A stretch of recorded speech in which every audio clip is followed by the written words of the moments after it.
Chapter 1 of the Charing Cross Mystery. Recording by Kirsten Wever. The Last Train East. Heatherwick had dined that evening with friends who lived in Cadogan Gardens, and had stayed so late in conversation with his host that midnight had come before he left and set out for his bachelor chambers in the Temple. It was indeed by the fraction of a second that he caught the last east-bound train at Sloane Square. The train was almost destitute of passengers. The car which he himself entered, a first-class smoking compartment, was otherwise empty. No one came into it when the train reached Victoria. But at St. James's Park 2 men got in and seated themselves opposite to Heatherwick. Now Heatherwick was a young barrister going in for criminal practice, in whom the observant faculty was deeply implanted. It was natural to him to watch and to speculate on anything he saw. Because of this, and perhaps because he had just then nothing else to think about, he sat observing the newcomers. He found interest, amusement, and not a little profit in this sort of thing, and in trying to decide whether a given man was this, that, or something else. Of the 2 men thus under inspection, the elder was a big, burly, fresh-coloured man of apparently 60 to 65 years of age. His closely cropped silvery hair, his smartly trained grey moustache, his keen blue eyes, and generally alert and vivacious appearance, made Heatherwick think that he was, or had been, in some way or other connected with the army.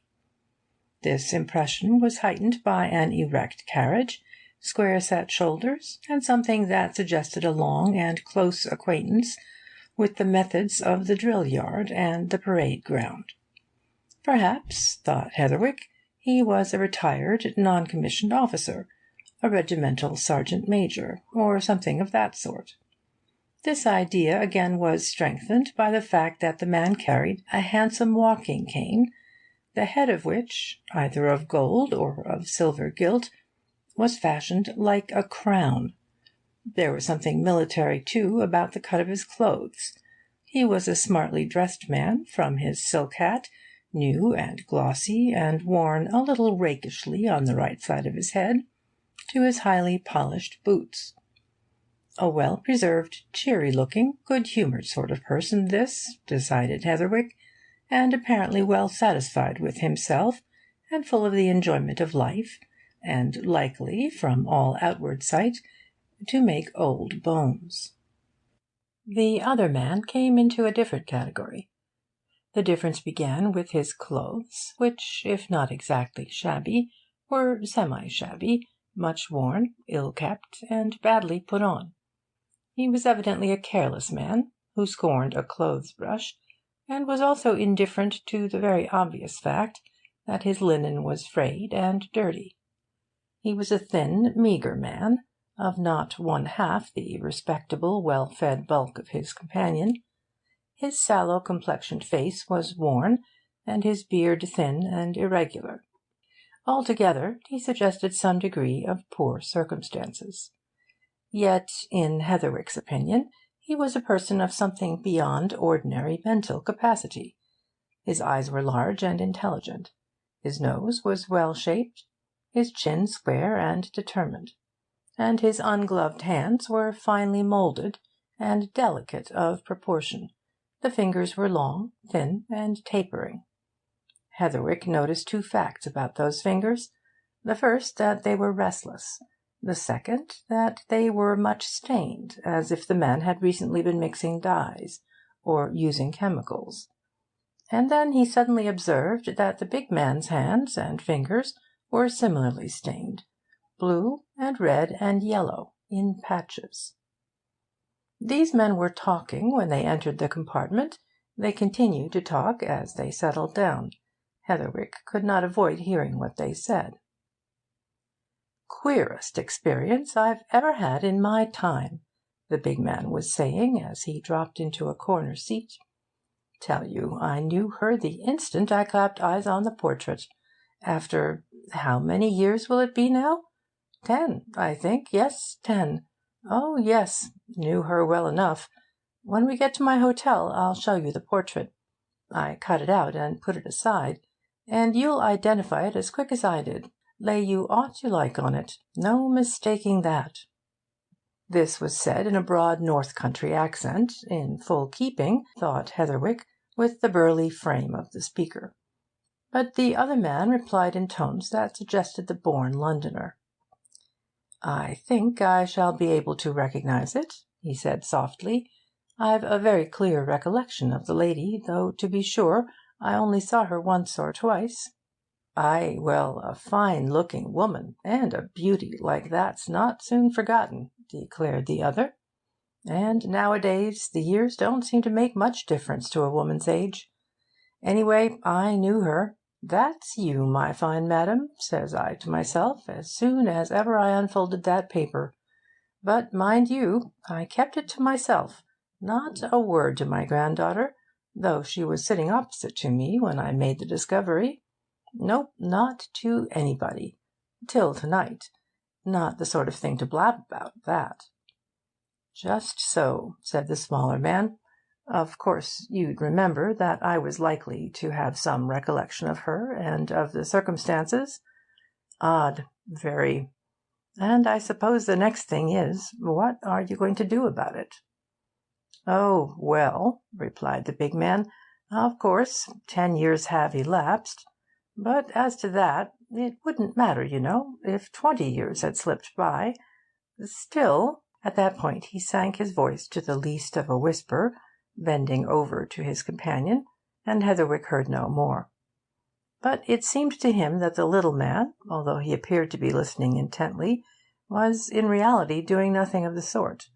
His long stained fingers became more restless than ever. Twice, before the train came to Westminster, he pulled out his watch and glanced at it. Once, after that, Heatherwick caught the nervous hand again shaking towards the waistcoat pocket, and he got an idea that the man was regarding his big, garrulous companion with curiously furtive glances, as if he were waiting for some vague, yet expected thing, and wondering when it would materialise. There was a covert watchfulness about him, and though he nodded his head from time to time, as if in assent to what was being whispered to him, Heatherwick became convinced that he was either abstracted in thought or taking no interest. If eyes and fingers were to be taken as indications, the man's thoughts were elsewhere.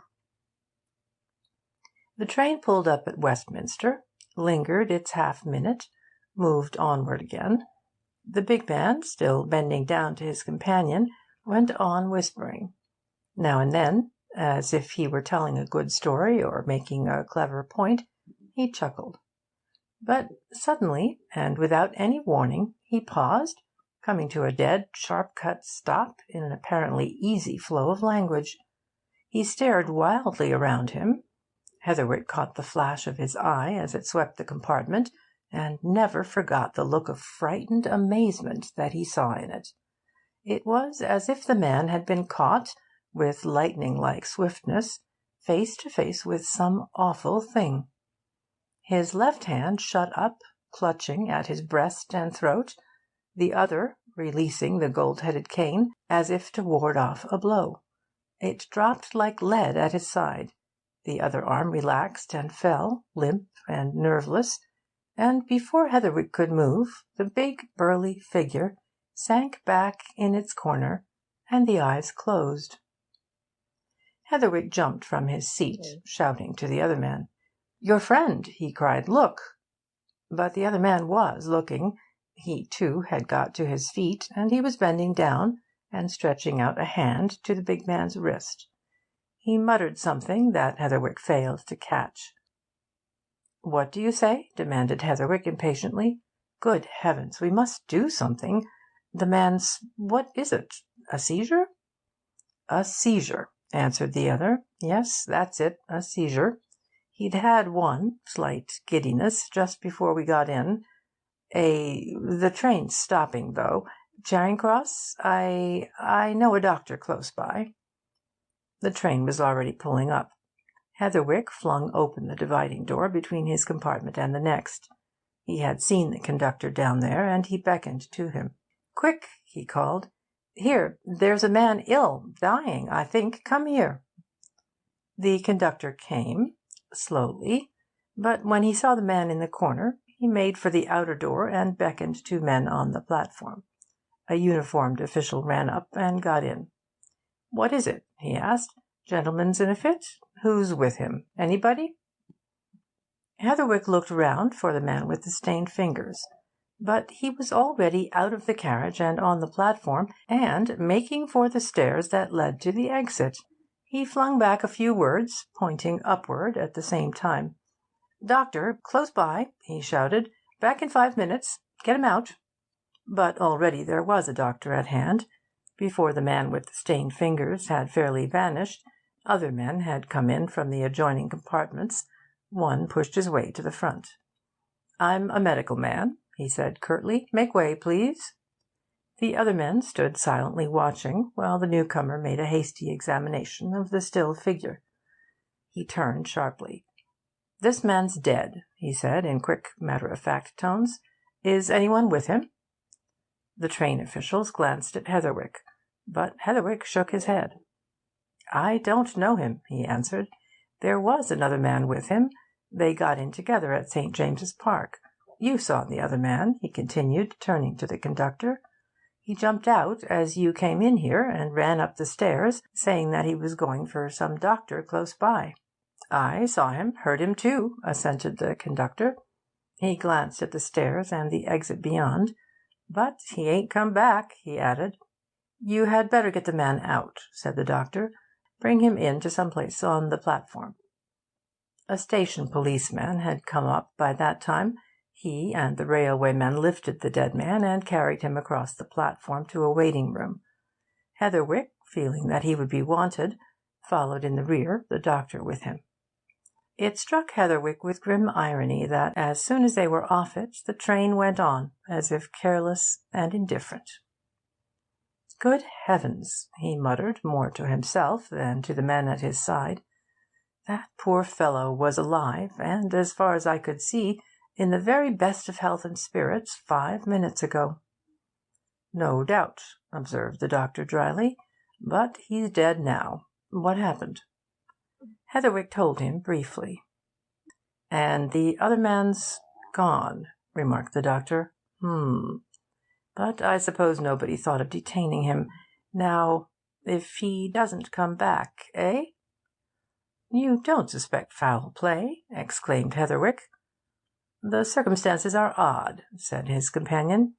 "I should say the man just died as suddenly as man can die, as if he'd been shot dead or literally blown to fragments. That's from what you tell me, you know, and it may be a case of poisoning. Will that other man come back? If not—" By that time Heatherwick was beginning to wonder if the other man would come back. He had not come at the end of 10 minutes, nor of 15, nor of 30. But other men had come hurrying into the drab-walled waiting-room and gathering about the table on which the dead man had been laid. They were mostly officials and police, and presently a police surgeon arrived, and with him a police inspector, one Matherfield, who knew Heatherwick. While the two doctors made another examination, this man drew Heatherwick aside. Heatherwick retold his story, this time with full details. Matherfield listened and shook his head. "That second man won't come back," he said. "Gone half an hour now. Do you think he knew the man was dead before he cleared out?" "I can't say," replied Heatherwick. "The whole thing was so quick that it was all over before I could realise what was happening. I certainly saw the other man give the dead man a quick, close inspection. Then he literally jumped for the door. He was out of it and running up the stairs before the train had come to a definite stop." "You can describe him, Mr. Heatherwick?" suggested the inspector. "Describe him, yes, and identify him too," asserted Heatherwick. "He was a man of certain notable features. I should know him again anywhere." "Well, we'll have to look for him," said Matherfield. "And now we'll have to take this dead man to the mortuary and have a thorough examination and see what he's got on him. You'd better come, Mr. Heatherwick. In fact, I shall want you." Heatherwick went, in the tail of a sombre procession, himself and the two medical men walking together. He had to tell his tale again to the police surgeon. That functionary, like all the rest who had heard the story, shook his head ominously over the disappearance of the sallow-faced man. "All an excuse, that," he said. "There's no doctor close by. You didn't get any idea, from their conversation, I mean, of the dead man's identity? Any name mentioned?" "I heard no name mentioned," answered Heatherwick. "They didn't address each other by name. I've no idea who the man is." That was what he wanted to know. Somewhere, of course, this dead man had friends. He had spoken of his hotel. There, perhaps, somebody was awaiting his coming, somebody to whom the news of his death would come as a great shock, perhaps, and terrible trouble. And he waited with a feeling that was little short of personal anxiety, while the police searched the dead man's pockets. The various articles, which were presently laid out on a side table, were many. There was a purse, well stocked with money. There was loose money in the pockets. There was a handsome gold watch and a heavy chain and locket. There was a pocket-book stuffed with letters and papers. There were all the things that a well-provided man carries: a cigar-case, a silver match-box, a silver pencil-case, a pen-knife, and so on.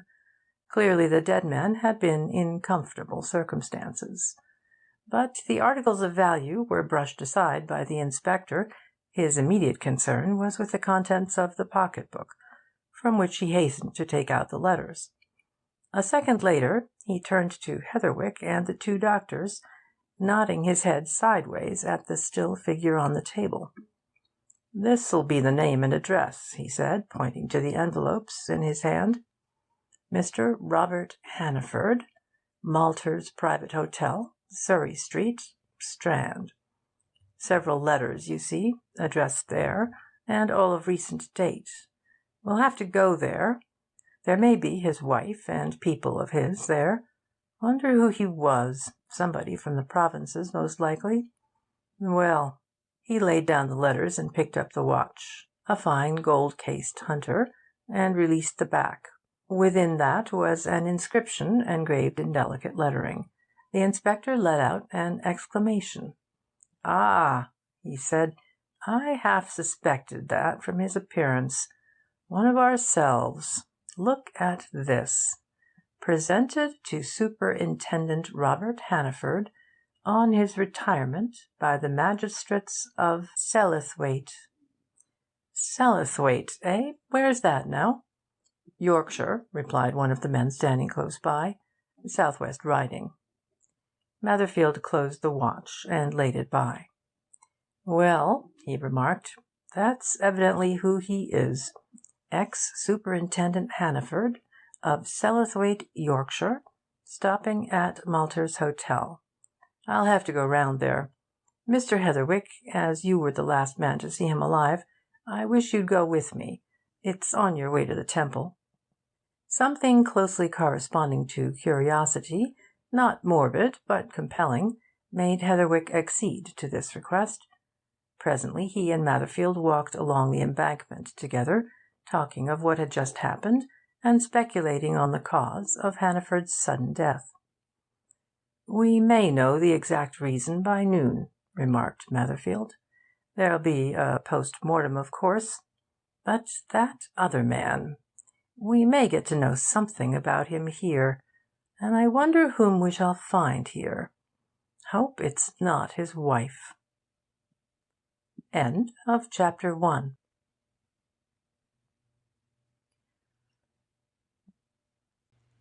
Chapter 2 of the Charing Cross Mystery. Whose portrait is this? Malter himself opened the door of his small private hotel, a quiet, reserved man who looked like a retired butler. He was the sort of man who is slow of speech, and he had not replied to Matherfield's guarded inquiry about Mr. Robert Hannaford, when a door in the little hall opened and a girl appeared, who, hearing the inspector's question, immediately came forward as if in answer. Heatherwick recognised this girl. He had seen her only the previous afternoon in Fountain Court, in company with the man whom he knew slightly, Kenthwaite, a fellow barrister. Kenthwaite, evidently, was doing the honours, showing her round the Temple. Heatherwick, in fact, in passing them, had overheard Kenthwaite telling his companion something of the history of the old houses and courts around them, and the girl had attracted him then. She was a pretty girl, tall, slim, graceful, and in addition to her undoubted charm of face and figure, she looked to have more than an average share of character and intelligence, and was listening to her guide with obvious interest and appreciation. Heatherwick had set her down as being perhaps a country cousin of Kenthwaite's, visiting London, maybe for the first time. Anyhow, in merely passing her and Kenthwaite, he had noticed her so closely that he now recognised her at once. He saw, too, that she recognised him. But there was another matter more pressing than that, and she had gone straight to it. "Are these gentlemen asking after my grandfather?" she inquired, coming still nearer and glancing from the hotel proprietor to the two callers. "He's not come in." Heatherwick was glad to hear that the dead man was the girl's grandfather. Certainly it was a close relationship, but, after all, not so close as it might have been. And he was conscious that the inspector was relieved, too. "We're asking about Mr. Robert Hannaford," he said. "Is he your grandfather, ex-Superintendent Hannaford of Sellathwaite?" "Just so. Well, I'm very sorry to bring bad news about him."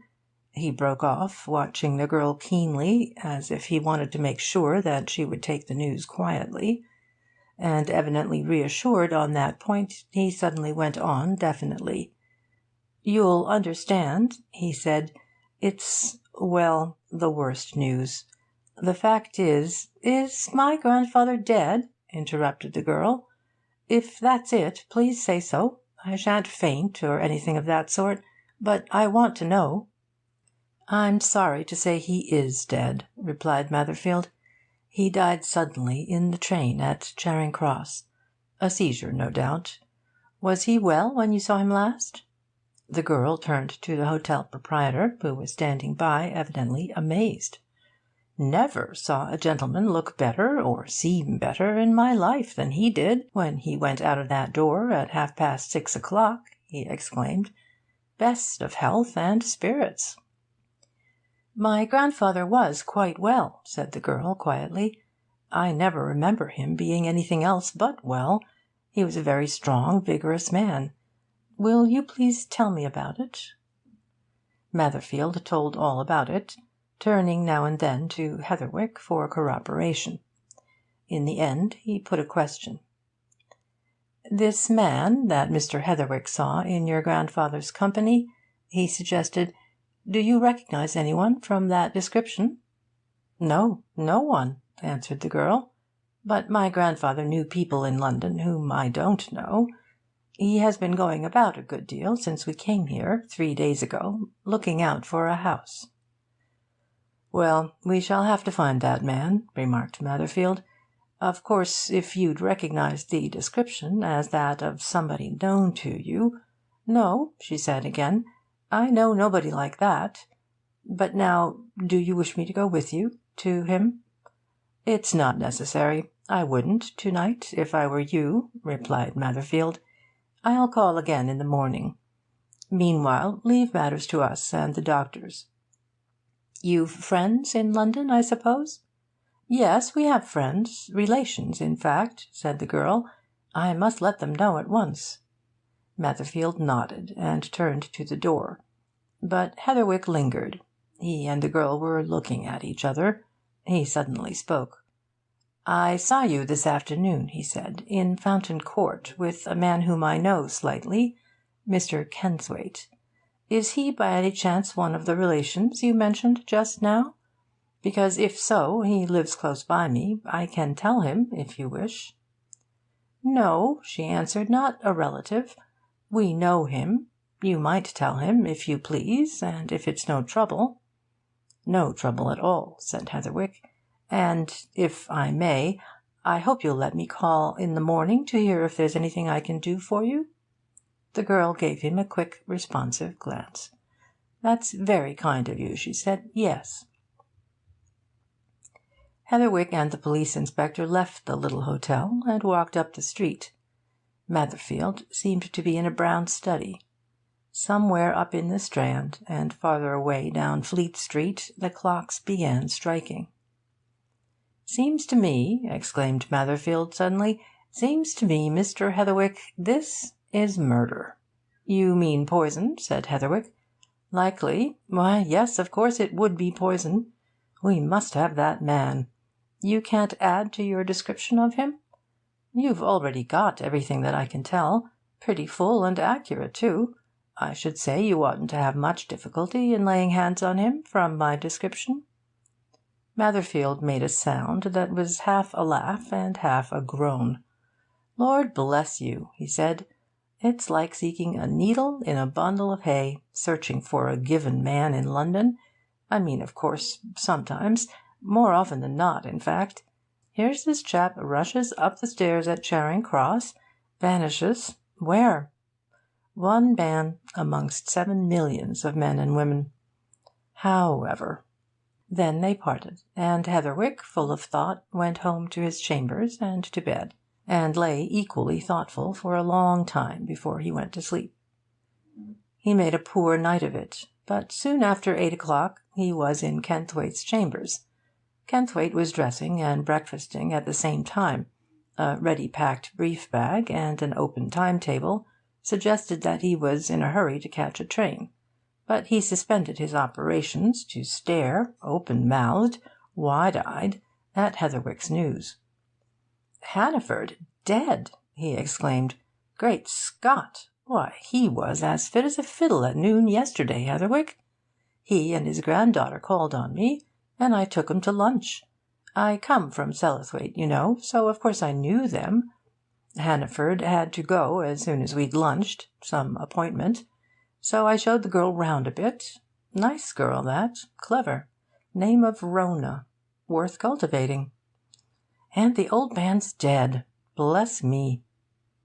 'I don't think there's much doubt about foul play,' observed Heatherwick. 'Looks uncommonly like it,' said Kenthwaite. He went on with his double task. 'Well,' he added, 'sorry, but I can't be of any use to Miss Hannaford to day. Got to go down to a beastly Quarter Sessions case, my boy, and precious little time to catch my train. But to morrow perhaps you can give 'em a hand this morning?' 'Yes,' answered Heatherwick. 'I'm doing nothing. I'll go round there after a while. I'm interested, naturally. It's a queer case.' 'Queer? Seems so, rather,' assented Kenthwaite. 'Well, give Miss Hannaford my sympathy and all that, and tell her that if there's anything I can do when I get back, you know what to say.' 'She said she'd relations here in London,' remarked Heatherwick. 'Cousins, aunts, something or other, over Tooting way, I think,' agreed Kenthwaite. 8:20. Heatherwick, I'll have to rush for it.' He swallowed the last of his coffee, seized the bag, and darted away. Heatherwick went back to his own chambers and breakfasted leisurely. And all the time he sat there he was pondering over the events of the previous midnight, and especially upon the sudden disappearance of the man with the stained fingers. To Heatherwick that disappearance seemed to argue guilt. He figured it this way. The man who ran away at Charing Cross had poisoned this other man in some clever and subtle fashion, by means of something which took a certain time to take effect, and, when that time arrived, did its work with amazing swiftness. Heatherwick, in his war service, had seen men die more times than he cared to remember. He had seen some men shot through the brain, he had seen others shot through the heart, but he had never seen any of these men, some of them shot at his very side, die with the extraordinary quickness with which Hannaford had died. And he came to a conclusion. If the man with the stained fingers had poisoned Hannaford, Then he was somebody who had a rare and a profound knowledge of poisons. He went round to Surrey Street at 10 o'clock. Miss Hannaford, said the hotel proprietor, had gone with her aunt, a Mrs. Keeley, who had come early that morning to see her grandfather's dead body.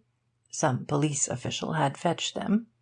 But she had left a message for any one who called that she would not be long away, and Heatherwick waited in the little dingy coffee-room. There were certain questions that he wanted to put to Rona Hannaford. Also, he wanted to give her certain information. "Very sad case this, sir," observed the hotel proprietor, hovering about his breakfast tables. "Cruel end for a fine, healthy gentleman like Mr. Hannaford." "Very sad," agreed Heatherwick. "You said last night, or rather this morning, that Mr. Hannaford was in good health and spirits when he went out early in the evening?" "The best, sir. He was a cheery, affable gentleman, fond of his joke. Joked and laughed with me as I opened the door for him, never thinking, sir, as I should never see him again alive." "You don't know where he was going?" "I don't, sir. And his granddaughter, clever young lady that, sir, she don't know neither. She went to a theatre along of her aunt, the lady that came early this morning. We wired the bad news to her first thing, and she came along at once. But him? No, I don't know where he went to spend his evening. Been in and out, and mostly out, ever since they were here 3 days ago. House hunting, so I understood." Rona Hannaford presently returned, in company with a motherly-looking woman whom she introduced as her aunt, Mrs. Keeley. Then Heatherwick remembered that he had not introduced himself. Rectifying that omission, he found that Kenthwaite had told Rona who he was when he passed them the previous afternoon. He delivered Kenthwaite's message, and in his absence offered his own services. "It's very good of you," said Rona. "I don't know that there's anything to do. The police seem to be doing everything. The inspector who was here last night was very kind just now. But, as he said, there's nothing to be done until after the inquest." "Yes," said Heatherwick. "And that is, did he say when?" "Tomorrow morning. He said I should have to go," replied Rona. "So shall I," observed Heatherwick. "They'll only want formal evidence from you. I shall have to say more. I wish I could say more than I shall have to say." The two women glanced at him inquiringly. "I mean," he continued, "that I wish I had stopped the other men from leaving the train. I suppose you have not heard anything from the police about him, that man?" "Nothing. They had not found him, or heard of him, up to just now. But you can tell me something that I very much want to know. You saw this man with my grandfather for some time, didn't you?" "From St. James's Park to Charing Cross." "Did you overhear their conversation, or any of it?" "A good deal, at first. Afterwards your grandfather began to whisper, and I heard nothing of that. But one reason I had for calling upon you this morning was that I might tell you what I did overhear, and another, that I might ask you some questions arising out of what I heard. Mr. Hannaford was talking to this man, now missing, about some portrait or photograph. Evidently it was of a lady whom he, your grandfather, had known 10 years ago, whom the other man had also known. Your grandfather said that when they got to his hotel he would show the portrait to the other man, who, he asserted, would be sure to recognise it. Now, had Mr. Hannaford said anything to you? Do you know anything about his bringing any friend of his to the hotel last night? And do you know anything about any portrait or photograph such as that to which he referred?" "About bringing any one here, no. He never said anything to me about it. But about a photograph, or rather about a print of one, yes, I do know something about that." "What?" asked Heatherwick eagerly. "Well, this," she answered. "My grandfather, who, as I daresay you know by this time, was for a good many years superintendent of police at Sellathwaite, had a habit of cutting things out of newspapers, paragraphs, accounts of criminal trials, and so on. He had several boxes full of such cuttings. When we were coming to town the other day, I saw him cut a photograph out of some illustrated paper he was reading in the train, and put it away in his pocket-book. In a pocket-book, I ought to say, for he had 2 or 3 pocket-books. This morning I was looking through various things which he had left lying about on his dressing-table upstairs, and in one of his pocket-books I found the photograph which he cut out in the train. That must be the one you mention. It's of a very handsome, distinguished-looking woman. If I may see it, suggested Heatherwick. Within a couple of minutes he had the cutting in his hand. A scrap of paper, neatly snipped out of its surrounding letterpress, which was a print of a photograph of a woman, apparently 35 to 40 years of age, evidently of high position, and certainly, as Rona Hannaford had remarked, of handsome and distinguished features. But it was not at the photograph that Heatherwick gazed, with eyes into which surmise and speculation were beginning to steal. After a mere glance at it, his attention fixed itself on some pencilled words on the margin at its sides. "Through my hands 10 years ago." "Is that your grandfather's writing?" he inquired suddenly. "Yes, that's his," replied Rona. "He had a habit of pencilling notes and comments on his cuttings, all sorts of remarks." "He didn't mention this particular cutting to you when he cut it out?" "No, he said nothing about it. I saw him cut it out, and heard him chuckle as he put it away. But he said nothing." "You don't know who this lady is?" "Oh, no. You see, there's no name beneath it. I suppose there was in the paper, but he cut out nothing but the picture and a bit of margin. But from what he's written there, I conclude that this is a portrait of some woman who had been in trouble with the police at some time or other." "Obvious," muttered Heatherwick. He sat silently inspecting the picture for a minute or two. "Look here," he said suddenly, "I want you to let me help in trying to get at the bottom of this. Naturally, you want to have it cleared up. And to begin with, let me have this cutting, and for the present don't tell anyone. I mean the police, or any inquirers, that I have it. I'd like to have a talk about it to Kenthwaite. You understand? As I was present at your grandfather's death, I'd like to solve the mystery of it. If you'll leave this to me—" "Oh, yes," replied Rona. "But you think there has been foul play? That he didn't die a natural death? That it wasn't just heart failure, or—" The door of the little coffee-room was opened, and Matherfield looked in. Seeing Heatherwick there, he beckoned him into the hall, closing the door again as the young barrister joined him. Heatherwick saw that he was full of news, and instantly thought of the man with the stained fingers. "Well," he said eagerly, "laid your hands on that fellow?" "On him? No," answered Matherfield. "Not a word or sign of him, so far. But the doctors have finished their post-mortem, and there's no doubt about their verdict: poisoned." Matherfield sank his voice to a whisper as he spoke the last word, and Heatherwick, ready though he was for the news, started when he got it. The definiteness of the announcement seemed like opening a window upon a vista of obscured and misty distances. He glanced at the door behind him. "Of course, they'll have to be told in there," said Matherfield, interpreting his thoughts. "But the thing's certain. Our surgeon suspected it from the first, and he got a Home Office specialist to help at the autopsy. They say the man was poisoned by some drug or other, I don't understand these things, that had been administered to him 2 or 3 hours before he died, and that when it did worked with absolutely lightning-like effect." "Yes," muttered Heatherwick thoughtfully, "lightning-like effect. Good phrase. I can testify that it did that." Matherfield laid a hand on the door. "Well," he said, "I'd better tell these ladies. Then there are things I want to know from the granddaughter. I've seen her and her aunt before this morning. I found out that Hannaford brought up and educated this girl, and that she lived with him in Sellathwaite since she left school, so she'll know more about him than anybody, and I want to learn all I can. Come in with me.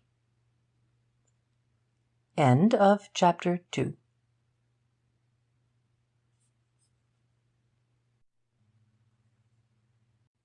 Chapter 3 of the Charing Cross Mystery. The Potential Fortune. Elder and younger woman alike took Matherfield's intimation quietly. Rona made no remark, but Mrs. Keeley spoke impulsively. "There never was a more popular man than he was, with everybody," she exclaimed. "Who should want to take his life?" "That's just what we've got to find out, ma'am," said Matherfield. "And I want to know as much as I can. I dare say Miss Hannaford can tell me a lot. Now, let's see what we do know from what you told me this morning. Mr. Hannaford had been superintendent of police at Sellathwaite for some years. He had recently retired on his pension. He proposed to live in London, and you and he, Miss Hannaford, came to London to look for a suitable house, arrived 3 days ago, and put up at this hotel. That's all correct? Very good. Now then, let me hear all about his movements during the last 3 days. What did he do? Where did he spend his time?" "I can't tell you much," answered Rona. "He was out most of the day, and generally by himself. I was only out with him twice. Once when we went to do some shopping, another time when we called on Mr. Kenthwaite at his rooms in the Temple. I understood he was looking for a house, seeing house agents, and so on. He was out morning, afternoon, and evening." "Did he never tell you anything about where he'd been, or whom he'd seen?" "No. He was the sort of man who kept things to himself. I have no idea where he went, nor whom he saw." "Didn't say anything about where he was going last night?" "No. He only said that he was going out, and that I should find him here when I got back from the theatre, to which I was going with Mrs. Keeley. We got back here soon after 11, but he hadn't come in, as you know." "You never heard him speak of having enemies?" "I should think he hadn't an enemy in the world. He was a very kind man, and very popular, even with the people he had to deal with as a police superintendent." "And I suppose he'd no financial worries, anything of that sort? Nor any other troubles? Nothing to bother him?" "I don't think he'd a care in the world," said Rona confidently.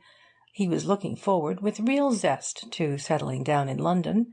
And as to financial worries, he'd none. He was well off." "Always a saving, careful man," remarked Mrs. Keeley. "Oh yes, quite well off, apart from his pension." Matherfield glanced at Heatherwick, who had listened carefully to all that was asked, and answered. Something in the glance seemed to invite him to take a hand. "This occurs to me," said Heatherwick. He turned to Rona. "Apart from this house hunting, do you know whether your grandfather had any business affair in hand in London? What I'm thinking of is this. From what I saw of him in the train, he appeared to be an active, energetic man, not the sort of man who, because he'd retired, would sit down in absolute idleness. Do you know of anything that he thought of undertaking? Any business he thought of joining?" Rona considered this question for a while. "Not any business," she replied at last, "but there is something that may have to do with what you suggest. My grandfather had a hobby. He experimented in his spare time." "What in?" asked Heatherwick. Then he suddenly remembered the stained fingers that he had noticed on the hands of both men the night before. "Was it chemicals?" he added quickly. "Yes, in chemicals," she answered with a look of surprise. "How did you know that?" "I noticed that his hands and fingers were stained," replied Heatherwick. "So were those of the man he was with. Well, but this something?"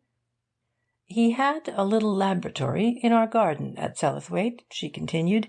"He spent all his spare time in it. He'd done that for years. Lately, I know, he'd been trying to invent or discover something, I don't know what. But just before we left Sellathwaite, he told me that he'd solved the problem, and when he was sorting out and packing up his papers, he showed me a sealed envelope in which he said were the particulars of his big discovery. He said there was a potential fortune in it, and that he should die a rich man. I saw him put that envelope in a pocket-book which he always carried with him." "That would be the pocket-book I examined last night," said Matherfield.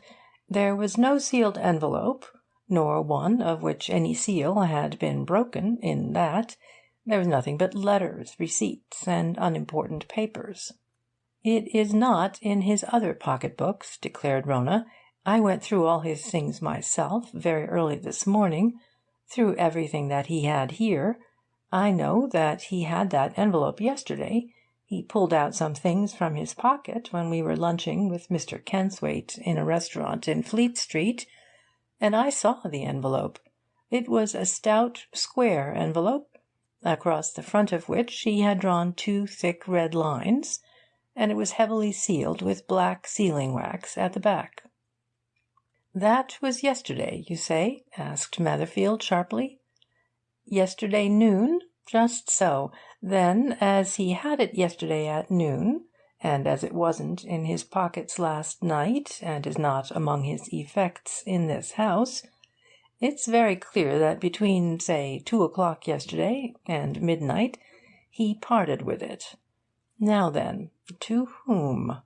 That's a thing we've just got to find out. But you're sure he wasn't joking when he told you that this discovery, or invention, or whatever it was worth a potential fortune?" "On the contrary, he was very serious," replied Rona. "Unusually serious for him. He wouldn't tell me what it was, nor give me any particulars. All he said was that he'd solved a problem and hit on a discovery that he'd worked over for years, and that the secret was in that envelope and worth no end of money. I asked him what he meant by no end of money, and he said, well, at any rate, £100,000 in time." The two men exchanged glances. Silence fell on the whole group. "Oh," said Matherfield at last, "a secret worth £100,000 in time. This will have to be looked into narrowly. What do you think, Mr. Heatherwick?" "Yes," answered Heatherwick. "You've no idea, of course, as to whether your grandfather had done anything about putting this discovery on the market, or made any arrangement about selling it?" "No." "Well, can you tell me this? What sort of house did your grandfather want to rent here in London? I mean, do you know what rent he was prepared to pay?" "I can answer that," remarked Mrs. Keeley. "He told me he wanted a good house, a real good one, in a convenient suburb, and he was willing to go up to 300 a year." 300 a year, said Heatherwick. He exchanged a meaning glance with Matherfield. "That," he added, "looks as if he felt assured of a considerable income, and as though he had already realised on his discovery, or was very certain of doing so." "To be sure," agreed Matherfield. "Of course, I don't know what his private means were, but I know what his retiring pension would be, and 300 a year for rent alone means a good deal. We'll have to endeavour to trace that sealed envelope." "It seems to me, Matherfield," observed Heatherwick, "that the first thing to do is to trace Hannaford's movements last night from the time he left this hotel until his death in the train."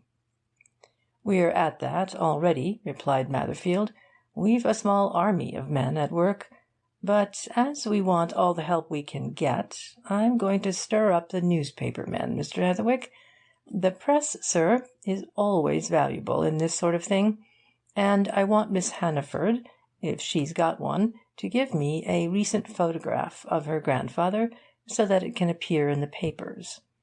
Somebody, you know, may recognise it. Somebody who saw him last night with somebody else. Rona had a new photograph of the dead man, taken in plain clothes just before he left Sellathwaite, and she gave Matherfield some copies of it. Reproductions appeared in the Meteor and other evening papers that night, and in some of the dailies next morning. And as a result a man came forward at the inquest a few hours later, who declared with positive assurance that he had seen Hannaford early in the evening of the murder. His appearance was the only sensational thing about these necessarily only preliminary proceedings before the coroner. Until he stepped forward, nothing had transpired with which Heatherwick was not already familiar. There had been his own evidence. Somewhat to his surprise, neither coroner nor police seemed to pay much attention to his account of the conversation about the woman's portrait. They appeared to regard Hannaford's observations as a bit of garrulous reminiscence about some criminal or other. There had been Rona's, a repetition of what she had told Matherfield and Heatherwick at Malter's Hotel. Police and coroner evidently fixed on the missing sealed envelope and its mysterious secret as a highly important factor in the case. Then there had been the expert testimony of the two doctors as to the cause of death. That had been confined to positive declarations that Hannaford died from the administration of some subtle poison, the exact details being left over until experts could tell more at the adjourned proceedings. And the coroner was about to adjourn for a fortnight when a man, who had entered the court and been in conversation with the officials, was put into the witness box to tell a story which certainly added information and, at the same time, accentuated mystery. This man was a highly respectable person in appearance, middle-aged, giving the name of Martin Charles Leadbitter, manager of an insurance office in Westminster, and residing at Sutton, in Surrey. It was his habit, he said, to travel every evening from Victoria to Sutton by the 7:20 train. As a rule, he arrived at Victoria just before 7, and took a cup of tea in the refreshment room. He did this on the night before last. While he was drinking his tea at the counter, an elderly man came in and stood by him, whom he was sure beyond doubt was the same man whose photograph was reproduced in some of last night's and some of this morning's newspapers. He had no doubt whatever about this. He first noticed the man's stained fingers as he took up the glass of whisky and soda which she had ordered. He had, at the time, wondered at the contrast between those fingers and the general spick and spanness of the man and his smart attire. Also, he had noticed his gold-headed walking cane, and that the head was fashioned like a crown.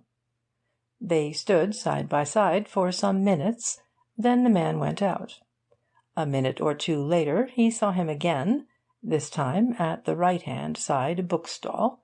He was there, obviously looking out for somebody. This was the point where the interest really began. Everybody in court strained eyes and ears as the coroner put a direct question. "Looking out for somebody? Did you see him meet anybody?" "I did." "Tell me what you saw." "I saw this. When I approached the bookstall to buy some evening papers, the man whom I had seen in the refreshment room was standing close by. He was looking about him, but chiefly at the entrances to the big space between the offices and the platforms. Once or twice he looked at his watch. It was then, by the station clock, about 10 minutes past 7. He seemed impatient. He moved restlessly about. I passed him and went to the bookstall. When I turned round again, he was standing a few yards away, shaking hands with another man. From the way in which they shook hands, I concluded that they were old friends, who perhaps had not seen each other for some time. Their greeting was cordial? I should call it effusive. Can you describe the other man?" "I can describe a sort of general impression of both. He was a tall man, taller than Hannaford, but not so broadly built. He wore a dark Ulster overcoat, with a strap at the back. It was either a very dark blue or a black in colour. He had a silk hat, new and glossy. He gave me the impression of being a smartly dressed man, smart boots and gloves and that sort of thing.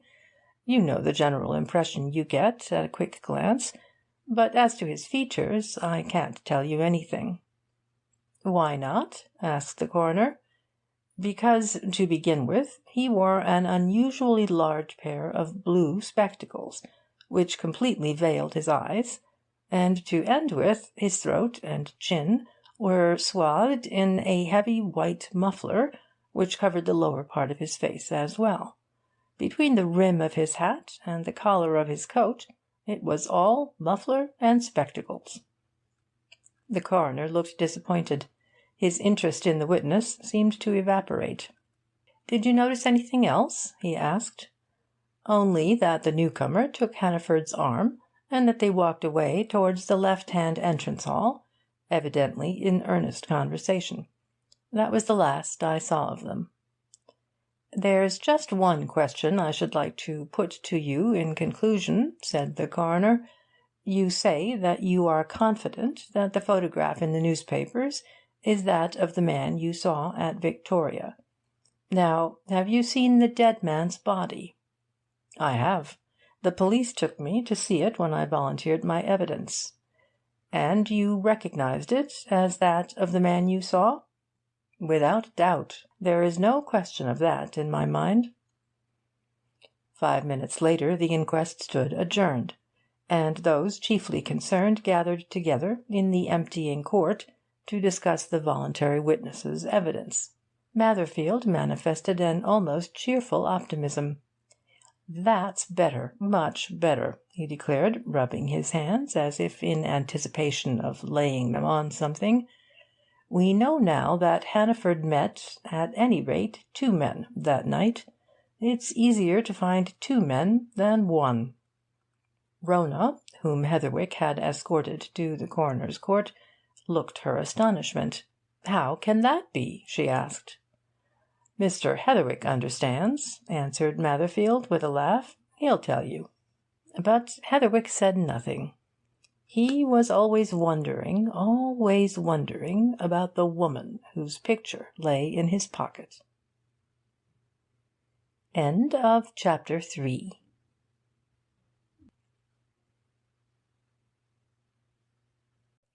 Chapter 4 of the Charing Cross Mystery, The Diamond Necklace. The conviction that there was more than met the eye in Hannaford's cutting out and putting away the handsome and distinguished woman's photograph grew mightily in Heatherwick's mind during the next few days. He recalled all that Hannaford had said about it in the train in those few short minutes before his sudden death. Why had he been so keen about showing it to the other man? Was he taking the other man specially to his hotel to show it to him? At that time of night? Why did the recollections which his possession of it brought up afford him obviously so much interest and, it seemed, amusement? And what exactly was meant by the pencilled words in the margin of the cutting? "Through my hands 10 years ago." Under what circumstances had this woman been through Hannaford's hands? And who was she? The more he thought of it, the more Heatherwick was convinced that there was more importance in this matter than the police attached to it.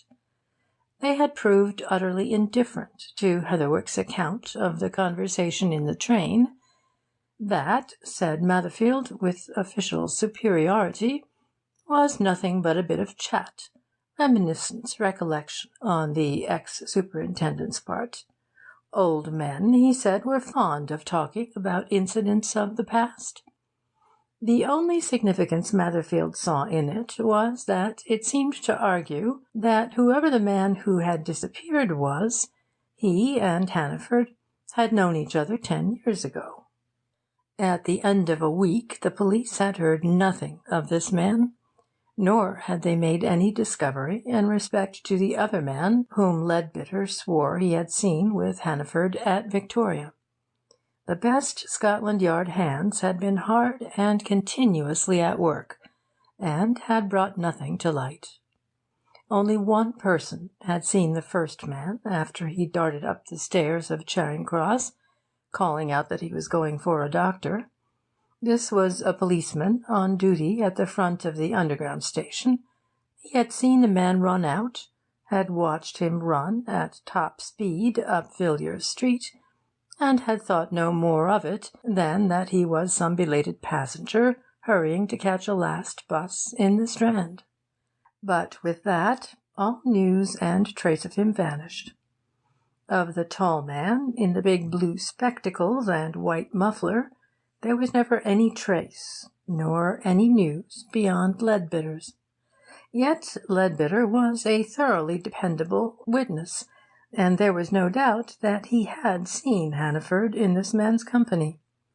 So without question Hannaford, during his last few hours of life, had been with two men, neither of whom could be found.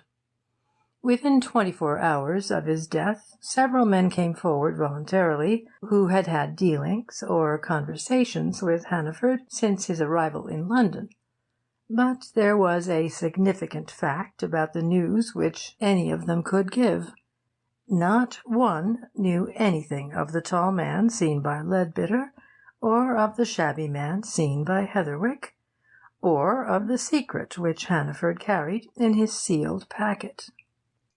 The story of that sealed packet had been told plentifully in the newspapers, but nobody came forward who knew anything about it. And when a week had elapsed after the ex-superintendent's burial, the whole mystery of his undoubted murder seemed likely to become one of the many which are never solved. But Heatherwick was becoming absorbed in this affair into which she had been so curiously thrown head first. He had leisure on his hands. Also, he was well off in this world's goods, and much more concerned with the psychology of his profession than with a desire to earn money by its practice. From the moment in which he heard that the doctors had found that Hannaford had been poisoned, he felt that here was a murder mystery at the bottom of which he must get. It fascinated him. And all through his speculations and theorizings about it, he was obsessed by the picture in his pocket. Who was that woman, and what did the dead man remember about her? Suddenly one morning, after a visit from Matherfield, who looked in at his chambers casually to tell him that the police had discovered nothing, Heatherwick put on his hat and went round to Surrey Street. He found Rona Hannaford busy in preparing to leave Malter's Hotel. She was going to live, for a time at any rate, with Mrs. Keeley. Heatherwick went straight to the matter that had brought him. "That print of a woman's photograph which your grandfather had in his pocket-book," he said, "and that's now in mine, out of what paper did he cut it? A newspaper, evidently." "Yes, but I don't know what paper," answered Rona. "All I know is that it was a paper which he got by post the morning that he left Selithwaite. We were just leaving for the station when the post came. He put his letters and papers, there were several things, in his overcoat pocket, and opened them in the train. It was somewhere on the way to London that he cut out that picture. He threw the paper away, with others. He had a habit of buying a lot of papers, and used to cut out paragraphs." "Well, I suppose it can be traced," muttered Heatherwick, thinking aloud. He glanced at the evidences of Rona's departure. "So you're going to live with your aunt," he said. "For a time, yes," she answered. "I hope you'll let me call," suggested Heatherwick. "I'm awfully interested in this affair, and I may be able to tell you something about it." "We'd be pleased," she replied. "I'll give you the address. I don't intend to be idle, though. Unless you call in the evening, you'll probably find me out." "What are you thinking of doing?" "I think of going in for secretarial work," she answered. "As a matter of fact, I had a training for that in Sellathwaite. Typewriting, correspondence, accounts, French, German. I'm pretty well equipped." "Don't think me inquisitive," said Heatherwick suddenly. "I hope your grandfather hasn't forgotten you in his will. I heard he'd left one." "Thank you," replied Rona. "He hasn't. He left me everything. I've got about 300 a year, rather more. But that's no reason why I should sit down and do nothing, is it?" "Good," said Heatherwick. "But if that sealed packet could be found, what was worth 100,000 to him would be worth 100,000 to his sole legatee. Worth finding." "I wonder if anything will be found," she answered. "The whole thing's a mystery that I'm not even on the edge of solving." "Time," said Heatherwick, "and patience." He went away presently, and strolled round to Brick Court, where Kenthwaite had his chambers. "Doing anything?" he asked as he walked in. "Nothing," replied Kenthwaite. "Go ahead." Heatherwick sat down and lighted his pipe. "You know Sellathwaite, don't you?" he asked, when he had got his tobacco well going. "Your town, eh?" "Born and bred there, and engaged to a girl there," replied Kenthwaite. "What about Sellathwaite?" "Were you there 10 years ago?" demanded Heatherwick. 10 years ago? No, except in the holidays. I was at school 10 years ago. Why?" "Do you remember any police case at Sellathwaite about that time in which a very handsome woman was concerned, probably as defendant?" "No, but I was more interested in cricket than in crime in those days. Are you thinking about the woman Hannaford spoke of in the train to the chap they can't come across?" "I am. Seems to me there's more in that than the police think." "Shouldn't wonder. Let's see, Hannaford spoke of that woman as what?" "Said she'd been through his hands 10 years ago." "Well, that's easy. If she was through Hannaford's hands, as superintendent of police 10 years ago, that would be at Sellathwaite. And there'll be records, particulars, and so on at Sellathwaite." Heatherwick nodded, and smoked in silence for a while. "Think I shall go down there," he said at last. Kenthwaite stared wonderingly. "Keen as all that!" he exclaimed. "Queer business," said Heatherwick. "Like to solve it." "Oh, well, it's only a 4 hours' run from King's Cross," observed Kenthwaite. "Interesting town, too. Old as the hills, and modern as they make 'em. Excellent hotel, White Bear. And I'll tell you what, my future brother is a solicitor there, Michael Hollis. I'll give you a letter of introduction to him, and he'll show you round and give you any help you need." "Good man," said Heatherwick. "Write it." Kenthwaite sat down and wrote, and handed over the result. "What do you want to find out, exactly?" he asked, as Heatherwick thanked him and rose to go. "All about the woman, and why Hannaford cut her picture out of the paper," answered Heatherwick. "Well, see you when I get back."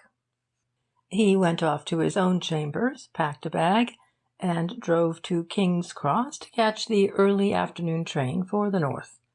At 7:30 that evening he found himself in Sellathwaite, a grey, smoke-laden town, set in the midst of bleak and rugged hills, where the folk, if the railway officials were anything to go by, spoke a dialect which, to Heatherwick's southern ears, sounded like some barbaric language.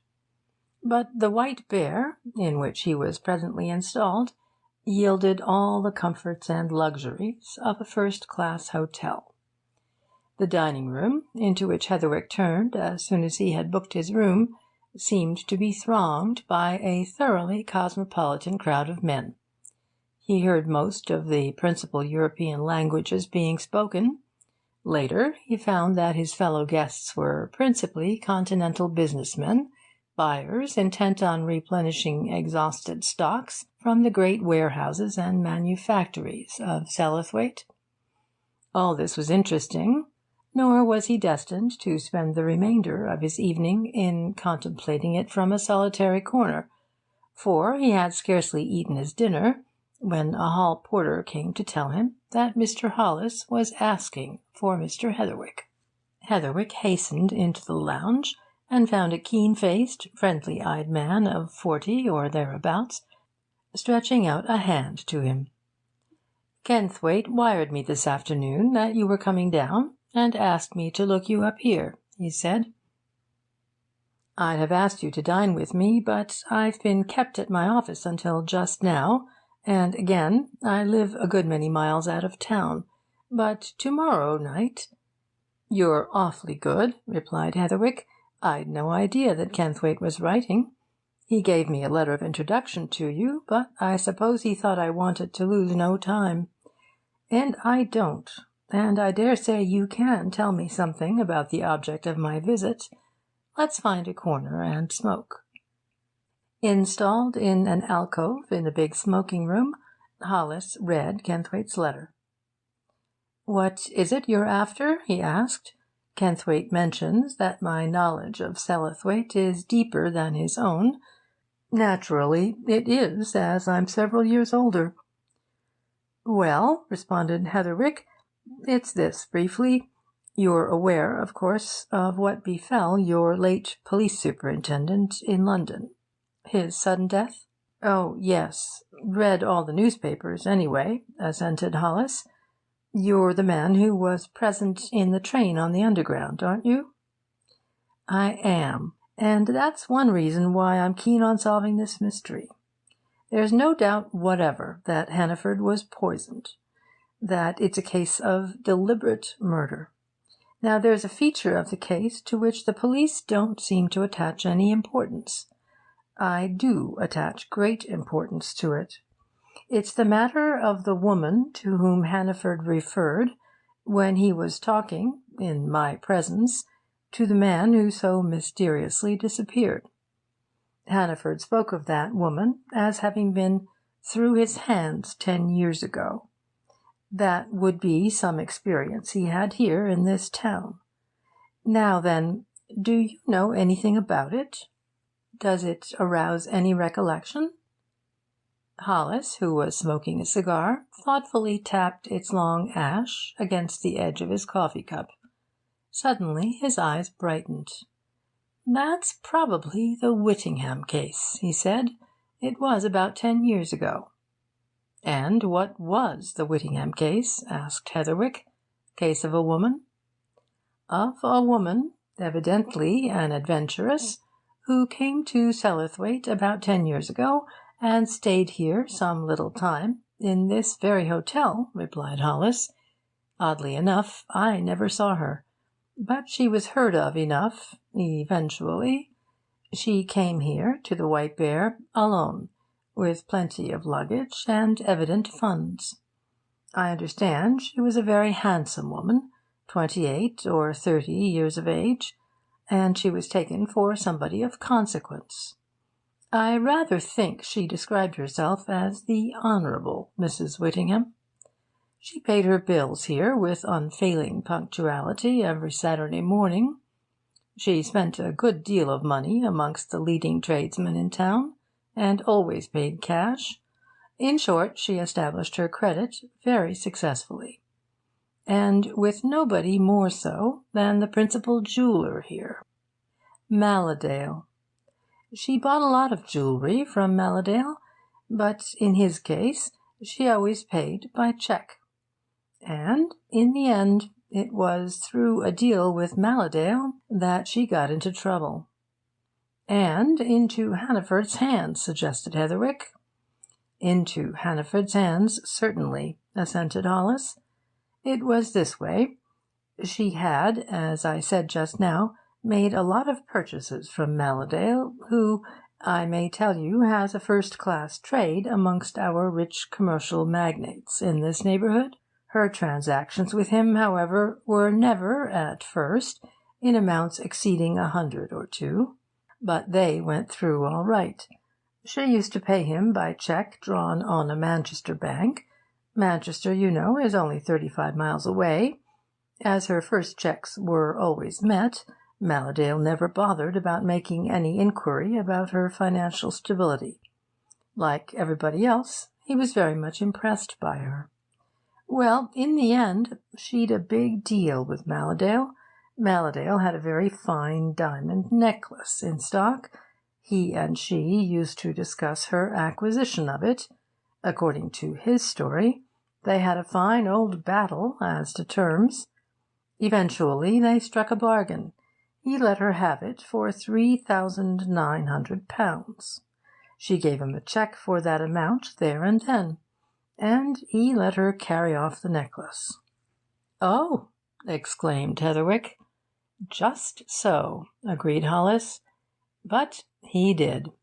However, for some reason or other, Malladale had that cheque specially cleared.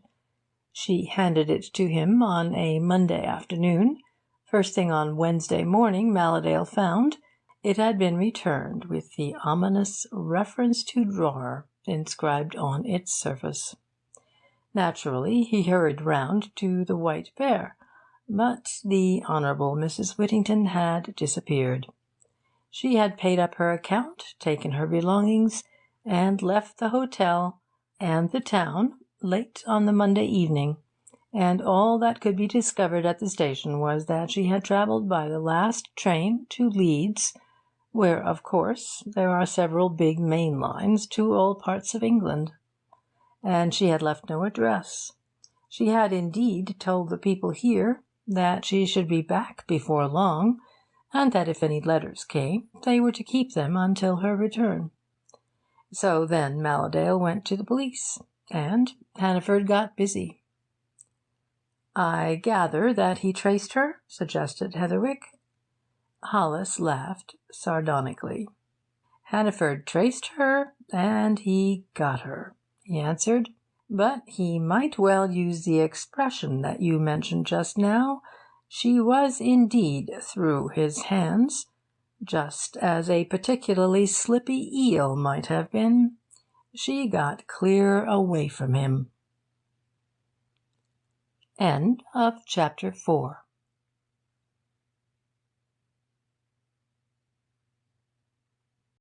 Chapter 5 of the Charing Cross Mystery. The Police Return. Heatherwick now began to arrive at something like an understanding of a matter that had puzzled him ever since, and also at the time of, the conversation between Hannaford and his companion in the train. He had noted then that whatever it was that Hannaford was telling, he was telling it as a man tells a story against himself. There had been signs of amused chagrin and discomfiture in his manner. Now he saw why. "Ah!" he exclaimed, "she was one too many for him." "Then a good many times too many," laughed Hollis. "She did Hannaford completely. He strove hard to find her, and did a great deal of the spade work himself, and at last he ran her down in a fashionable hotel in London. He had a Scotland Yard man with him, and a detective from our own police office here, a man named Grandam, who is still in the force. I'll introduce you to him tomorrow. Hannaford, finding that Mrs. Whittingham had a suite of rooms in this hotel, a big West End place, left his 2 men downstairs, or outside, and went up to see her alone.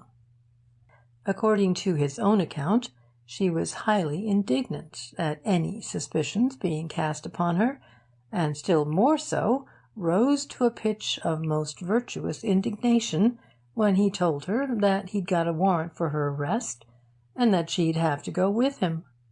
During a brief interchange of remarks, she declared that if her bankers at Manchester had returned her cheque unpaid, it must have been merely because they hadn't realised certain valuable securities which she'd sent to them, and that if Malladale had presented his cheque a few days later, it would have been all right. Now that was all bosh. Hannaford, of course, had been in communication with the bankers. All they knew of the lady was that she had opened an account with them while staying at some hotel in Manchester, and that she had drawn all but a few pounds of her balance the very day on which she had got the necklace from Malladale and fled with it from Sellathwaite. Naturally, Hannaford didn't tell her this.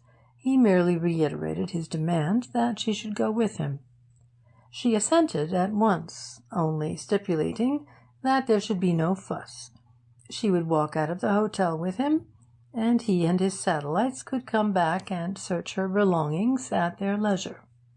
Then Hannaford, who, between you and me, Heatherwick, had an eye for a pretty woman, made his mistake. Her bedroom opened out of the sitting-room in which he'd had his interview with her. He was fool enough to let her go into it alone, to get ready to go with him. She went, and that was the very last Hannaford ever saw of her. "Made a lightning exit, eh?" remarked Heatherwick. "She must have gone instantly," asserted Hollis. "A door opened from the bedroom into a corridor. She must have picked up hat and coat and walked straight away, leaving everything she had there. Anyway, when Hannaford, tired of waiting, knocked at the door and looked in, his bird was flown. Then, of course, there was a hue and cry and a fine revelation, but she'd got clear away, probably by some side door or other exit, and although Hannaford, according to his own account, raked London with a comb for her, she was never found. Vanished." "And the necklace?" inquired Heatherwick. "That had vanished too," replied Hollis. "They searched her trunks and things, but they found nothing but clothing. Whatever she had in the way of money and valuables she'd carried off. And so Hannaford came home, considerably down in the mouth, and he had to stand a good deal of chaff. And if he found this woman's picture in a recent paper, well, small wonder that he did cut it out. I should say he was probably going to set Scotland Yard on her track, for of course there's no time limit to criminal proceedings." "This is the picture he cut out," observed Heatherwick, producing it from his pocket-book. "But you say you never saw the woman." "No, I never saw her," assented Hollis, examining the print with interested curiosity. "So, of course, I can't recognize this. Handsome woman. But you meet me at my office, close by, tomorrow morning at 10, and I'll take you to our police station. Grandam will know." Grandam, an elderly man with a sphinx-like manner and watchful eyes, laughed sardonically when Hollis explained Heatherwick's business. He laughed again when Heatherwick showed him the print. "Oh, aye, that's the lady," he exclaimed. "Not changed much, neither. Egad, she was a smart 'un, that, Mr. Hollis. I often laugh when I think how she did Hannaford. But, you know, Hannaford was a soft-hearted man. All these little affairs. He was always for sparing people's feelings. All very well, but he had to pay for trying to spare hers. Aye, that's her. We have a portrait of her here, you know." "You have, eh?" exclaimed Heatherwick. "I should like to see it." "You can see it with pleasure, sir," replied the detective, "and look at it as long as you like." He turned to a desk close by and produced a big album full of portraits with written particulars beneath them. "This is not, strictly speaking, a police photo," he continued. "It's not one that we took ourselves, you understand. We never had the chance. No, but when my lady was staying at the White Bear, She had her portrait taken by Wintring, the photographer, in Silver Street, and Wintring was that suited with it that he put it in his window. So, of course, when her ladyship popped off with Malladale's necklace, we got one of those portraits and added it to our little collection. Here it is, and you'll not notice so much difference between it and that you've got in your hand, sir." There was very little difference between the two photographs, and Heatherwick said so. And presently he went away from the police office, wondering more than ever about the woman with whose past adventures he was concerning himself. "May as well do the thing thoroughly while you're about it," remarked Hollis as they walked off. "Come and see Malladale. His shop is only round the corner. Not that he can tell you much more than I've told you already." But Malladale proved himself able to tell a great deal more. A grave, elderly man, presiding over an establishment which Heatherwick, unaccustomed to the opulence of provincial manufacturing towns, was astonished to find outside London, he ushered his visitor into a private room and listened to the reasons they gave for calling on him. After a close and careful inspection of the print which Heatherwick put before him, he handed it back with a confident nod. "There is no doubt whatever in my mind that is a print from a photograph of the woman I knew as the Honourable Mrs. Whittingham," he said. "And if it has been taken recently, she has altered very little during the 10 years that have elapsed since she was here in this town." "You'd be glad to see her again, Mr. Malladale, in the flesh," laughed Hollis. The jeweller shook his head. "I think not," he answered. "No, I think not, Mr. Hollis. That's an episode which I had put out of my mind until you recalled it." "But your loss," suggested Hollis. "Close on £4,000, wasn't it?" Mr. Malladale raised one of his white hands to his grey beard and coughed. It was a cough that suggested discretion, confidence, secrecy. He smiled behind his moustache, and his spectacled eyes seemed to twinkle. "I think I may venture a little disclosure, in the company of two gentlemen learned in the law," he said, "to a solicitor whom I know very well, and to a barrister introduced by him. I think I may reveal a little secret between ourselves, and to go no further.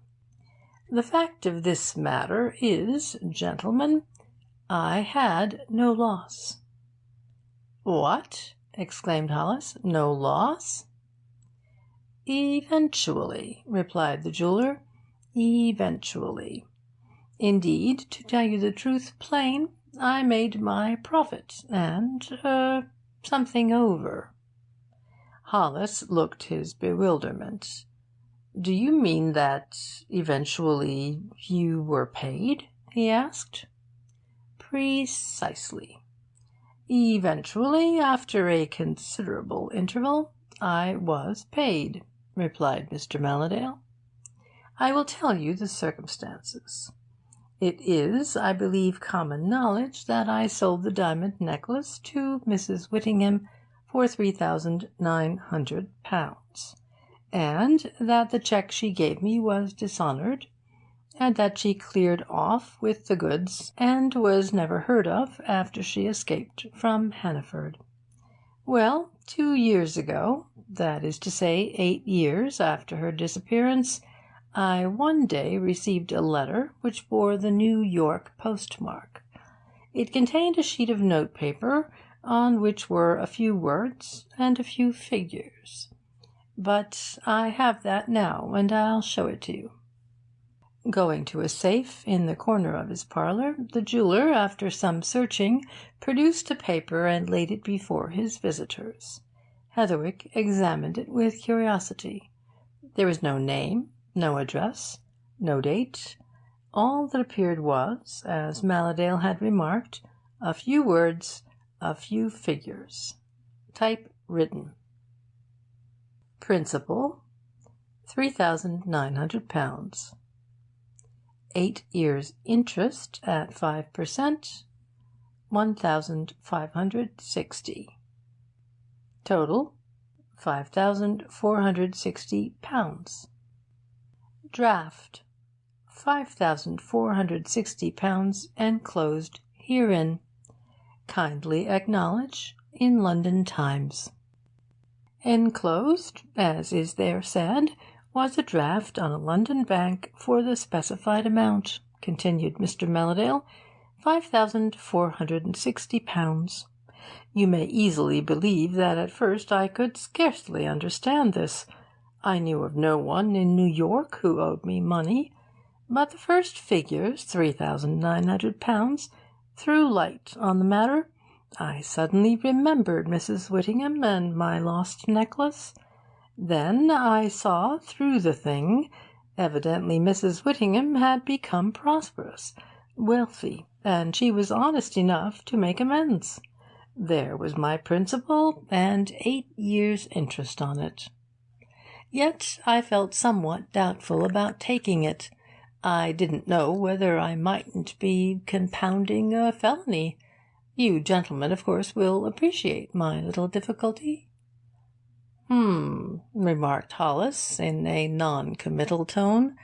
"The more interesting matter is, what did you do? Though I think we already know," he added with a smile. "Well, I went to see Hannaford, and told him what I had received," answered the jeweller. "And Hannaford said precisely what I expected him to say. He said, 'Put the money in your pocket, Mellowdale, and say nothing about it.' So I did." "Each of you feeling pretty certain that Mrs. Whittingham was not likely to show her face in Satterthwaite again, no doubt," observed Hollis. "Very interesting, Mr. Mellowdale. But it strikes me that whether she ever comes to Satterthwaite again or not, Mrs. Whittingham, or whatever her name may be nowadays, is in England." "You think so?" asked the jeweller. "Her pictures recently appeared in an English paper, anyway," said Hollis. "But pictures of famous American ladies appear in English newspapers," suggested Mr. Mellowdale. "I have recollections of several. Now, my notion is that Mrs. Whittingham, who was a very handsome and very charming woman, eventually went across the Atlantic and married an American millionaire. That's how I figured it, and I have often wondered who she is now." "That's precisely what I want to find out," said Heatherwick. "One thing is certain. Hannaford knew. If he'd been alive he could have told us, because in whatever paper it was that this print appeared there would be some letterpress about it giving the name and why it appeared at all." "You can trace that," remarked Hollis.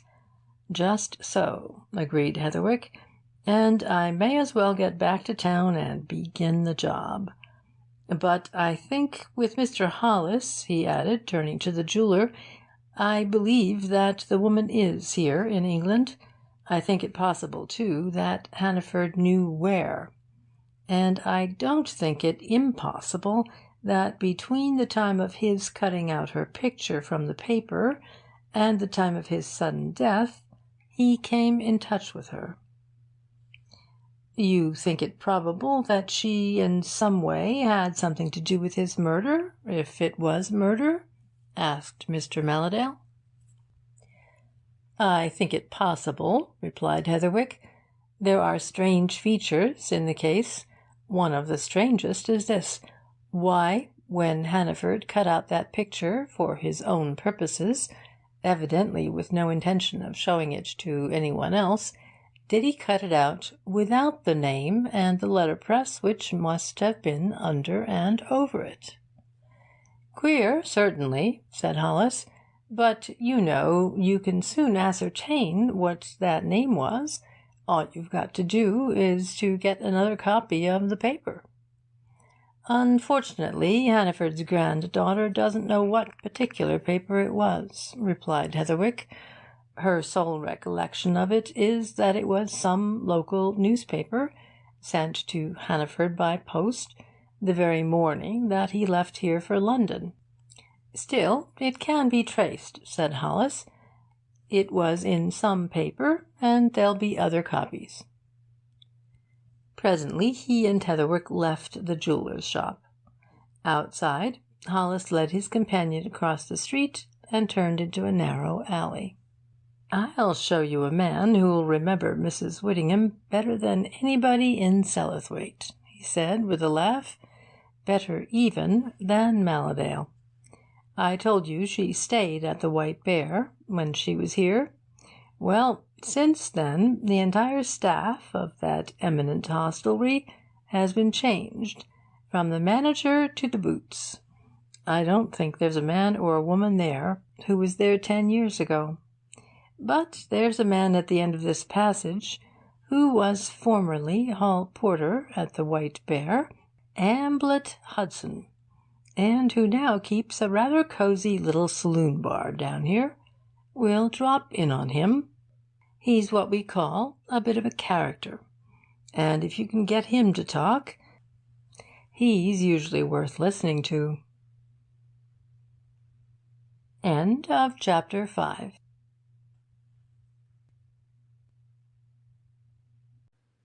Chapter 6 of the Charing Cross Mystery. Samples of Ink. Hollis led the way farther along the alley, between the high black windowless walls, and suddenly turning into a little court, paused before a door set deep in the side of an old half-timbered house.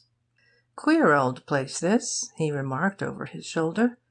"But you'll get a glass of as good port or sherry from this chap as you'd get anywhere in England. He knows his customers. Come in."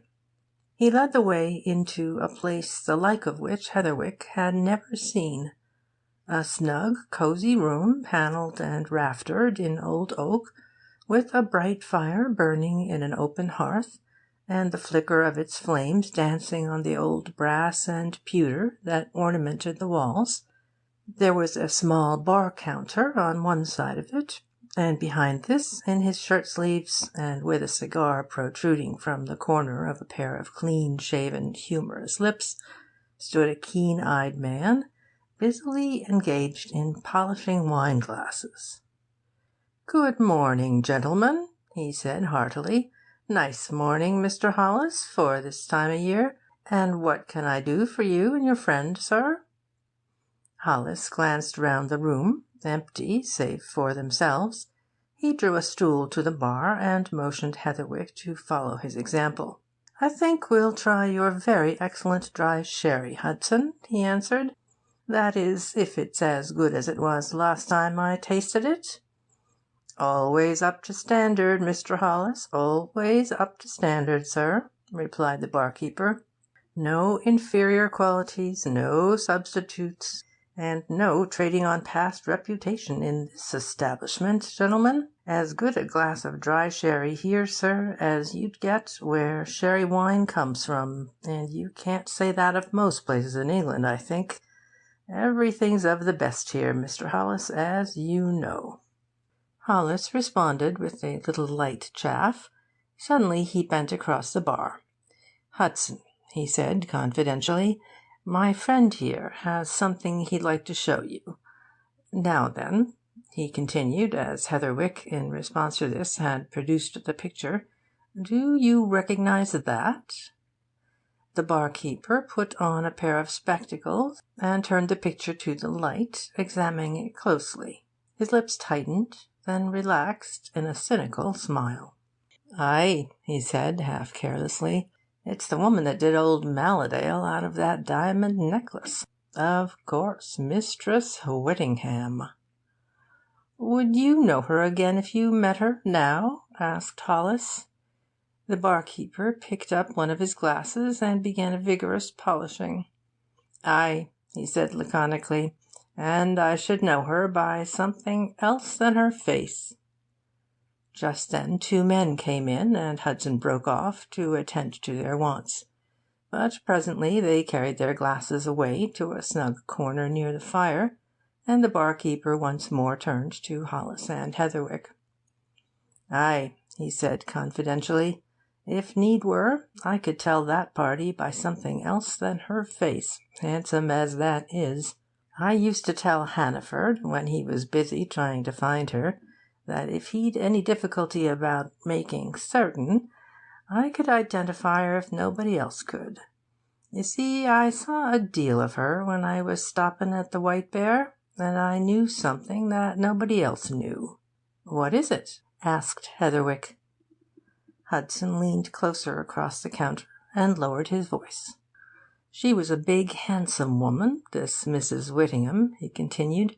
"Very showy, dressy woman, fond of fine clothes and jewellery, and so on. Sort of woman, you know, that would attract attention anywhere.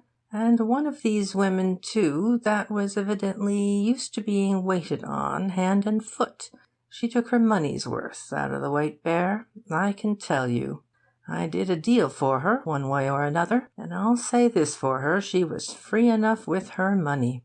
If it so happened that she wanted things doing for her, she kept you fairly on the go till they were done. But she threw 5-shilling pieces and half-crowns about as if they were farthings. She'd send you to take a 6-penny telegram and give you a couple of shillings for taking it. Well, now, as I say, I saw a deal of her, one way and another, getting cabs for her, and taking things up to her room, and doing this, that, and t'other. And it was with going up there one day, sudden-like, with the telegram that had just come, that I found out something about her, something that, as I say, I could have told her by anywhere, even if she could have changed her face and put a wig on." "Ay, and what now?" asked Hollis. "This," answered Hudson, with a knowing look. "Maybe I'm a noticing sort of chap. Anyhow, there was a thing I always noticed about Mrs. Whittingham.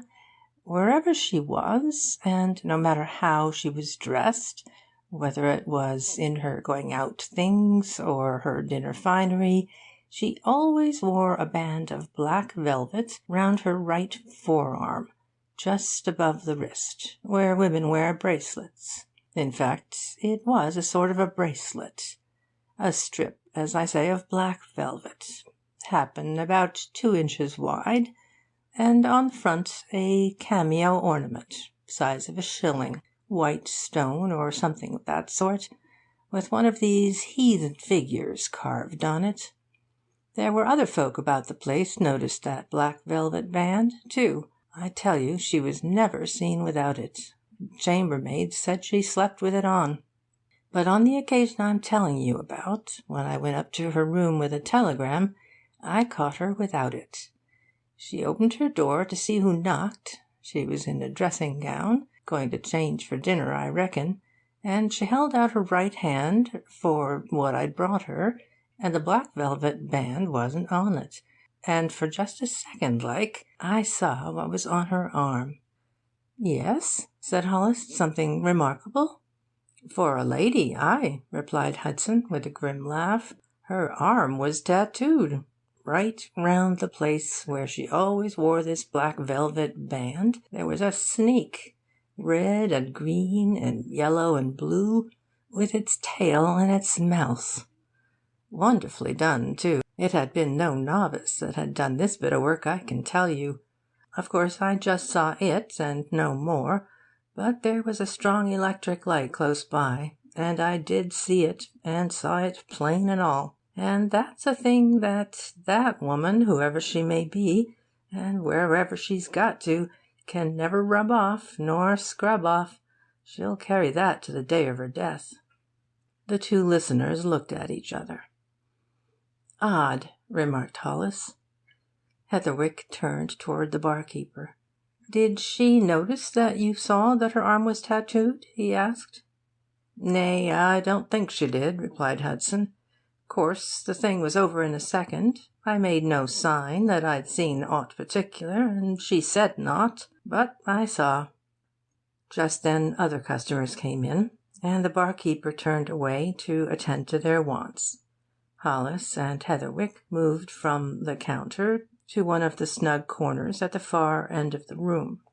"Whoever she may be, wherever she may be, as Hudson said just now," remarked Hollis, "and if this woman really had anything to do with the mysterious circumstances of Hannaford's death, she ought not to be difficult to find. A woman who carries an indefaceable mark like that on her arm, and whose picture has recently appeared in a newspaper, should be easily traced." "I think I shall get at her through the picture," agreed Heatherwick. "The newspaper production seems to have been done from a photograph which, from its clearness and finish, was probably taken by some first-class firm in London. I shall go round such firms as soon as I get back. It may be, of course, that she's nothing whatever to do with Hannaford's murder, but still, it's a trail that's got to be followed to the end, now that one's started on it. Well, that seems to finish my business here, as far as she's concerned. But there's another matter. I told you that when Hannaford came to town, he had on him a sealed packet containing the secret of some invention or discovery, and that it's strangely and unaccountably missing. His granddaughter says that he worked this thing out, whatever it is, in a laboratory that he had in his garden. Now then, before I go, I want to see that laboratory. As he's only recently left the place, I suppose things will still be pretty much as he left them at his old house. Where did he live?" "He lived on the outskirts of town," replied Hollis. "An old-fashioned house that he bought some years ago. I know it by sight well enough, though I've never been in it. I don't suppose it's let yet, though I know it's being advertised in the local papers. Let's get some lunch at the White Bear, and then we'll drive up there and see what we can do. You want to get an idea of what it was that Hannaford had invented." "Just so," assented Heatherwick. "If the secret was worth all that he told his granddaughter it was, he may have been murdered by somebody who wanted to get sole possession of it. Anyway, it's another trail that's got to be worked on." "I never heard of Hannaford as an investigator or experimenter," remarked Hollis. "But there, I knew little about him, except in his official capacity. He and his granddaughter, and an elderly woman they kept as a working housekeeper, were quiet sort of folk. I knew that he brought up his granddaughter from infancy, and gave her a rattling good education at the girls' high school. But beyond that, I know little of their private affairs. I suppose he amused himself in this laboratory you speak of in his spare time?" "Dabbled in chemistry, I understand," said Heatherwick. "And if it hasn't been dismantled, we may find something in that laboratory that will give us a clue of some sort." Hollis seemed to reflect for a minute or two. "I've an idea," he said suddenly. "There's a man who lunches at the White Bear every day, a man named Collison. He's analytical chemist to a big firm of dyers in the town. I've seen him in conversation with Hannaford now and then. Perhaps he could tell us something on this point. Come on, this is just about his time for lunch." A few minutes later, in the coffee-room of the hotel, Hollis led Heatherwick up to a bearded and spectacled man who had just sat down to lunch, and, having introduced him, briefly detailed the object of his visit to Sellathwaite. Collison nodded and smiled. "I understand," he said, as they seated themselves at his table. "Hannaford did dabble a bit in chemistry, in quite an amateur way. But as to inventing anything that was worth all that, come. Still, he was an ingenious man for an amateur, and he may have hit on something fairly valuable." "You've no idea what he was after?" "Of late, no. But some time ago he was immensely interested in aniline dyes," replied Collison. "He used to talk to me about them. That's a subject of infinite importance in this district. Of course, as I dare say you know, the Germans have been vastly ahead of us as regards aniline dyes, And we've got most, if not all, of the stuff used from Germany. Hannaford used to worry himself as to why we couldn't make our own aniline dyes, and I believe he experimented. But with his resources, as an amateur, of course, that was hopeless." "I've sometimes seen him talking to you," observed Hollis. "You've no idea what he was after of late?" "No. He used to ask me technical questions," answered Collison. "You know, I just regarded him as a man who had a natural taste for experimenting with things. This was evidently his hobby. I used to chaff him about it. Still, he was a purposeful man, and by reading and experiment he'd picked up a lot of knowledge." "And I suppose it's within the bounds of possibility that he had hit on something of practical value?" "Oh, quite within such bounds as he may have done," agreed Collison. "I've known much greater amateurs suddenly discover something. The question then is, do they know enough to turn their discovery to any practical purpose or account?" Evidently, from what he told his granddaughter, Hannaford did think that he knew enough, said Heatherwick. "What I want to find out from a visit to his old laboratory is, what had he discovered?" "And as you're not a chemist, nor even a dabbler," remarked Hollis, with a laugh, "that won't be easy. You'd better come with us after lunch, Collison." "I can give you a couple of hours," assented Collison. "I'm already curious, especially if any discovery we can make tends to throw light on the mystery of Hannaford's death. Pity the police haven't got hold of the man who was with him," he added, glancing at Heatherwick. "I suppose you could identify him?" "Unless he's an absolute adept at disguising himself, yes, positively," replied Heatherwick. "He was a noticeable man." An hour later, the three men drove up to a house which stood a little way out of town, on the edge of the moorland that stretches towards the great range of hills on the west. The house, an old-fashioned, solitary place, was empty, save for a caretaker who had been installed in its back rooms to keep it aired and to show it to possible tenants. The laboratory, a stone-walled, timber-roofed shed at the end of the garden, had never been opened, said the caretaker, since Mr. Hannaford locked it and left it. But the key was speedily forthcoming, and the three visitors entered and looked round, each with different valuings of what he saw. The whole place was a wilderness of litter and untidiness. Whatever Hannaford had possessed in the way of laboratory plant and appliances had been removed, and now there was little but rubbish: glass, whole and broken, paper, derelict boxes and crates, odds and ends of wreckage to look at. But the analytical chemist glanced about him with a knowing eye, examining bottles and boxes, picking up a thing here and another there, and before long he turned to his companions with a laugh, pointing at the same time to a table in a corner which was covered with dust-lined pots. "It's very easy to see what Hannaford was after," he said. "He's been trying to evolve a new ink." "Ink!" exclaimed Hollis, incredulously. "Aren't there plenty of inks on the market?" "No end," agreed Collison, with another laugh, and again pointing to the table.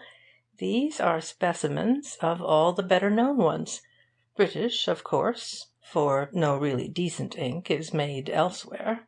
But even the very best ink, up to now, isn't perfect.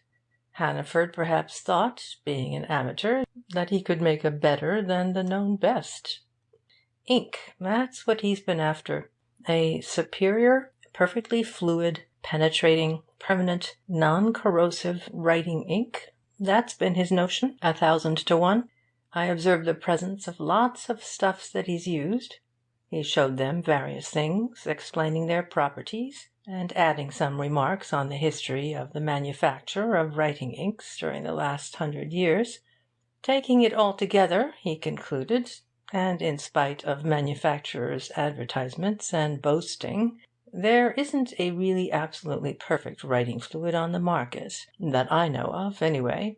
If Hannaford thought he could make one and succeeded, well, I'd have been glad to have his formula. Money in it. "To the extent of £100,000?" asked Heatherwick, remembering what Rona had told him. "All that?"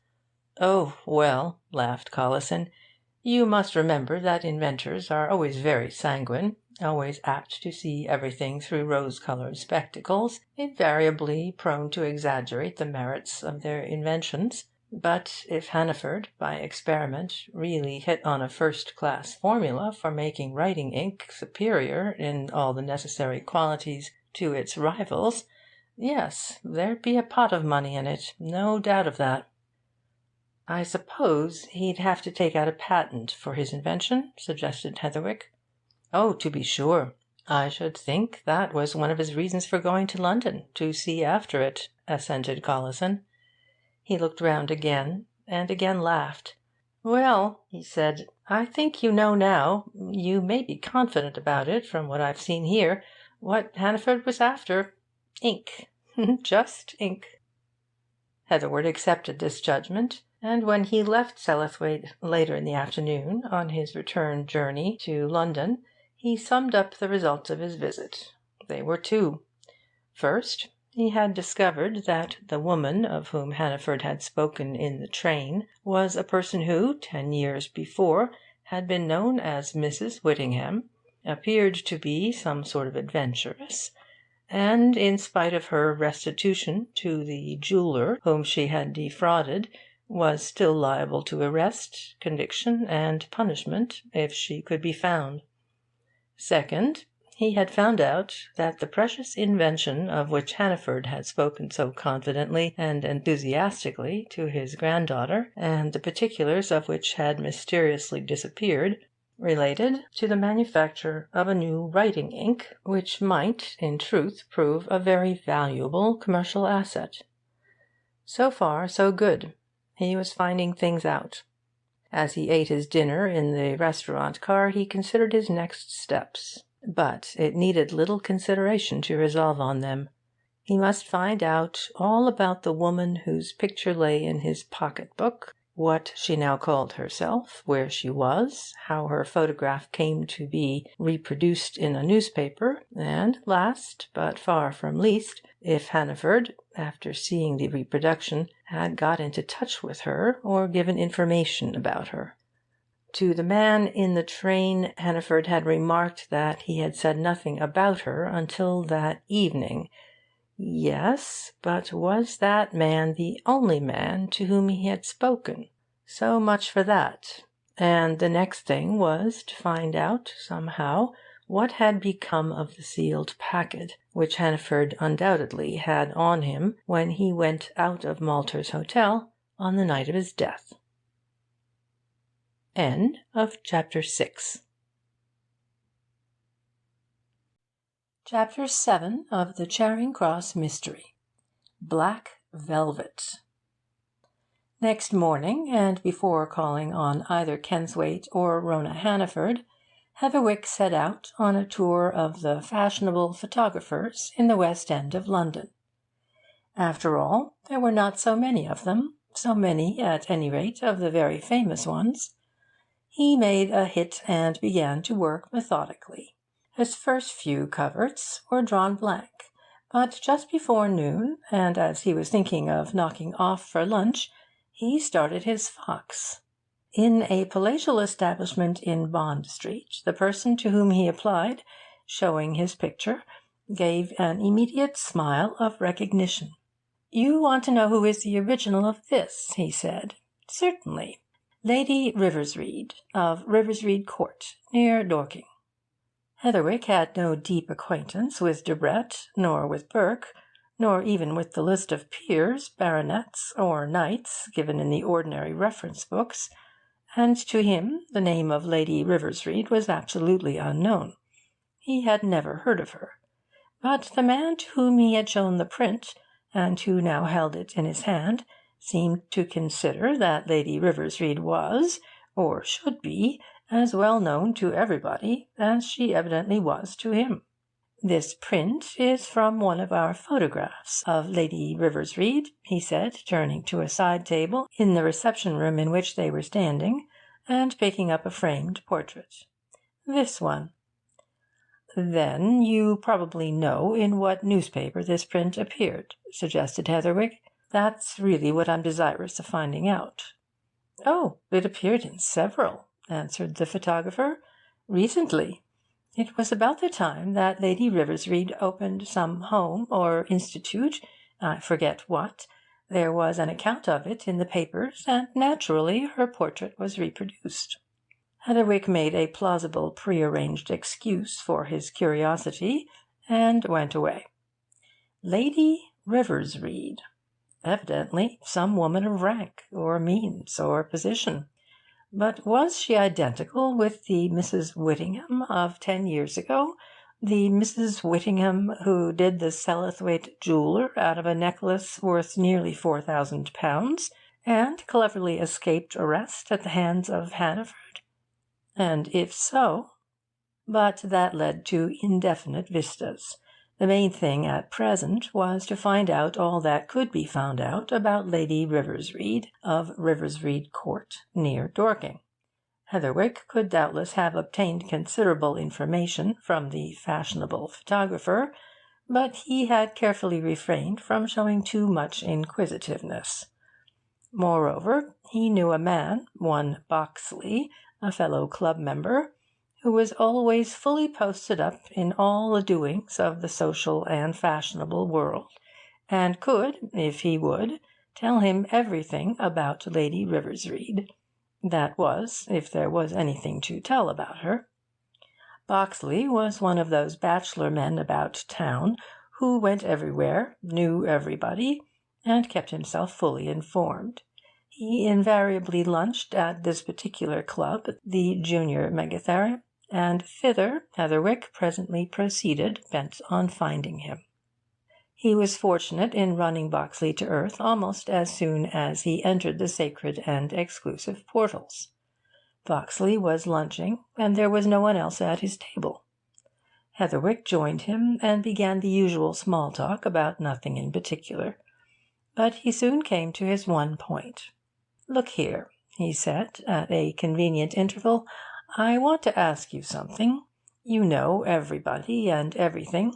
Who is Lady Riversreade, who's recently opened some home or institution or hospital or something?" "One of the richest women in England," replied Boxley promptly. "Worth a couple of millions or so. That's who she is. Who she was, I don't know. Don't suppose anybody else does either. In this country, anyhow." "What, is she a foreigner, then?" asked Heatherwick. "I've seen her portrait in the papers. That's why I asked you who she is. Doesn't look foreign, I think." "I can tell you all that is known about her," said Boxley, "and that's not much. She's the widow of old Sir John Riversreade, the famous contractor, the man who made a pot of money building railways and dams across big rivers and that sort of thing, and got a knighthood for it. He also built himself a magnificent place near Dorking, and called it Riversreade Court. Just the type of place a modern millionaire would build. Now, old Sir John had been a bachelor all his life, until he was over 60, no time for anything but his contracts, you know. But when he was about 65, which would be some 6 or 7 years ago, he went over to the United States and made a rather lengthy stay there. When he returned, he brought a wife with him, the lady you're inquiring about." "American, then?" suggested Heatherwick. "Well, he married her over there, certainly," said Boxley, "but I should say she isn't American." "You've met her personally?" "Just. Run across her once or twice at various affairs, and been introduced to her quite casually. No, I don't think she's American. If I wanted to label her, I should say she was cosmopolitan." "Woman of the world, eh?" "Decidedly so. Handsome woman, self-possessed, self-assured, smart, clever. I think she'll know how to take care of the money her husband left her." "Leave her everything?" Every penny, except some inconsiderable legacies to charitable institutions. It was said at the time, it's 2 years since the old chap died, that she's got over 2 millions. And this institution, or whatever it is? Oh, that was in the papers not so long since. I'm no great reader of newspapers. What about it? Oh, she started a home for wounded officers near RIVERSREADE Court. There was some big country house near there, empty, couldn't really be sold or let. She bought it, renovated it, fixed it up, stuck a staff of nurses and servants in, and got it blessed by the War Office. Jolly nice place, I believe, and she pays the piper. Doing the benevolent business, eh? So it appears. Easy game, too, when you've got a couple millions behind you. Useful, though. Boxley went away soon after that, and Heatherwick, wondering about what he had learned, and now infinitely inquisitive about the identity of Lady RIVERSREADE with Mrs. Whittingham, went into the smoking-room, and, more from habit than because he really wanted to see it, picked up a copy of the Times. Almost the first thing on which his glance lighted was the name that was just then in his thoughts. There it was, in capitals, at the head of an advertisement. Lady RIVERSREADE's Home for Wounded Officers, Surrey. Required at once a resident lady secretary, fully competent to undertake accounts and correspondence, and thoroughly trained in shorthand and typewriting.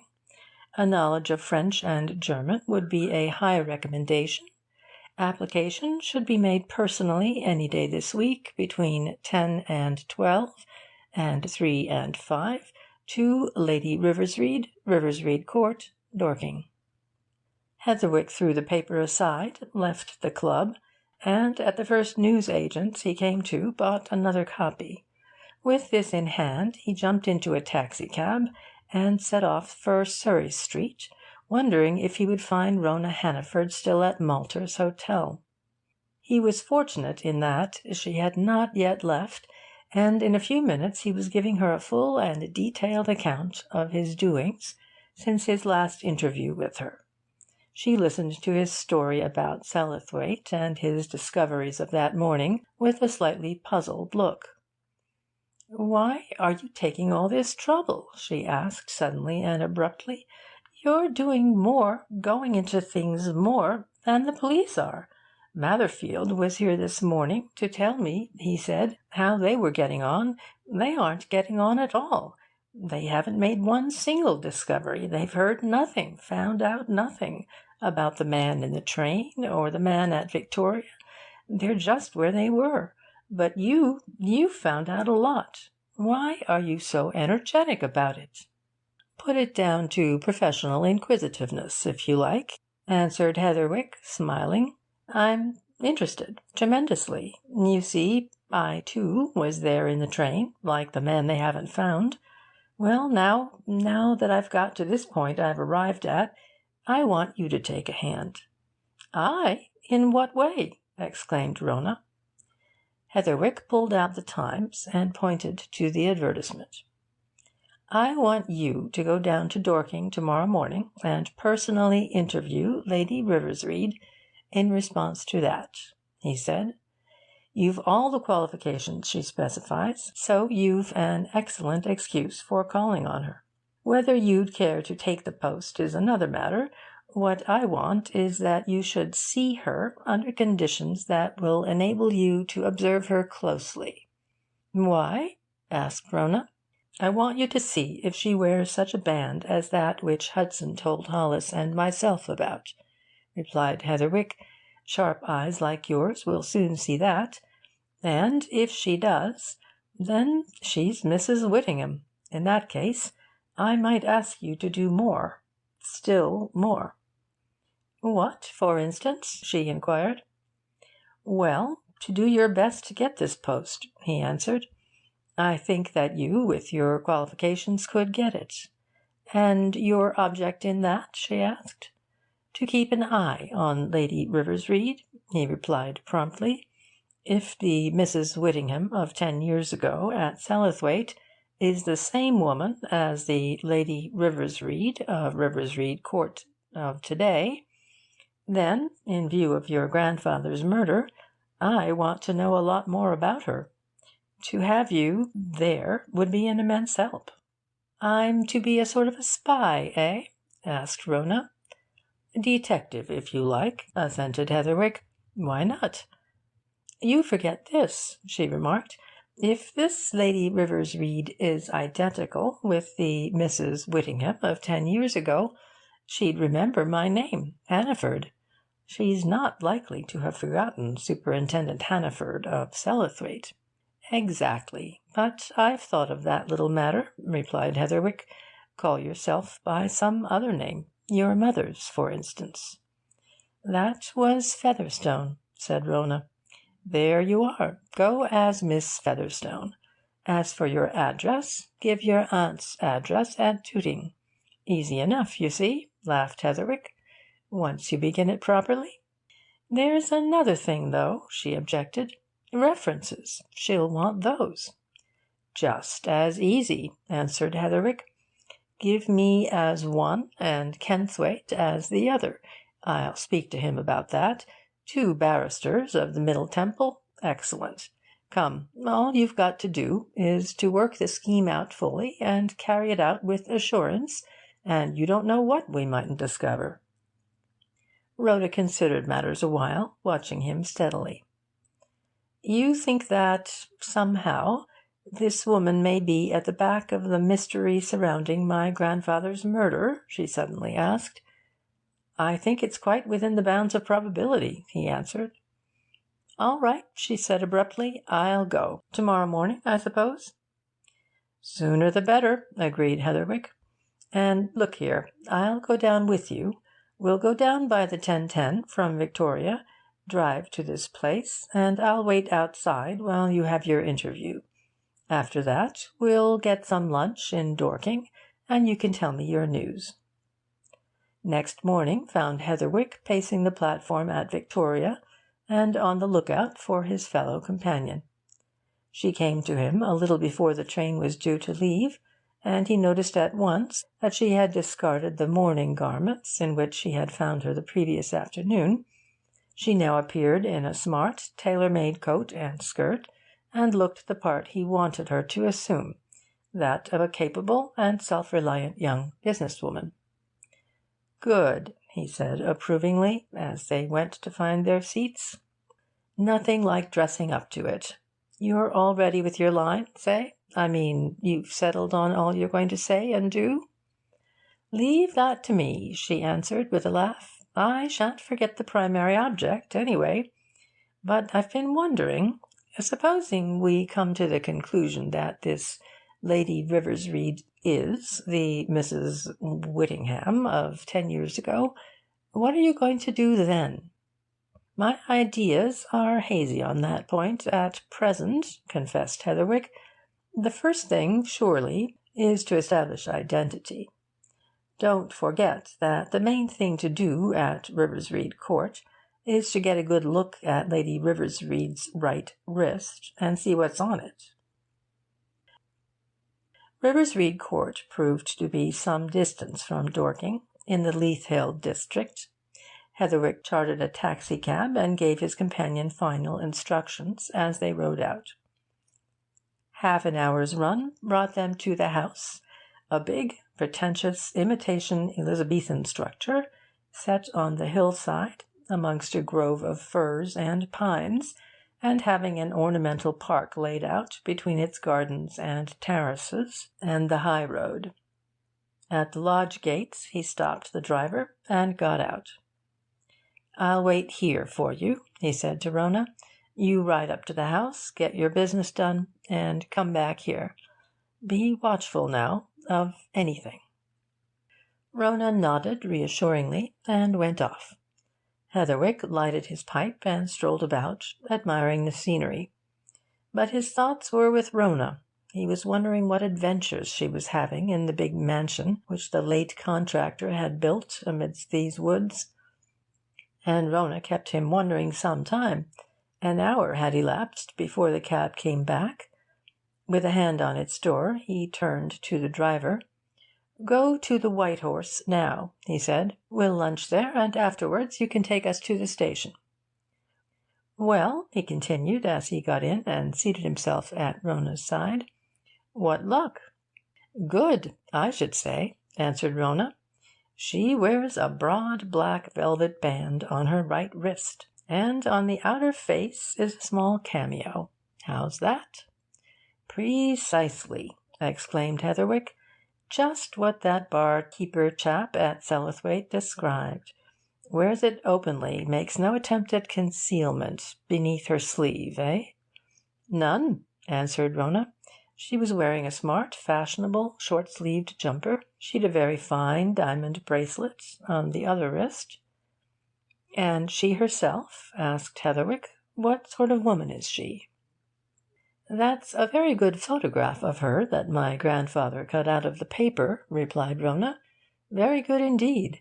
I knew her at once. She's tall, fine, handsome, well preserved, perhaps 40, perhaps less, very easy, accustomed manner, a regular woman of the world, I should think, quite ready to talk about herself and her doings.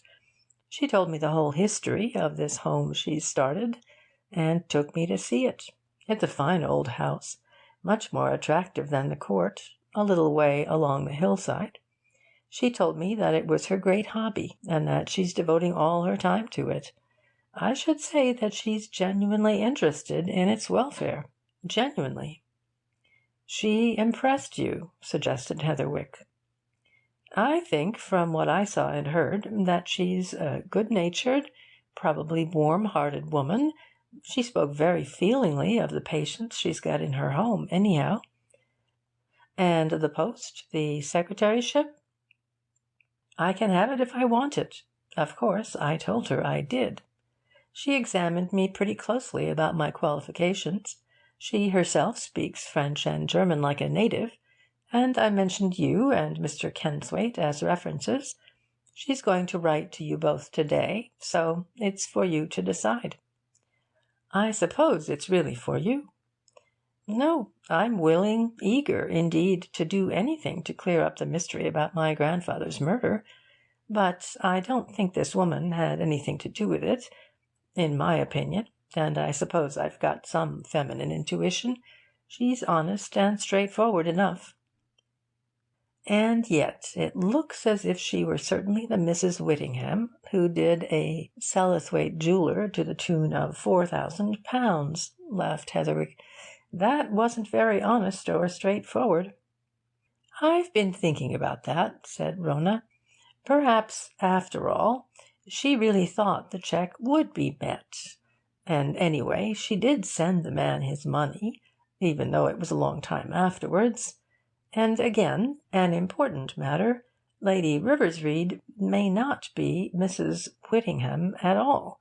More women than one wear wristlets of velvet."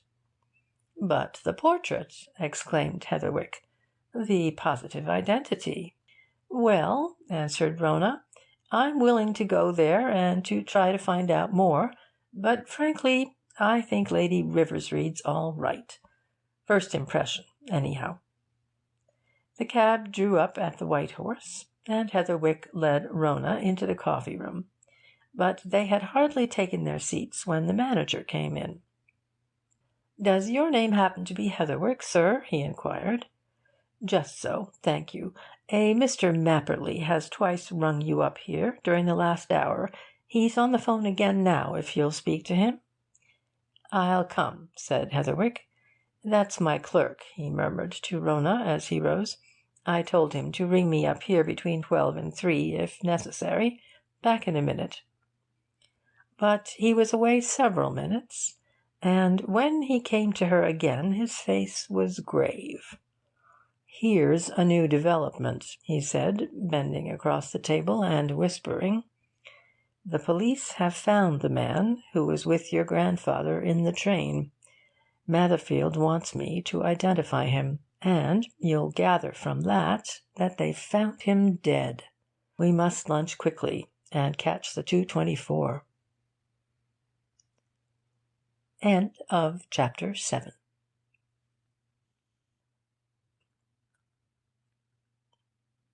Chapter 8 of the Charing Cross Mystery.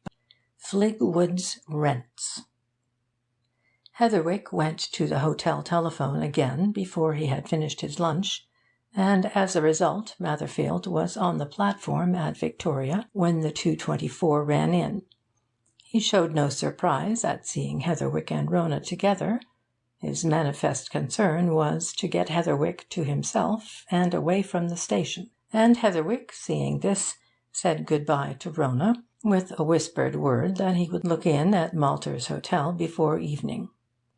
A few minutes later, he and Matherfield were in a taxi-cab together, hastening along Buckingham Palace Road.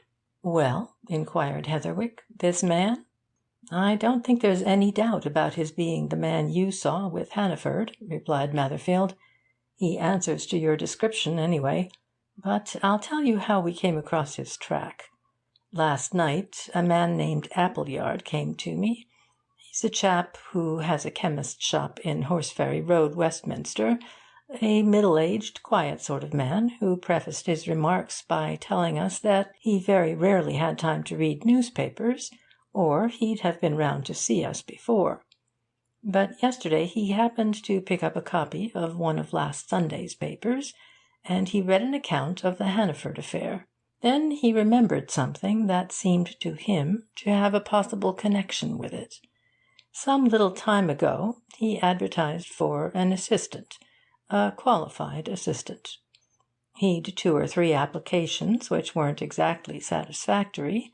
Then one evening, he couldn't give any exact date, but from various things he told us, I reckoned up that it must have been on the very evening on which Hannaford met his death, a man came and made a personal application. Appleyard described him: medium-sized, a spare man, sallow-complexioned, thin face and beard, large dark eyes, very intelligent, superior manner, poorly dressed, and evidently in low water. "That's the man, I'll be bound," exclaimed Heatherwick.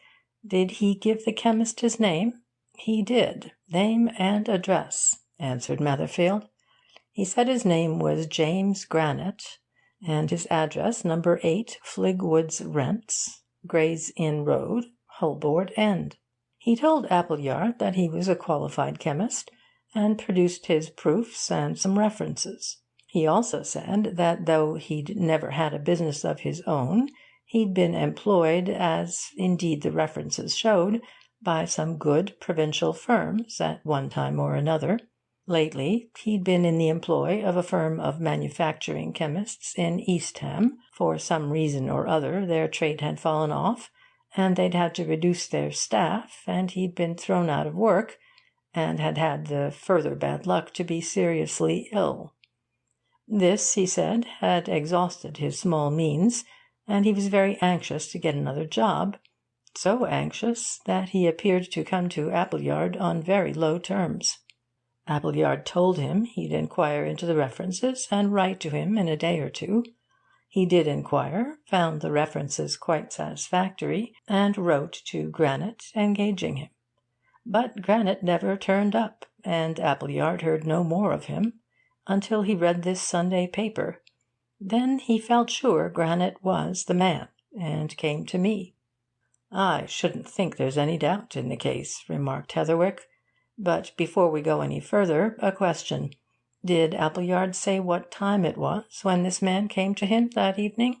"He did. It was just as he was closing his shop, 9 o'clock.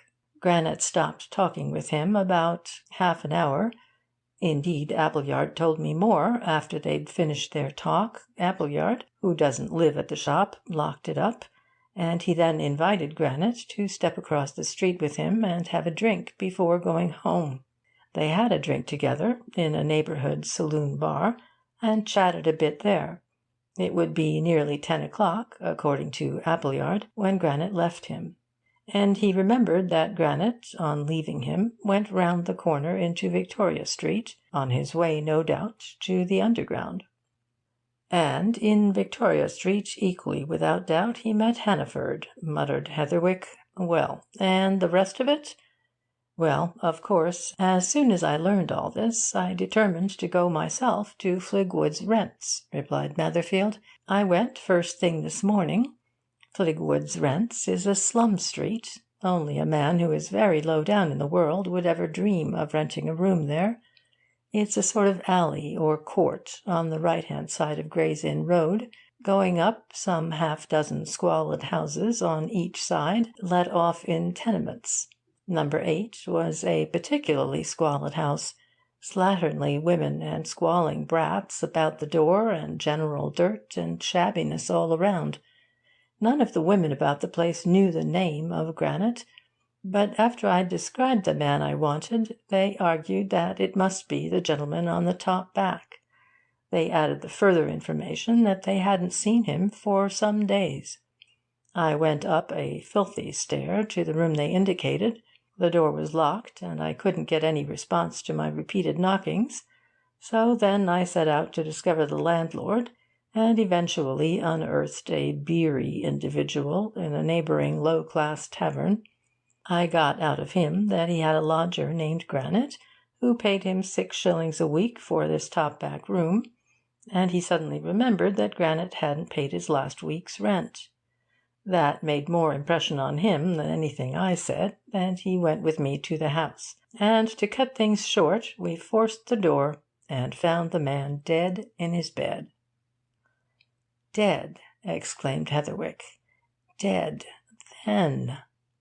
"Dead then, yes, and he'd been dead several days, according to the doctors," replied Matherfield grimly. "Dead enough.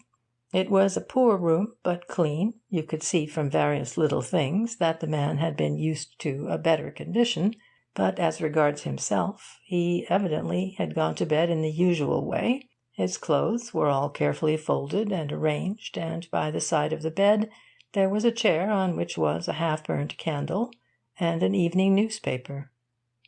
"That would fix the date," suggested Heatherwick. "Of course it did, and it was the same date as that on which Hannaford died," answered Matherfield. "I've made a careful note of that circumstance. Everything looked as if the man had gone to bed in just his ordinary way, read the paper a bit, blown out his light, dropped off to sleep, and died in his sleep." "Yes, and from what cause, I wonder?" exclaimed Heatherwick. "Precisely the same idea occurred to me, knowing what I did about Hannaford," said Matherfield. "However, the doctors will tell us more about that. But to wind up, I had a man of mine with me, and I left him in charge while I got further help, and sent for Appleyard. Appleyard identified the dead man at once as the man who had been to see him. Indeed, on opening the door, we found Appleyard's letter engaging him lying with 1 or 2 others just inside. So that's about all, except that I now want to know if you can positively identify him as the man you saw with Hannaford, and I also want to open a locked box that we found in the room, which may contain something that will give us further information. Altogether, it's a step forward." "Yes," admitted Heatherwick, "it's something. But there's spade work to be done yet, Matherfield. I don't think there's any doubt now that Granite encountered Hannaford after he left Appleyard, and that indicates that Granite and Hannaford were old acquaintances. But supposing they met at or soon after 10 o'clock, where did they go? Where did they spend their time between that and the time they entered my compartment at St. James's Park?" "That would be what?" asked Matherfield. "It was well after midnight. Mine was the last train going east, anyway," said Heatherwick. "I only just caught it at Sloane Square. But we can certainly ascertain the exact time to a minute. Still, those two, meeting accidentally, as I conclude they did, must have been together 2 or 3 hours. Where? At that time of night? Surely there must be some way of finding that out. 2 men, each rather noticeable. Somebody must have seen them together somewhere. It seems impossible that they shouldn't have been seen." "Ay, but in my experience, Mr. Heatherwick, it's the impossible that happens," rejoined Netherfield. "In a beehive like this, where every man's intent on his own business, 99 men out of 100 never observe anything unless it's shoved right under their very eyes. Of course, if we could find out if and where Hannaford and Grannet were together that night, and where Grannet went to after he slipped away at Charing Cross, it would vastly simplify matters. But how are we going to find out? There's been immense publicity given to this case in the papers, you know, Mr. Heatherwick.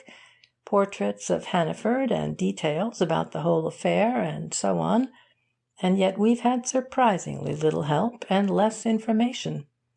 I'll tell you what I think it is, sir. What we want is that tall, muffled-up chap who met Hannaford at Victoria. Who is he, now?"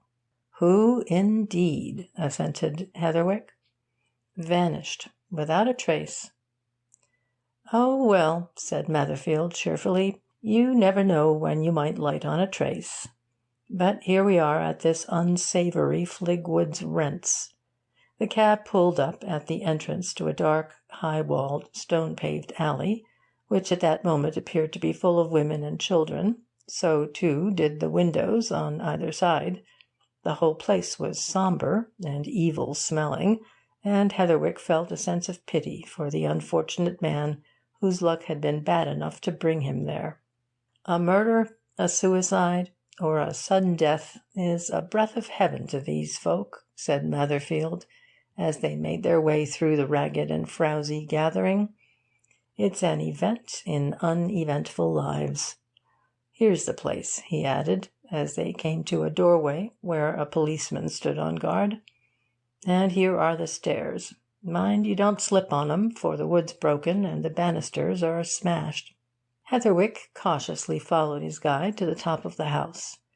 There, at another door, stood a second policeman, engaged, when they caught sight of him, in looking out through the dirt-obscured window of the landing.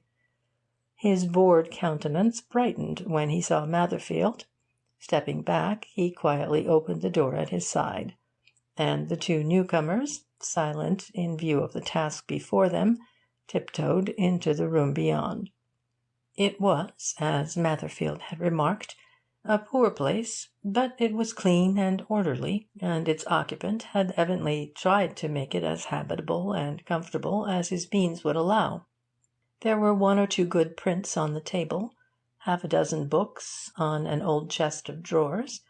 In a cracked vase on the mantelpiece there were a few flowers, wilted and dead.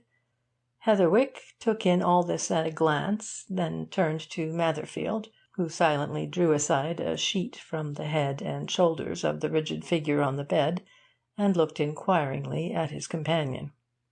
And Heatherwick gave the dead man's face one careful inspection, and nodded. "Yes," he said, "that's the man." "Without doubt?" asked Netherfield.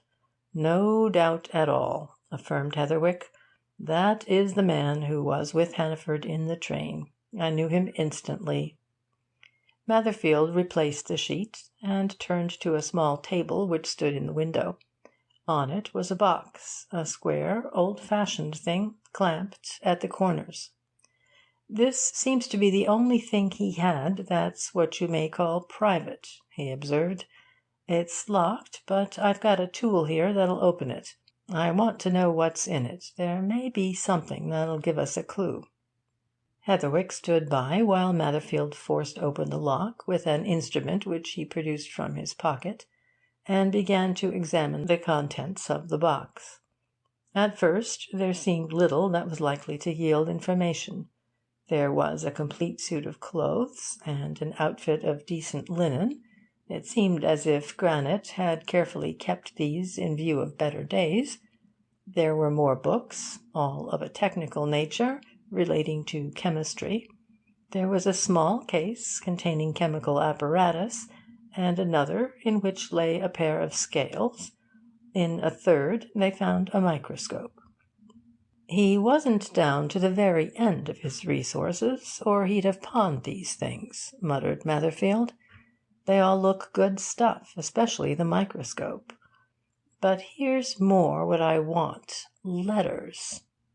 He drew forth 2 bundles of letters, neatly arranged and tied up with tape. Unloosening the fastenings, and rapidly spreading the envelopes out on the table, he suddenly put his finger on an address. "There you are, Mr. Heatherwick," he exclaimed. "That's just what I expected to find out, though I certainly didn't think we should discover it so quickly. This man has lived at Sellathwaite some time or other. Look there, at this address. Mr. James Grannet, 7 Victoria Terrace, Sellathwaite, Yorkshire. Of course, that's how he came to know and be with Hannaford. They were old acquaintances. See, there are several letters." Heatherwick took 2 or 3 of the envelopes in his hand, and looked closely at them. He perceived at once what Matherfield had not noticed. "Just so," he said, "but what's of far more importance is the date. Look at this, you see. That shows that Grannet was living at Sellathwaite 10 years ago. It was of that time that Hannaford was talking to him in the train." "Oh, we're getting at something," assented Matherfield. "Now we'll put everything back, and I'll take this box away and examine it thoroughly at leisure." He replaced the various articles, twisted a cord round the box, knotted it, and turned to the dead man's clothes, lying neatly folded on a chair close by. "I haven't had a look at the pockets of those things yet," he continued. "I'll just take a glance. You never know." Heatherwick again watched in silence.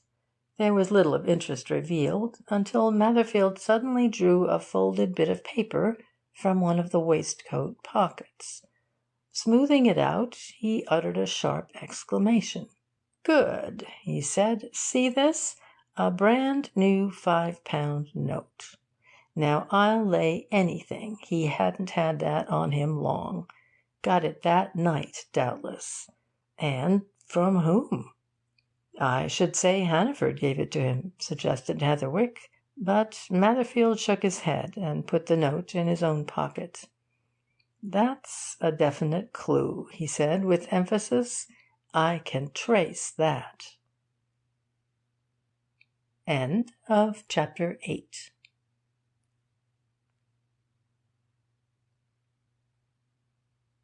Chapter 9 of the Charing Cross Mystery. The Medicine Bottle. Heatherwick went away from the sordid atmosphere of FLIGWOOD'S rents, wondering more than ever at this new development. He continued to wonder and to speculate all the rest of that day and most of the next. That Granet's sudden death had followed on Hannaford's seemed to him a sure proof that there was more behind this mystery than anybody had so far conceived of. Personally, he had not the slightest doubt that whoever poisoned Hannaford had also poisoned Grannet. And he was not at all surprised when, late in the afternoon of the day following upon that of the visit to Dorking, Matherfield walked into his chambers with a face full of news. "I know what you're going to tell me, Matherfield," said Heatherwick, motioning his visitor to an easy-chair. "The doctors have held a post-mortem on Grannet, and they find that he was poisoned." "Well, and that's just what I was going to tell you," he answered. "That's what they do say. Same doctors that performed the autopsy on Hannaford. Doesn't surprise you?" "Not in the least," replied Heatherwick. "I expected it." "They're sure of it?" "Dead certain. But, as in Hannaford's case, they're not certain of the particular poison used. However, also, as in his case, they've submitted the whole case to 2 big swells in that line, one of 'em the man that's always employed by the Home Office in these affairs, and the other that famous specialist at St. Martha's Hospital, I forget his name. They'll get to work. They're at work on the Hannaford case now. Difficult job, I understand. Some very subtle poison, probably little known. However, I believe we've got a clue about it.' 'A clue about the poison?' exclaimed Heatherwick. 'What clue?' 'Well, this,' answered Matherfield. 'After you'd gone away from FLIGWOOD'S rents yesterday afternoon, and while I was making arrangements for the removal of the poor chap's body, I took another careful look round the room. Now, if you noticed things as closely as all that, you may have observed that Granite's bed was partly in a sort of alcove, the head part. In the corner of that alcove, or recess, just where he could have set them down by reaching his arm out of bed, I found a bottle and a glass tumbler. The bottle was an ordinary medicine bottle, not a very big one. It had the cork in it, and about an inch of fluid, which, on taking out the cork, I found to be whisky, and, I should say by the smell, whisky of very good quality. But I noticed that there was the very slightest trace of some sort of sediment at the bottom. There was a trace of similar sediment in the bottom of the tumbler. Now, of course, I put these things up most carefully, sealed them, and handed them over to the doctors. For it was very evident to me, reconstructing things, you know, that Granite had mixed himself a drink, a nightcap, if you like to call it so, from that bottle on getting into bed, and then had put bottle and glass down by his bedhead in the corner. And just as I mean to trace that £5 note, Mr. Heatherwick, so I mean to trace that bottle.' 'How?' asked Heatherwick, closely interested. 'And to what or whom?' 'To the chemist's where it came from,' answered Matherfield. 'It came from some chemist's, and I'll find which.' 'There are hundreds of chemists in London,' said Heatherwick. 'It's a stiff proposition.' 'It's going to be done anyway,' asserted Matherfield, 'and it mayn't be such a stiff job as at first it looks to be.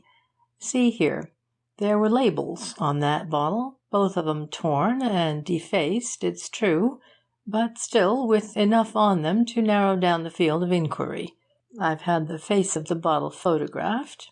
Here's a print of the result.' He brought out a photographic print, roughly finished and mounted on a card, and handed it over to Heatherwick, who took it to the light and examined it carefully. It showed the front of the medicine bottle, with a label at the top and another at the bottom. Each had been torn, as if to obliterate names and addresses, but a good deal of the lettering was left. Reader's note. Here follows an illustration of the top and bottom pieces of the label. The top piece reads as follows: C.A.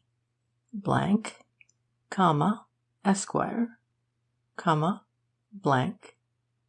The mix blank, R.E. as before, blank, number A. 1152, blank. The bottom piece reads as follows: Note, period. This medicine has been dispensed by a fully qualified chemist with the blank, 2 possible drugs, blank, is guaranteed, blank, wishes of, blank, the PRES hyphen, blank, MPS, blank, St. W.C. End of reader's note. "That top label's the thing, Mr. Heatherwick," remarked Matherfield. "Let me get that hiatus filled up with the name and address of the chemist, and I'll soon find out who C.A. Blank, Esquire, is. The chemist is one in the West Central district. He's a member of the Pharmaceutical Society. He'll have somebody whose initials are C.A. on his books. He'll recognise the number A1152 of the prescription. It's a decided clue. And even if there are, as there undoubtedly are, scores of chemists in the West Central District, I'll run this one down." Heatherwick handed back the photograph and began to pace up and down the room. Suddenly he turned on his visitor, his mind made up to tell him what he himself had been doing. "Matherfield," he said, dropping into his chair again and adopting a tone of confidence, "what do you make of this? I mean, what's your theory? Is it your opinion that the deaths of these two men are, so to speak, all of a piece?" "That is my opinion," answered Matherfield, with an emphatic nod. "I've no more doubt about it than I have that I see you, Mr. Heatherwick. All of a piece, to be sure. Whoever poisoned Hannaford poisoned Granite. I'll tell you how I figured it out, since the doctors told me only a couple of hours since what their opinion is about Granite. This way. Hannaford and Granite knew each other at Sellathwaite 10 years ago. That night, when Granite left Appleyard in Horseferry Road and turned into Victoria Street, he met Hannaford accidentally. Why accidentally? Well, that's what I think," said Matherfield. "I figured in that way. Of course, it may have been an appointment, but anyway, they met, we know that. Now then, where did they spend their time between then and the time they got into your carriage at St. James's Park? We don't know. But here comes in an unknown factor. What about the strange man at Victoria, the man muffled to his eyes? Two things suggest themselves to me, Mr. Heatherwick. Did Hannaford take Granite to see that man, or did Hannaford and Granite meet at that man's? For I think that man, whoever he is at the bottom of everything." "Why should they meet at that man's?" asked Heatherwick. "Well," answered Matherfield, "I think that secret of Hannaford's has something to do with it. He had the sealed packet on him when he left Malter's Hotel. It had disappeared when we searched his clothing after his death.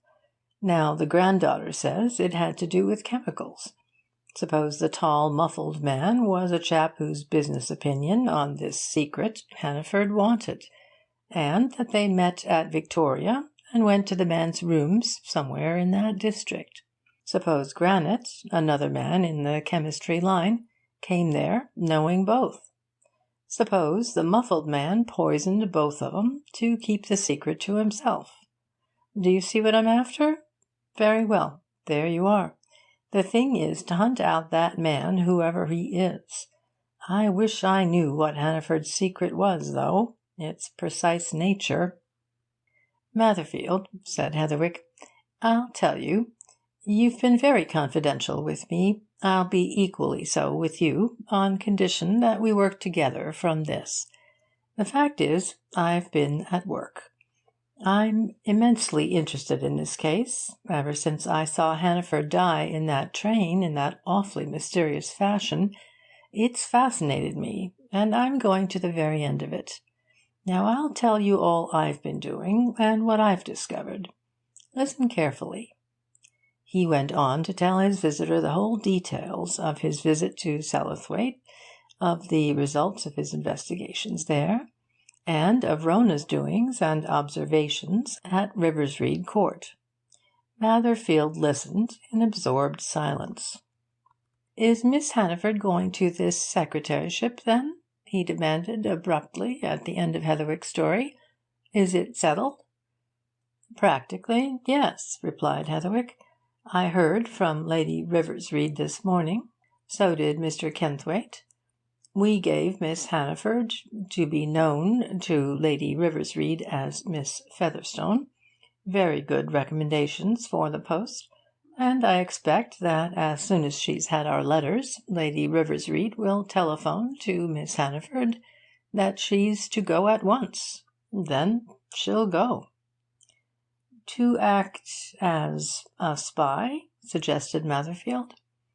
"If you put it that way, yes," assented Heatherwick. though from what she saw of her yesterday, Miss Hannaford formed a very favourable opinion of Lady Riversreade. However, I'm so certain that somehow or other, perhaps innocently, she's connected with this affair, that we mustn't lose any chance." "And Miss Hannaford will report anything likely to you?" asked Matherfield. "Just so. Miss Hannaford's duties don't include any Sunday work. On Sunday she'll come to town, and if there's anything to tell, she'll tell it to me. She's a smart, clever girl, Matherfield, and she'll keep her eyes open."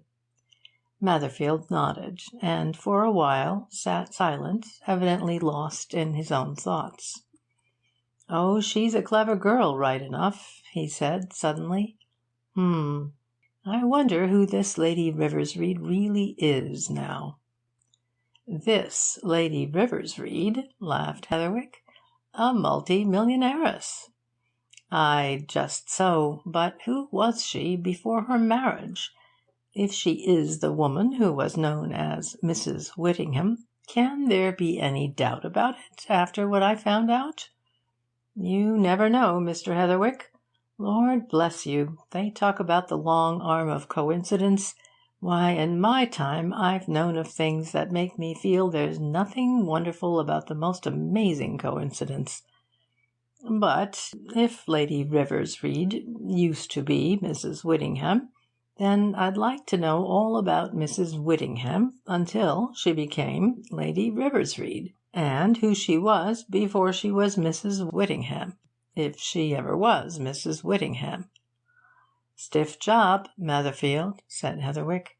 "I think we shall have enough to do to keep an eye on Lady Riversreade."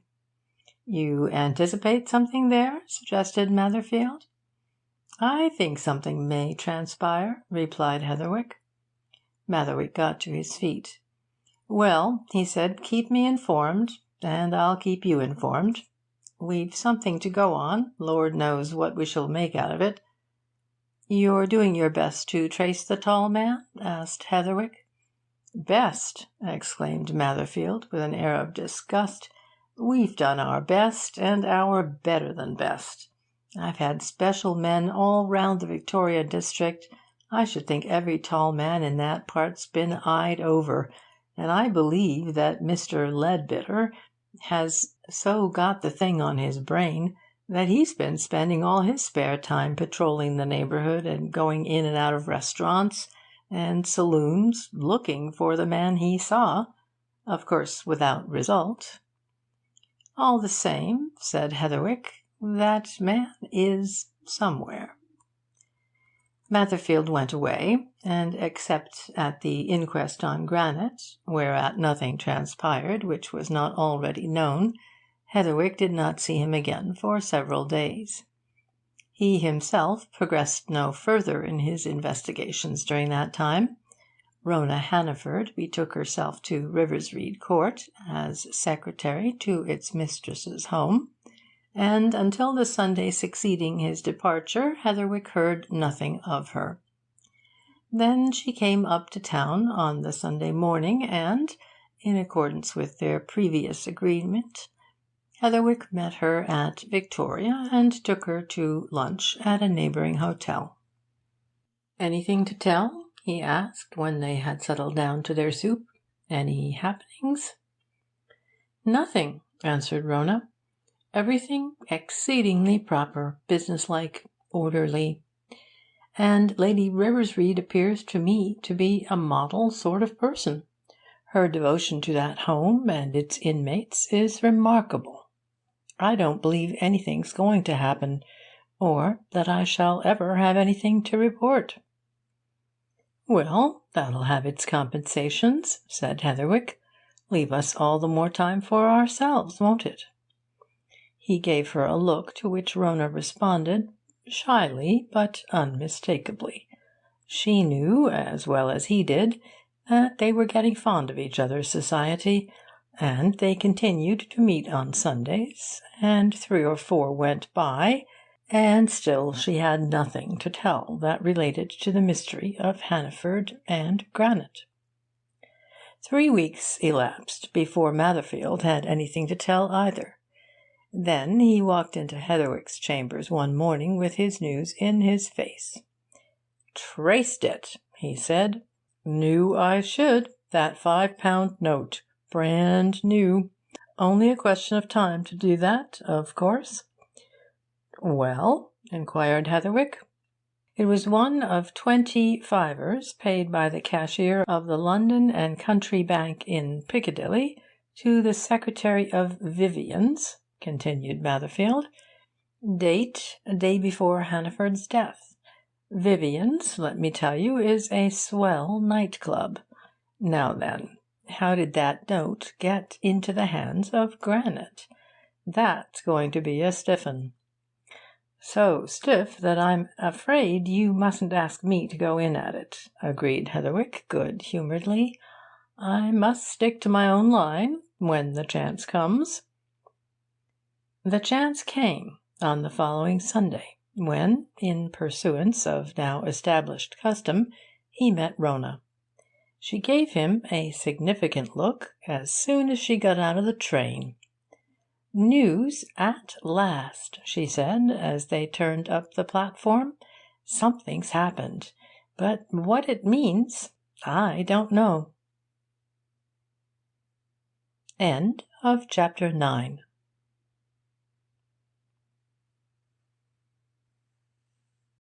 Chapter 10 of the Charing Cross Mystery. The Mysterious Visitor. The head waiter in the restaurant to which Heatherwick and Rona repaired every Sunday immediately upon her arrival now knew these two well by sight, and, forming his own conclusions about them, always reserved for them a table in a quiet and secluded corner. Hither they now proceeded, and had scarcely taken their accustomed seats before Rona plunged into her story. "I expect you want to know what it's all about, so I won't keep you waiting," she said. "It was on Friday morning, that it happened, and I half thought of writing to you about it that evening. Then I thought it best to tell you personally to-day. Besides, there are things to explain. I'd better explain them first. Our arrangements down there at RIVERSREADE, for instance, they're like this. Lady RIVERSREADE and I always breakfast together at the Court about 9 o'clock. At 10 we go across the grounds to the home. There we have a sort of formal office, 2 rooms, one of which, the first opening from the hall, I have. The other, opening out of it, is Lady RIVERSREADE's private sanctum.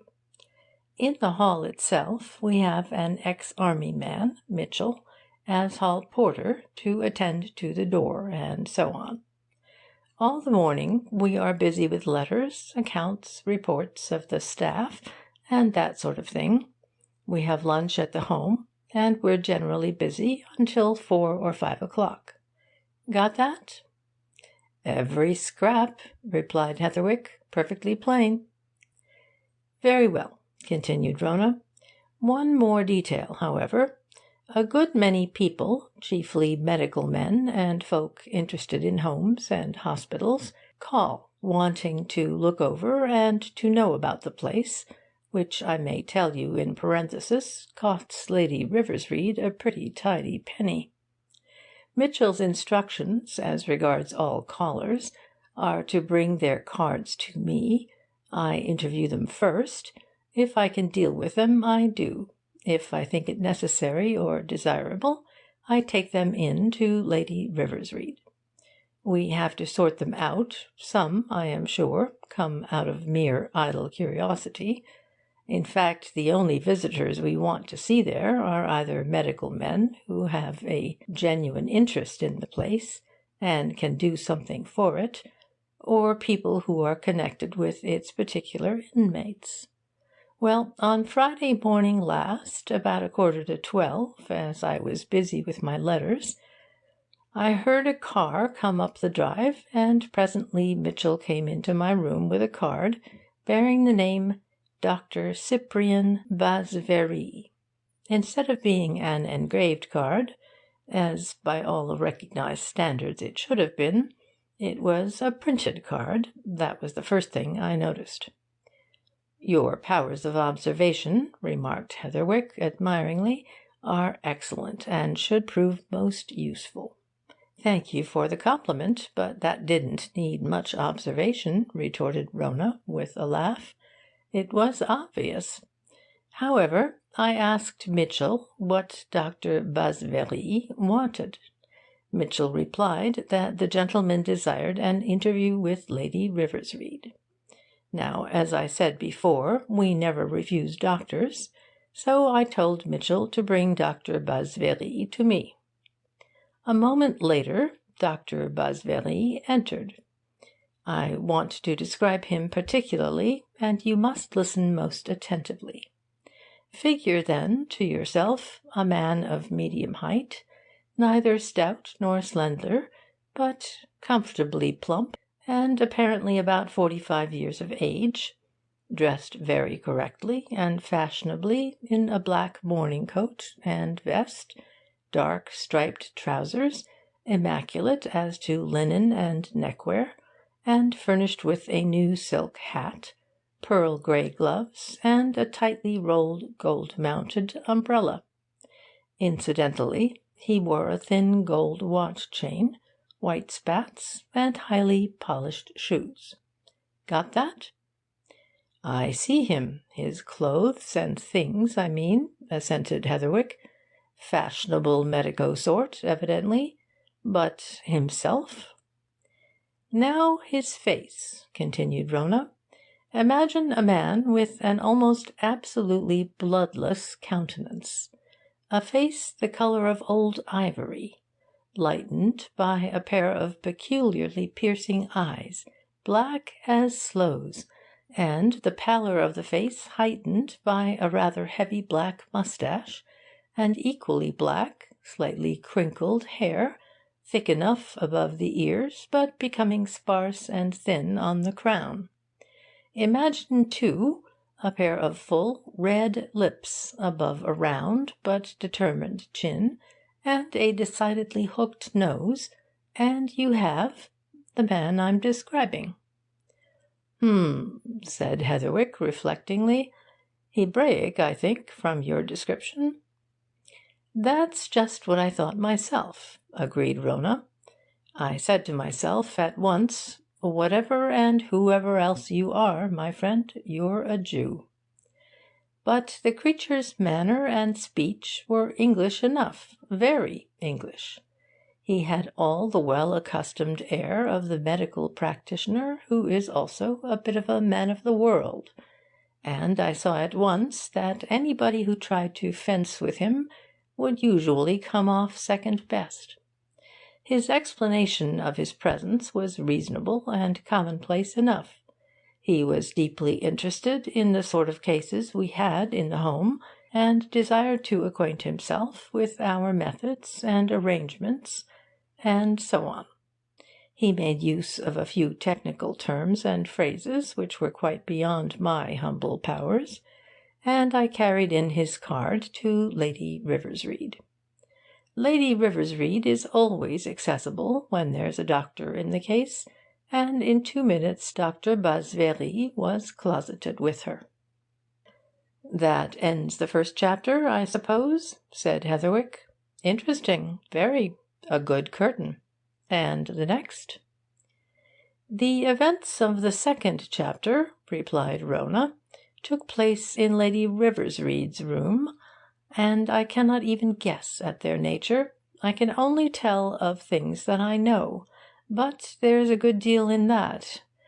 To begin with, although Dr. Basvery had said to me that he desired to see the home, which, of course, in the ordinary way meant his being either taken round by Lady Riversreade or by our resident house physician, he was not taken round. He never left that room from the moment he entered it until the moment in which he left it. And he remained an entire hour." "With Lady Riversreade?" "With Lady Riversreade. She never left it either. Nor did I go in it. She hates me to go in if she has anybody with her at any time. No, there those two were together from 10 minutes to 12 until 5 minutes to 1. Yet the man had said he wanted to look round. "Is there any other way by which they could have left that room?" suggested Heatherwick. "Another door, or a French window?" "There is nothing of the sort. The door into my room is the only means of entrance or exit to or from Lady Riversreade's. No, they were there all the time." "Did you hear anything?" "Nothing. The house in which Lady Riversreade set up this home is an old, solid, well-built one. None of your modern gimcrack work in it. It's a far better house than the Court, grand as that may be. All the doors and windows fit. I never heard a sound from the room." "Well," asked Heatherwick, after due meditation, "and at the end of the hour?" "At the end of the hour the door suddenly opened, and Dr. Basvéry appeared, hat, gloves, and umbrella in hand. He half turned as he came out, and said a few words to Lady Riversreade. I heard them. He said, 'Well, then, next Friday morning at the same time?' Then he nodded, stepped into my room, closed the door behind him, made me a very polite, smiling bow as he passed my desk, and went out.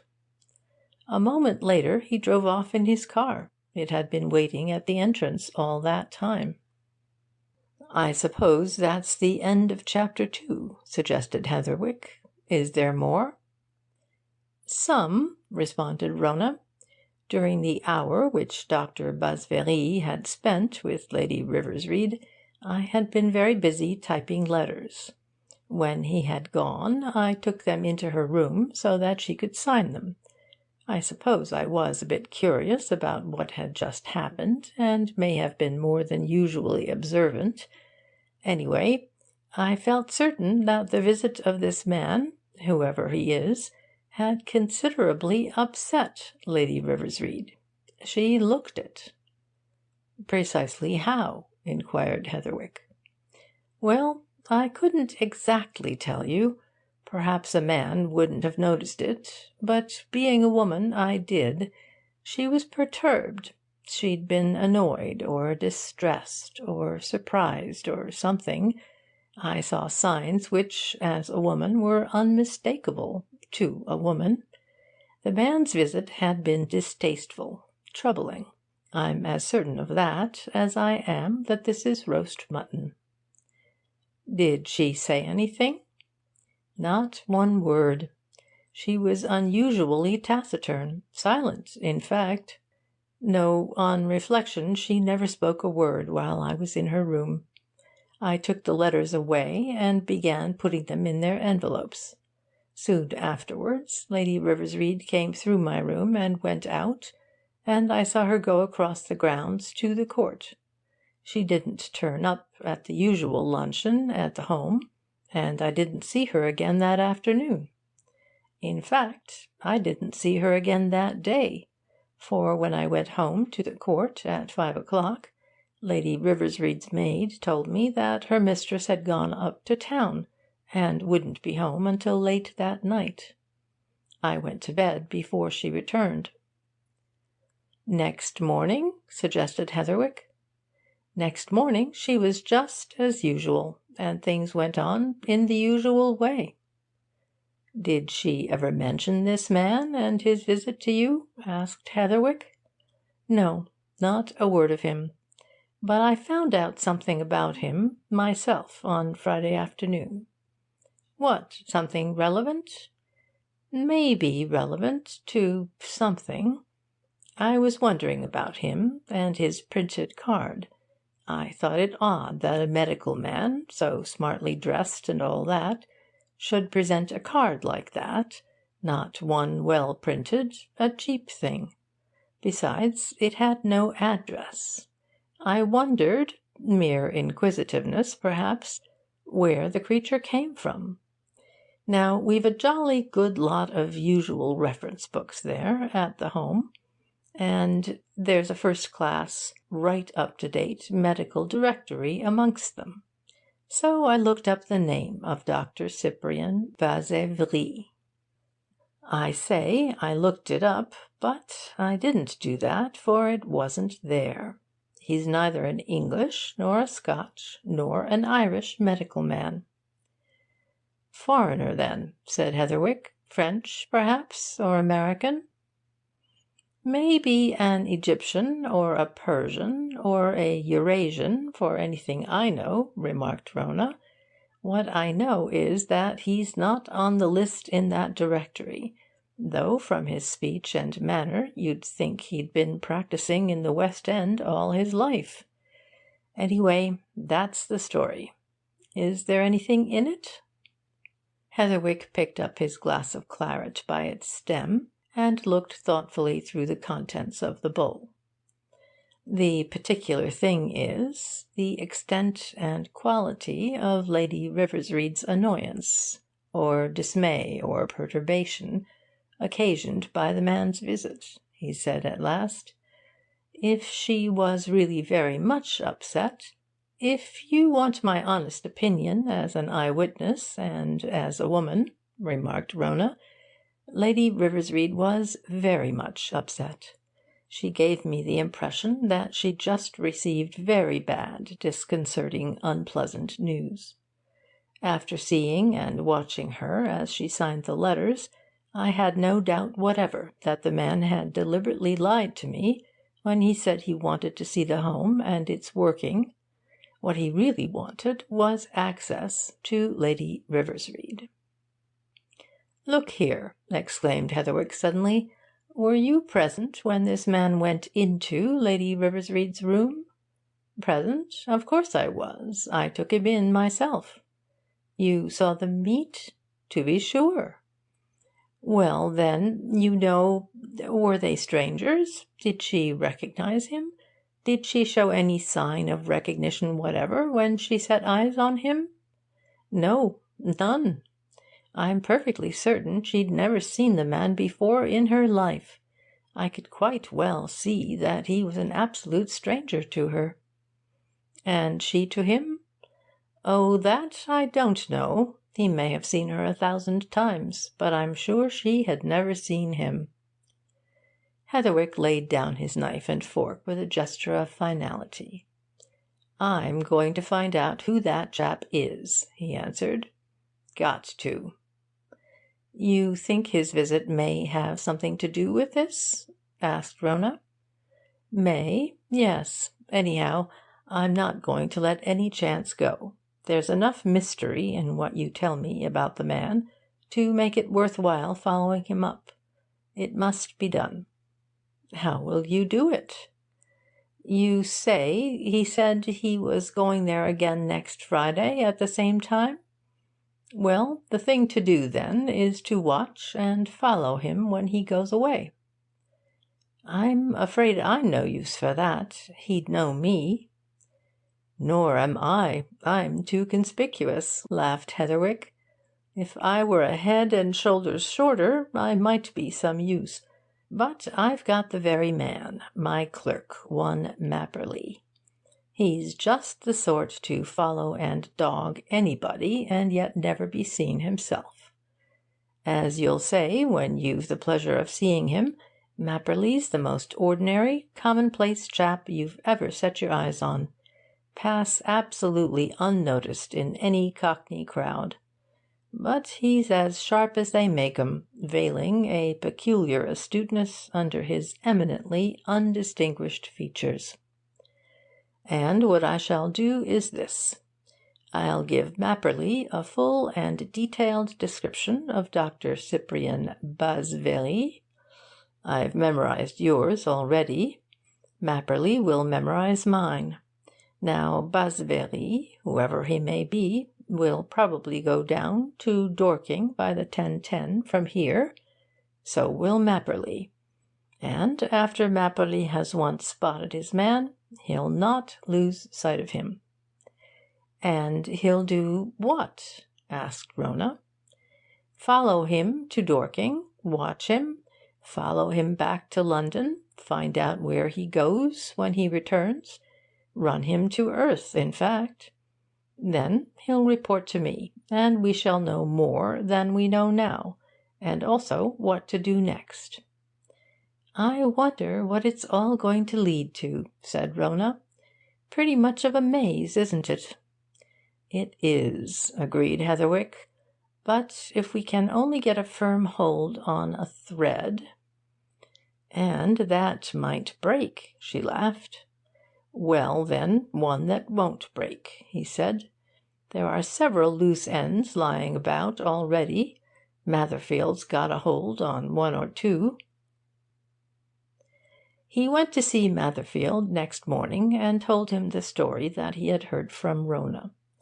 Matherfield grew thoughtful. "Well, Mr. Heatherwick," he said after a pause, "it's as I've said before. If this Lady Riversreade is mixed up in it, the thing to do is to go back and get as full a history as can possibly got of her antecedents. We'll have to get on to that, but we'll wait to see what that clerk of yours discovers about this man. There may be something in it. In the meantime, I'm hard at work on my own clues." "Any luck?" asked Heatherwick. "Scarcely that. But, as I say, we're at work. The £5 note is a difficult matter. Given in change, of course, at Vivian's night club. But they tell me there that it's no uncommon thing to change 10, 20, even £50 notes for their customers. It's a swell lot who foregather there, and of course they've no recollection whatever about that particular note or night. Still, the fact remains. That note came through Vivian's, and through one of its frequenters, to Granite, and I'm in hopes." "And the medicine bottle?" suggested Heatherwick. "Ah, there is more chance," responded Matherfield, with a lightning eye. "That's only a question of time. I've got a man going round all the chemists in the West Central district. Stiff job, for there are more of 'em than I believed. But he's bound to hit on the right one eventually. And then, well, we shall have a pretty good idea, if not positive proof, as to how Granite got hold of the stuff that poisoned him." "I suppose there's no doubt that there was poison in that bottle?" inquired Heatherwick. "According to the specialists, none," required Matherfield. "And in the glass, too. What sort of poison, I don't know. You know what these experts are, so mysterious about things. But they have told me this stuff that settled Granite was identical with that which finished off Hannaford. That's certain." "Then it probably came from the same source," said Heatherwick. "Oh, my notion is that the man or men who poisoned one man poisoned the other," exclaimed Matherfield, "and at the same time. At least, I think Granite got his dose at the same time, probably carried it off in his pocket and drank it when he got home. But we shall trace that bottle. Let me know what you find out about this man Basvery, Mr. Heatherwick. Every little helps." Heatherwick duly coached Mapperley in the part he wanted him to play, and Mapperley, with money in his pockets and a pipe in his mouth, lounged off to Victoria on the following Friday morning. His principal saw nothing and heard nothing of him all that day. End of Chapter 10.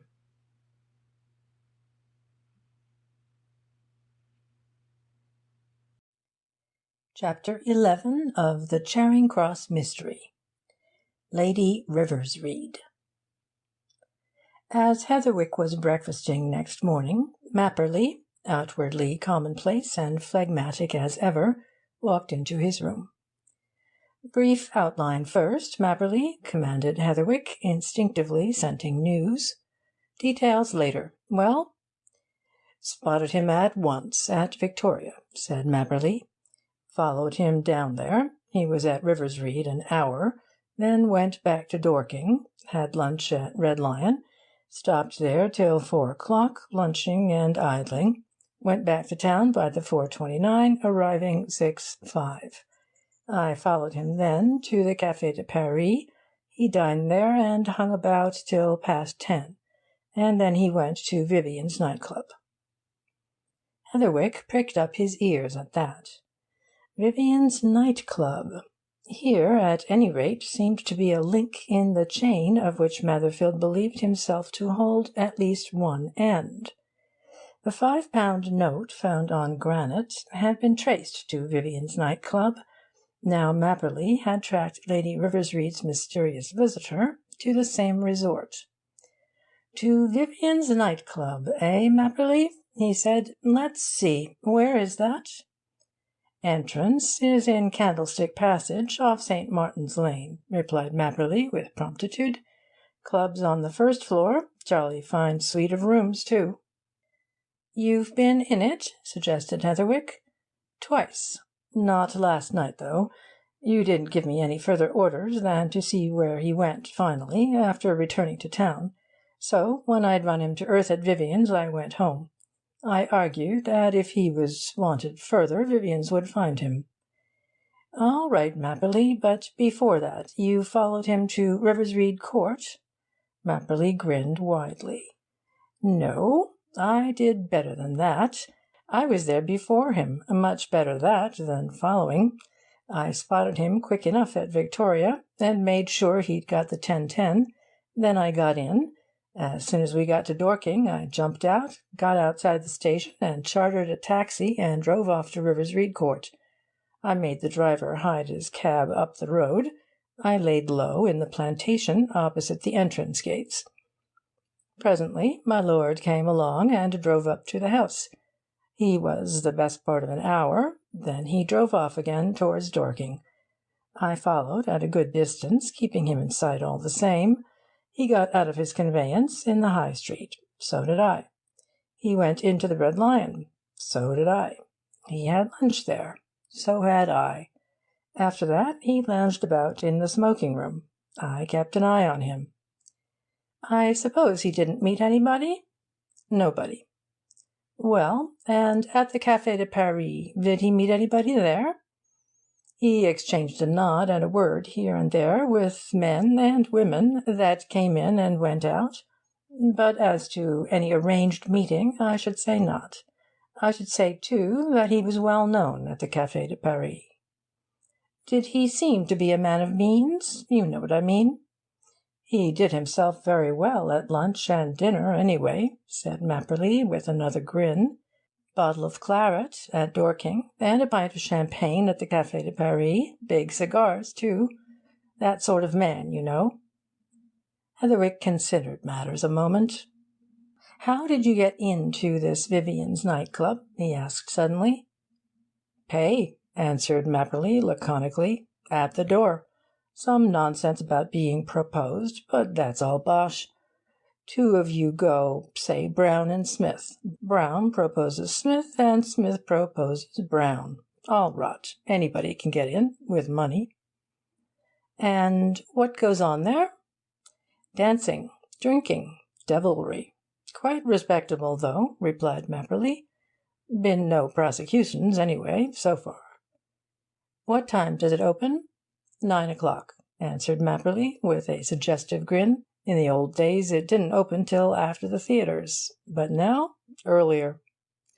"Really not a nightclub at all, in the old acceptation of the term," suggested Heatherwick. "Evening, really." "That's about it," agreed Mapperley. "Anyhow, it's Vivian's."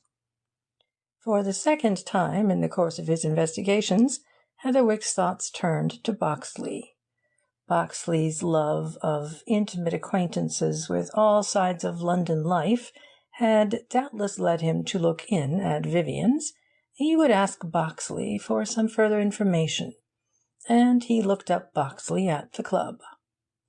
Boxley knew Vivian's well enough. "Innocent and innocuous now," said Boxley, What with all these new regulations and so on, degenerated, indeed, or improved, just whichever you regarded it, into a supper club and that sort of thing. Dancing? Oh, yes, there was dancing, and so on, but things had altered. Well, I don't want to dance there, nor to go there at all, for that matter, unless I'm obliged to, said Heatherwick.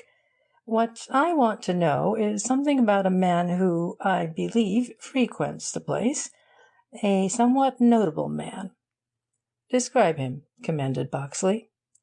Heatherwick retailed Rona's description of Basvery. Boxley nodded. I know that man, by sight, he said. Seen him there. I believe he's something to do with the proprietorship. That place is owned by a small syndicate, but I don't know his name. I've seen him outside, too, round about Leicester Square and its purlieus. Heatherwick went from Boxley to Matherfield, and told him the result of Mapperley's work. I know Vivian's, of course, said Matherfield. Been in there 2 or 3 times lately in relation to this £5 note. Don't remember seeing this man, though. But in view of what your clerk says, I'd like to see him. Come with me. We'll go tonight.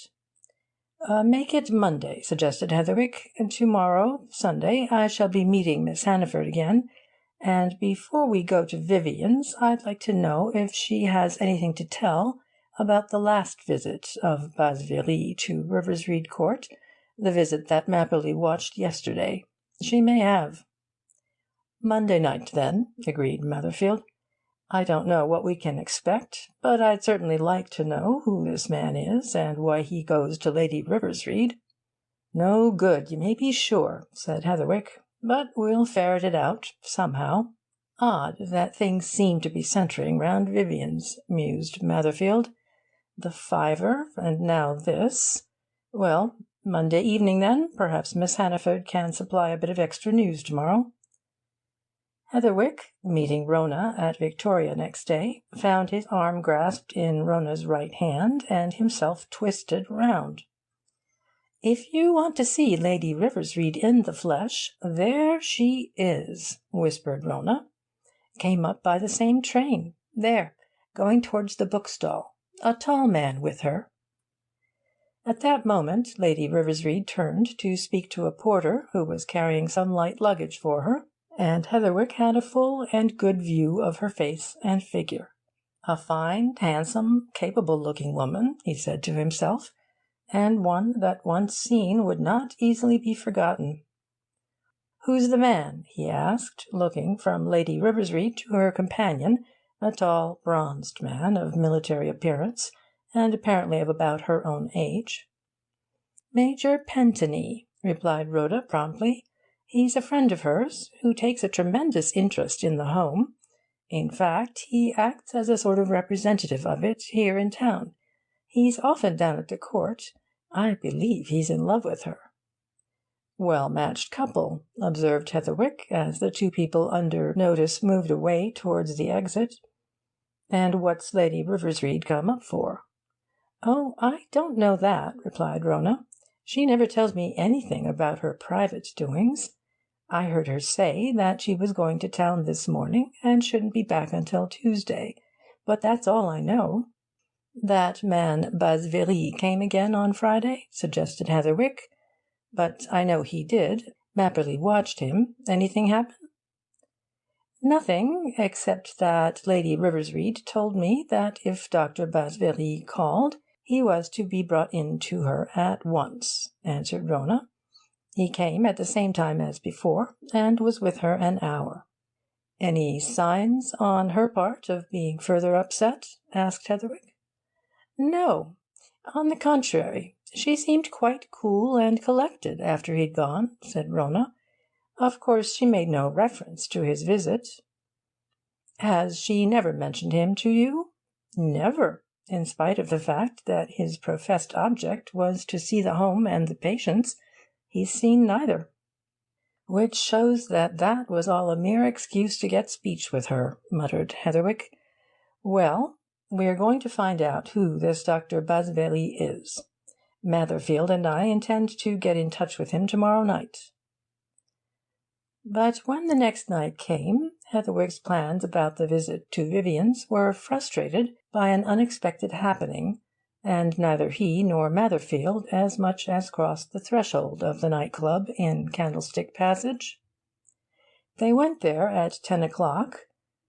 That, said Matherfield, was a likely hour. Between then and 11:30 the place would be full of its habitual frequenters. The notion was to mingle unobtrusively with whatever crowd chanced to be there, and to keep eyes and ears open for whatever happened to transpire. Candlestick Passage, unfamiliar to Heatherwick until that evening, proved to be one of the many narrow alleys which open out of St. Martin's Lane in the neighbourhood of the theatres. It wore a very commonplace, not to say shabby, complexion, and there was nothing in its atmosphere to suggest adventure or romance. Nor was there anything alluring about the entrance to Vivian's, which was merely a wide double doorway, ornamented by 2 evergreen shrubs set in tubs, and revealing swing doors within, and a carpeted staircase beyond. Heatherwick and Matherfield, however, never reached swing doors or staircase. As they approached the outer entrance, a tall woman emerged, and, without so much as a look right or left, turned down the passage toward the street. She paid no attention to the 2 men as she walked quickly past them, but Heatherwick softly seized his companion's arm. "Lady Riversreade, by all that's wonderful!" he exclaimed under his breath. "That woman!" Matherfield turned sharply, gazing after the retreating figure. "That?" he said incredulously. "Coming out of here? Certain?" "Dead sure," affirmed Heatherwick. "I knew her at once.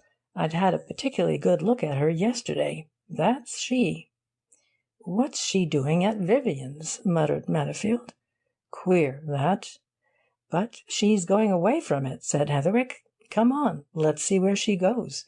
We can easily come back here, but why not follow her first?" "Good," agreed Matherfield. "Come on, then. Easily keep her in sight." Lady Riversreade, at that moment, was turning out of the passage to her left hand. When the 2 men emerged from it, she was already several yards ahead, going towards St. Martin's Church. Her tall figure made her good to follow, but Matherfield kept Heatherwick back. "No use," he said, "in pressing too closely on your quarry. Tall as she is, and tall as we are," he whispered, as they threaded in and out of the crowds on the pavement, "we can spot her at 20 yards. Cautiously now, she's making for the cab rank." They watched Lady Riversreade charter and enter a taxicab. In another minute it moved away, but it had scarcely moved when Matherfield was at the door of the next cab on the rank. "You saw that cab go off with a tall woman in it?" he said to the driver. "There, just rounding the corner. Know its driver? Right. Follow it carefully. Note where it stops, and if the woman gets out, drive slowly past wherever that is, and then pull up a bit farther on. Be sharp now. This is—" He bent towards the man and whispered a word or two. A second later he and Heatherwick were in the cab and across the top side of Trafalgar Square. "This is getting a bit thick, Mr. Heatherwick," remarked Matherfield. "Your clerk tracks his man to Vivian's on Friday night. We find Lady Riversreade coming out of Vivian's on Monday night. Now, I shouldn't think Lady Riversreade, whom we hear of chiefly as a humanitarian, a likely sort of lady to visit Vivian's." "She came out of Vivian's anyway," replied Heatherwick. "Then, of course, she'd been in it," said Matherfield. "But why?" "I should say, to have a meeting with Basvery, or with somebody representing him, or having something to do with the business that took him to Riversreade Court. What business is it? Has it anything to do with our business? However, there's Lady Riversreade in that cab in front, and we'll just follow her to find out where she goes. No doubt she's bound for some swell West End hotel, and that knowledge will be useful, for I may want to see her in the morning, to ask her a question or two. "Somewhat early for that, isn't it?" suggested Heatherwick. "Do we know enough?" "Depends on what you call enough," replied Matherfield dryly. "What I know is this. That man Granite was poisoned. He had on him a brand new £5 note. That note I've traced as far as Vivian's, where it was certainly paid to some customer in change on the very day before Granite and Hannaford's deaths. Vivian's is accordingly a place of interest. Now I hear of a mysterious man visiting Lady Riversreade. The man is tracked to Vivian's. I myself see Lady Riversreade emerging from Vivian's. I think I must ask Lady Riversreade what she knows about Vivian's and a certain Dr. Basvery, and, incidentally, if she ever heard of a place called Sellathwaite and a police superintendent named Hannaford. Eh? But we're leaving the region of the fashionable hotels." Heatherwick looked out of the window. What he saw seemed unfamiliar.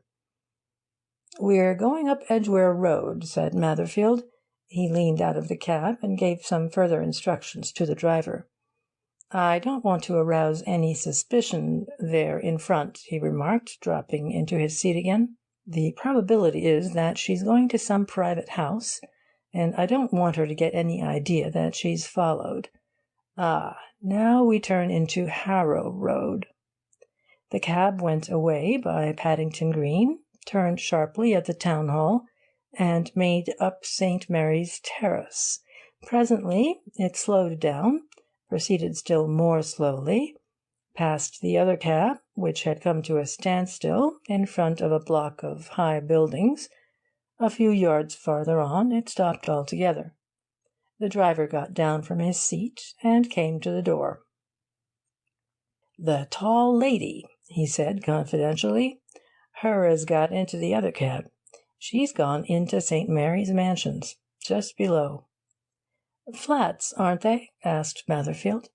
"That's it, sir," answered the driver. He looked down the street.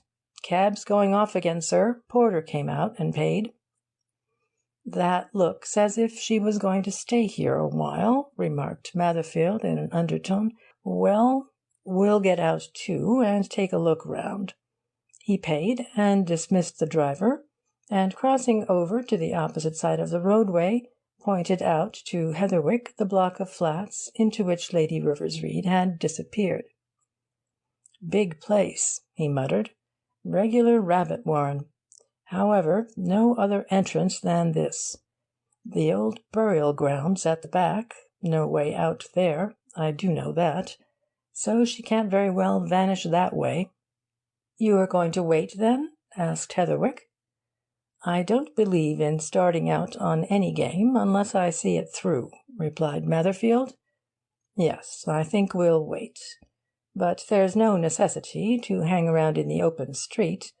I know this district. Used to be at the police station round the corner.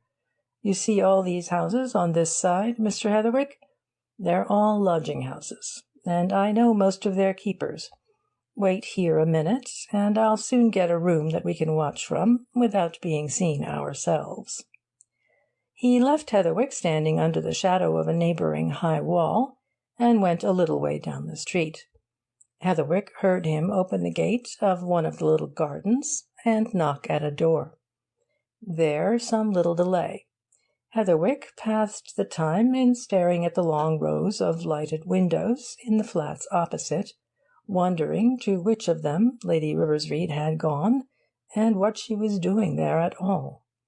It was clear to him that this was some adventure connected with the mysterious Basvery and with Vivian's night club, but how, and of what nature? Matherfield came back presently, cheerful and reassuring. "Come along, Mr. Heatherwick," he whispered. "There's a man here, lodging-house-keeper, who knows me. We can have his front parlour window to watch from.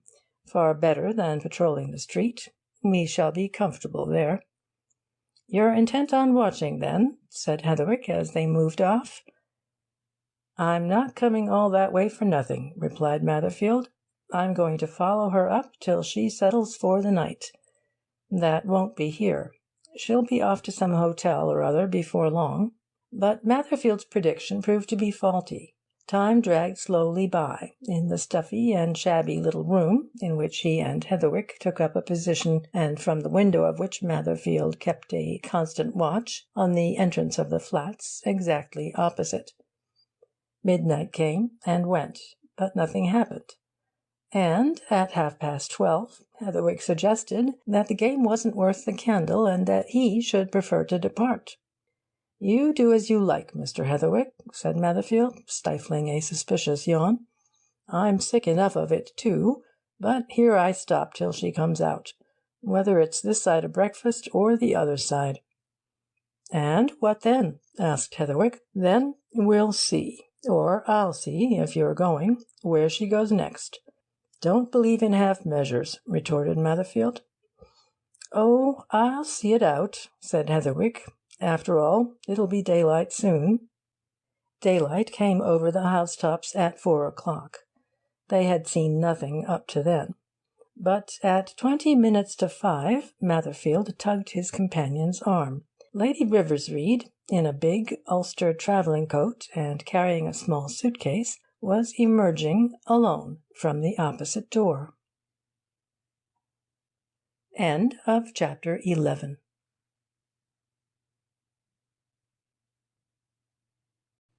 Chapter 12 of the Charing Cross Mystery.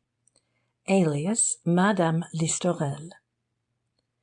The woman thus observed marched swiftly away down the deserted street in the direction of the town hall at the corner, and Matherfield, after one more searching look at her, dropped the slat of the Venetian blind through which he had been peeping, and turned on his companion. At the same instant he reached a hand for his overcoat and hat. "Now, Mr. Heatherwick," he said sharply, "this has got to be a one-man job. There'll be nothing extraordinary in one man going alone along the streets to catch an early morning train, but it would look a bit suspicious if two men went together on the same errand and the same track. I'm off after her. I'll run her down. I'm used to that sort of thing. You go to your chambers and get some sleep. I'll look in later and tell you what news I have. Sharp's the word now." He was out of the room and the house within the next few seconds, and Heatherwick, half vexed with himself for having lingered there on a job which Matherfield thus unceremoniously took into his own hands, prepared to follow. Presently he went out into the shabby hall. The man of the house was just coming downstairs, stifling a big yawn. He smiled knowingly when he saw Heatherwick. "Matherfield gone, sir?" he inquired. "I heard the door close."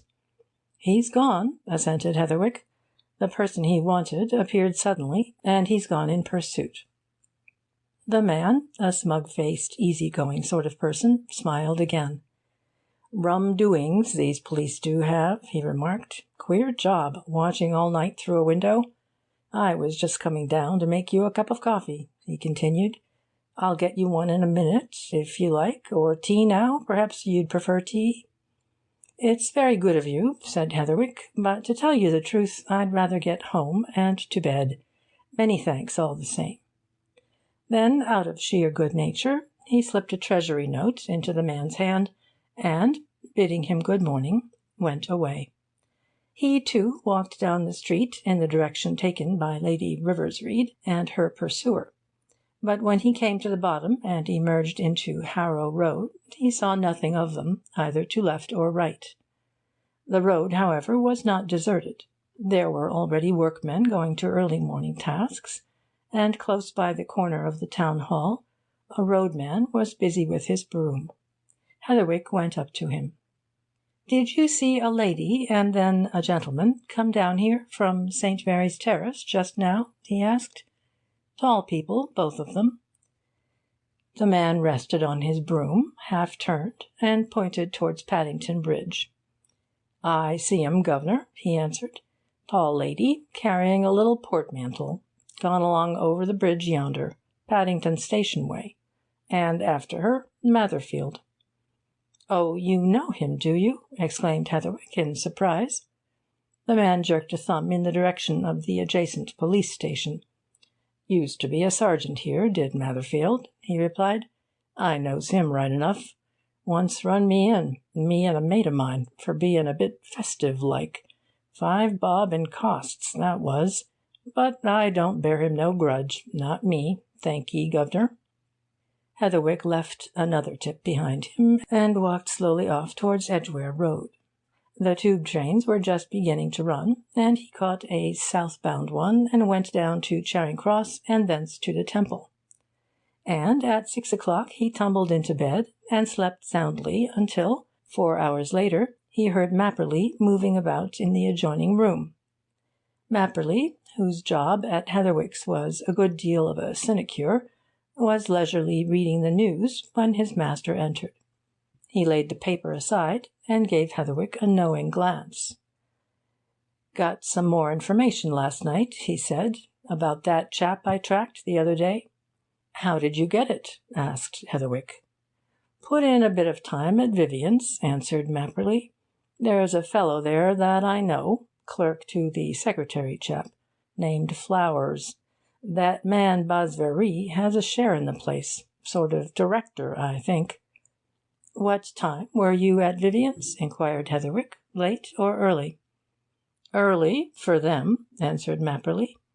"Did you see the man there?" "I did. He was there all the time I was. In and about all the time. But at first he was in what seemed to be a serious conversation with a tall, handsome woman.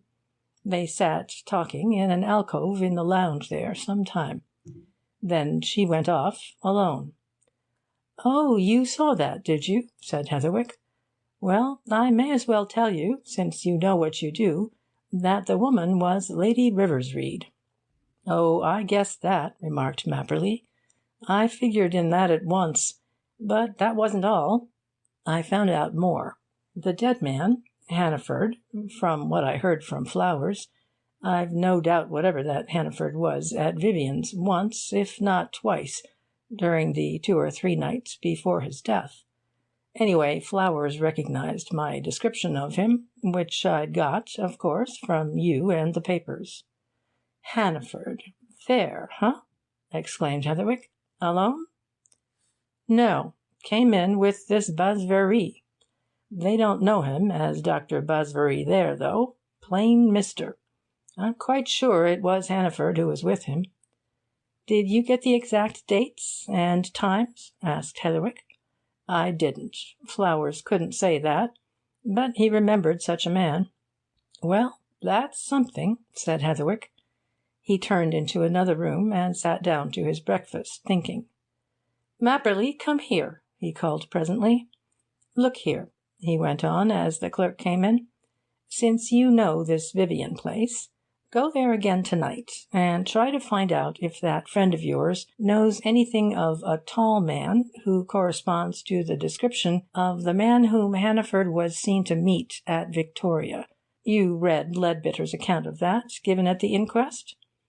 "Yes," replied Mapperley. "But of what value is it? None for practical purposes. He couldn't even tell the shape of the man's nose, nor the colour of his eyes.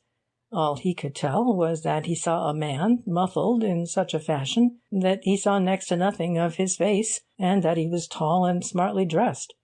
There are a few tens of thousands, scores perhaps, of tall, smartly dressed men in London." "Never mind. Inquire," said Heatherwick, "and particularly if such a man has ever been seen in Basvery's company there." He finished his breakfast, and then, instead of going down to the Central Criminal Court, after his usual habit, he hung about in his chambers expecting Matherfield. But Matherfield did not come, and at noon Heatherwick, impelled by a new idea, left a message for him in case he called, and went out. In pursuance of this idea, he journeyed once more to the regions of Paddington, and knocked at the door of the house wherein he and Matherfield had kept watch on the flats opposite. The lodging-house keeper opened the door himself, and grinned on seeing Heatherwick. Heatherwick stepped inside, and nodded at the door of the room which he had left only a few hours before. "I want a word or two with you," he said, "in private." "Nobody in here, sir," replied the man. "Come in." He closed the door on himself and his visitor, and offered Heatherwick a chair. "I expected you'd be back during the day," he said, with a sly smile. "Either you, or Matherfield, or both." "You haven't seen him again?" asked Heatherwick. "No, he's not been here," replied the man. "Well, I wanted to ask you a question," continued Heatherwick. "Perhaps two or three. To begin with, have you lived here long?" "Been here since before these flats were built, and that's a good many years ago. I can't say exactly how many," said the other, glancing at the big block opposite his window. 22 or 3, anyway." "Then I dare say you know most of the people hereabouts," suggested Heatherwick, "by sight, at any rate."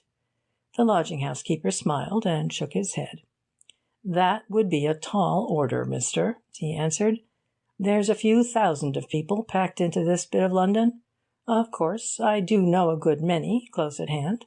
But if you're a Londoner, you'll know that Londoners keep themselves to themselves. May seem queer, but it's a fact that I don't know the names of my next-door neighbours on either side, though, to be sure, they've only been here a few years in either case." "What I was suggesting," said Heatherwick, "was that you probably knew by sight many of the people who live in the flats opposite your house." "Oh, I know some of them by sight," assented the man. "They're a mixed lot over in those flats. A few old gentlemen, retired, 2 or 3 old ladies, and a fair lot of actresses. Very popular with the stage is those flats. But, of course, it is only by sight. I don't know any of 'em by name. Just see them going in and coming out, you know."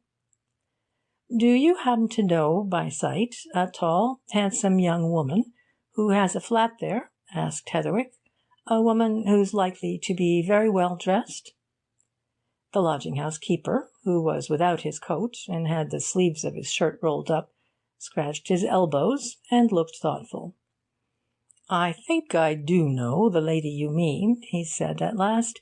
"Goes out with one of those pesky little Poms, a black 'un on a lead. That her?" "I don't know anything about a dog," replied Heatherwick.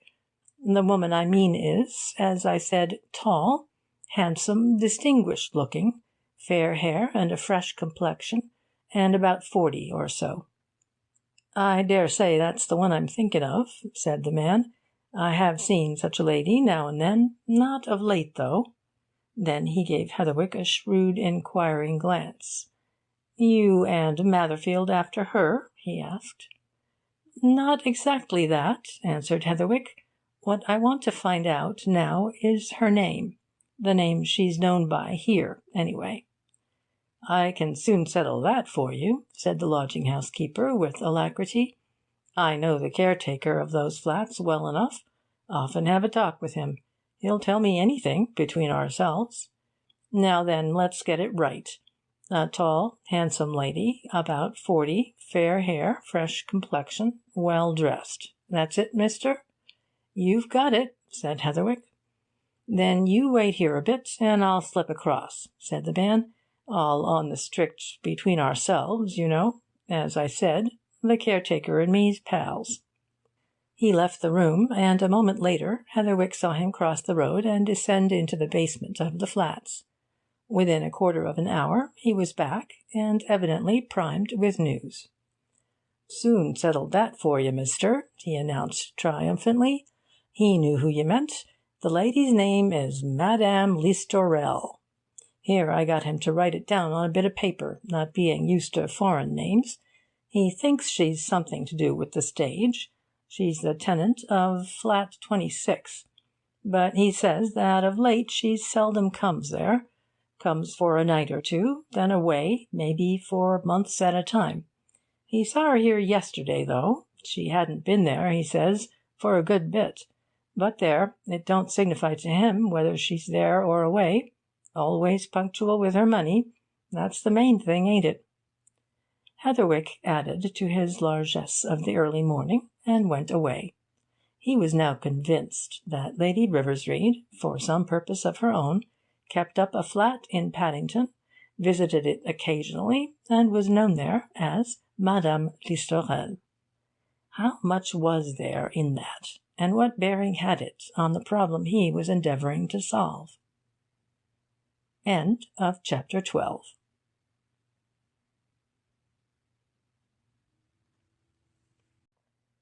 Chapter 13 of the Charing Cross Mystery. Who was she? Late that night, when Heatherwick was thinking things over, a pounding on his stairs and a knock on his outer door heralded the entrance of Matherfield, who, with an expressive look, flung himself into the nearest easy-chair. "For heaven's sake, Mr. Heatherwick, give me a drop of that whisky," he exclaimed. "I'm dead beat, and dead disappointed, too. Such a day as I've had after that woman. And what it all means the Lord only knows. I don't." Heatherwick helped his evidently far-spent visitor to a whisky-soda, and waited until he had taken a hearty pull at it. Then he resumed his own seat and took up his pipe. "I gather that you haven't had a very successful day, Matherfield?" he suggested. "Hope it wasn't exactly a wild-goose chase." "That's just about what it comes to, then," exclaimed Matherfield. "Anyway, after taking no end of trouble, she got clear away, practically under my very nose.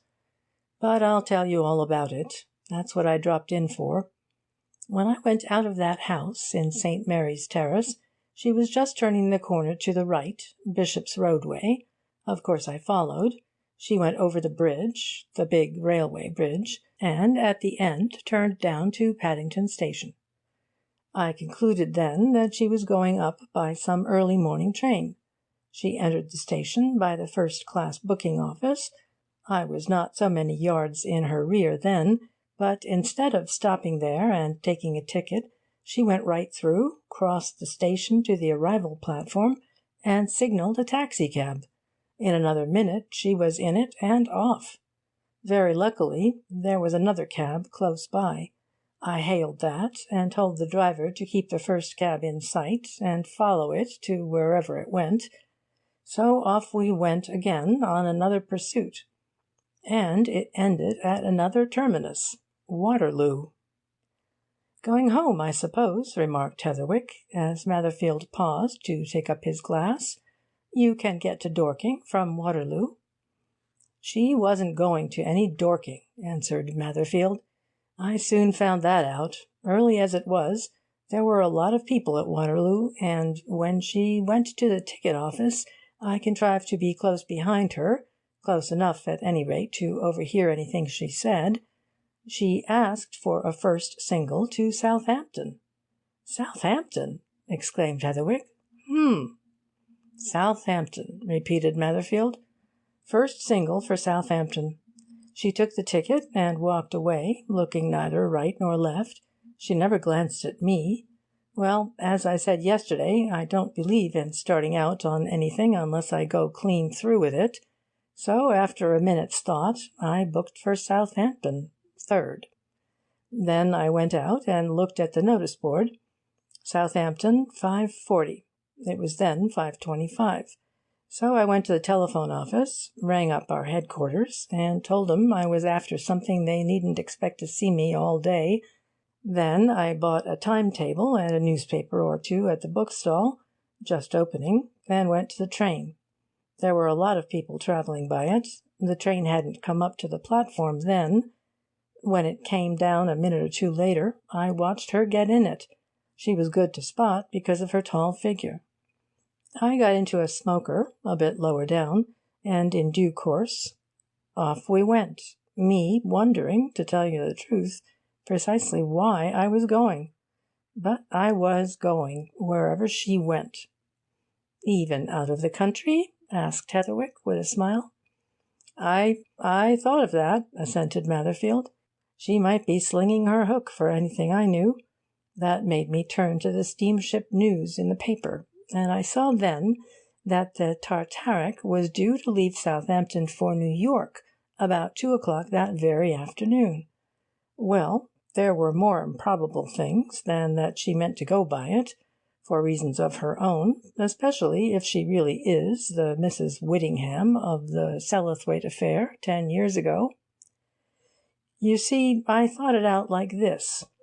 Granting she's Mrs. Whittingham, that was, she'll be astute enough to know that there's no time limit to a criminal prosecution in this country, and that she's still liable to arrest, prosecution, and conviction. She'd probably know, too, that this Hannaford affair has somehow drawn fresh attention to her little matter, and that she's in danger. Again, I'd been working out an idea about her and this man Basvery. How do we know that Basvery wasn't an accomplice of hers in that Selithwaite fraud? In most cases of that sort, the woman has an accomplice somewhere in the background.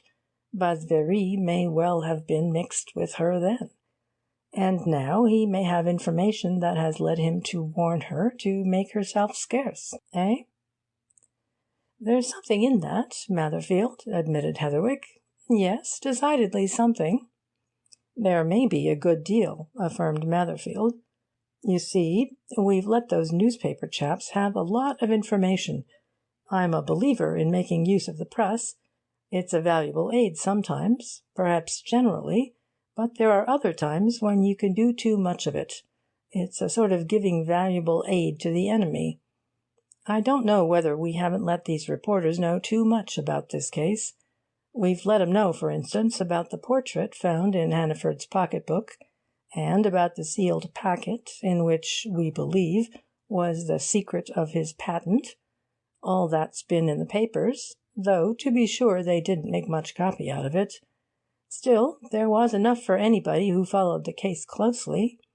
Now, supposing that Basvery was Mrs. Whittingham's accomplice 10 years ago, and that he'd read all this and seen the reproduction of the portrait, wouldn't he see that she was in some danger and warn her? I think it likely, and I wish we hadn't been quite so free with our news for those paper chaps. I'm glad, anyhow, that there's one thing I haven't told 'em of, that medicine bottle found at Granite's. There's nobody but me, you, and the medical men who know of that, so far. You think this woman, Lady Riversreade as she is, Mrs. Whittingham as she used to be, was making off to Southampton and possibly farther on a hint from Basvery? Said Heatherwick, ruminatively. Put it this way, replied Matherfield. Of course, you've got to assume a lot, but we can't do without assuming things in this business. Lady Riversreade was formerly Mrs. Whittingham. Mrs. Whittingham did a clever bit of fraud at Selithwaite, and got away with the swag. Basvery was her accomplice. Now then, 10 years later, Mrs. Whittingham has become my Lady Riversreade, a very wealthy woman. She's suddenly visited by Basvery at Riversreade Court, and is obviously upset by his first visit. He comes again. 3 nights later, she's seen to come out of a club which he frequents. She spends most of the night in a flat in a quiet part of London, and next morning slopes off as early as 5 o'clock to a port, Southampton. What inference is to be drawn? That her visit to Southampton has certainly something to do with Basvery's visits to her, and her visit to Vivian's. I think there's something in that, too, said Heatherwick, but we're on the way to Southampton. Go on. Very good train, that, continued Matherfield. We got to Southampton just before 8, a minute or 2 late. I was wanting something to eat and drink by that time, and I was glad to see my lady turn into the refreshment room as soon as she left her carriage. So did I. I knew she'd never suspect a quiet, ordinary man like me, if she deigned to give me a glance. She's a very haughty-looking woman, I observed. She'd only take me for a commercial traveller. And we were not so far off each other in that room. She sat at a little table, having some tea and so on. I was at the counter. Of course, I never showed that I was taking any notice of her, but I got in 2 or 3 good comprehensive inspections. Very good-looking, no doubt of it, Mr. Heatherwick. A woman that's born well. But of course you've seen that for yourself. You must remember that I've only seen her twice, remarked Heatherwick with a laugh. Once at Victoria, when Miss Hannaford pointed her out. Once night before last, when it was a poorish gaslight. But I'll take your word, Matherfield. Well, and what happened next? Oh, she took her time over her tea and toast, continued Matherfield. Very leisured in all her movements, I assure you. At last she moved off. Of course I followed, casually and carelessly. Now, as you may be aware, Southampton West, where the train set us down, is a bit out of the town, and I expected her to take a cab. But she didn't. She walked away from the station. So did I, 20 or 30 yards in the rear. She took her time. It seemed to me she was purposely loitering. It struck me at last why. She was waiting until the business offices were open. I was right in that. As soon as the town clock struck 9, she quickened her pace and made a bee-line for her objective. And what do you think that was? No idea, said Heatherwick. White Star offices, answered Matherfield. Went straight there, and walked straight in. Of course I waited outside, where she wouldn't see me when she came out again. She was in there about 20 minutes. When she came out, she turned to another part of the town, and near that old gateway or bar or whatever it is that stands across the street, I lost her altogether. Some exceptional reason, I should think, Matherfield, remarked Heatherwick. How was it? My own stupid fault, growled Matherfield. Took my eye off her in a particularly crowded part. The town was beginning to get very busy. I just happened to let my attention be diverted, and she was gone. At first I made certain she'd gone into some shop. I looked into several, risky as that was, but I couldn't find her. I hung about. No good. Then I came to the conclusion that she'd turned down one of the side streets or alleys or passages, there were several about there, and got clean away. And after hanging around a bit, and going up one street and down another, a poor job in our business at the best of times, and all dependent on mere luck, I decided to make a bold stroke and be sure of, at any rate, something. What? How? asked Heatherwick. I thought I'd find out what she'd gone to the White Star offices for, replied Matherfield.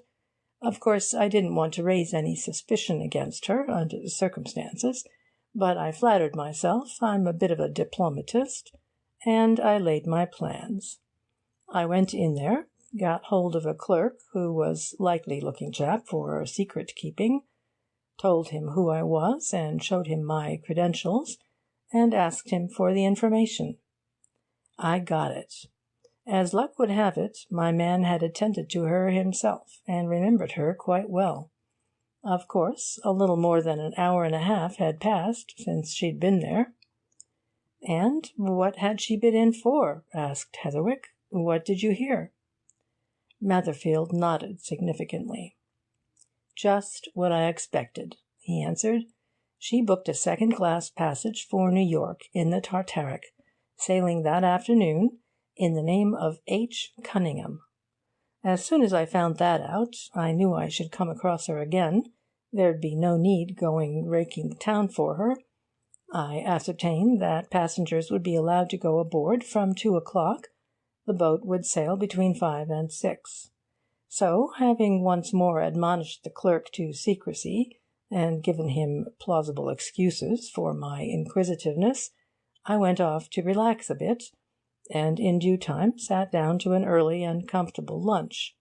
A man must take his ease now and then, you know, Mr. Heatherwick. Exactly, Matherfield, I quite agree, said Heatherwick. But I dare say your brain was at work all the same while you ate and drank. It was, sir, assented Matherfield. Yes, I made my plans. I wasn't going to New York, of course, that was out of the question, but I was going to have speech with her. I decided that I'd watch for her coming aboard the Tartaric. Being alone, she'd probably come early. I proposed to get her aside, accosting her, of course, as Lady RIVERSREADE, tell her who I was, and show my papers, and ask her if she would give me any information about a certain Dr. Cyprian Bosveri. I thought I'd see how she took that before asking anything further. If I saw that she was taken aback, confused, and especially if she gave me any prevaricating or elusive answer, I'd ask her straight out if before her marriage to the late Sir John Riversreade she was the Mrs. Whittingham who, some 10 years ago, stayed for a time at the White Hart Hotel at Sellathwaite. And I practically made up my mind, too, that if she admitted that, and I saw good cause for it, I'd detain her. "You meant to go as far as that?" exclaimed Heatherwick. "I did. I should have been justified," replied Netherfield. "However, that's neither here nor there, for I never saw her. I was down at the point of departure well before 2, and I assured myself that nobody had gone aboard the Tartaric up to that time. I kept as sharp a lookout as any man with only one pair of eyes could, right away from 10 minutes to 2 until 5:20 past 5, when the boat sailed. But she never turned up. Of course, you'll say she must have slipped on unobserved by me, but I'm positive she didn't. No, sir. It's my opinion that she thought better of it and didn't go. Forfeiting her passage money, or a part of it, would be nothing to a woman of her means. Or that she was frightened at the last minute of showing herself on that stage." "Frightened? Why?" asked Heatherwick. Netherfield laughed significantly. "There were 2 or 3 of our men from Scotland Yard about," he answered. "I'm not aware of what they were after. I didn't ask 'em. But I did ask them to give me a hand in looking out for a lady whom I fully described, which is why I'm dead certain she never went aboard. Now, it may have been that she came down there, knew, you never know, some of those chaps, and made herself scarce. Anyway, I never set eyes on her, never, in fact, saw her again after I lost her in the morning. So that's where I am." "You came back defeated?" remarked Heatherwick. "Well, if you like to call it so," admitted Netherfield. "Yes, I came back by the 7:38, dog-tired. But I'm not through with this yet, Mr. Heatherwick, and I want you to do something for me. This Miss Hannaford, now, is down at Riversreade Court. They'll be on the telephone there, of course. I want you to ring her up early tomorrow morning and ask her if she can meet you on important private business in Dorking town at noon. Where shall we say?" "White Horse would do," suggested Heatherwick. "Very well. White Horse Hotel at noon," agreed Netherfield. "We'll go down, for I'll go with you, by the 10:10 from Victoria. Now, please be very careful about this, Mr. Heatherwick, when you telephone. Don't say anything of any reason for going down to Dorking. Don't on any account mention Lady Riversreade in any way. Merely tell Miss Hannaford that you have urgent reasons for seeing her, and fix it up." "Oh, I can fix it up all right," answered Heatherwick. "Miss Hannaford can easily drive down from Riversreade Court, but I don't know what you want her for." "Wait till morning," replied Netherfield, with a knowing look. "You'll see. I'll meet you at Victoria at 10 o'clock sharp." End of chapter 13.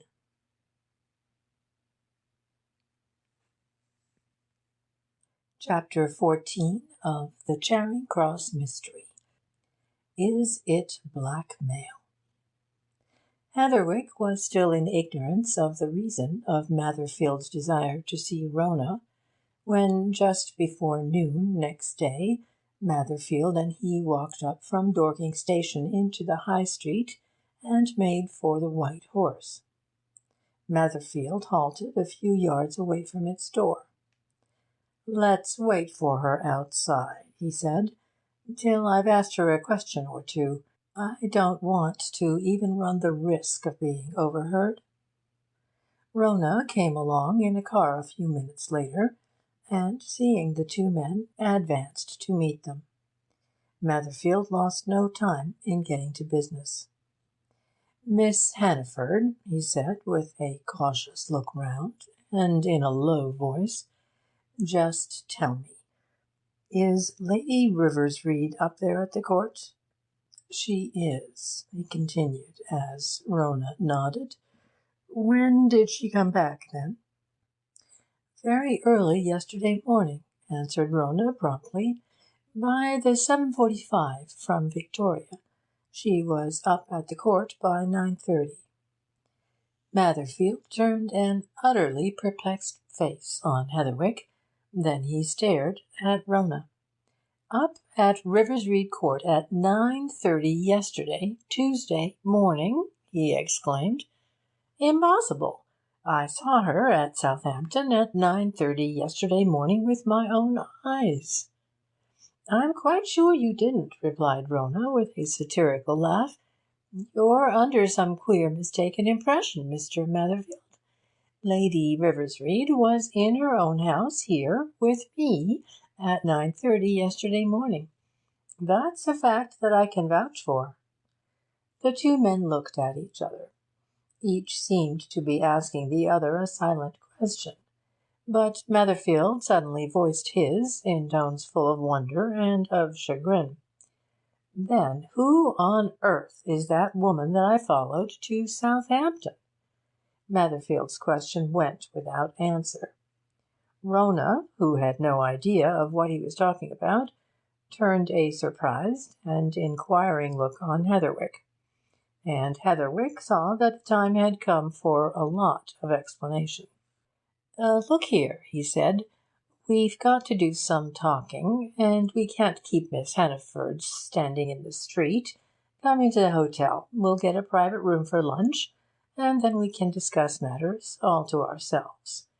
You're a bit puzzled by all this," he continued a few minutes later, turning to Rona, when all three were safely closeted together, and lunch had been ordered. "And no wonder. But I'd better tell you what Matherfield and I were after on Monday night, and what Matherfield was doing all yesterday. You see," he concluded, after giving Rona an epitomised account of the recent proceedings, "I was absolutely certain that the woman whom we saw coming out of Vivian's on Monday night was the woman you pointed out to me on Sunday morning at Victoria as Lady Riversreade. She was dressed in just the same things, I'm positive. In short, I'm convinced it was Lady Riversreade. Then Matherfield and I are both equally sure that that was the same woman we saw coming out of St. Mary's Mansions shortly before 5 o'clock yesterday morning, and whom Matherfield followed up to Southampton. Up to now we never had a doubt that it was Lady Riversreade, not a doubt." "Well," said Rona, with an incredulous laugh, "I can't say, of course, that you didn't see Lady Riversreade come out of Vivian's on Monday night. Lady Riversreade was certainly in town from Sunday noon to yesterday morning, and she may have gone to Vivian's on Monday night for purposes of her own. I know nothing about that. But I do know that she was not in Southampton yesterday, for, as I told you, she was back home at Riversreade Court about 9:30 in the morning, and she's never left the house since. That's plain fact." "It's beyond me, then," exclaimed Matherfield. "And I say again, if that wasn't Lady Riversreade that I tracked to Southampton, who was it? I'll say more. If that really was Lady Riversreade that we saw coming out of Vivian's and followed to Paddington, and if she wasn't the woman who came out of those flats yesterday morning, and that I went after, well, then, Lady Riversreade has a double who lives in St. Mary's Mansions. That's about it." "As regards that," remarked Heatherwick, "I didn't tell you last night, Matherfield, that I went back yesterday to that house from which we watched, and made some cautious inquiries about the tall, handsome woman who has a flat opposite. I got some information. The woman whom we followed there, and whom you were running after yesterday, is known there as a Madame Listorelle. She's very little at her flat, though punctual with its rent. She's sometimes away altogether for long periods. In fact, she's rarely seen there, and she's believed to be connected with the stage. The caretaker who supplied this information saw her at the flat on Monday. Netherfield smacked one hand on the open palm of the other. "It's an alias," he exclaimed. "Bet your stars she's Lady Riversreade. Away from her flat for long periods? Of course, because she's down here at her big house. Keeps that flat up for some purpose of her own, and calls herself what is it? Sounds French." "But supposing that's so," remarked Heatherwick, with a sly glance at Rona, "it's utterly impossible that Lady Riversreade could be at Riversreade Court yesterday and in Southampton at the same time. Come now." "Well, I tell you it beats me," muttered Netherfield. "I know what I saw. If there's anything gone wrong, it's your fault, Mr. Heatherwick. I don't know this Lady Riversreade. All I know is that you said the woman we saw coming out of that club was Lady Riversreade. That, sir, is the woman I followed." "The woman I saw coming out of Vivian's was the woman pointed out to me by Miss Hannaford as Lady Riversreade," affirmed Heatherwick quietly. "That's certain. But—" He was interrupted at this stage by the arrival of lunch. Nothing more was said until all three were seated, and the waiter had been sent away. Then Rona looked at her companions and smiled. "You both seem to have arrived at a very promising stage," she said. "At first I thought it a regular impasse, but—" "Isn't it?" asked Heatherwick. "At present I don't see any way through or over it." "Oh, I think you're getting towards something," she retorted. "All these things, puzzling as they are better than nothing. I've got some news, too, if you're sure there are no eavesdroppers about." "Oh, we're all right," said Heatherwick. "Good stout old doors these, close-fitting. What next?" Rona leaned across the table a little and lowered her voice. "There was a sort of row at the court, at least at the home, yesterday," she said, "with that man Basvely." "Ah!" exclaimed Heatherwick. "That's interesting. Tell about it." "Well, I told you that Lady Riversreade arrived from London yesterday morning about 9:30, continued Rona. Major Pentony arrived with her." "Who's Major Pentony?" demanded Netherfield. "He's a retired army man who's greatly interested in Lady Riversreade's home, and looks after its affairs in London," replied Heatherwick. "And Miss Hannaford thinks he's in love with the foundress. I've seen him. Saw him with Lady Riversreade on Sunday. Yes," he added, turning to Rona, "Major Pentony came back with her. Go on." "As soon as they arrived, I saw them come from my office window, they came across to the home," continued Rona. "It struck me that they both looked unusually grave and serious. They talked to me for a few minutes on business matters, then they went into Lady Riversreade's private office. They were there for some little time, then Lady Riversreade came out and went away. I saw her cross to the court. Presently Major Pentony came to me and told me that he wanted to have a little private talk with me. He said, as near as I can remember, Miss Featherstone—" Netherfield looked up quickly from his plate. "Eh?" he said. "Miss Featherstone?" "That's the name Miss Hannaford's known by there," said Heatherwick. "Her mother's name. I told you before, you know." "True, true," assented Netherfield with a groan. You did. I remember now. I'm muddled with yesterday's affair. Miss Featherstone, Rona went on, I believe you're aware that Lady Riversreade has lately been visited, twice, by a man who called himself Dr. Busville. Yes, I answered, I am Major Pentony. I saw Dr. Busville on both occasions. Well, he said, I don't suppose you were at all impressed by him? Not at all impressed, Major Pentony, I replied, except very unfavourably. Didn't like his looks, eh? He asked with a smile. Do you? I inquired. I've never seen the fellow, he answered, but I expect to, this very morning. That's what I wanted to talk to you about.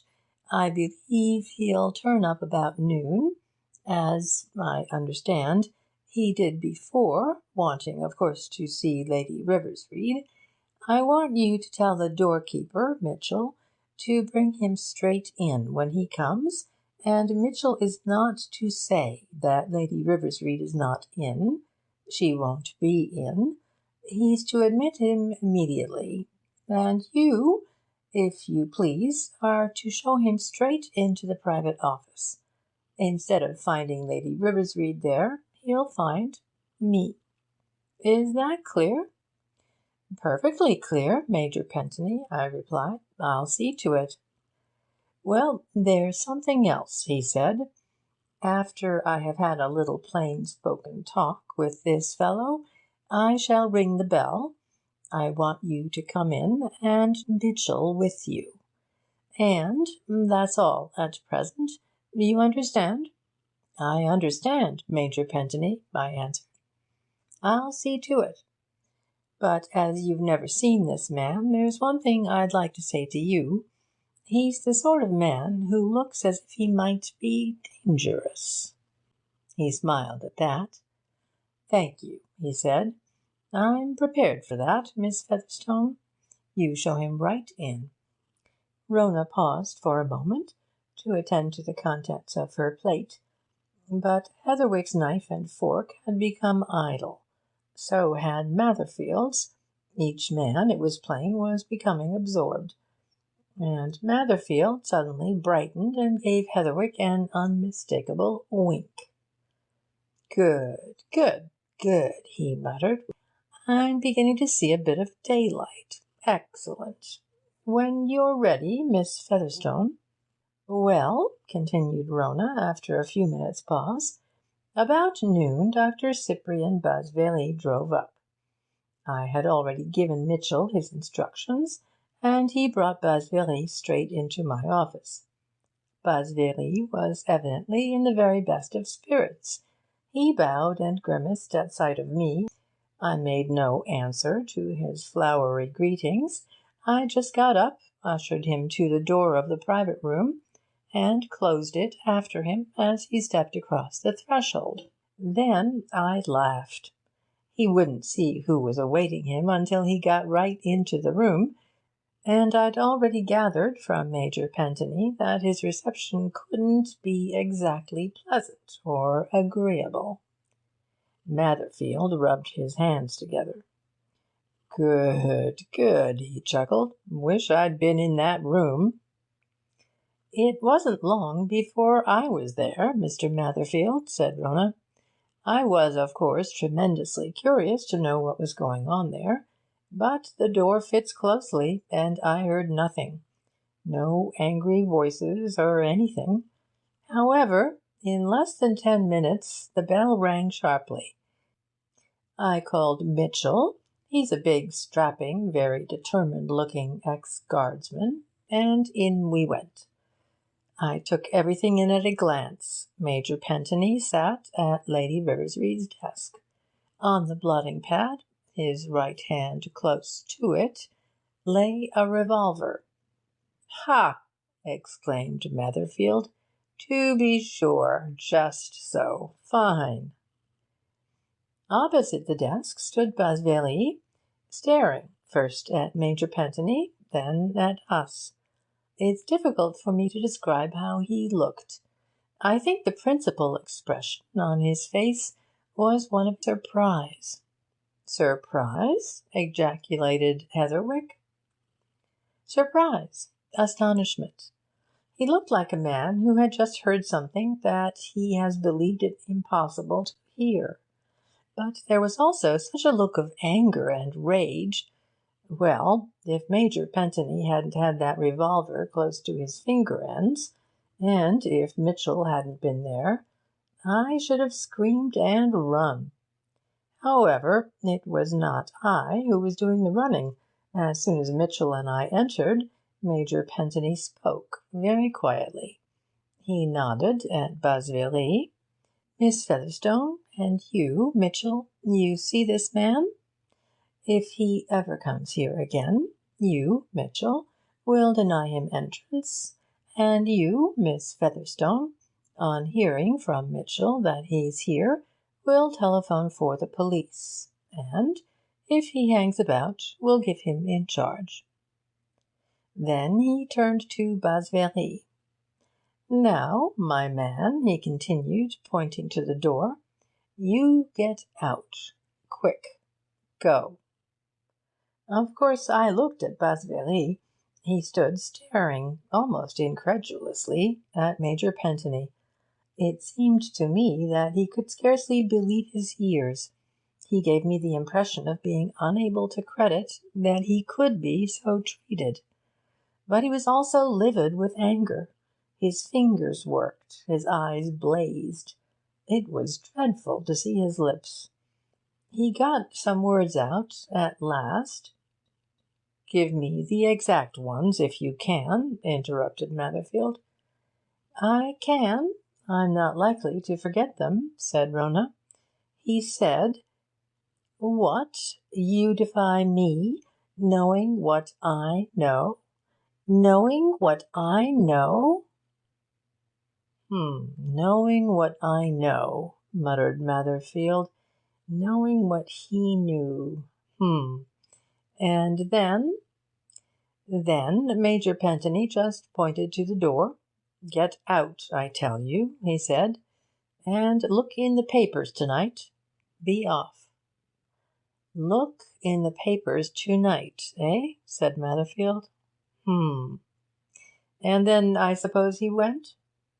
'He went without another word, then,' assented Rona. 'Mitchell escorted him out and saw him off. Major Pentony looked at me when he'd gone. "There, Miss Featherstone," he said, "you've seen one of the biggest scoundrels in London, or in Europe. Let's hope you'll never see him again, and that that's the end of him here. I think he's had his lesson." I made no answer, but I was jolly glad to see Basville's car scooting away down the drive. Matherfield picked up the tankard of ale at his side and took a hearty pull at its contents. He set the tankard down again with an emphatic bang.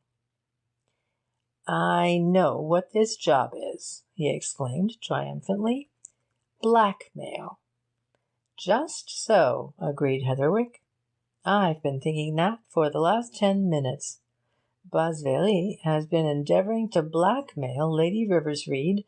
But that's not our affair, you know. What we're after is the solving of the mystery surrounding Hannaford's death. And does this look likely to fit in anywhere?" "I should say it decidedly does look likely," answered Matherfield. "In my opinion, it's all of a piece. At least, it's a piece out of a piece, one of many pieces, like a puzzle.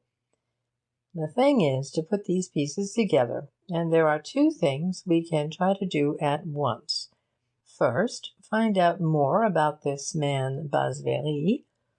The other, get hold of more information about the lady in St. Mary's Mansions." "What about approaching Lady Riversreade for information, or Lady Pentony?" suggested Heatherwick. "Yes, why don't you?" said Rona, almost eagerly. "Do. I'm a bit tired of being there as Miss Featherstone. I want to tell Lady Riversreade the truth. and all the whys and the wherefores of it. But Matherfield shook his head. The time for that was not yet, he declared. Let them wait a while. And after more conversation, he and Heatherwick returned to London. End of chapter 14.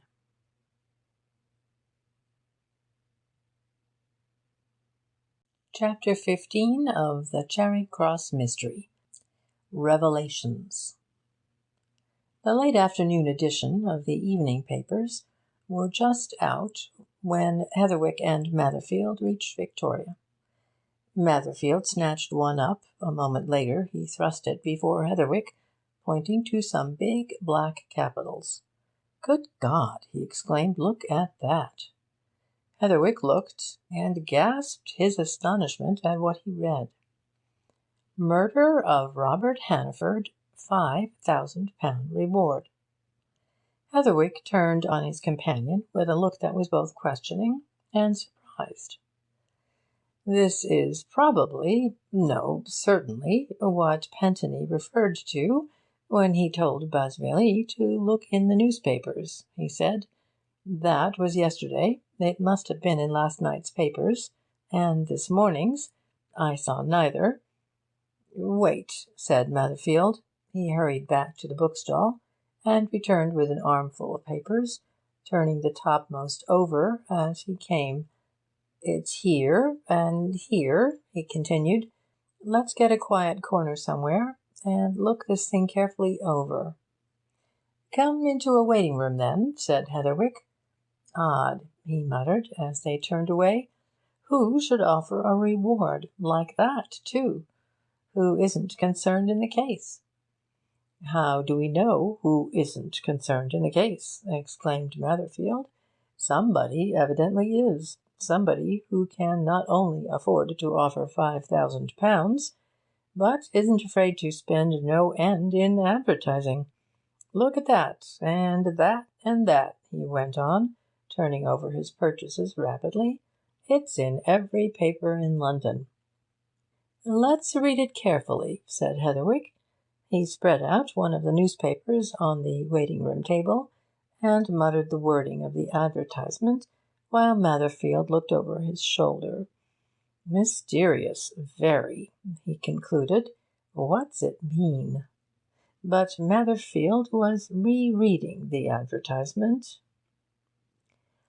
"Whereas Robert Hannaford, formerly Superintendent of Police at Sellathwaite, Yorkshire, died suddenly in an underground railway train near Charing Cross Embankment Station at about 1:15 a.m. on March 19th last, and expert medical investigation has proved that he was poisoned, and there is evidence to warrant the belief that the poison was administered by some person or persons with intent to cause his death, this is to give notice that the above-mentioned sum of £5,000 will be paid to any one first giving information which will lead to the arrest and conviction of the person or persons concerned in administering the said poison, and that such information should be given to the undersigned, who will pay the said reward in accordance with the above stated conditions. Pentley, Blenkinsop and Pentley, Solicitors. April 22nd, 1920. 853 Lincoln's Inn Fields, London, W.C. Matherfield pointed to the names of the signatories. "Pentony," he remarked. "That's the name of the man Miss Hannaford mentioned as having given Basveley his dismissal." "Of course, Major Pentony," said Heatherwick. "Probably a junior partner in the firm. I know their names, but not much about them." "I thought he was a soldier," said Matherfield. "Major, she called him."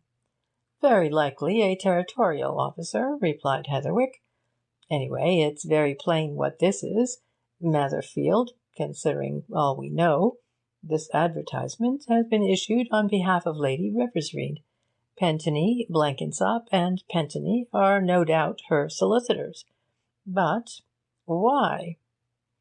"Aye, why?" exclaimed Netherfield. "That's just what beats me.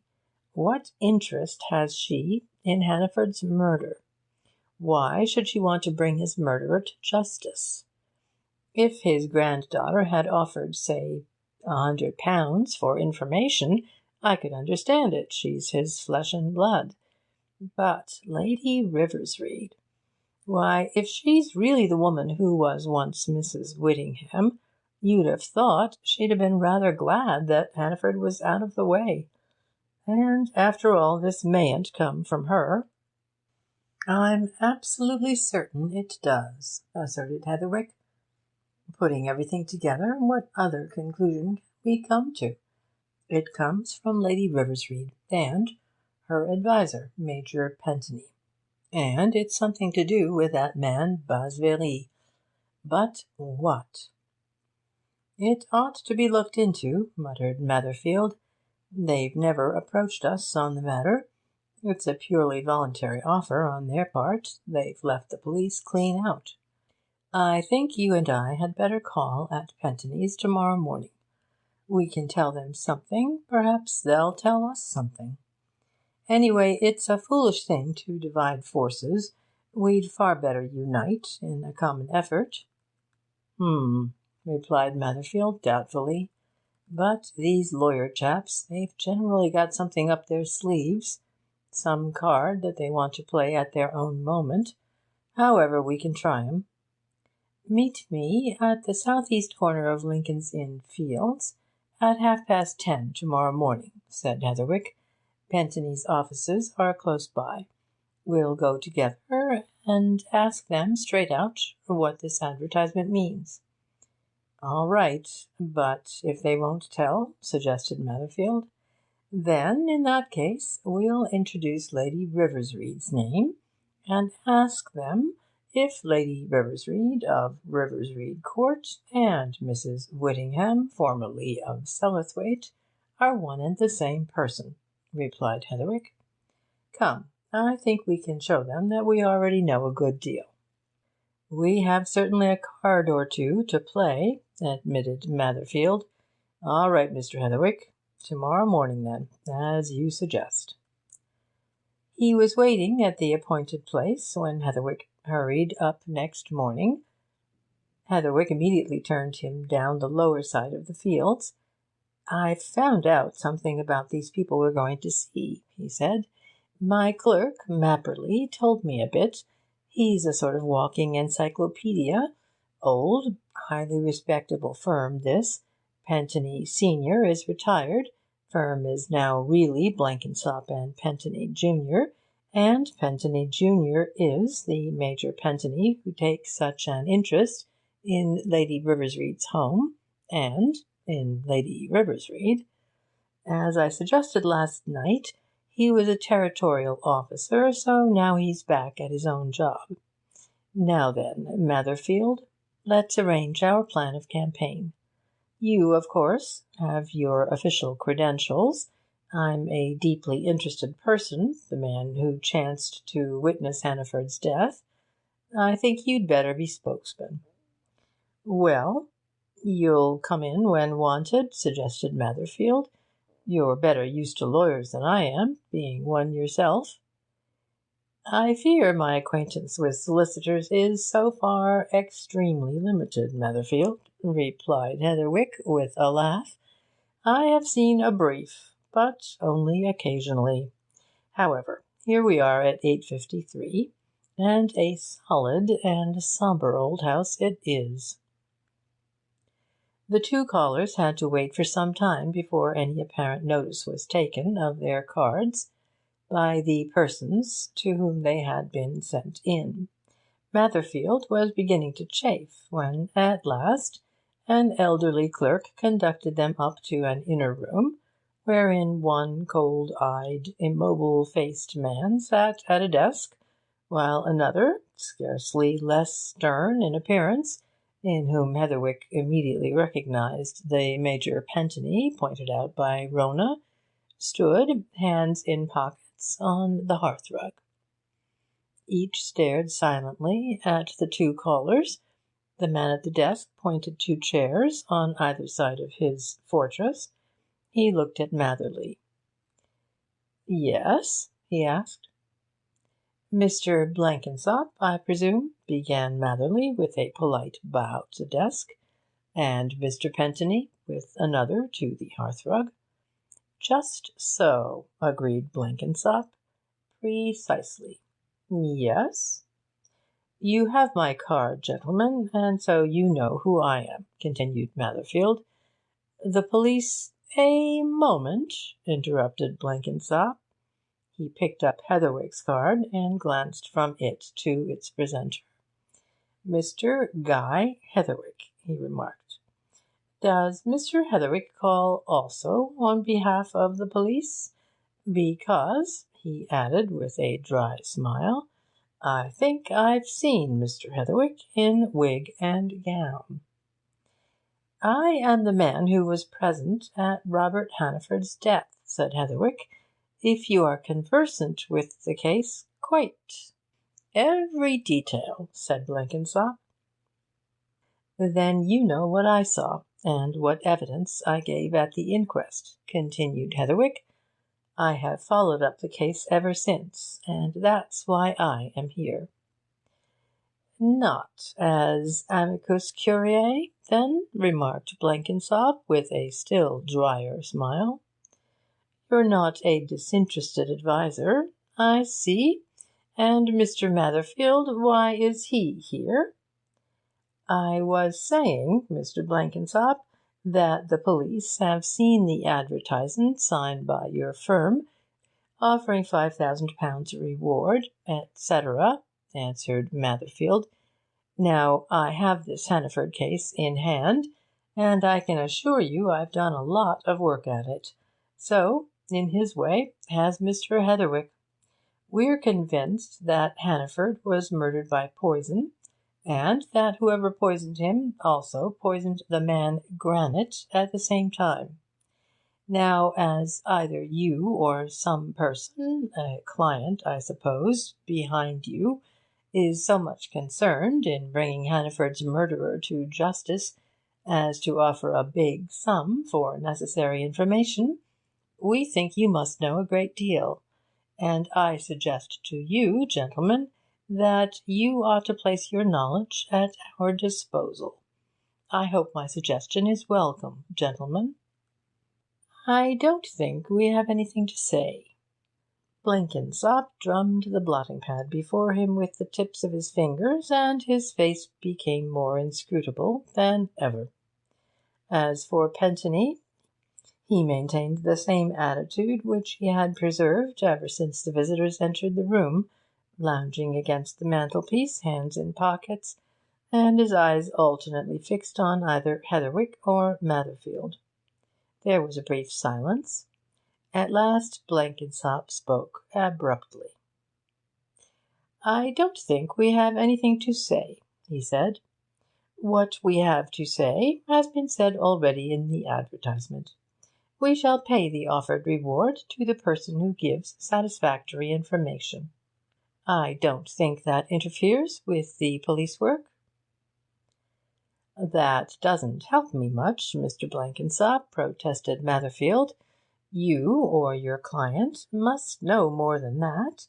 There must be good reasons why your client should offer such a big sum as reward. I think we ought to know more." "I am not prepared to tell you more," answered Blenkinsop, "except that if we get the information which we think we shall get, we shall not be slow to hand it over to the police authorities." "That might be too late," urged Matherfield. "This is an intricate case. There are a good many wheels within wheels." Then, interpreting a glance which he had just received from Heatherwick as a signal to go further, he added, "We know what a lot of wheels there are. No one better. For example, gentlemen, there is the curious fashion in which this affair is mixed up with Lady RIVERSREADE."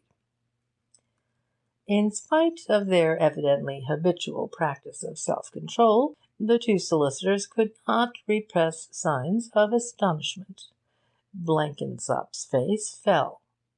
Pentony started out of his lounging attitude and stood upright, and for the first time he spoke. "What do you know about Lady RIVERSREADE?" he demanded. "A good deal, sir, but not so much as I intend to know," answered Matherfield firmly. "But I do know this, that Hannaford, just previous to his sudden death, was in possession of a portrait of Lady RIVERSREADE, and believed her to be identical with a certain Mrs. Whittingham, who was through his hands on a charge of fraud 10 years ago at Sellathwaite in Yorkshire. I, too, believe that this Mrs. Whittingham is now Lady RIVERSREADE, and I may tell you that I'm in full possession of all the facts relating to the Sellathwaite affair, an affair of obtaining a diamond necklace worth about £4,000 by means of a worthless cheque, and—" Blenkinsop suddenly rose from his chair, holding up a hand. "A moment, if you please," he said. "Pentony," he continued, turning to his partner, "a word with you in your room." Matherfield glanced triumphantly after the retreating pair, and laughed when a door had closed on them. "That's got 'em, Mr. Heatherwick. They see that we know more than they reckoned for. In some way or other, it strikes me, this advertisement is a piece of bluff." "Bluff?" said Heatherwick. "What do you mean?" "What I say," answered Matherfield. "Bluff, done to prevent somebody from bringing up that old Sellathwaite affair. Lay you 1,000 to 1 it is. You'll see these two lawyers will be more communicative when they come back. Now they shall talk, and we will listen." "If you have to do any more talking, Matherfield," said Heatherwick, "keep Miss Hannaford's name out of it. She's in a rather awkward position. She went there, of course, to find out what she could, and the result's been that she's taken a fancy to Lady RIVERSREADE, got a genuine interest in the work there, and wants to stop. A bit of a bother, all that, and it'll need some straightening out. Anyway, keep her name out of it here." "As I say, sir, when these chaps come back to us, they'll do the talking," answered Matherfield with a chuckle. "You'll see. If you want to keep Miss Hannaford's name out, so do they want to keep Lady RIVERSREADE's name out. I know the signs." Blenkinsop and Pentony suddenly came back and seated themselves, Blenkinsop at his desk and Pentony close by, and Blenkinsop immediately turned to his callers. His manner had changed. He looked now like a man who is anxious to get a settlement of a difficult question. "We have decided to talk freely to you," he said at once. "That means to tell you everything we know about this matter. You, Mr. Matherfield, as representing the police, will, of course, treat our communication with confidentiality. I needn't ask you, Mr. Heatherwick, to regard all that's said here as you know. Now, to begin with, just get one fact, an absolutely irrefutable fact, into your minds at once. Lady RIVERSREADE is not the woman who was known as Mrs. Whittingham at Sellathwaite 10 years ago, nor did Hannaford believe that she was either." "What?" exclaimed Matherfield. "But—" he turned to Heatherwick. "You hear that?" he went on. "Why, we know—" "Let Mr. Blenkinsop go on," said Heatherwick quietly. "He's explaining, I think." "Just so," agreed Blenkinsop. "And I'm beginning by endeavouring to clear away a few mistaken ideas from your minds. Lady RIVERSREADE is not Mrs. Whittingham. Hannaford did not think she was Mrs. Whittingham. It was not Lady Riversreade's portrait that Hannaford cut out of the paper. Heatherwick could not repress a start at that. "Whose was it, then?" he demanded, "for I certainly believed it was." Blenkinsop stooped and drew out a drawer from his desk. From a bundle of documents he produced a newspaper, carefully folded and labelled. Opening this, he laid it before the two visitors, pointing to a picture marked with blue pencil. And Heatherwick at once saw that here was a duplicate of the portrait in his own pocket-book. But there was this important difference. While Hannaford had cut away the lettering under his picture, it was there, in the one which Blenkinsop exhibited. He started again as he read it. Madame Anita Listorelle. "That's the picture which Hannaford cut out of the paper," said Blenkinsop. "It is not that of Lady Riversreade." "Then it's that of a woman who's her double," exclaimed Netherfield. "I'll lay anything that if you asked 100 men who've seen Lady Riversreade if that's her picture, they'd swear it is." "I see," said Heatherwick, disregarding his companion's outburst, "that this purports to be a portrait of a Madame Listorelle, who is described in the accompanying letterpress as a famous connoisseur of precious stones. Now, in relation to what we're discussing, may I ask a plain question? Who is Madame Listorelle?" Blenkinsop smiled oracularly. "Madame Listorelle," he replied, "is the twin sister of Lady Riversreade."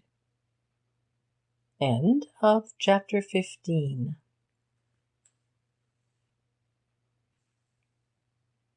Chapter 16 of the Charing Cross Mystery. Still more. Blenkinsop's sudden announcement, not altogether unexpected by Heatherwick as a result of the last few minutes' proceedings, seemed to strike Netherfield with all the force of a lightning-like illumination. His mouth opened, his eyes widened, he turned on Heatherwick as if, having been lost for a while in a baffling maze, he had suddenly seen a way pointed out to him. "Oh, that's it, is it?" he exclaimed.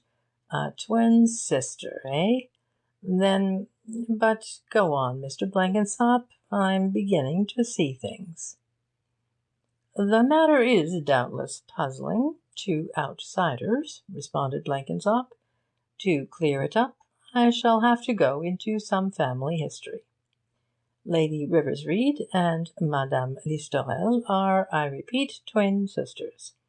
They are the daughters of a man who, in his time, was captain of various merchant ships, the old sailing ships, and who knocked about the world a good deal. He married an American woman, and his two daughters were born in Galveston, Texas. They were educated in America, but there's no need to go into the particulars of their early lives." "There's a certain particular that I should like to have some information about, if you please," interrupted Heatherwick. "The Mrs. Whittingham, who was at Sellathwaite 10 years ago, had the figure of a snake tattooed round a wrist in various colours. She wore a black velvet band to cover it.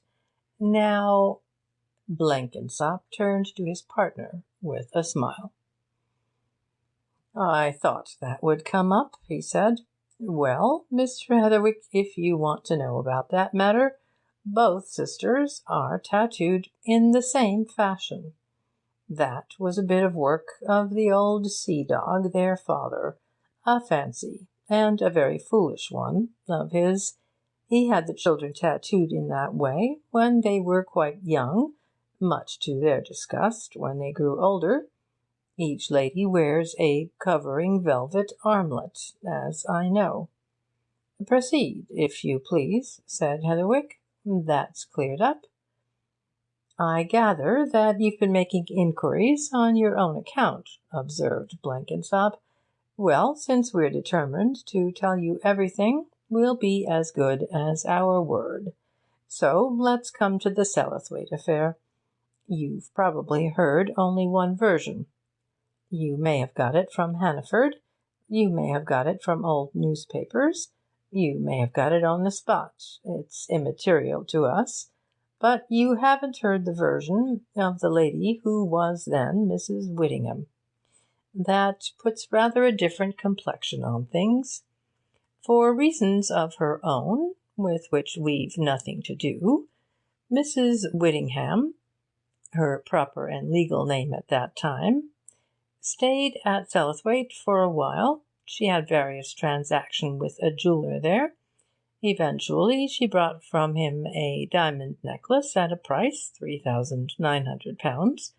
She gave him a cheque for the amount, fully expecting that, by the time it reached her bankers in Manchester, certain funds for her credit would have reached them from America. There was a hitch. The funds didn't arrive. The cheque was returned. The jeweller approached the police. Hannaford, their superintendent there, got out a warrant and tracked down Mrs. Whittingham. He arrested her, and she got away from him, left England, and returned to America.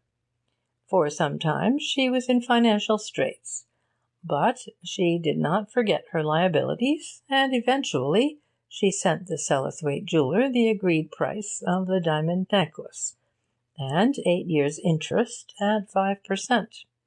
She holds his formal receipt for the money she sent him. So much for that episode. Whether Hannaford ever knew of the payment or not, I don't know.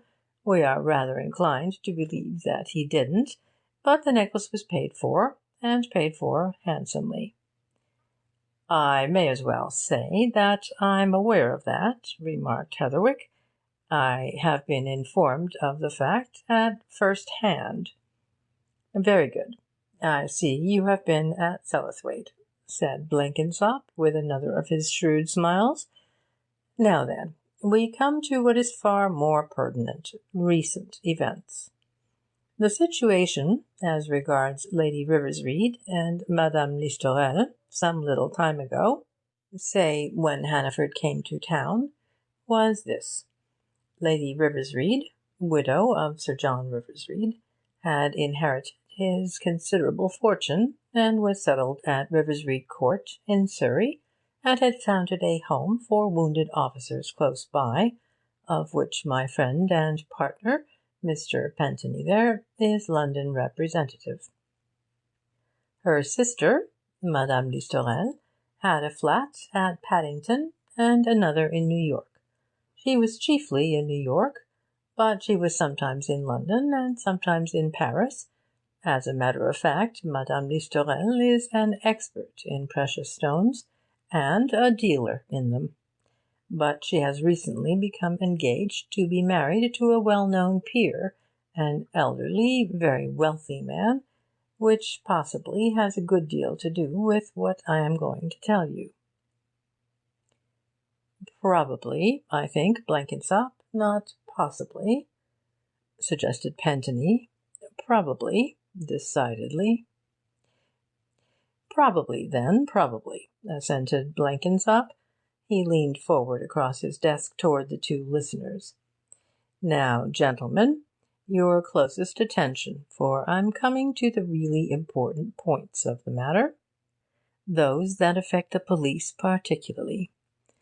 About a fortnight ago, Lady Riversreade, being in her private office at her home, close by Riversreade Court, was waited upon by a man who sent in a card bearing the name of Dr. Cyprian Basevery. Lady Riversreade thought that the presenter of this card was some medical man who wished to inspect the home, and he was admitted to see her. She soon found out that he had come on no such errand as she had imagined. He told her a strange tale. He let her know, to begin with, that he was fully conversant with that episode in her sister's life which related to Sellathwaite and the diamond necklace. Lady Riversreade, who knew all about it, felt that the man's information had been gained at first hand. He also let her know that Madame Listorelle's whereabouts and engagements were familiar to him. In short, he showed that he was well up in the present family history, both as regards Lady Riversreade and her sister. Then he let his hand be seen more plainly. He told Lady Riversreade that a certain gang of men in London had become acquainted with the facts of the Sellathwaite matter, the warrant, the arrest, the escape, and that they were also aware of Madame Listorelle's engagement to Lord... we will leave his name out at the present, or refer to him as Lord X, and that they wanted a price for their silence. In other words, they were determined to blackmail.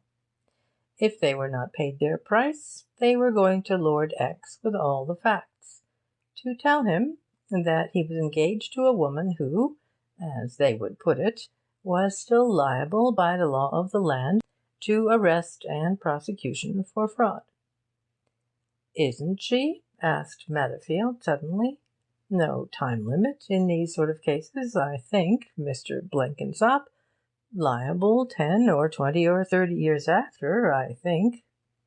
"I've already said that the Sellathwaite affair was one of account," replied Blenkinsop. "There was no intent to defraud, and the full amount and interest on it was duly paid. But that's not the point. We're dealing with the presentment of this to Lady Riversreade by the man Basveley. Of course, Lady Riversreade didn't know how the law might be, and she was alarmed on her sister's account. She asked Basveley what he wanted. He told her plainly then that he could settle these men if she would find the money. He had, he said, a certain hold over them, which he could use to advantage. Lady Riversreade wanted to know what that hold was. He wouldn't tell her. She then wanted to know how much the men wanted. He wouldn't say. What he did say was that if she would be prepared to find the money to silence them, he, during the next week, would exert pressure on them to accept a reasonable amount, and would call on her on the following Friday and tell her what they would take. She made that appointment with him. "And, I hope, took advice in the meantime," muttered Matherfield. "Ought to have handed him over there and then." "No, she took no advice in the meantime," continued Blenkinsop. "Madame Listorelle was in Paris. Major Pentony was away on business in the country. Lady Riversreade awaited Basveley's next coming. When he came, he told her what his gang wanted: £30,000. He specified, too, the way in which it was to be paid, in a fashion which would have prevented the payment being traced to the people who received it. But now Lady Riversreade was more prepared. She had had time to think. She expected Major Pentony next day. She also knew that her sister would return from Paris on the following Monday. So she told Basveley that she would give him an answer on Monday evening, if he would make an appointment to meet her at some place in London. Eventually, they made an appointment at Vivian's in Candlestick Passage. Basveley went away. Next day, Lady Riversreade told Major Pentony all that had happened. As a result, he went with her to Vivian's on Monday evening. They waited an hour beyond the fixed time. Basveley made no appearance. "Just so," muttered Matherfield. "He wouldn't, the Major being there." "Perhaps," assented Blenkinsop. "Anyway, he didn't materialize. So Lady Riversreade went away, leaving Major Pentony behind her. I may say that he stopped there for some further time, keeping a sharp lookout for the man whom Lady Riversreade had described in detail, a remarkable man in appearance, I understand, but he never saw him. "No," exclaimed Matherfield cynically, "of course he didn't. But she would have done if she'd gone alone." "Well, there it was," continued Blenkinsop. "Now for Lady Riversreade. She drove to her sister's flat in Paddington, and found Madame Listorelle just returned from Paris. She told her all that had happened. Madame Listorelle determined to go to New York at once, and get certain papers from her flat there, which would definitely establish her absolute innocence in the Selithwaite affair. Leaving Lady Riversreade in the flat, Madame Listorelle set off for Southampton before 5 o'clock next morning. Yes?" Matherfield, uttering a deep groan, smote his forehead. "Ay," he muttered, "just so, to be sure. But go on, sir." "You seem to be highly surprised," said Blenkinsop. "However, at Southampton she booked a passage in a name she always used when travelling, her maiden name, by the Tartaric, sailing that afternoon. That done, she went to a hotel for lunch. She then began to think things over more calmly, and in the end, instead of sailing for New York, she went back, cancelling her booking, and set off by train to Lord X's county seat in Wiltshire, and told him the whole story. She wired to her sister as to what she had done, and in the evening wrote to her. Meanwhile, Lady Riversreade had returned, early in the morning, to Riversreade Court. Major Pentony went with her. He was confident that Basvely would turn up. He did turn up. But he did not see Lady Riversreade. He saw Major Pentony, alone. And Major Pentony, after a little plain talk to him, metaphorically kicked him out and told him to do his worst. He went, warned that if he ever showed himself there again, he would be handed over to the police. Matherfield groaned again, but the reason of his distress was obviously of a different nature. "A mistake, sir, a great mistake," he exclaimed, shaking his head at Pentony. "You shouldn't have let that fellow go like that. You should have handed him over there and then. Go? You don't know where he may be." "Oh, well, we're not quite such fools as we seem, Matherfield," he replied. "When I went down to Dorking with Lady Riversreade on Tuesday morning, I had with me a smart man whom I can trust. He saw Basvely arrive. He saw Basvely leave. I think we shall be able to put our fingers on Basvely at any moment. Our man won't lose sight of him."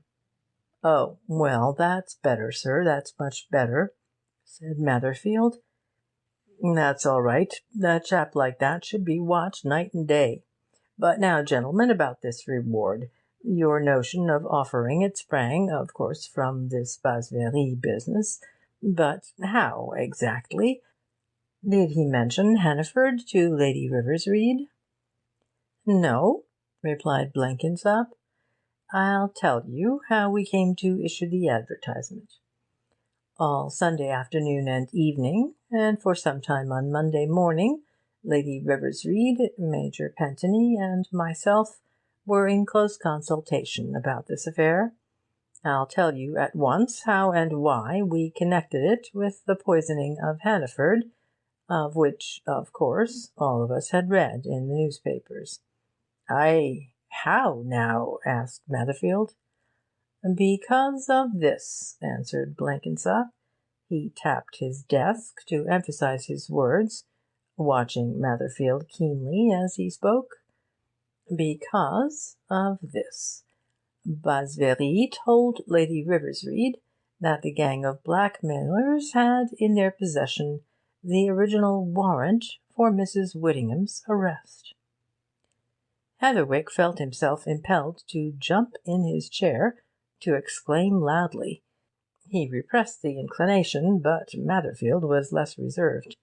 "Ah!" he exclaimed sharply. "Ah!" "Basvéry made a false step there," continued Blenkinsop. "He should never have told that. But he did.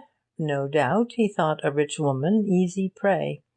Now, of course, when we came to consult, we knew all about the Selithwaite affair. We knew, too, that Hannaford was superintendent at the time, and that he had the warrant. It was not at all improbable that he had preserved it in his pocket-book, and had it on him when he came to London. What, then, was the obvious conclusion? That the men who now held that warrant had got it, probably by foul means, from Hannaford, and were concerned in his murder? And more than that, did the gang of which Basvéry spoke really exist? Wasn't it likely that the gang was Basvéry? "Aye," muttered Matherfield, "I've been thinking of that." "Yet," said Blenkinsop, "it was on the cards that there might be a gang. We searched all the newspapers' accounts thoroughly. We found that next to no information could be got as to Hannaford's movements between the time of his arrival in London and the night of his death. The one man who might have given more information about Hannaford's doings on the evening preceding his death, Granite, was dead, evidently poisoned, as Hannaford was poisoned. These were circumstances, they've probably occurred to both of you, which led us to believe that Hannaford had formed the acquaintance of folk here in town who were a shady sort. And one thing was absolutely certain. If the gang, or if Basvéry, had really got the warrant, they had got it from Hannaford. Eh? "That may be taken as certain," assented Heatherwick. "Either directly or indirectly, it must have been from him." "We think they, or he, got it directly from him. Our theory is that, if there is a gang, Basvéry is an active, perhaps the leading member; that Hannaford was previously acquainted with him, or some other member; that Hannaford was with him or them on the evening preceding his death; that he jokingly told them that he had discovered the identity of Madame Listorelle with Mrs. Whittingham, and that they poisoned him and Granite as being present, in order to keep the secret to themselves and to blackmail Madame Listorelle and her sister, Lady Riversreade. That's our general idea, and that's why, on Monday noon, we issued the advertisement. We meant to keep things to ourselves at first, and if substantial evidence came, to pass it over to the police. Now you know everything. It may be, if there is a gang, that one member will turn traitor for the sake of £5,000, and if he can exculpate himself satisfactorily, it may be, too, that matters will develop until we're in a position to fasten things on Basvéry. I still wish that either Lady Riversreade or Major Pentony had handed him over to custody," said Matherfield. "You see, you've got to remember that Basvéry never demanded anything for himself," interrupted Pentony. "He represented himself as a go-between. But our man's safe enough, a retired detective, and—" Just then a clerk opened the door and entered with a telegram. Blenkinsop tore open the envelope, glanced hurriedly at the message, and flung the form on his desk with an exclamation of annoyance. "This is from our man," he said, "sent from Dover. followed BLACKMAIL down there, and BLACKMAIL's slipped him. End of chapter 16.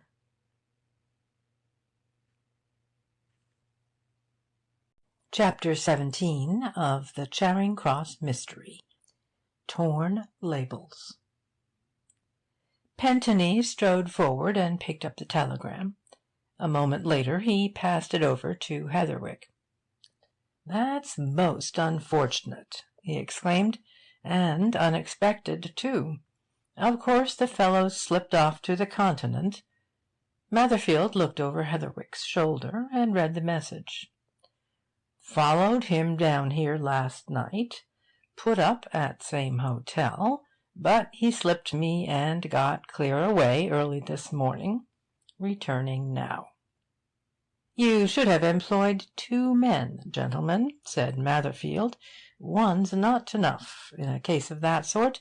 But it's as I said before. This man should have been given into custody at once. However—" He got up from his chair as if there was no more to be said, and moved towards the door. But halfway across the room he paused. "You'll let me know if anybody comes forward about that reward," he suggested. "It's more of a police matter, you know." The 2 partners, who were obviously much annoyed by the telegram, nodded. "We shall let you know at once," answered Blenkinsop. "Of course you'll regard all we've told you as strictly confidential?" "Oh, to be sure, sir," replied Matherfield. "It's not the only private and confidential feature of this affair, I assure you." Outside he turned to Heatherwick. "Well," he said, "we've cleared up a few things, Mr. Heatherwick, or rather, those 2 have cleared them up for us, but we aren't necessarily nearer answering the question that we really want answering.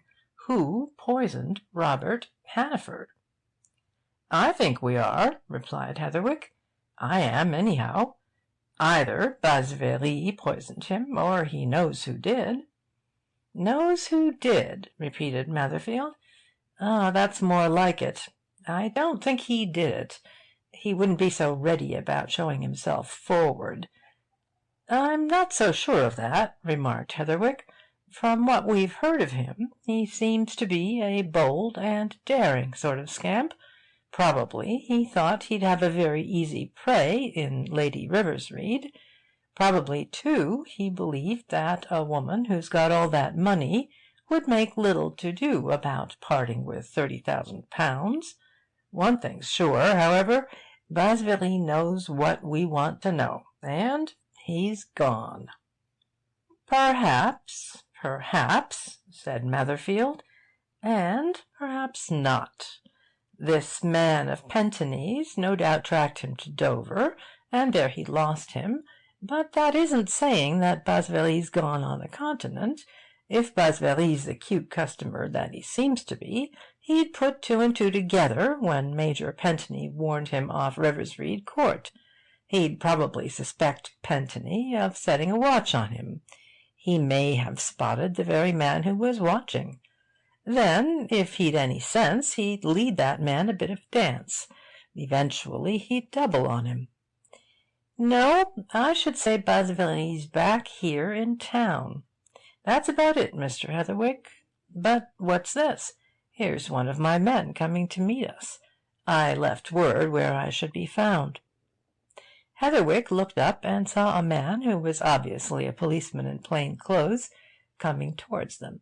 He was a quiet-looking, stodgy-faced man, but he had news written all over his plain face. "Well, Marler?" inquired Matherfield as they met. "Got something?" There was nobody about in that quiet corner of Lincoln's Inn Fields, yet the man looked round him as if anxious to escape observation, and he spoke in a whisper. "I believe I've got that chemist," he answered. "Leastways, it's like this. There's a chemist I tried this morning, name of Macpherson, in Maiden Lane. I showed him the facsimiles of the lost labels on the medicine bottles, and I asked him if he could give me any information. He's a very cautious sort of man, I think. He examined the facsimiles a long time, saying nothing. Then he said he supposed I was a policeman, and so on, and of course I had to tell him a bit, only a bit.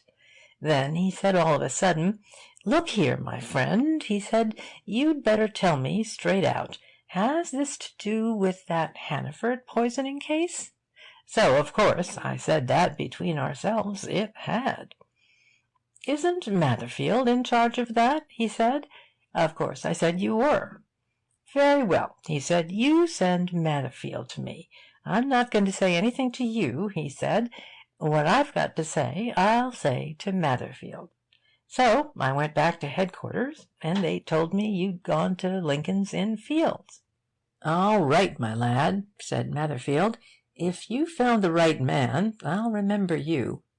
What's his name? Macpherson, Maiden Lane? Very good. Then I'll just step along and see him. Not a word to anybody, Marler," he added, as the man turned away. "Keep close. Now this is a bit of all right, Mr. Heatherwick," he continued, chuckling and rubbing his hands. "This beats all we heard at Pentony's. Only let me get the name and address of the man for whom that bottle of medicine was made up, and I think I shall have taken a long stride. But come along, we'll see the chemist together." The shop in Maiden Lane, before which they presently paused, was a small, narrow-fronted, old-fashioned establishment, with little in its windows beyond the usual coloured bottles, and over the front no more than the name Macpherson, in faded gilt letters on a time-stained signboard. It was dark and stuffy within the shop, and Heatherwick had to strain his eyes to see a tall, thin, elderly, spectacled man, very precise and trim in appearance, who stood behind the single counter, silently regarding him and Matherfield. "Mr. Macpherson?" inquired Matherfield. "Just so. Good morning, sir. My name is Matherfield, Inspector Matherfield. One of my men tells me—" "One moment," interrupted the chemist. He stepped behind a screen at the rear of his shop, and presently returned with a young man, to whom he whispered a word or two. Then he beckoned to his two visitors, and, opening a door at the further corner, ushered them into a private parlour. "We shall be to ourselves here, Mr. Matherfield," he said, "and I've no doubt your business is of a highly confidential nature."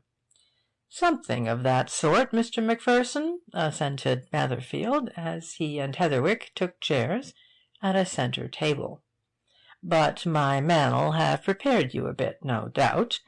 He tells me he showed you the photographed facsimiles of certain torn labels that are on a medicine bottle which figures in the Hannaford case, and that, in consequence of your seeing them, you asked to see me.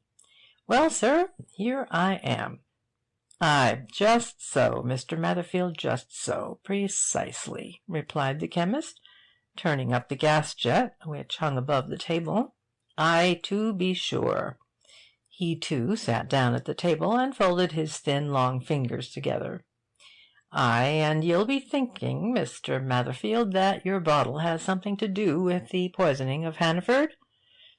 "I'll be candid with you, Mr. Macpherson," answered Matherfield. "But first let me ask you something. Have you read the newspaper accounts of this affair?" "I've done that, Mr. Matherfield. Yes, all I could lay hands on." "Then you'll be aware that there was another man poisoned, as well as Hannaford, a man named Granite, who was in Hannaford's company on the night when it all happened?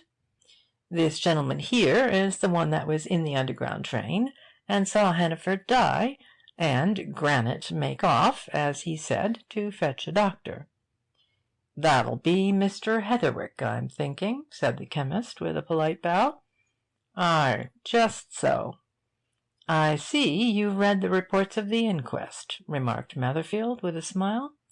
"Very well. As I say, Granite was found dead later. I discovered a medicine bottle and a glass at his bedside. There'd been whiskey in both, but according to the medical experts there had also been poison. The traces, they say, were indisputable. Now, on that medicine bottle were 2 torn labels. On the upper one, as you see from the facsimile photograph, there's been a name written. All that's left is the initial C, and the first letter of a surname, A.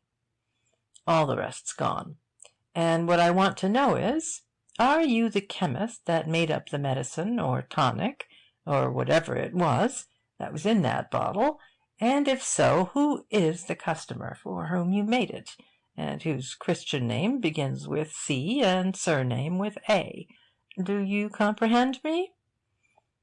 Aye, Mr. Matherfield, answered the chemist eagerly. I'm appreciating every word you're saying, and very lucid it all is, and I'm willing to give you all the information in my power.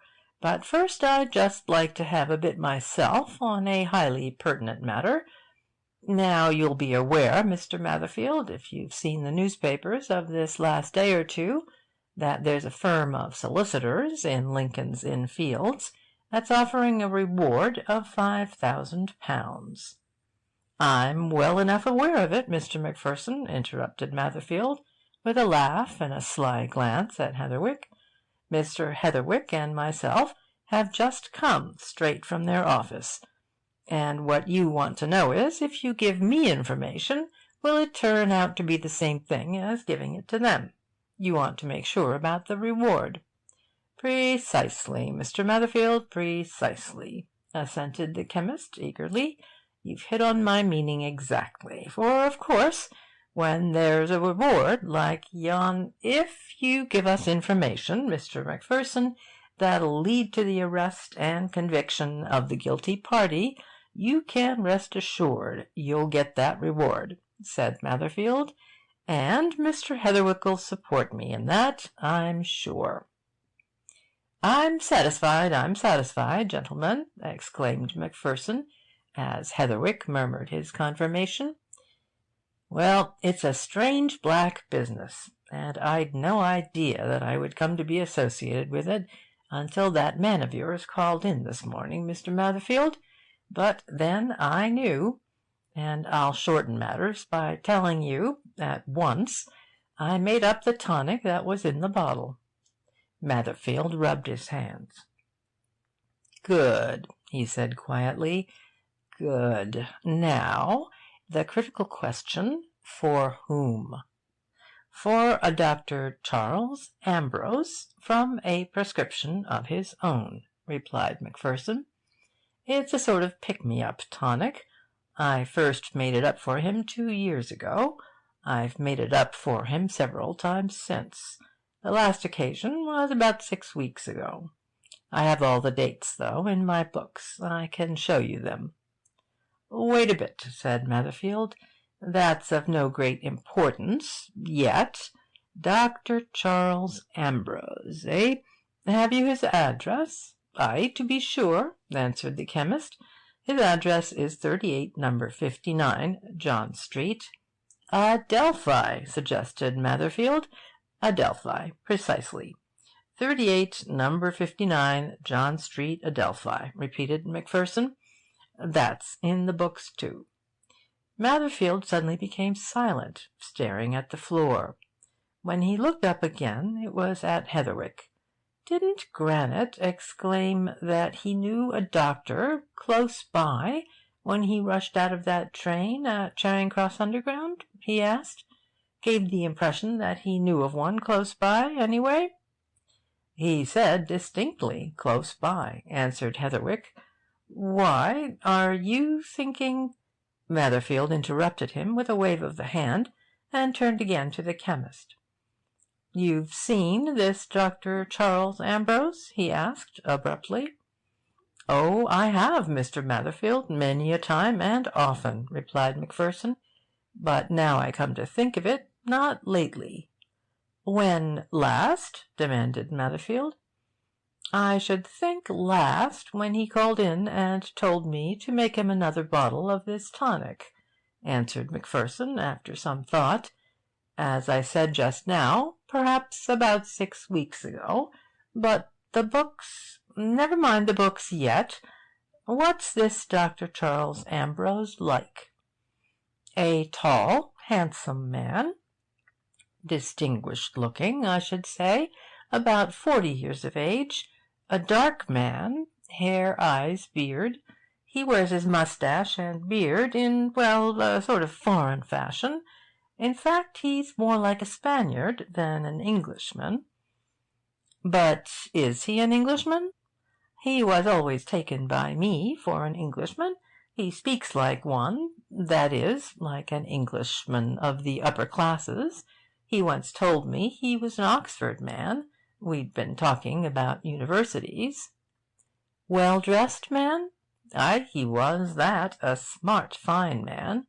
"Did you ever see him in a big, dark overcoat with a large white silk muffler about his neck at the lower part of his face?" "Aye, I've seen him like that on chilly evenings. Indeed, that's another thing he told me. He was subject to bronchial attacks." "Muffled himself well up, eh?" suggested Matherfield. "Aye, just so. He's been in here like that." Matherfield turned to Heatherwick with a significant glance. "That's the man who met Hannaford at Victoria Station that night. The man that Leadbitter saw, and that nobody's seen since," he exclaimed. "1,000,000 to 1 on it. Now then, who is he?" "You know his name and his address," remarked Heatherwick. "Yes, and I know, too, that Mr. Macpherson here hasn't seen him lately," retorted Matherfield dryly. "How often, now, Mr. Macpherson, did you used to see him? I mean, did you used to see him at other times than when he came into your shop?" "Oh, yes, I've seen him in the street outside," replied the chemist.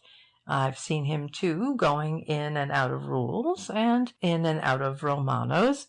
"In other words," remarked Matherfield, "he was pretty well known about this end of the Strand. I'm not sure now that I don't remember such a man myself. Black, silky, carefully trimmed beard, always a big swell. But Mr. Macpherson hasn't seen him lately. Do you know if he was in practice, Mr. Macpherson?" "I could not say as to that, Mr. Matherfield. Seeing that he called himself Dr. Ambrose, I supposed he was a medical practitioner, but I don't know what his degrees or qualifications were at all." Matherfield glanced at a row of books which stood over a desk at the side of the parlour. "Have you got an up-to-date medical directory?" he asked. "Good. Let's look the man up. You turn up his name, Mr. Heatherwick," he went on as the chemist handed down a volume. "You are more used to books than I. Find out if there's anything about him." Heatherwick turned over the pages of the directory, and presently he shook his head. "There's no Charles Ambrose here," he said. "Look for yourselves." Matherfield glanced at the place indicated, and said nothing. Macpherson made an exclamation of surprise. "Aye, well, he may be a foreigner after all," he observed, "but I shouldn't have considered him one, and he certainly told me he was an Oxford graduate. Foreigner or Oxforder, I'm going to know more about him," declared Matherfield, rising and grasping his stick with an air of determination. "Well, Mr. Macpherson, we're obliged to you, and if this results in anything, well, you know. But for the moment, a bit of that caution that you Scotsmen are famous for, eh?" Outside, Matherfield laid his hand on Heatherwick's elbow. "Mr. Heatherwick," he said solemnly, "we're on the track at last. Sure as my name's Matherfield, we've hit the trail. Now we're going to John Street, Adelphi, and I'll lay you anything you like that the man's vanished." End of chapter 17.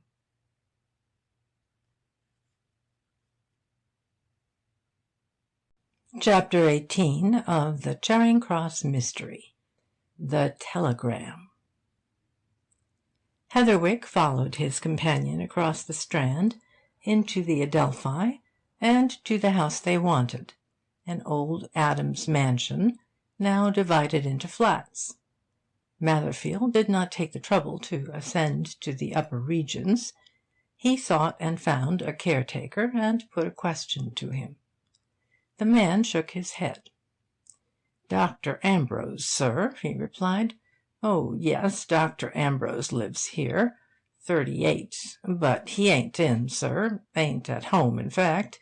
He's been away 3 weeks or so. Don't know where he is." With a meaning look at Heatherwick, Matherfield drew the caretaker aside, and talked to him for a few moments. The man presently turned and went downstairs to the basement, from which they had summoned him. "That's all right," remarked Matherfield, with a wink. "He's going to let us into Ambrose's flat. Didn't I tell you we shouldn't find Ambrose here? Not he. I should say he's off." "Supposing he returns while we're here?" asked Heatherwick. "Wish he would," chuckled Matherfield. "Nobody I want to see more. If he did, why, I should just ask him to take a little walk with me, to explain a few matters. But he won't. Here's the man. We'll go up."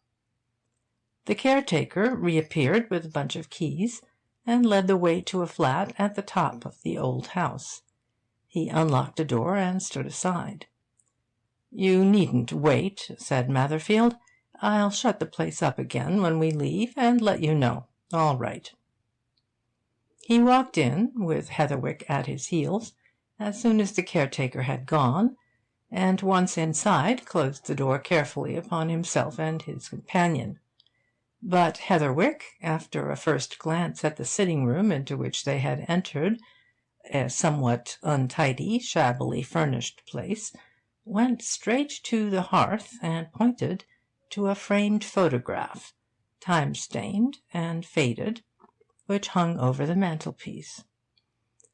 "There's a striking and significant piece of evidence at once," he exclaimed. "Do you know what that is, Matherfield?" Matherfield looked in the direction indicated, and shook his head. "Not the slightest idea," he answered. "I see it's a photograph of some old church or other, that's all." "That's the famous parish church of Sellathwaite," said Heatherwick. "One of the very finest in England. I had a look at it, only a mere look, when I was down there. Now then, what's this man doing with a picture of Sellathwaite parish church in his rooms? Hannaford came from Sellathwaite." "That's a mighty significant thing, anyway," agreed Matherfield. "We're getting at something this morning." He looked more carefully at the photograph. "Grand old building, as you say," he continued. "Of course, the mere fact of his having it put up there shows that he's some interest in it. Sellathwaite man, likely.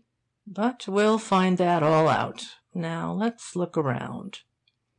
There was little to see, Heatherwick thought. The flat consisted of a sitting-room and bedroom, and a small bathroom. The furniture was plain, old, rather shabby. The whole place suggested that its occupant was not over well-to-do. The only signs of affluence to be seen were manifested in the toilet articles on the dressing-table, in a luxurious, if well-worn, dressing-gown which hung on the rail of the bed, and in the presence of carefully folded and pressed garments laid out in the bedroom. There were a few books, chiefly medical treatises, in shelves in the sitting-room, a few personal pictures, mainly of college and school groups, on the walls, and a desk in the centre, littered with more books, writing materials, and papers. Matherfield began to turn them over. "See that?" he exclaimed suddenly, pointing to a movable calendar which stood on the top ledge of the desk. "Notice the date? March 18th. That's the day on which Hannaford got his quietus. At least, strictly speaking, it was the day before. Hannaford actually died on the 19th. About, what was it? Very early in the morning, anyway. What's one to gather from this? That Ambrose hasn't been here since the 18th. So, hallo! Turning over the loose papers that lay about the blotting-pad, he had suddenly lighted upon a telegram.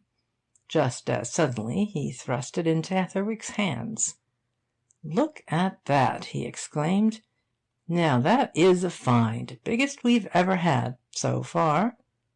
Heatherwick read the apparently innocent message. "All right.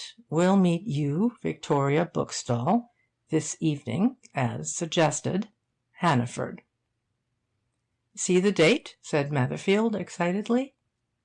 "March 18th. Now we've got at it. Ambrose was the man that met Hannaford at Victoria, the tall, muffled-up man that Leadbitter saw. That's certain." "Seems so," agreed Heatherwick.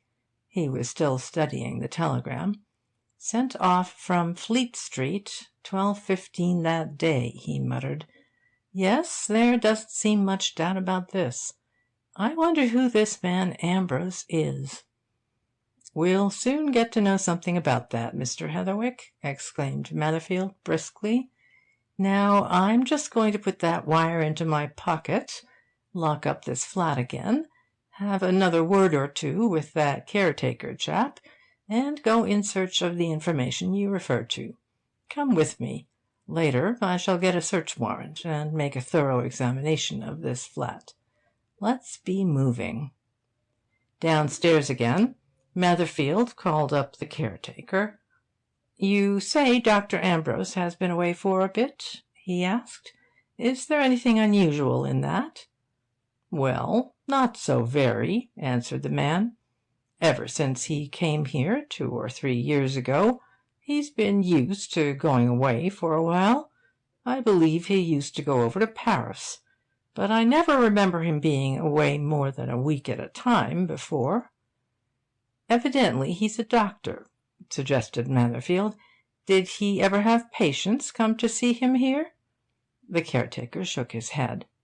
"No," he replied. "He never had anybody much come to see him. Never anybody that I remember, unless it was somebody he brought in at night for a smoke, you know. He generally went out early in a morning and came home late. Very late." "What about his meals?" asked Netherfield. "He'd no meals here, unless he made himself a cup of coffee or so in the morning," said the caretaker. "All his meals out, breakfast too, Sundays as well as weekdays. We saw very little of him." "Who does up his rooms, makes the bed, and so on?" inquired Netherfield. "My wife," answered the caretaker. "She does all that." "And she hasn't had anything to do for how long?" "Well, it'll be 3 weeks, I'm sure. He never used to say anything at any time when he went off. Just went. He'd call downstairs when he came back to let us know he was back, d'ye see. But we never thought he'd be as long as this. It was only this morning, just before you came, that my missus said to me that it seemed queer."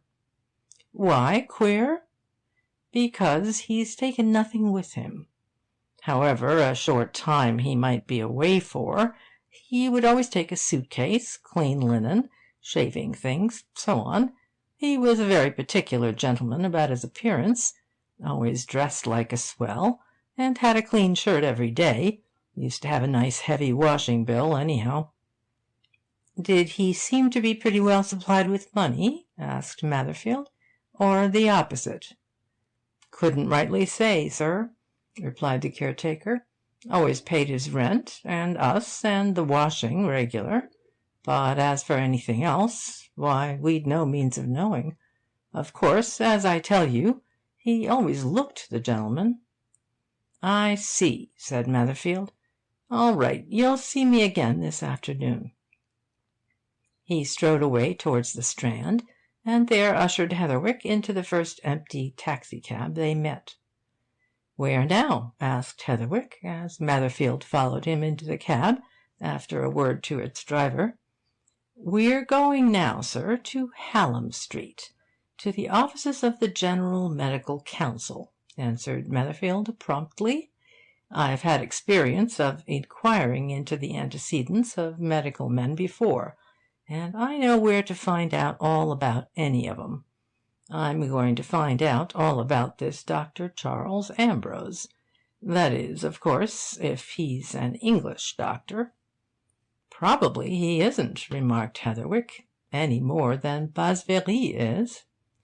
"Ah, Basvéry!" exclaimed Matherfield. "I'd forgotten that man for the time being. Well, while we're about it, we'll see if we can unearth a bit of information concerning him.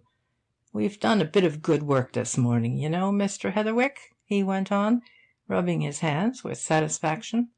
"We've practically made certain that Ambrose was the man who met Hannaford at Victoria, and we're sure he's the man whom Macpherson supplied the bottle in which the poison was discovered, at Granite's room, and now we'll hope for a bit more illumination in the darkness." Heatherwick presently found himself closeted with Matherfield and a grave official, who, after seeing Matherfield's credentials, and listening to his reasons for his visit of inquiry, began to consult various books of reference. Presently he left the room, and was away some time. When he returned, he brought with him 2 slips of paper, which he handed to Matherfield.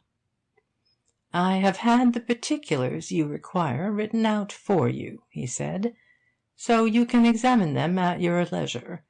Here he smiled frostily, "I gather that you are somewhat anxious to get in touch with these men?" "I think it's extremely probable, sir, that before the day's over I shall be exceedingly anxious to get in touch with both," answered Matherfield, with something like a wink. "More than anxious." The grave official nodded and smiled again, and Matherfield and Heatherwick went away. Outside, Matherfield looked right and left. "Mr. Heatherwick," he said, "it's well past 12, and I'd my breakfast before 8. I'm hungry. Let's turn into the first decent place we see, and get a bite and a sup, and we'll examine these papers." He presently led Heatherwick into the saloon bar of a tavern, and, remarking that he had a taste for ale and bread and cheese at that time of day, provided himself with these matters, and retreated to a snug corner, whither Heatherwick followed him with a whisky and soda. "Here's success to our endeavours, Mr. Heatherwick," said Matherfield, lifting his tankard. "I'm now firmly under the impression that we're adding link after link to the chain. But let's see what we've got here in this crabbed writing." He laid the slips of paper on the table at which they sat. Both bent over them. There were not many words on either, but to Heatherwick they were significant enough in their plain straightforwardness. Charles Ambrose, M.B., Medical Officer of Health, Crayport, Lancashire, 1903-4. In practice, Whiteburn, Lancaster, 1904-9. Police Surgeon, Sellathwaite. W.R. Yorks, 1909-12. In practice, Brondesbury, London, 1912-18. Struck off register by General Medical Council for unprofessional conduct, 1918.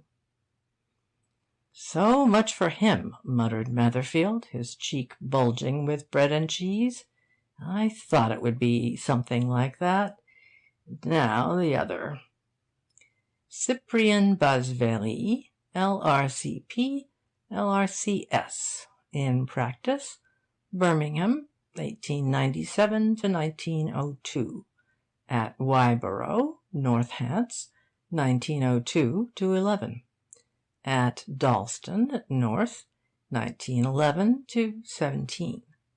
convicted of fraud at Central Criminal Court, 1917, and struck off register by General Medical Council, 1918.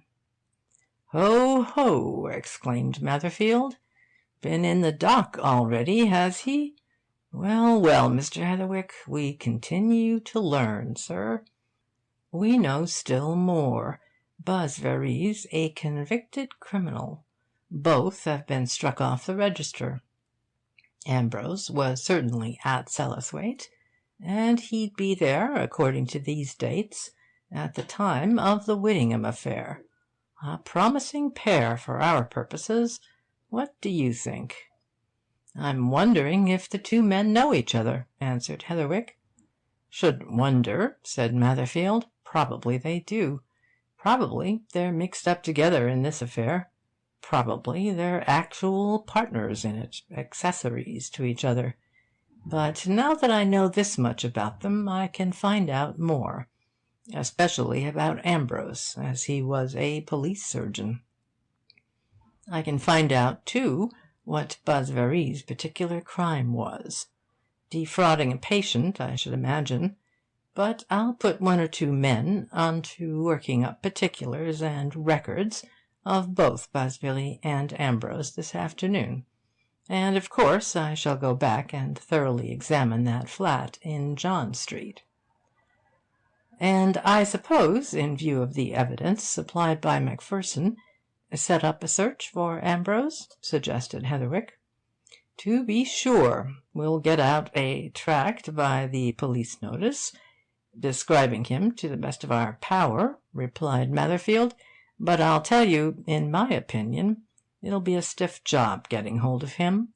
If you want my opinion as a private individual, he's probably got that secret invention of Hannaford's, and gone off across the Atlantic with it to turn it into money."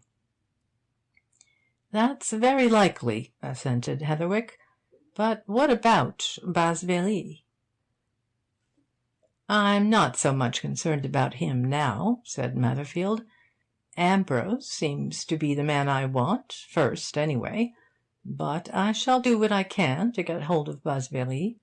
If these Pentony and Blenkinsop people had only come to us instead of laying plans of their own, some good would have been done. I shouldn't have let the man get away." "My belief," observed Heatherwick, "is that Busberry and Ambrose are partners in this affair. And how do we know that they didn't meet at Dover, and that they haven't gone off together?" Still wondering about this, Heatherwick next morning went round to Lincoln's Inn Fields and asked to see one of the partners. He was shown into the room in which he and Matherfield had had their interview on the previous day. But he found Major Pentony alone. Blenkinsop, remarked the junior partner, had business in the courts that morning. "I called," explained Heatherwick, "to ask you if you had any more information about Busberry's disappearance at Dover." Pentony made a wry face. "More vexed than ever about that," he answered. "Most inexcusably stupid conduct on the part of our man we've always found so reliable previously. He came back yesterday afternoon crestfallen, told us all about it, and got a jolly good wigging. He'd done well at first, tracked his man from RIVERSREADE Court to Dorking, and thence to Redhill, and thence to Dover, after one or two changes. Busberry put up at some hotel, I forget which, near the harbour. Our man, certain that Busberry was quite unconscious that he was being followed, put up there too. Nothing happened. He saw Busberry at dinner that night, saw him in the smoking-room after. In fact, he had a game of billiards with him, and saw him retire to bed. Their rooms were adjacent. He felt sure of seeing him at breakfast, but when he went down he found that the bird had flown. Flown, said the night porter, before 6 o'clock. He didn't know where. nor could our man trace him at station or pier or anywhere. "Careless sort of watching," said Heatherwick. "Worse than careless," agreed Pentony. "As I said, he caught it hot. But now—" The telephone bell on Blenkinsop's desk rang. With a word of excuse, Pentony turned to it. A moment later a smothered ejaculation of surprise came from him, followed by a sharp interrogation on his part. Suddenly he turned on Heatherwick. "Good heavens!" he exclaimed. "What's all this? This is Lady Riversreade speaking. She says her sister, who came yesterday, and Miss Featherstone have been kidnapped. Kidnapped this morning." Heatherwick leapt to his feet with a sharp exclamation, half amazed, half incredulous. But already his thoughts were with Rona. He saw the dangers of the situation, for her as Pentony could not see them. "Impossible!" he said. "Kidnapped in broad daylight? And from there?" But Pentony was still busy at the telephone, giving and receiving rapid answers. "Yes, yes," he was saying, "to be sure. Police, yes. I'm coming straight there. Car. Tell the police to get busy." He turned sharply to Heatherwick as he laid down the instrument. "Fear there's no impossibility about it," he said. "Lady Riversreade says they were carried off as they crossed from the court to the home. She's heard something of a big car with strange men in it. I'm going down there at once. There's more in this affair than one sees at first." "I'll come with you," said Heatherwick. "Where can we get a car, a fast one?" "Garage close by at Kingsway," answered Pentony, hurriedly seizing on one of several greatcoats that hung in a recess. "Here, get into one of these. You're about my height, and the air's still nippy, motoring. Now come on. We'll be there in under an hour. You know," he continued, as they left the office and hastened toward Kingsway, "I think I see through something of this already, Heatherwick. These fellows probably believed they were kidnapping Lady Riversreade, and got her sister in mistake for her. Ransom, you know. The blackmailing dodge failed. Now they're trying this. A desperate and daredevil lot, evidently." Heatherwick nodded a silent assent. He was wondering whether or not to tell Pentony that the Miss Featherstone, of whom he had just spoken, was in reality the granddaughter of the man whose mysterious murder appeared to be the starting point of the more recent, equally mysterious events. That fact, it seemed to him, would have to come out sooner or later, and there might be possible complications, perhaps unpleasantness, when Lady Riversreade discovered that Rona had gone to her as a spy. Might it not be well to take Pentony into his confidence and explain matters? But on reflection he decided to wait until they knew the exact situation at Riversreade Court. So far, in spite of Lady Riversreade's news, he felt it difficult to believe that two women, one of them to his knowledge a girl of character and resource, and the other a woman of the world, used to travelling and to adventure, could be carried off in broad daylight in immediate prospect of two large houses. The thing seemed impossible. End of chapter 18.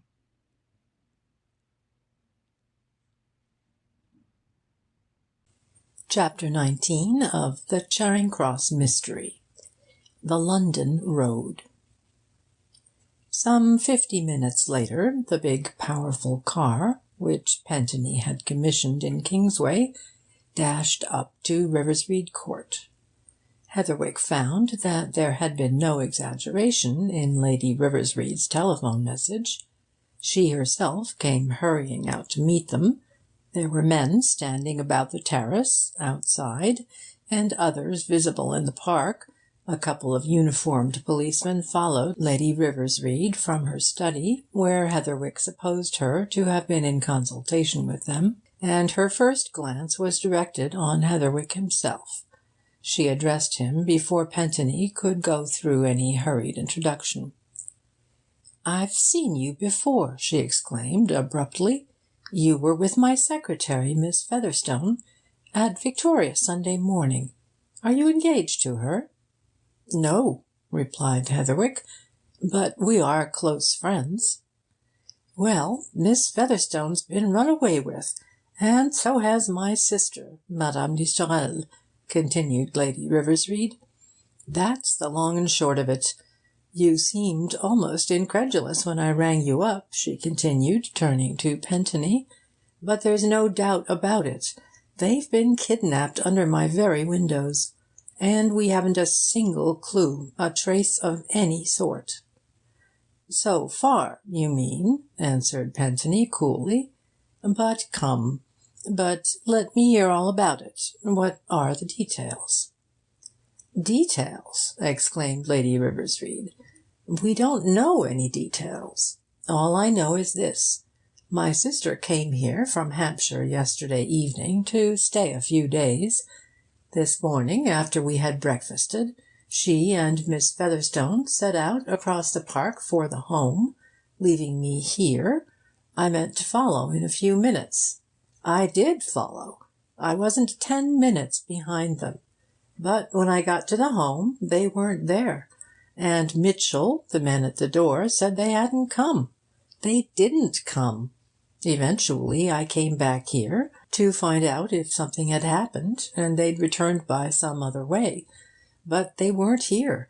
Then I began to make some inquiry. One of the housemaids, who'd been looking out of a top window, said she'd seen a car go at a great rate down the middle drive in the direction of the high road soon after Madame Listorelle and Miss Featherstone left the house. And, of course, there's no doubt about it. They've been carried off in that. This is more work of that man Bazvery's." "You said something over the phone about strange men being seen in the car?" remarked Pentony. "Oh, that. Yes, the same girl said she thought that she could see 2 men sitting in the car," answered Lady Riversreade. "Of course they'd be strange." Pentony turned to the policemen, at the same time tapping Heatherwick's arm.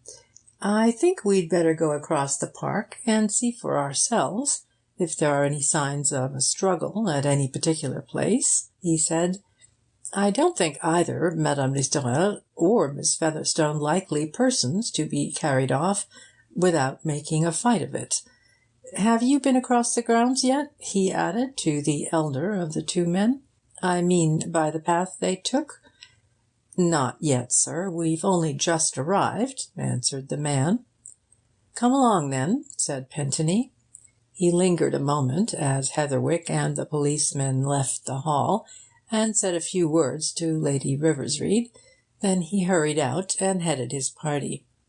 "This way," he continued, leading Heatherwick along the terrace.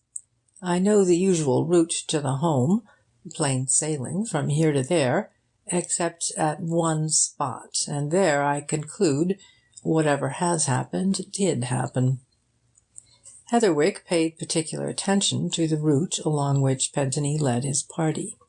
The path went straight across the park, from the end of the terrace at the court to near the front entrance of the home, and from the court itself it looked as if there was no break in it. But about halfway between the 2 houses there was an important break, which could not be seen until pedestrians were close upon it. Transecting the park from its southern to its northern boundaries was a sunk roadway, the middle drive to which Lady Riversreade had referred, gained from the park above on each side by ornamental steps. Whatever happened in that roadway, Heatherwick saw at once, could not have been seen from the higher ground above, save by anyone close to its edge. But 200 or 300 yards or so from the steps, which made a continuation of the path, the embankments of the sunk road flattened out into the lower stretches of the park, and there the road itself could be seen from the top windows of the court, and from those of the home also. Pentony paused at the top of these ornamental steps. "If these two ladies have been carried off, as they certainly seem to have been," he said, turning to his companions, "this is the spot. Now just let me explain the lie of the land. The main road edges the park at the northern end, as you all know. But there is a good road at the southern extremity, and the sunk road runs down from it. A car could come down from there, be pulled up here, and kept waiting until the two ladies came along. They would have to descend these steps, cross the road, and ascend the steps on the other bank to get to the other half of the park. Now suppose they're forced into a car at the foot of the steps. The car goes off for the main road and gets clear away within a minute or two of the kidnapping taking place. There's the difficulty. The thing would be easy to do, granted force. Probably the two captives were forced into the car at the point of revolvers." "That's about it, sir," agreed the elder of the policemen. "No choice of the matter, poor things. And, as you say, they'd be in and off, miles off, before they fairly knew what had happened." "Come down and let's see the roadway," said Pentony. But there was nothing to see at the foot of the steps. The road, like all roads and paths on RIVERSREADE Court property, was in a perfect state of repair, and there was scarcely a grain of dust on its spick and span, artificially treated and smoothed surface. Certainly there were no signs of any struggle. "That's how it's been done, you may depend on it," observed Pentony to Heatherwick as they looked about. "The men were waiting here with revolvers. They'd force them into the car and get in after them. A third man, an accomplice, would drive off. If only we had some more definite information about the car and its occupants." "There's an old chap coming down the road who seems to have his eye on us," remarked Heatherwick, looking round. "He must have something to tell. After all, some of the people hereabouts must have seen the car." The old man, evidently a labourer, came nearer, looking inquiringly from one to the other. He had the air of one who can tell something on occasion. "Be you gentlemen inquiring about a moty car that was round here this morning?" he asked as he came up. "I hear there was somebody asking questions that way, so I just come down along like." "We are," answered Pentony. "Do you know anything?" The old man pointed up the sunk road to a part of the park where it was lost amongst trees and coppices. "Lives up there, I do," he said. "My cottage, it be just behind they trees, t'other side of the road, what this here runs into. My garden, it runs down to the edge of that road. When I was a-gardening this morning, mebbe 'bout 9:30 o'clock that was, I sees a moty car what come along from your way and turns into this here sunk road. Mebbe that's what you're a-talking about?" "No doubt," agreed Pentony, "and we're much obliged to you. Now, what sort of car was it? Closed or open?" "Oh, 'twas closed up. Same as one of they old cabs what us don't see no more now," said the old man. "But I see inside it, for all that. 2 gentlemen." "2 gentlemen, eh?" repeated Pentony. "Just so. And a driver outside, of course?"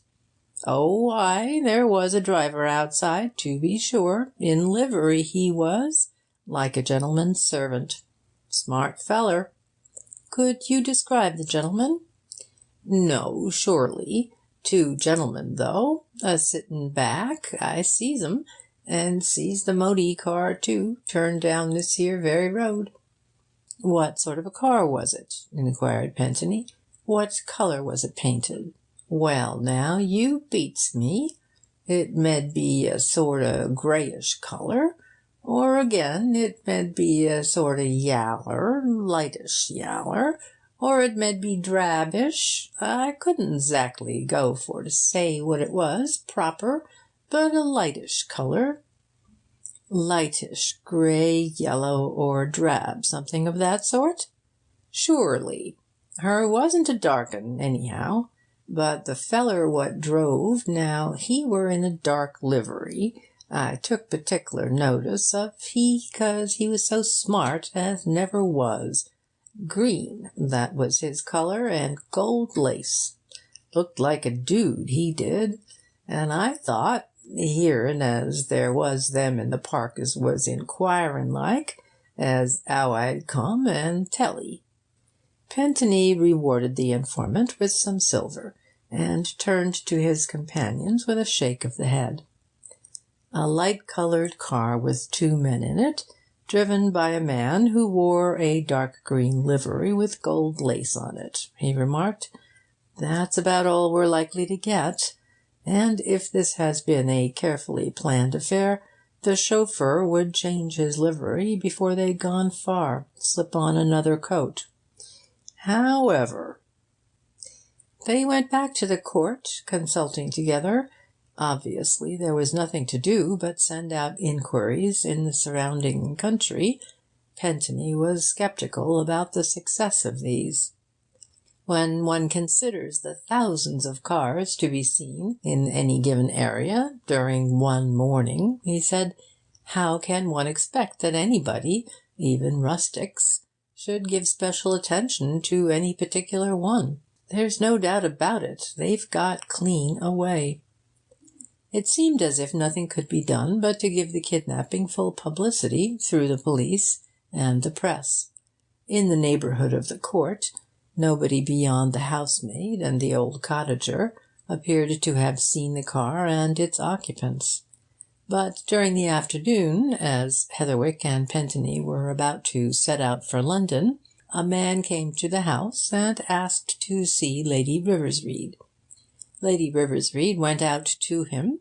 The 2 men accompanied her, and found at the hall door an elderly, respectable-looking fellow who had driven up in a light cart.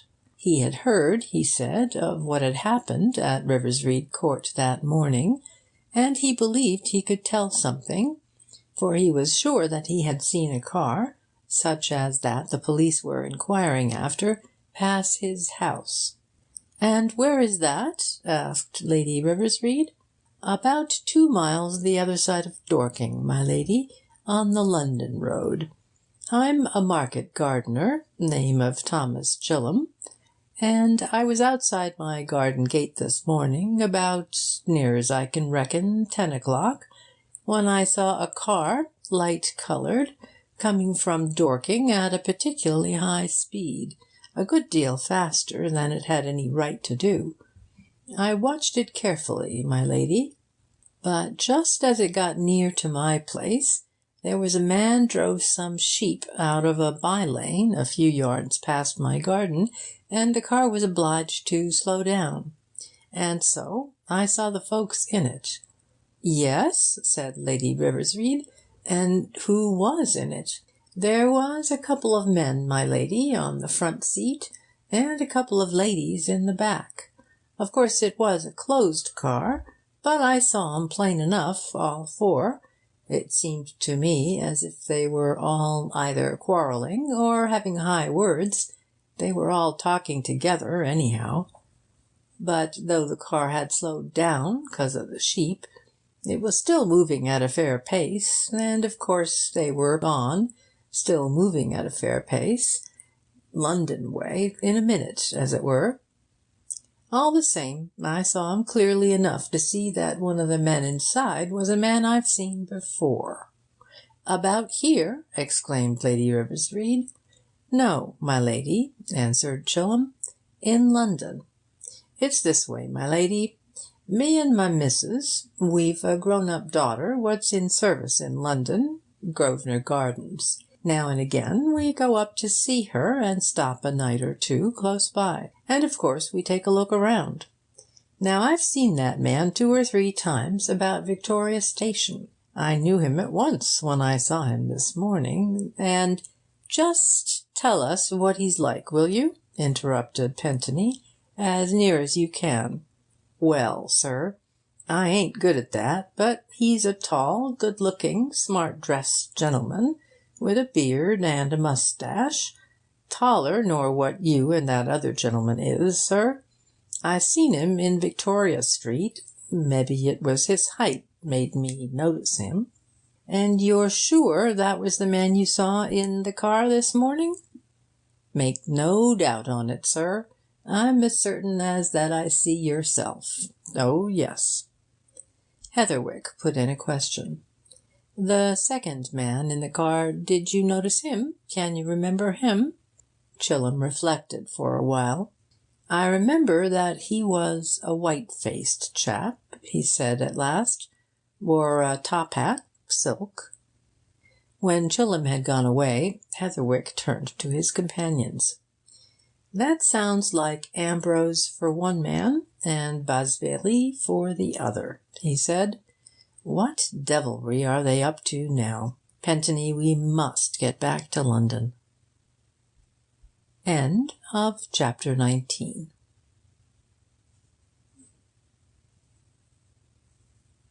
Chapter 20 of the Charing Cross Mystery. The Charing Cross Mystery by J.S. Fletcher. Converging Tracks. It was an hour later when they pulled up at Matherfield's headquarters and went in to find him.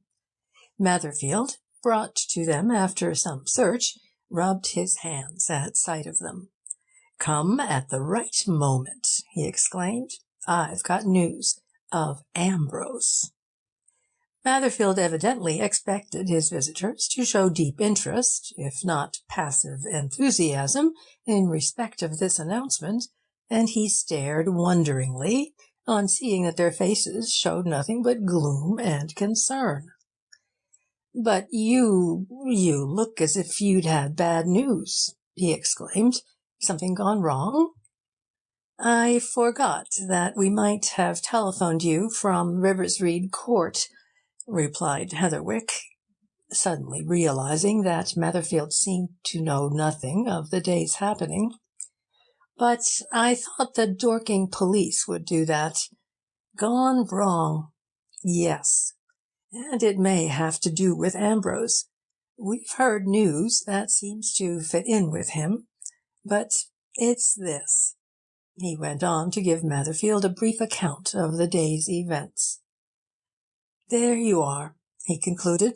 "I've no doubt whatever that Basveli and Ambrose are in at this. Kidnapping in broad daylight. Matherfield, you've got to find them."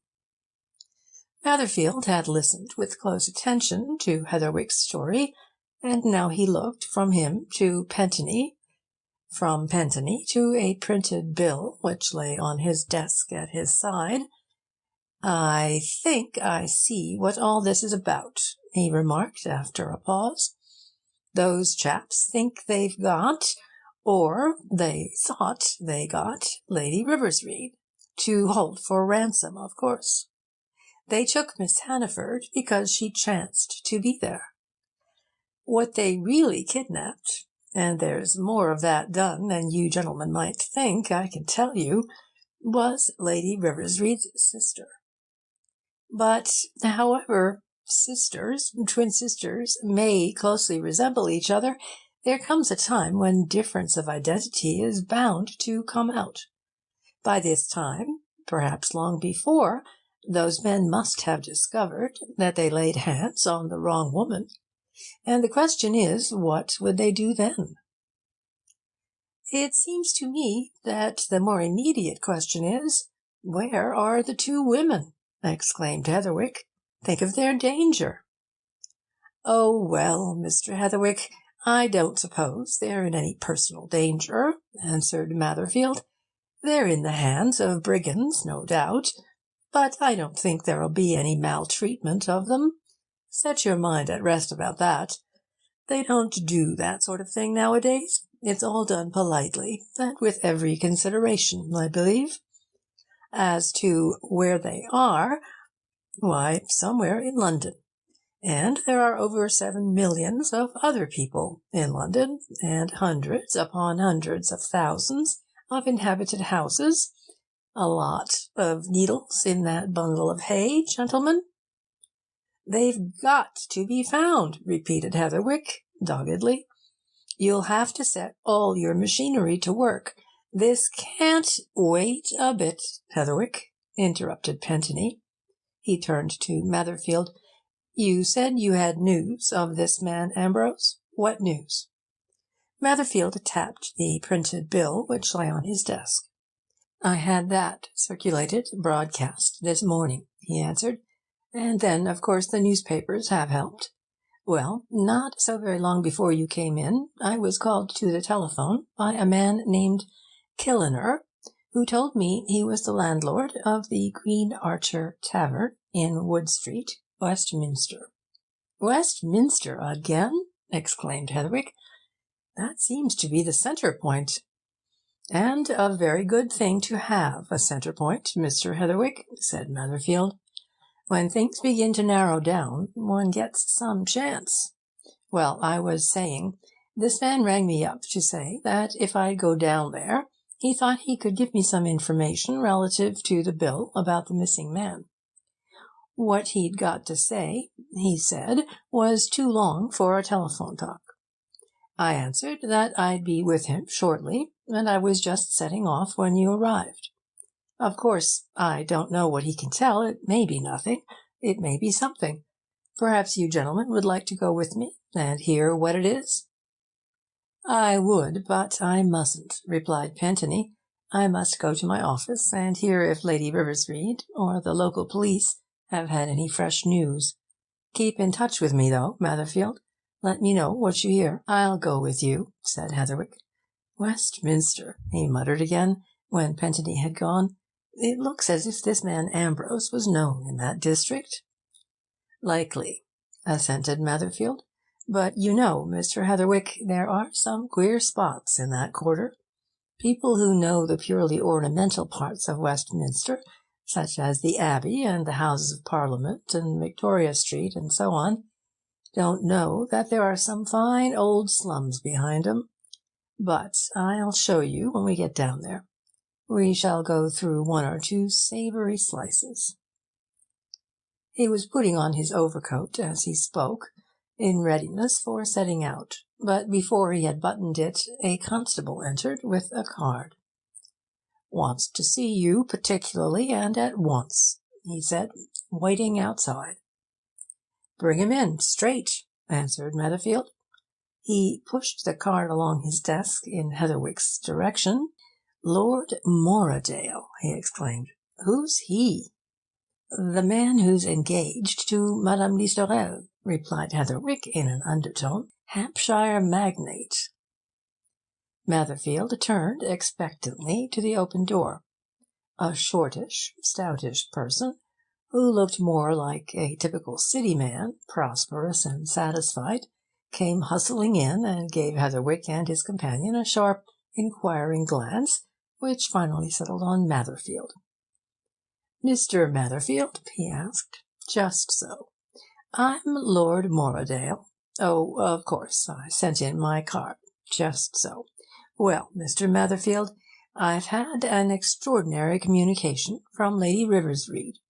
She telephoned to my house in Hill Street this morning, but I was down in the city and didn't hear of her message till late this afternoon. She says Madame Listorelle has been kidnapped." "Kidnapped? Preposterous!"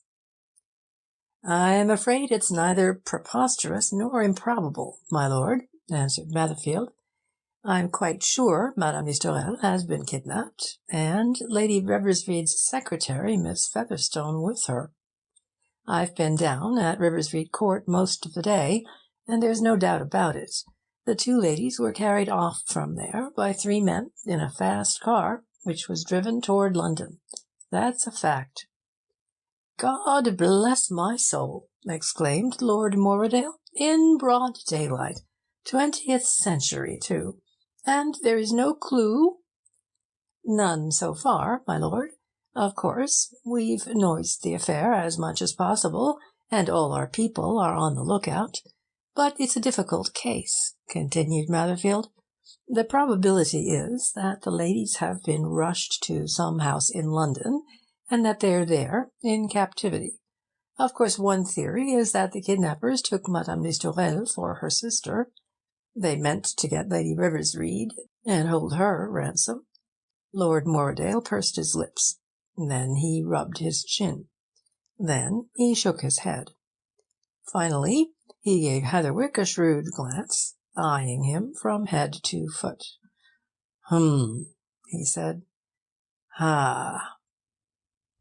This gentleman not one of your people, I think, Matherfield?" "No, my lord. This gentleman is Mr. Heatherwick of the Middle Temple, who is interested very deeply in certain matters connected with the affair. Mr. Heatherwick has been down to RIVERSREADE with me, and your lordship can speak freely before him." Lord Morredale gave Heatherwick a friendly, knowing nod. Then he glanced at the door, and Matherfield made haste to close it. "Thank ye," said Lord Morredale. "Just as well to be in private. I think I'd better tell you something, Matherfield. I dare say that's a reasonable supposition of yours, that these villains took Madame Listorelle for her sister, but I don't think they did. I think they knew very well whom they were seizing. Mind you, they'd have seized Lady RIVERSREADE too, if she'd happened to be there, but it was Madame they were after." "If your lordship would explain," suggested Matherfield. "I'm going to. It's what I came here for. I think I can just put you on the right scent.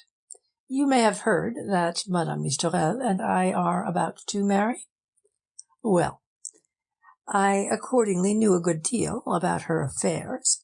Now, I don't know whether you know or not that Madame Listorelle is actively concerned, or has been, in buying and selling jewels on commission. That's her specialty." "Heard something of it, my lord," replied Matherfield. "Very well. Now, quite recently, Madame Listorelle bought up in Paris a magnificent set of stones, which has been at one time the property of a member of the Russian imperial family. She brought them here to London, meaning shortly either to send or take them personally to America to her customer. This deal, unfortunately, got into the papers. Now, it's my belief that these fellows have kidnapped Madame in order to get hold of these jewels. Do you see?" "Ah," exclaimed Matherfield, "I see, my lord. That puts a new aspect on the case.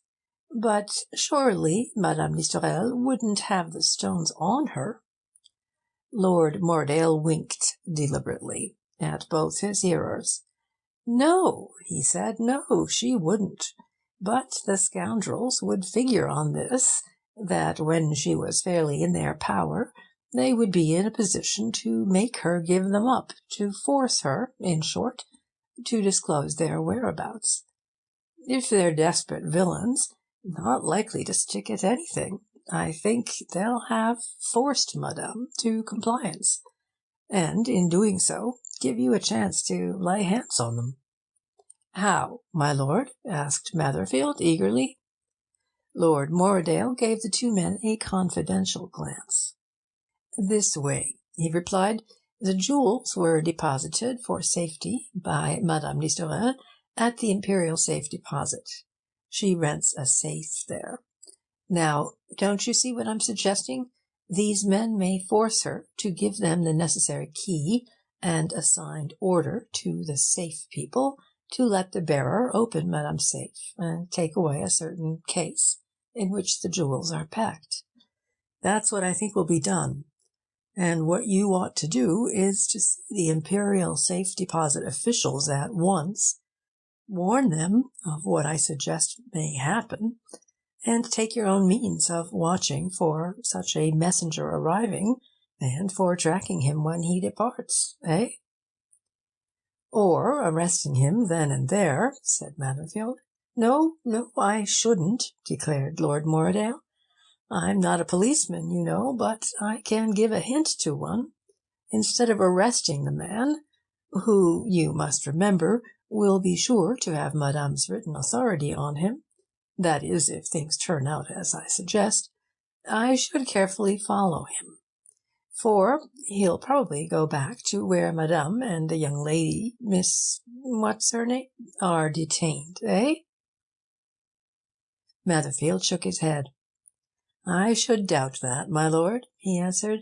"If things work out as you suggest, and is a highly probable theory, that's about the last thing he would do.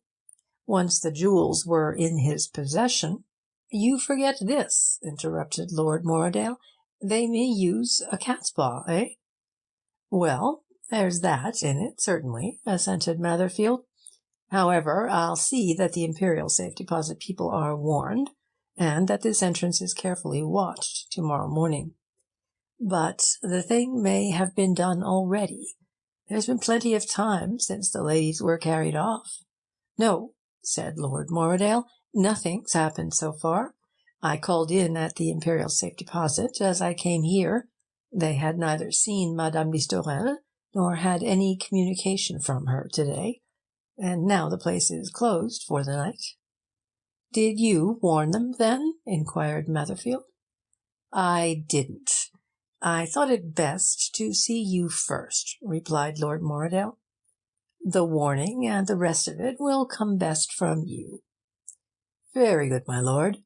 Much obliged to your lordship for looking in," said Matherfield. "We'll keep you posted up in anything that happens at Hill Street. Now," he continued, when Lord Morridale had left the office, "we'll get along to Westminster, Mr. Heatherwick, to the Green Archer and its landlord, Killiner." The Green Archer proved to be a respectable tavern, which boasted a saloon-bar. Behind the glass screens of this they found a middle-aged, sharp-eyed man, who, at the sight of his visitors, immediately opened the door of a parlour in the rear, and ushered them into privacy. He pointed silently to a copy of the bill, asking for news of Ambrose. "Aye," said Matherfield, "just so. I had your message. You think you know this man?" "From this description of him in that bill, yes," replied the landlord. "I think he's a man, gentleman by all appearances, who used to come into my saloon pretty regularly during this last 6 months. Since the end of last summer, I should say, up to about 3 weeks or so ago." "Not since then, eh?" asked Matherfield. "3 weeks?" "About that. No, he hasn't been in for quite that. But up to then he'd been in, well, 4 or 5 days in a week. Handsome, fine man. In fact, you've described him exactly there. I never knew who he was. Used to pass the time of day with him, you know, but that was all. He always came in about the same time, 1 to 1:30. He'd have sometimes a glass of bitter ale and a sandwich or two, sometimes a whisky soda and 2 or 3 biscuits. Stood and had his snack and went away. Never talked much. I took him for some gentleman that had business hereabouts, and just wanted a bite and a sup in the middle of the day, and turned in here for it. But I don't know what business he could be concerned in round here. He hadn't the tradesman's look on him, you understand. I should have said he was a professional man of some sort, always very well dressed, you know, smart. However, I did notice one peculiar thing about him." "What now?" asked Matherfield. "It all helps." "Well," said the landlord, "I noticed that his hands and fingers were stained, all sorts of colours. Sometimes it was more noticeable than at others, but there it was." Remarked Matherfield. He exchanged a knowing glance with Heatherwick, and when, a few minutes later, they left the tavern, he turned to him with an air of assurance. "I'm beginning to feel the end," he said. "Feel it, if I don't see it. Stained fingers, eh? We've heard of them before, Mr. Heatherwick. And I'll tell ye what it is. Somewhere about this very spot there's some place where men are dabbling, secretly, I should think, with chemicals. And Ambrose is one of 'em, and perhaps Basveli another. And it was there that Hannaford and that man Granite had been that night, and where they were poisoned. And there, too, no doubt, these two ladies are at this minute. Well, come to my place first thing in the morning." Heatherwick, at a loss what to do further that night, went away and dined, and, that done, strolled home to his chambers.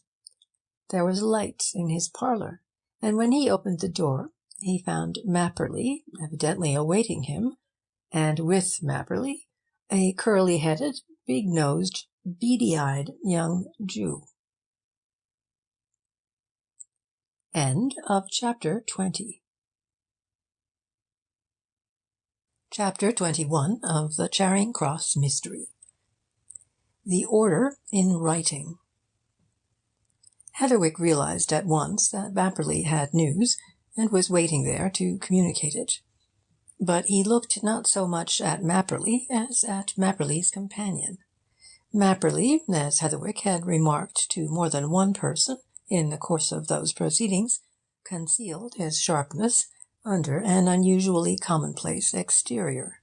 He looked, as a rule, like a young man whose ideas rarely soared above a low level. But the Jew was of a different aspect. Heatherwick was not quite sure whether he was rat or ferret. There was subtlety and craft written all over him, from his bright, beady eyes to the long, thin, dirty fingers, and before Mapperly spoke, his employer felt sure that in this son of Israel the clerk had found a valuable associate. "Hullo, Mapperly!" exclaimed Heatherwick. "Waiting for me? You've some news, I suppose?" Mapperly, grave and formal, pointed a finger at the Jew. "Mr. Isidore Goldmark, sir," he said. "Friend of mine. I got him to give me a bit of assistance in this Basveli and Vivian affair.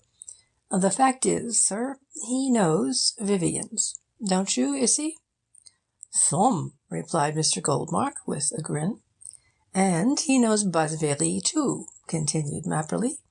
"By sight, anyhow. So I got him, for a consideration, to watch for Basveli's next appearance on that scene, and then, when he did come, to keep an eye on him, trick him, in fact. And Issy's seen him to-night, Mr. Heatherwick, and followed him. Then Issy came to me, and I brought him here." "Good," said Heatherwick. "Sit down, both of you, and I'll hear about it." He dropped into his own easy-chair, and again regarding the Jew, decided that he was probably a creditable witness. "What do you do at Vivian's?" he asked. "Employed there?" Mr. Goldmark glanced at Mapperly and smiled knowingly. Mapperly nodded. "All confidential, Issy," he said reassuringly, going no further. "Of course this is all confidential and secret," remarked Heatherwick. "I only want to know the precise connection between Vivian's and Mr. Goldmark." "It's a sort of semi-official matter," answered the Jew. "Fact is, I do a bit o' commission work for Vivian's customers. Turf, you know. So I'm in and out of an evening, see?" "I see." "All right. And you know Basveli?" "As well as I know my own nose," replied Goldmark. "How long have you known him?" "Some time." "Do you know what he is?" "Ain't an idea, mister, and nobody else that I know of. Lives on his wits, I should say, if you ask me." "Wrong 'un." "Nor where he lives?" "No, neither. All I know is that he comes to Vivian's now and then." "And you saw him to-night?" I did, mister, tonight as ever was. What time was that? About 8 o'clock, mister, nearest I can fix it. Well, what happened? This, mister. He came in about 8, as I say. I was there doing a bit of business with another customer, but really, he didn't stop. He wasn't in the place 3 minutes, and while he was in, he seemed to me to be a bit fidgety, suspicious-like, looked round and about him cautious. And then he went, and I followed him, according to instructions from Mr. Mapperly there. Where did he go? Well, mister, I'll give you the particulars in full. When I set out on a job of that sort, I do it proper. He turned out of Candlestick Passage into the lane, and he had a drink at our bar there. Then he went to Trafalgar Square Tube. I was close behind him when he booked... A moment. Does he know you? May just know me by sight, mister, but not enough to excite any suspicion in him that he saw me behind him. I never had no truck with him, never spoke with him. Well, go on. Where did he book to? Warwick Avenue, mister. So did I, of course. When we got there, I followed him out at a safe distance. He turns down to the canal, crossed the bridge, and went down to St. Mary's, Mansfield. And there he went in. Heatherwick glanced at Mapperly. Mapperly permitted himself to wink at his employer, respectfully but knowingly. Went into St. Mary's Mansions, eh? Said Heatherwick. Walked straight in. Straight in, mister. Front entrance. I see him from across the road, talking to the man in livery, porter, or whatever he is. I could see through the glass door. Then I see both of 'em go up in the lift. So I waited about a bit, just to see if he'd come out. He did. Soon? Asked Heatherwick. He was inside about 10 minutes. Then he came out, alone. This time he went in the other direction. I followed him across Paddington Green to Edgware Road Tube. And there, well, to tell you the truth, mister, there I lost him. There was a lot of people about, and I made sure he'd be going through. But he must have got wet. Anyhow, I lost him altogether. Well, I think you saw enough to be of help, said Heatherwick. Now, just keep this to yourself, Goldmark. He motioned Mapperly into another room, gave him money for his assistant, and waited until the Jew had gone, shown out by the clerk. 11 o'clock, he remarked, glancing at his watch, as Mapperly came back. Mapperly, we're going out to St. Mary's Mansions. And after we've been there and made a call, you'd better come back here with me and take a shakedown for the night. I shall want you in the morning, unless I'm mistaken. It was one of Mapperly's chief virtues that he was always ready to go anywhere and do anything, and he at once accompanied Heatherwick to the top of the Middle Temple Lane, found a taxicab within 5 minutes, and proposed himself to sit up and shake down that night and the next, if necessary. "Scent's getting hot, I think, sir," he remarked as they drove off, after bidding the driver carry them to Paddington Green. "Things seem to be coming to a head." "Yes, but I don't think you know everything," answered Heatherwick. He proceeded to give the clerk an epitomized account of the day's doings as they had related to himself, concluding with Matherfield's theory as expressed after leaving the Green Archer. "You're a smart chap, Mapperly," he added. "What do you think?" "I see Matherfield's point," answered Mapperly. "I can follow his line. He thinks like this. Hannaford, when he came to London, wanted to get rid, advantageously, of that formula of his about a new ink. He got into touch with Ambrose, whom, of course, he'd known before at Sellathwaite. Ambrose introduced him to some men who deal or dabble in chemicals, of whom one, no doubt, is VIII, and who seem to have a laboratory or something of that sort somewhere in the Westminster district.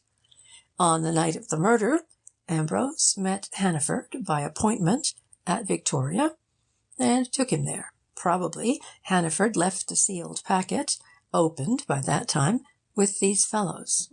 Probably, too, while there he told them, jokingly likely, what he'd discovered from the picture in the papers about the identity of Mrs. Whittingham and Madame Listorelle.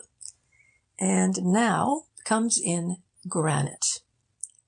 Heatherwick gave an exclamation that denoted 2 or 3 things. Surprise, for one. Ah, Granite, to be sure. I'd forgotten Granite. I hadn't, remarked Mapperley with a cynical laugh. Granite and his murder is an essential factor. What I think is this. We know that Hannaford met Ambrose at Victoria Station that all-important evening. Ambrose, without doubt, took him to the place I hinted at just now, the exact location of which is a mystery. I think Hannaford stopped there until late in the evening. But I also think he went back again with Granite. Ah, exclaimed Heatherwick, I see. We know, continued Mapperley, that Granite went that evening to see the chemist who gave information about him. We know, too, that he and the chemist went and had a drink together and parted at about closing time. Granite then, according to the chemist, going towards Victoria Street. Now I think that Granite then met Hannaford accidentally. They'd known each other in Sellathwaite. They'd talked. Granite told Hannaford he was down on his luck. Hannaford, evidently, was a kind-hearted man, and I think he did 2 things out of kindness for Granite. He gave him that £5 note. That was got at Vivian's, interrupted Heatherwick quickly. To be sure, but we know that Hannaford had been at Vivian's, with Basvery, undoubtedly, taken there by Basvery, which makes me certain that for 2 or 3 days before his death he'd been in touch with both Basvery and Ambrose. Hannaford got that £5 in change at Vivian's, and he gave it to Granite on hearing his story. But he did something else, something that was far more important, that is far more important to us. What? Asked Heatherwick. He turned back to the place he'd just left, and took Granite with him, answered Mapperley with confidence. He knew Granite was a trained and qualified chemist. He thought he could get him a job without these men, who presumably were going to take up his own invention. It would be little more than 10:30 then. Where else than at this place are Hannaford and Granite likely to have been between that time and the time at which they got into your carriage at St. James's Park? Of course they were there, with Ambrose and Basvery. As you put it, highly probable, said Heatherwick. 2.5 hours. Doing what? Ah, now we come to the real thing, exclaimed Mapperley. My own belief is that Hannaford was fatally poisoned when he left those 2 men the first time. They'd 2 objects in poisoning him, or, to put it another way, he'd entrusted them with 2 secrets, one about Madame Listorelle, the other about his invention. They wanted to keep both to themselves, and to profit by both. The invention, no doubt, has considerable value. Hannaford believed it had, anyway. They thought they could blackmail Madame and her sister, Lady RIVERSREADE. So, before Hannaford left them the first time, they poisoned him, cleverly, subtly, devilishly, knowing that so many hours would elapse before the poison worked, and that by that time he'd be safe in bed at his hotel and would die in his sleep. But he went back to them again and took another man with him. So that man had to die too. Heatherwick thought a while in silence. "Oh, very good theory, Mapperley," he said at last, "but it may be nothing but theory. Why did Granite run off at Charing Cross?" "Because Granite knew that Ambrose lived in John Street, close by," replied Mapperley with promptitude. "He may have known it before. He may not have known it until that evening, but he knew it. Most likely He thought that Ambrose had returned home from the place in Westminster. Ambrose may have left there before Hannaford and Grannet did. Anyway, we may be reasonably certain that when Grannet left you with the dying or dead man, he ran off to Ambrose's flat, a few minutes away. "Why didn't he come back?" demanded Heatherwick. "I'm only wanting to get at probabilities." "I've thought of that too," replied Mapperley. "I think he found Ambrose out. But by that time he'd had time to reflect. He knew something was wrong. He knew that if he went back, he'd find the police there, and would be questioned. He might be suspected. And so he went home, with the bottle in which Ambrose had given him a drop of whisky for himself, and died in his sleep, as they thought Hannaford would." "Why should Ambrose have that bottle down at Westminster?" asked Heatherwick. "Why shouldn't he?" exclaimed Mapperley. "A man who's taking a tonic takes it at least 3 times a day, regularly. He'd have his bottle with him. Probably there are several similar empty bottles there at that place." "Where is that place?" exclaimed Heatherwick. "Where?" "Got to be found," said Mapperley, as the cab came to a stand. "But here's this." Heatherwick led his companion across Paddington Green and to the house from which he and Netherfield had watched the flats opposite. Late as it was, the lodging-house keeper was up, and lent a willing ear to Heatherwick's request that he should go with him to his friend the caretaker of the mansions. That functionary was at supper. He continued to sup as Heatherwick, morally supported by the lodging-house man, explained matters to him.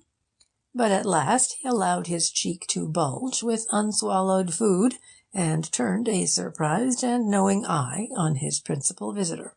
"Blamed if I didn't wonder whether it was all O.K. with that chap," he said, banging the table with the haft of his knife.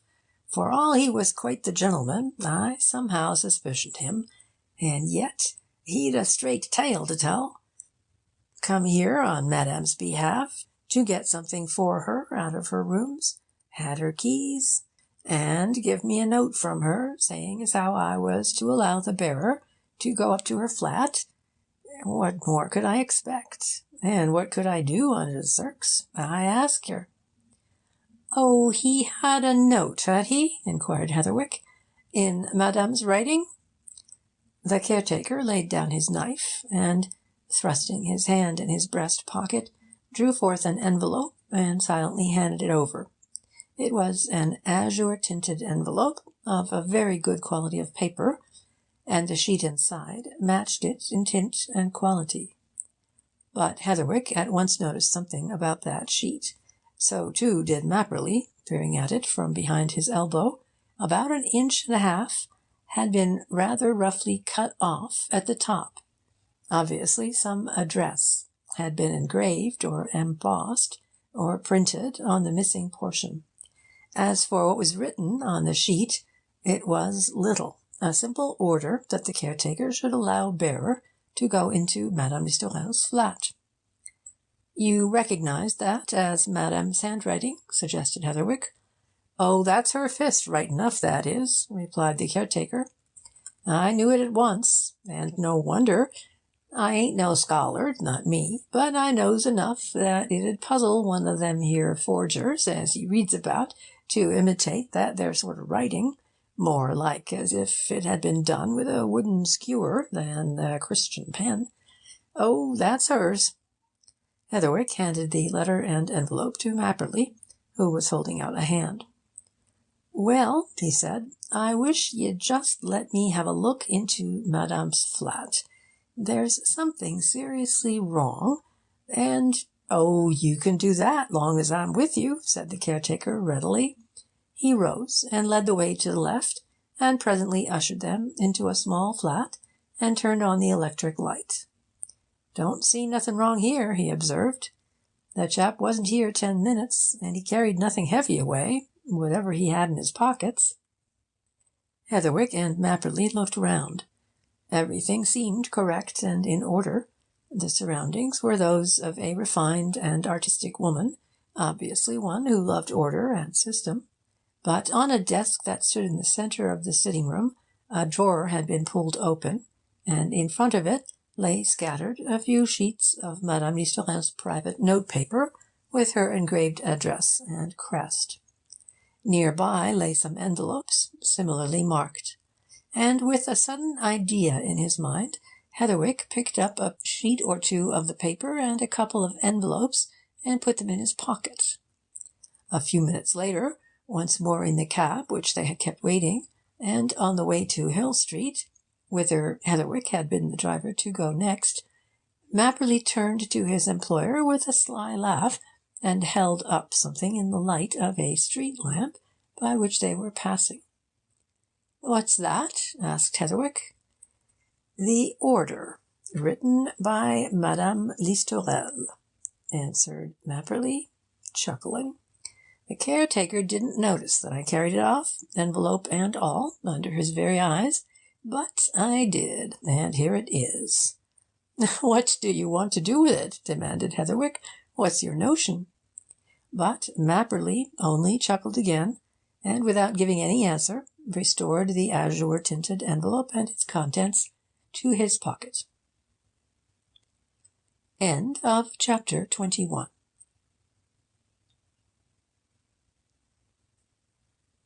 Chapter 22 of the Charing Cross Mystery. The highly respectable solicitor. Lord Morradale, who kept up honest country squire habits even in London, had gone to bed when Heatherwick and Mapperley arrived at his house, but he lost little time in making an appearance, in pyjamas and dressing-gown, and listened eagerly to Heatherwick's account of the recent transactions. "Force," he muttered, nodding his head at each point of the story. "Force. Got it out of her by force. That is, if the order's genuine." Mapperley produced the sheet of paper, which he had filched under the caretaker's eyes, and silently handed it over. "Oh, that's Madame Listorelle's handwriting," exclaimed Lord Morradale. "Hers, without doubt. Difficult to imitate, of course. Oh, yes, hers.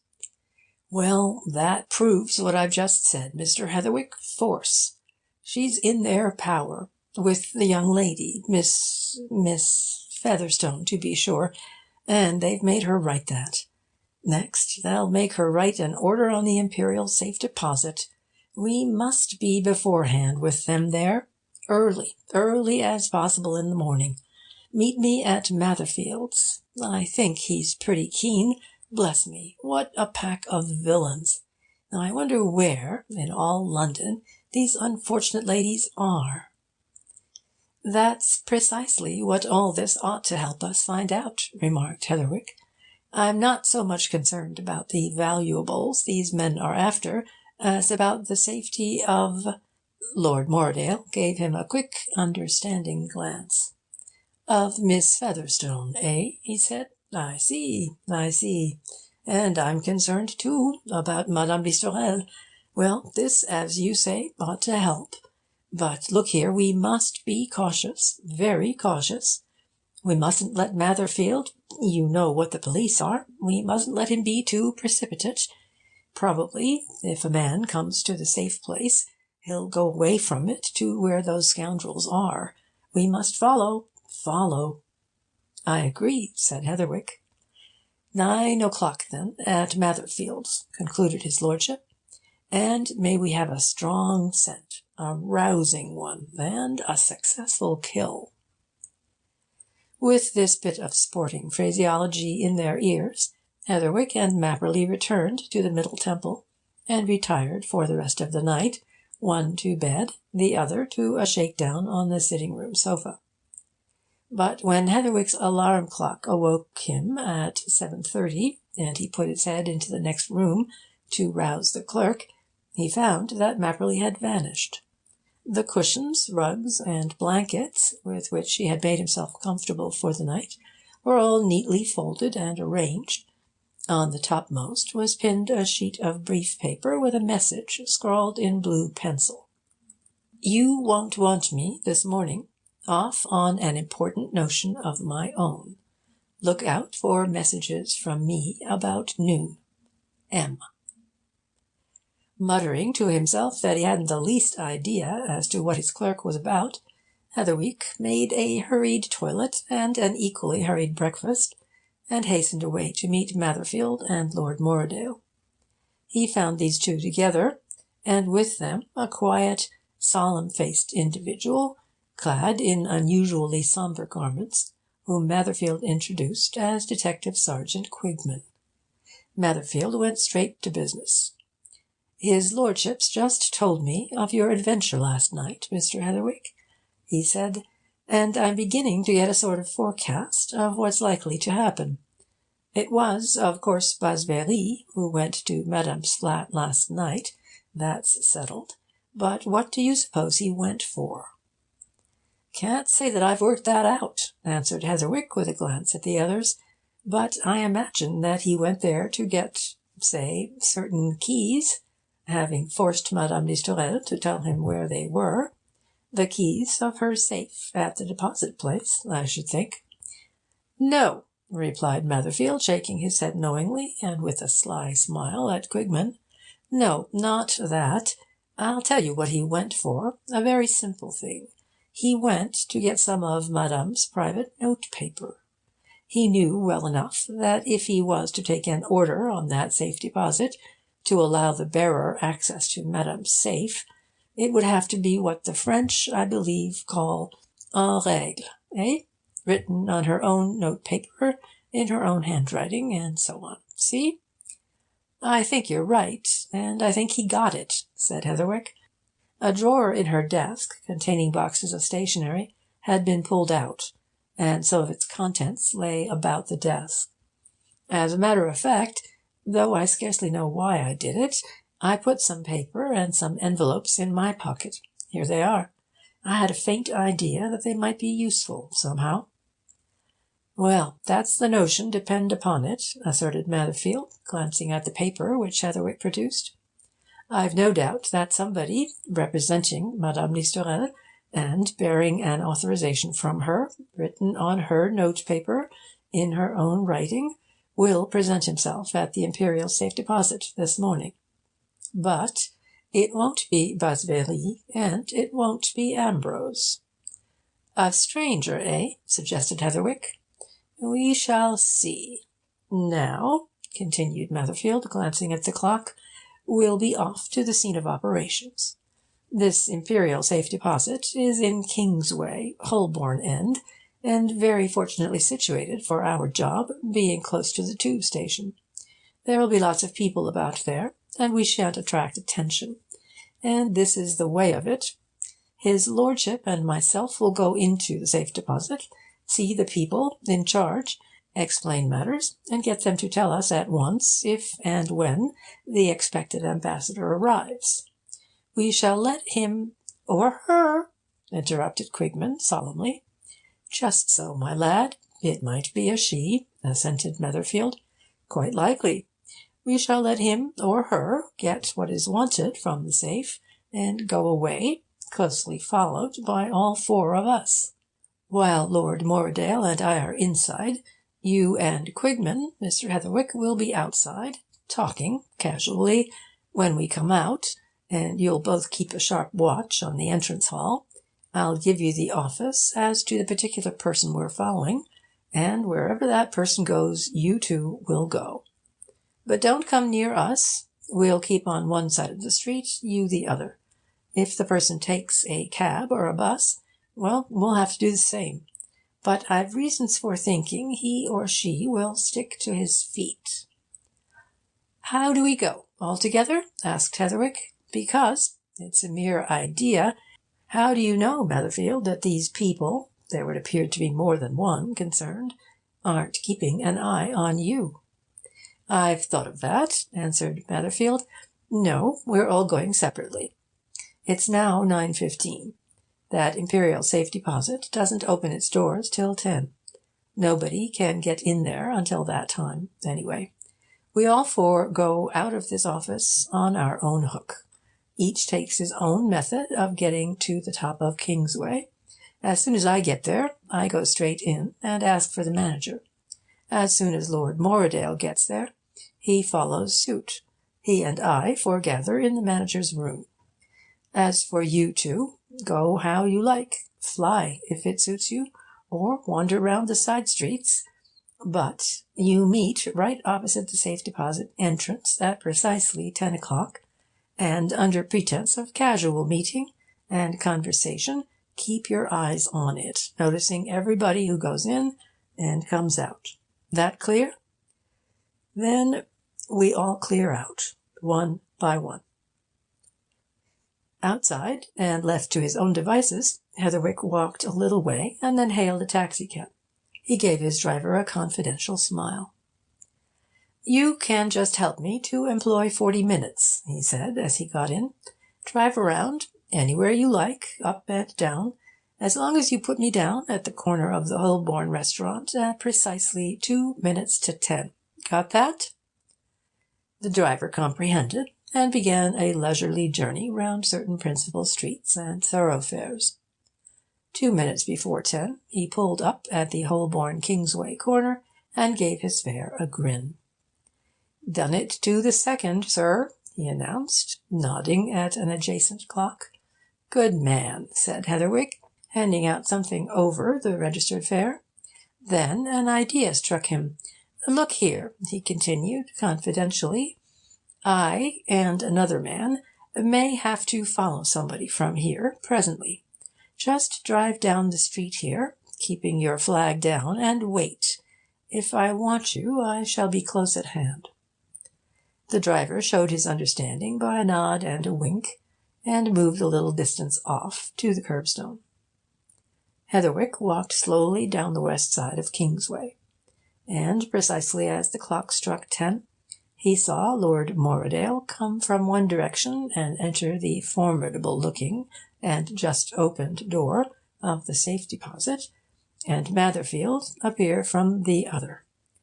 Looking round again, he was aware of the solemn-faced Quigman, who sauntered round the corner of Parker Street and came towards him. Heatherwick went on to meet him. "There you are," he said, doing a little acting in case any inimical eyes were on him. "To the minute. We'd better appear to be doing a bit of talk, eh? The others have just gone in." "I saw 'em, sir," replied Quigman, coming to a halt on the curb, and affecting an interest in anything rather than on what he was really working. "Ah, but the question is, when will they come out? Might be in a few minutes, so to speak. Mightn't be for hours, as it were." "You seem to be a melancholy chap," observed Heatherwick. "Melancholy job," muttered Quigman. "Watching isn't my line. But Matherfield, he particularly wanted me to be in at this." "Why?" asked Heatherwick. "Peculiar knowledge of solicitors and their clerks in this part of London," replied Quigman. "My line. Matherfield, he's an idea that the order to open this safe will be presented by a solicitor." "Good Lord, has he?" exclaimed Heatherwick. "I wonder. But big help to these chaps, don't you see, if they can make a solicitor do the cat's paw work," suggested Quigman. "Who'd suspect a solicitor of the High Court? And as I know pretty nearly all of 'em, there's one I know now coming up t'other side of the street," he continued suddenly. "That tallish, thin, pale-faced chap, see him? Look at him without seeming to look. Now, I wonder if he's the party we want." Heatherwick looked in the direction indicated. He saw a youngish, spectacled man in a silk hat, morning coat, and the corresponding additions of professional attire, who was walking rapidly along from south to north. He was a very mild, gentle-looking person, not at all the sort to be concerned in dark plots and mysterious aims, and Heatherwick said so. "Aye, well, you never know," remarked Quigman lugubriously. "But, as I say, I know him. Mr. Garrowell. Mr. Octavius Garrowell, solicitor of St. Martin's Lane, that is. Been in practice for himself about 4 years or so. Nice young feller, quiet. And he is going in there, see?" Heatherwick saw. There were several people, men and women, entering the safe deposit just then, but Mr. Garrowell's silk hat and sloping shoulders made him easily identifiable. "I dessay it's him," observed Quigman with a sigh. "Just the sort to be took in, he is. Innocent, unsuspecting sort of gentleman. However, it mayn't be. Deal of people use these safe deposits nowadays." Mr. Garrowell disappeared. The two watchers waited. 5, 10, 15, 20 minutes went by. Then Mr. Garrowell came out. He came out just as any man would come out after transacting his business, quietly. Nobody followed him. Nobody seemed to be watching him from the safe deposit. But Heatherwick noticed at once that whereas he had entered carrying nothing but an umbrella, he now carried a small, square, leather-covered box. With this in his left hand, he crossed the roadway and advanced straight towards Heatherwick and Quigman. "No need to move, sir," whispered the detective. "Take no notice. Spot him, though." Mr. Garrowell, seen at close quarters, looked to be somewhat absent-minded, but chancing to look up as he stepped on the pavement, his eyes encountered Quigman, who touched his hat. "Morning, Mr. Garrowell," said the detective. "Nice morning, sir." "Morning, Quigman," responded Mr. Garrowell. "A very nice morning." He nodded smilingly and went on his way, and round the corner into Parker Street. Quigman glanced at Heatherwick and shook his head. "Not him," he said. "Matherfield's not following, and, as I said, we may have to wait hours." But at the end of another 10 minutes, Matherfield and Lord Moredale came together out of the entrance hall opposite. An official, smiling and talking, accompanied them to the threshold. When they left him, they came straight across the road, and it was obvious to Heatherwick that each was in a state of surprise, possibly of perplexity. Matherfield hailed them as soon as he was within speaking distance. "Here's a queer business," he said. "Did you see a professional-looking chap come away just now, who carried a small leather box?" "We saw Mr. Garrowell, solicitor, St. Martin's Lane," answered Quigman. "I know him. Gone down Parker Street." "It was Garrowell," assented Matherfield. "I know him too. Well," he turned to Heatherwick, "it's a queer business. They knew Garrowell across there. He's been to Madame Listorelle's safe for her before. He came there just now, with the usual authorization on her note paper, went to the safe, got that small box, and went. Garrowell, a highly respectable legal practitioner."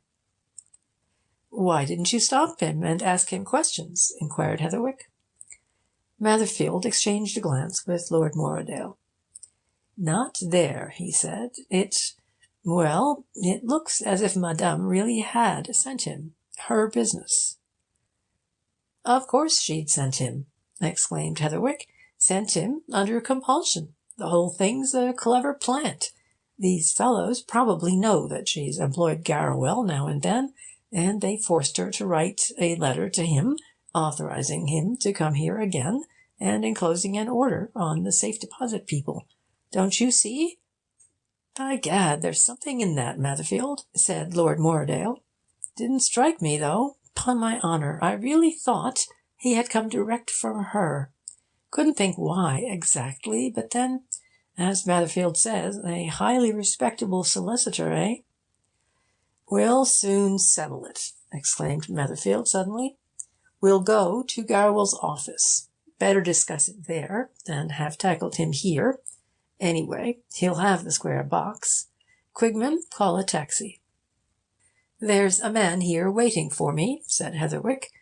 He signalled to his former driver, who quickly came alongside. "For anything we know," he continued, as all four took their seats and were driven off, "Garrowell may have gone straight away somewhere to hand that box over. We ought to have followed." "I don't think so," replied Matherfield. "The whole thing's queer, and not at all what I expected. Lord Morredale says that he never heard of Madame employing Garrawell, and yet the safe people say he's been here 2 or 3 times on her business. But we'll soon have it out of him. End of chapter 22.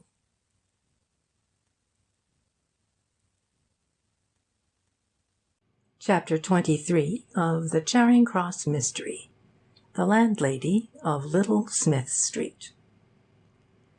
Garrawell's office proved to be up 2 flights of stairs in St. Martin's Lane.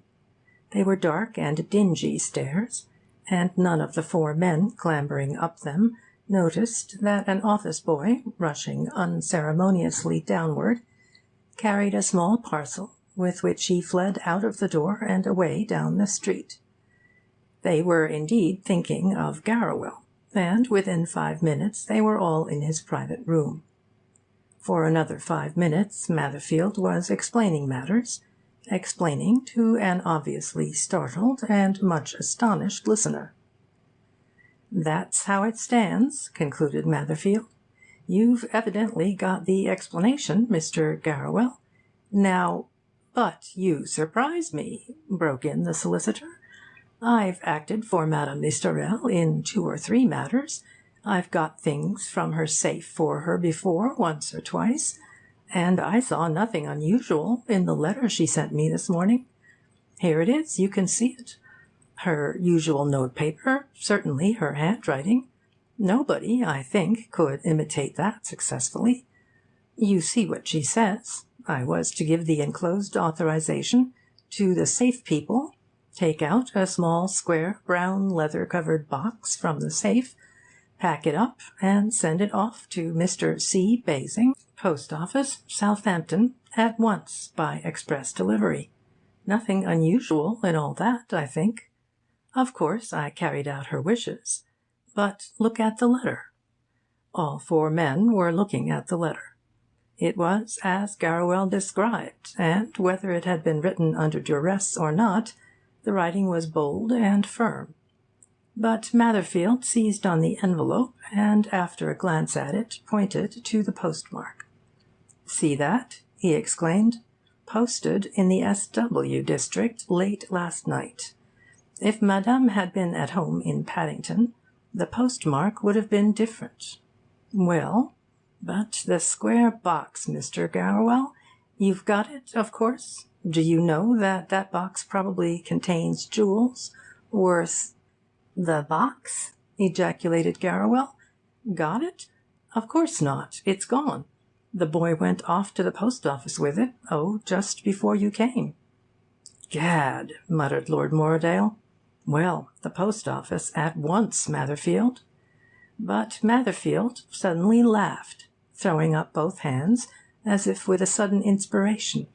"No, my lord, no," he said, "no. The box is safe enough in the post. It's off to Mr. C. Basing, Post Office, Southampton, and when Mr. Basing calls to collect it, he'll find me." There was triumphant conviction in Matherfield's tone.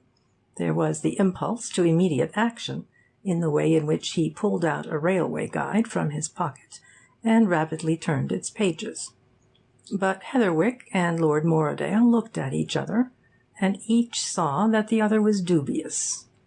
"Yes," said Lord Morredale slowly, "no doubt, Matherfield, but I say, you know, those jewels are worth no end.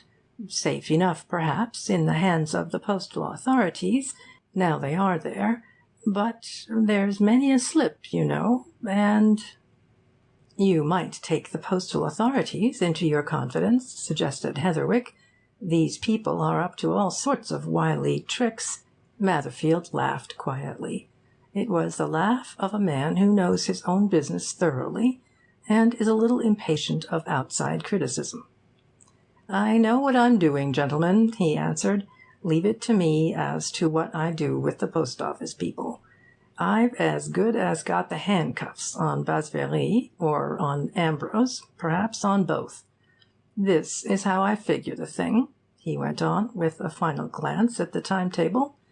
These two men have got Madame Listorelle and the young lady's secretary in their power, safe somewhere in London. They forced Madame, last night, to write that letter to Mr. Garrawell here. We know what they made her write. Mr. Garrawell got the small box containing the jewels, and he's sent it off already, by express delivery, to Southampton. It will be there early this evening, and one or other of the men will be there to meet it. If Basvéry calls for it, Ambrose will be round the corner. If Ambrose calls for it, Basvéry will be close at hand. Probably they're already in Southampton. They'd go this morning to be on the spot. As soon as the box is in their hands, they'll be off, probably to the Continent, by Southampton and Havre. They won't try the Atlantic. The 5 days' voyage would be too risky. They'll make for France. But they won't get to France. They'll find themselves in the lock-up at Southampton before bedtime. You see if that doesn't come off, gentlemen, as sure as my name's what it is. Now, Quigman, you come with me. We've just nice time to catch the 1:30 and to get in touch with the Southampton police and lay our plans and make our arrangements. Some time tonight, gentlemen, you'll hear from me." Then Matherfield hurried Quigman away, and the three men left behind looked at each other. Mr. Garrawell was obviously much concerned, and his hands, thin and nervous, trembled as he began to arrange the papers on his desk. "This is a most distressing business, gentlemen," he said.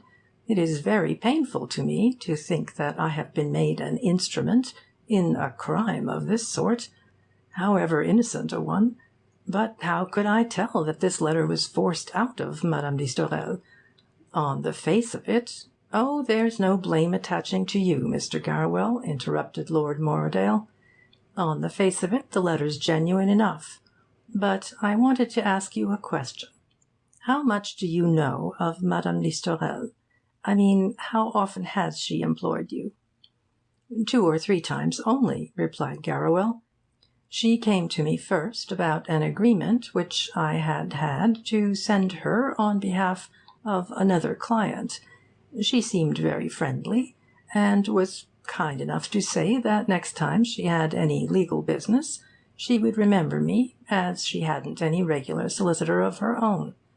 I think," he added, with a deprecating smile, "she probably saw that I was beginning and hadn't much to do." "I see," said Lord Morrodale, looking round at the somewhat humble appointments of the office. "And you've been to that safe-deposit place on her behalf how often?" "Twice. On each occasion Madame Listorelle wrote her instructions from abroad. Once she was in Paris, the other time she was at Nice. The instructions were similar on both occasions. I was to go to the safe-deposit, get a certain parcel or article, and post it to an address given. The first time I sent a small parcel to Amsterdam. I have the exact address and name. The second to New York. So that, of course, when I got Madame's letter this morning, I saw nothing unusual in it." "Just so," agreed Lord Morrodale. "You wouldn't. Well, I hope Matherfield will clap the irons on the man who forced her to write it, eh, Heatherwick?" "With all my heart," responded Heatherwick. "But I, too, want to ask Mr. Garrawell a question. How long," he continued, "have you been here in St. Martin's Lane?" "Oh, 4 or 5 years," replied Garrawell. "Then you know this district pretty well, of course. Have you ever come across a man whom I'll try to describe to you?" He went on to give an accurate, if concise, description of Basvéry. "That man," he concluded, "is sometimes seen around here." Garrawell nodded. "I know him," he said. "In fact, he's been in this very room to see me. But I don't know his name, nor anything much about him. He was brought here by another man, and he only stayed a few minutes." "How much do you know about him, however little?" asked Heatherwick. "This much. You know that people who have invented things come to solicitors for legal advice, and sometimes to get information as to how they can best dispose of their inventions. Well, about 9 months ago, a man came to me who claimed to have invented a drop bottle, that is, a bottle from which you could only drop one drop of stuff at a time. He said such a thing was badly wanted, and that there ought to be a pile of money in it. He wanted to know how best to get it on the market. I didn't know, but I mentioned the matter to 1 or 2 people, and a man I knew at that time, for he's since dead, unfortunately, said that he knew a man who was a sort of commission agent for inventions, took up a good idea, don't you see, and introduced it, and he promised to bring him to see me. He brought him. The man he brought was, without doubt, the man you describe. His name was not mentioned, but I'm sure he was that man. I don't know what your man is, but I felt sure that the man I am talking about either was or had been a medical man." "Ah!" exclaimed Heatherwick. "What made you think that?" "From his conversation, from the remarks he made about the bottle. He didn't take it up. He said my client was too late and was wrongly informed into the bargain.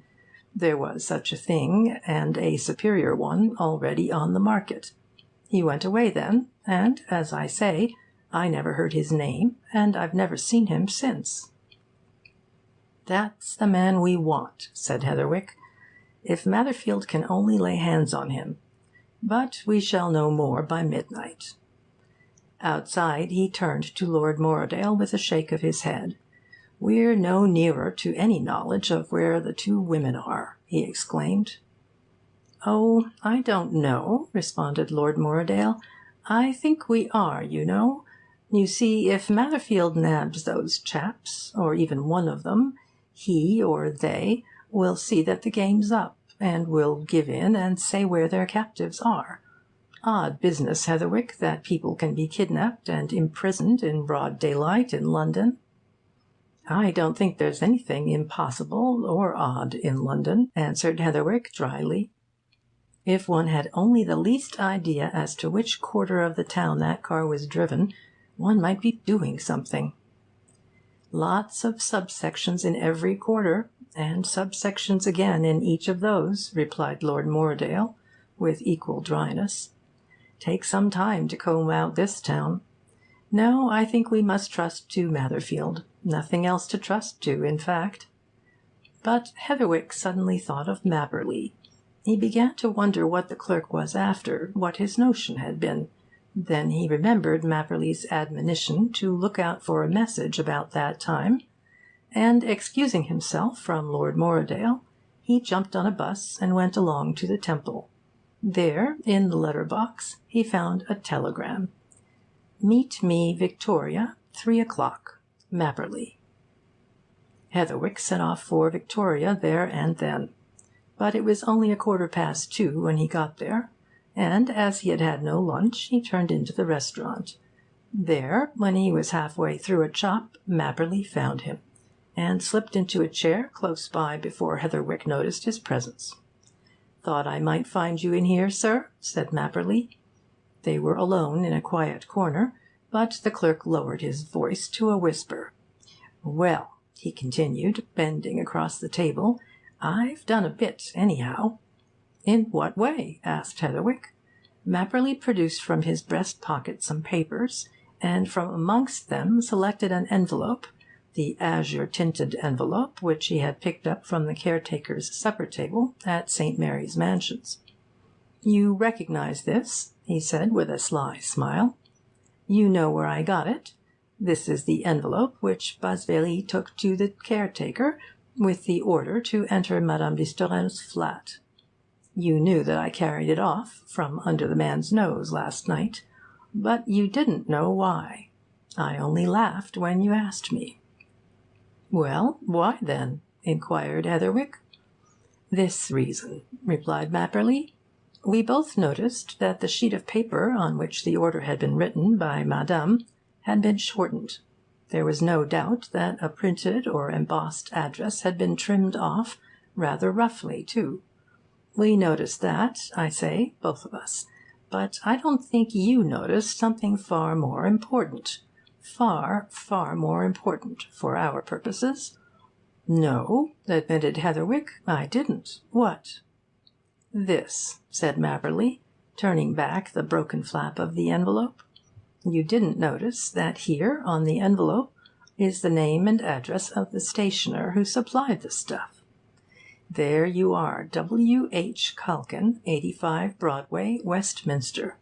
You never saw that, Mr. Heatherwick, but I did." Heatherwick began to comprehend. He smiled gratefully. "Smart of you, Mapperley," he exclaimed. "I see. And you've been there." "I've been there," answered Mapperley. "I saw a chance of tracking these men down. I couldn't get hold of Calkin till nearly noon, but got on like a house afire when I did get him.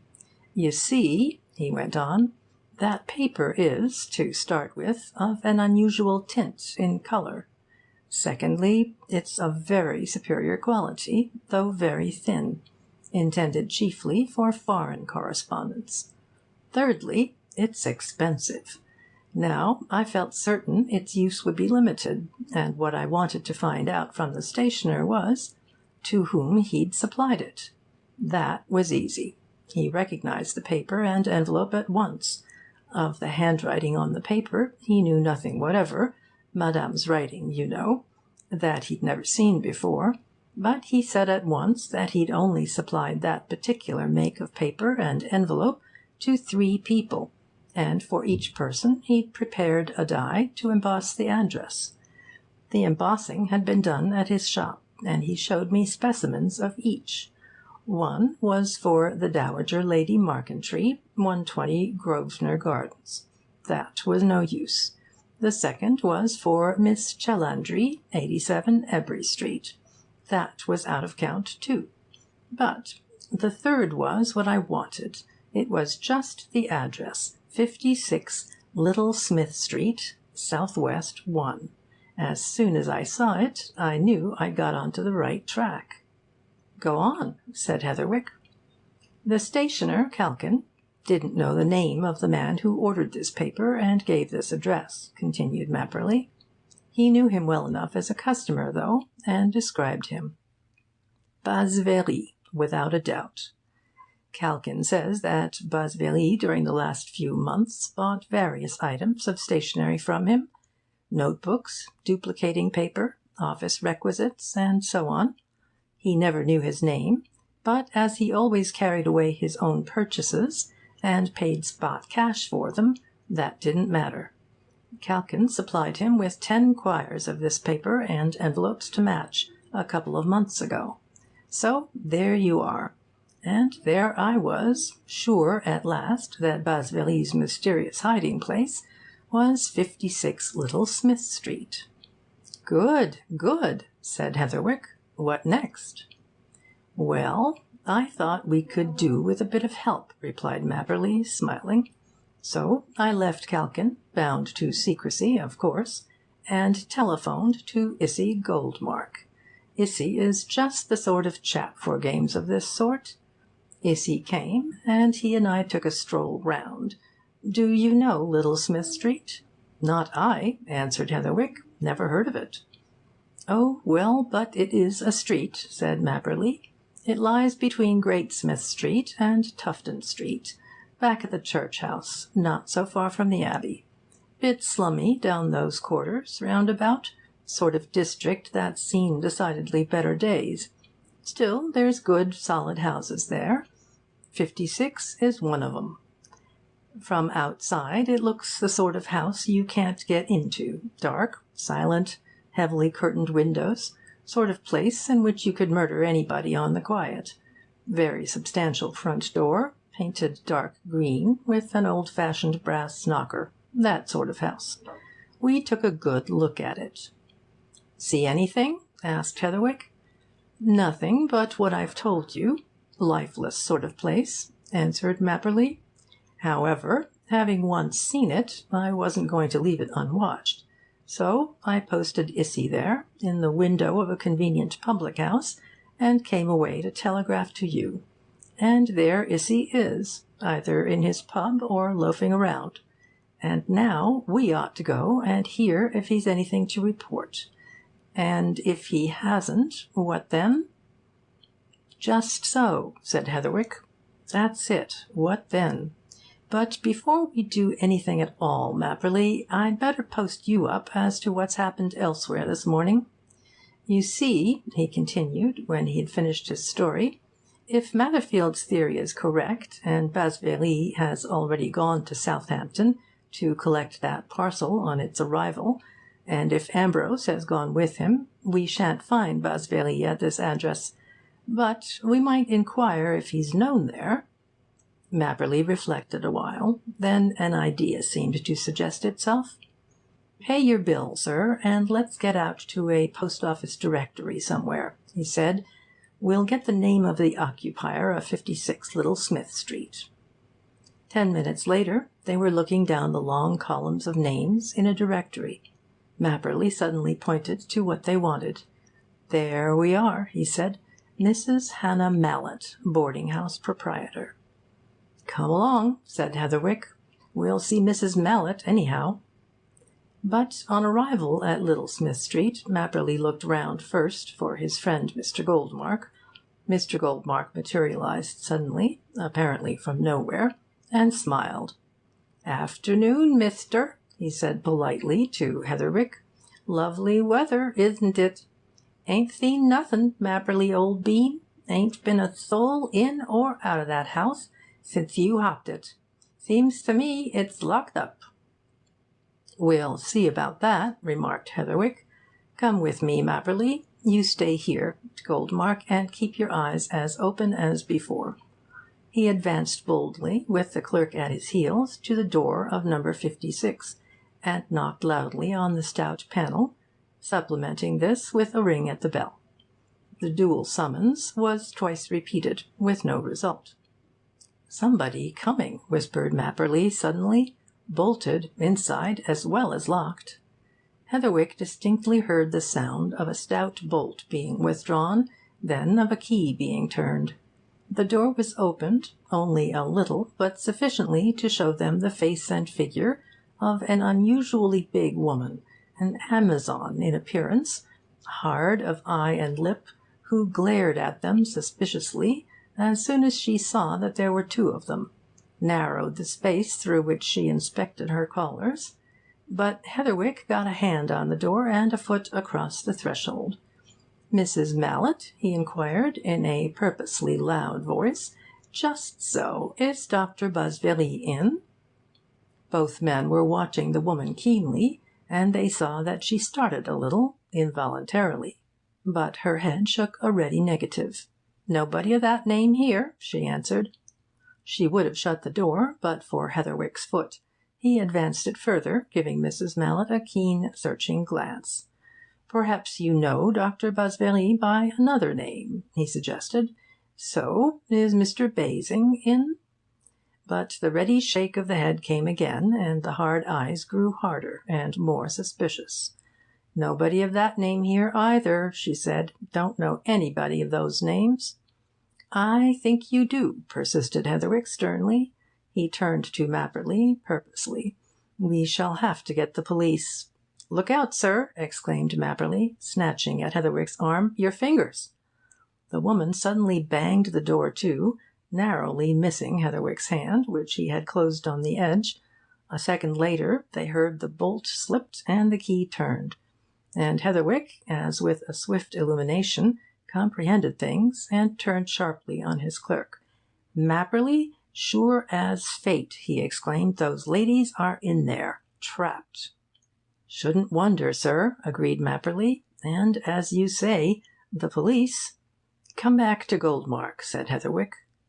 Going lower down the street, and retreating into the shelter of a doorway, the three men held a rapid consultation, suddenly interrupted by an exclamation from the Jew, who still kept his eyes on the house. 'S'help me if the woman ain't leavin' the house,' he said. 'See? Locking the door behind her, going up the street.' Heatherwick looked and saw, and pushed Goldmark out of the doorway. 'Follow,' he said, 'and for God's sake don't miss her. End of chapter 23.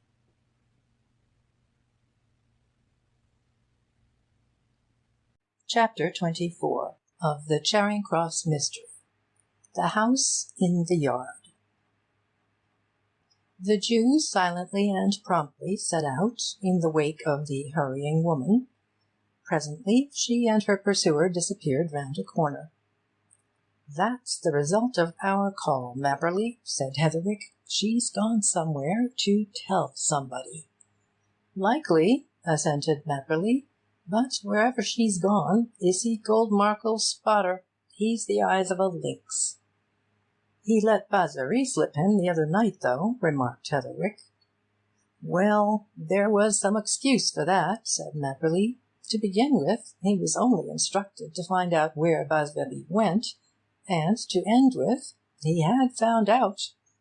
He'll not let this woman slip him. She's good to follow, plenty of her." "I wish we knew what she'd left in that house," said Heatherwick. "We'll have to find out somehow." "That's a police job," replied Mapperly.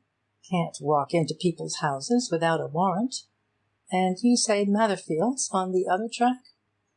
However, I should say that this woman's gone off now to find somebody who's principally concerned. She looked afraid, in my opinion, when she saw me." "She's in it somehow," muttered Heatherwick. "That house looks mysterious enough for anything. We'll keep a close watch on it, anyway, until Goldmark comes back, however long that may be." But the Jew was back within 20 minutes. So was the woman. She came first, hurrying up the street quicker than when she had left it. As far as the watchers could make out from their vantage point, 20 yards away from her door, she looked flustered, distressed, upset. After her, on the opposite pavement, came Mr. Issy Goldmark, his hands in his pockets. The woman re-entered the house. They heard the door bang. A moment later the Jew turned into the entry in which Heatherwick and Mapperly stood, half hidden from the street. He smiled inscrutably. "See her go back to her house?" he asked. "Well, I followed. I saw where she'd been, too." "Where, then?" demanded Heatherwick impatiently. Goldmark jerked his head in the direction from whence he had come. "Round that corner," he said. "You get into a regular slum. Little streets, alleys, passages, and so on. In one of 'em, a narrow place, where there's a sort of open-air market, with a good stiff-piece blank wall, with an iron-fastened door on it. Well, the woman went in there, let herself in with a key that she took from her pocket. As soon as she'd gone in, I took a closer look. The door fastened with iron or steel. As I said, jolly strong. There ain't no name on it, and no keyhole that you can look through. The wall's a good 9 or 10 feet high, and it's covered with broken glass at the top. Not a nice place to get into, nohow." "Well?" inquired Heatherwick. "She went in?" "Went in, as I say, Mister, and the door closed on her.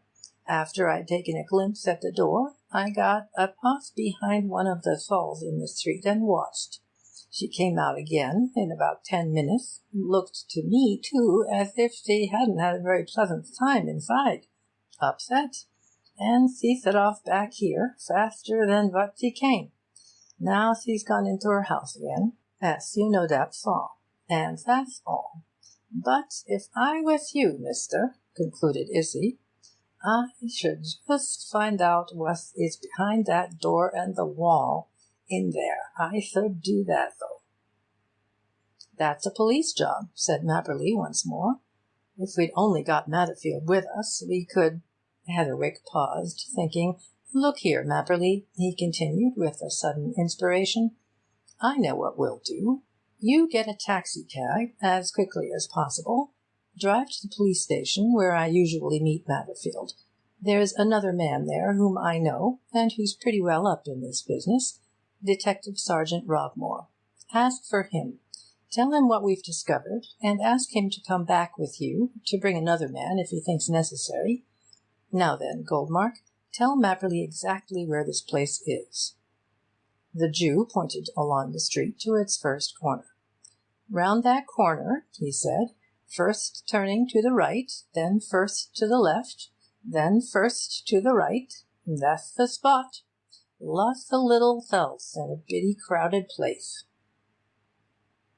"Did you notice the name?" demanded Mapperly, half scoldingly. "To be sure I did," grinned Goldmark. "Pencove Street. But it's better to describe it than name it. And don't you go tellin' no taxi driver to take you in there, 'cause there ain't room." Mapperly gave no answer to this piece of advice. He shot off in the direction of Victoria Street, and Heatherwick turned to the Jew. "We'll go and have another look at this place, Goldmark," he said, "but we'll go separately, as long as we're in this street, anyway. You stroll off to that first corner, and I'll join you." He crossed the street when the Jew had lounged away, and once more took a narrow look at the house into which the big woman had vanished. It was as close barred and curtained as ever, a veritable place of mystery. For a moment Heatherwick doubted whether he ought to leave it unwatched, but the descriptions of the wall and door in Pencove Street had excited his imagination, and he went on, turned a corner, and rejoined Goldmark.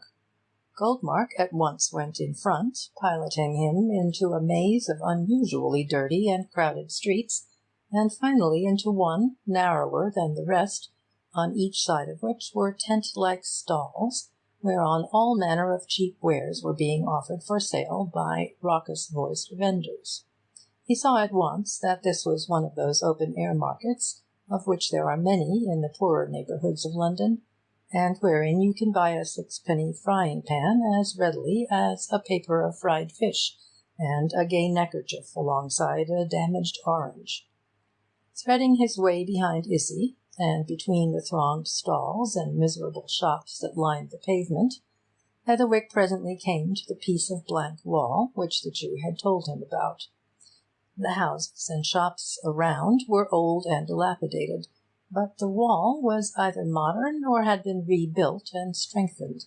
It stretched between two low houses, one used as a grocer's, the other as a hardware shop. In length it was some 30 feet, in height quite 10. Its coping, as Goldmark had said, was liberally embattled with broken glass. The door, set flush with the adjoining masonry, was a solid affair, faced with metal, newly painted, and the lock was evidently a patent one. A significant fact struck Heatherwick at once. There was no sign of a bell, and none of a knocker. "You say the woman let herself in here?" he asked, as he and Issy paused. "That's it, Mr. Heatherwick, let herself in," replied Issy. "I see her take the key from her pocket." Heatherwick glanced at the top of the wall. "I wonder what's behind that," he muttered. "Building of some sort, of course." He turned to a man whose stall stood just in front of the mysterious door, and who at that moment had no trade. "Do you know anything about this place?" he asked. "Do you know what's behind this wall? What building it is?" The stall-keeper eyed Heatherwick over, silently and carefully.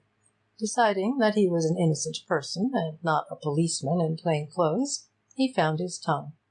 "I don't, governor," he answered. "Ain't a bloomin' notion.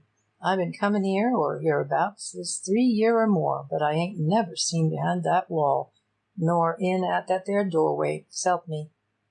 "But I suppose you've seen people go in and come out of the door?" suggested Heatherwick. "It must be used for something."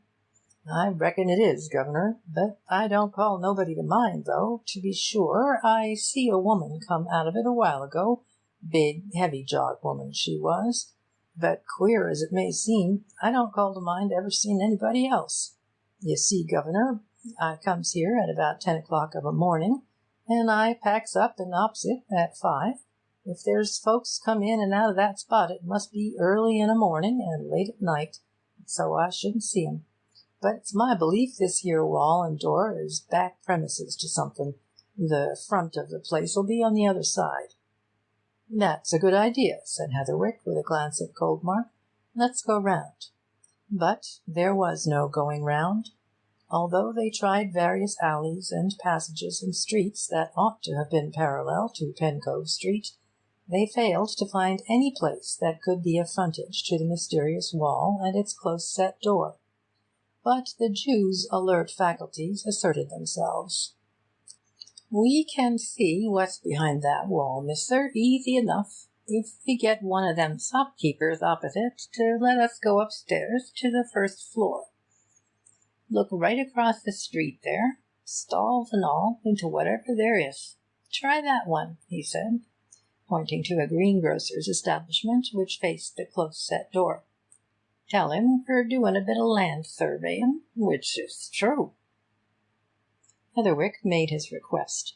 The greengrocer's lady showed him and Goldmark upstairs into a bow-windowed parlour, one of those dismal apartments which are only used on Sundays for the purpose of adding more gloom to a gloomy day.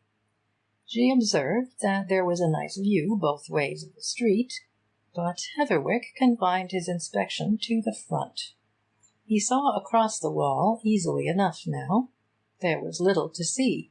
The wall bounded a yard, bounded on its left and right sides by the walls of the adjoining houses, and at its further extremity by a low, squat building of red brick, erected against the rear of a high, windowless wall beyond. From its mere aspect, it was impossible to tell what this squat, flat-roofed structure was used for. Its door, closed, was visible. Visible, too, were the windows on either side, but it was easy to see that they were obscured, as to their lower halves, by coats of dark paint. There was no sign over the building, no outward indication of its purpose.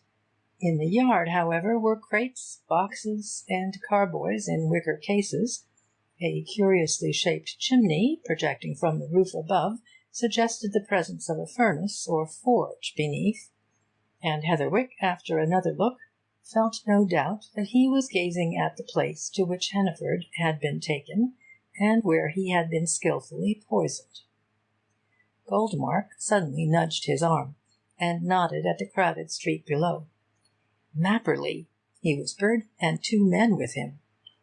Heatherwick, glancing in the direction indicated, saw Robmore and another man, both in plain clothes, making their way down the street, between the stalls and shops. With them, and in close conversation, was a uniformed constable. He turned to leave the room, but Goldmark again touched his elbow.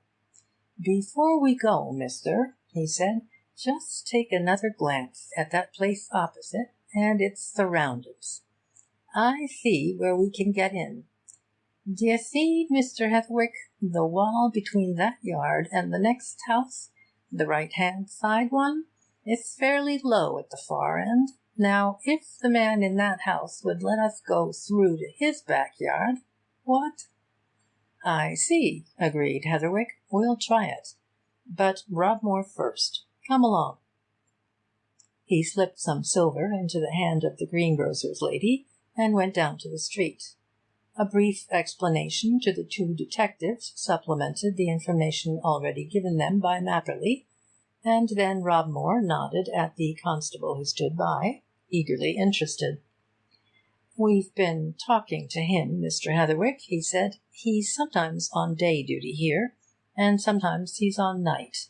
He says he's often wondered about this place, and it's a very queer thing that, though he's known this district more than a year, he's never seen a soul go in or out of that door, and hasn't the least notion of what business, if it is a business, is carried on there."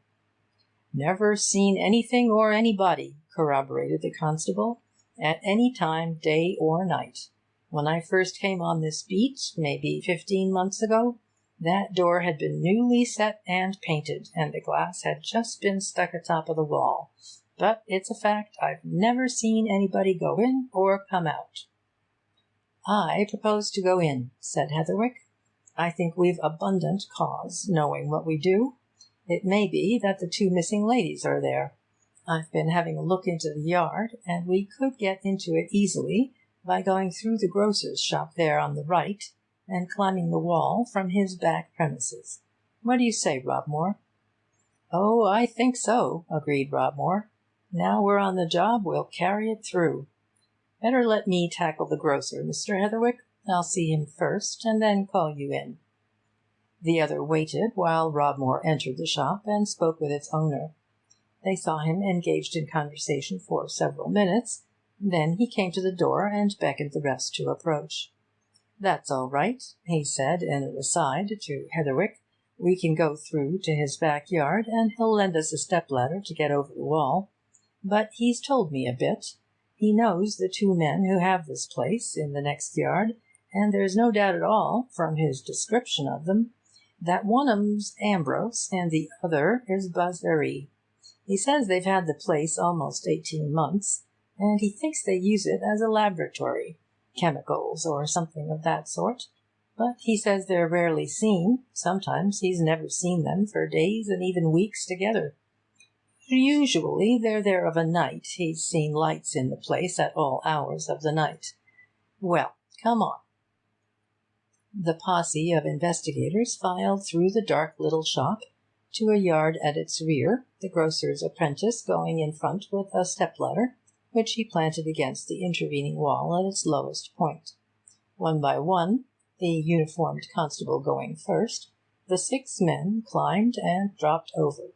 But for their own presence, the place seemed deserted and lifeless. As Heatherwick had observed from the greengrocer's parlour, the windows were obscured by thick coats of paint.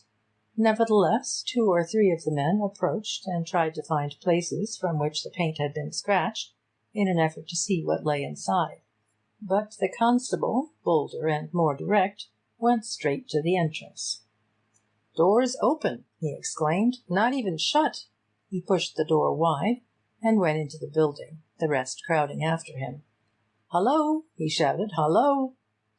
No answer came to the summons.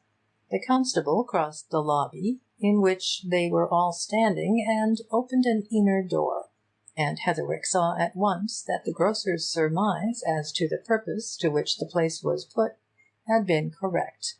This was a chemical laboratory, well equipped, too, with modern apparatus, but there was not a sign of life in it. "Nobody here, apparently," murmured one of the men. "Flown." Robmore went forward to another door, and, opening it, revealed a room furnished as an office. There was a roll-top desk in it, and papers and documents lying there. He and Heatherwick began to finger and examine them, and Heatherwick suddenly saw something that made a link between this mysterious place and the house he had called at earlier in the afternoon.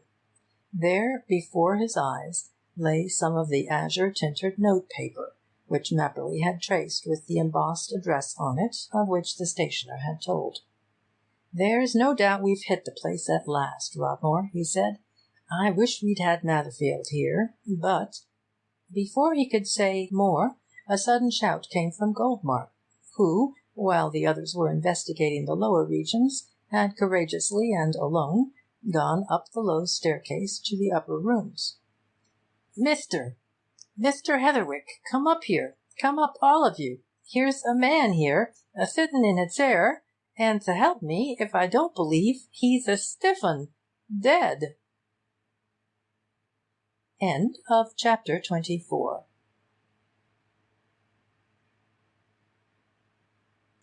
Chapter 25 of the Charing Cross Mystery. Dead. The rest of the searchers, hearing that startled cry from the Jew, with one accord made for the upper part of the building. Robmore and Heatherwick reached him first. He was standing at the half-opened door of a room into which he was staring with eager eyes. They pushed by him and entered. Heatherwick took in the general aspect and contents of that room at a glance. It had been fitted up recently, he thought, from certain small evidences, as a bed-sitting-room. A camp bed stood in one corner. There was a washstand, a dressing-table, a chest of drawers, 2 or 3 pictures, a shelf of books, a small square of carpet in the centre of the floor, the outer edges of which had been roughly and newly stained.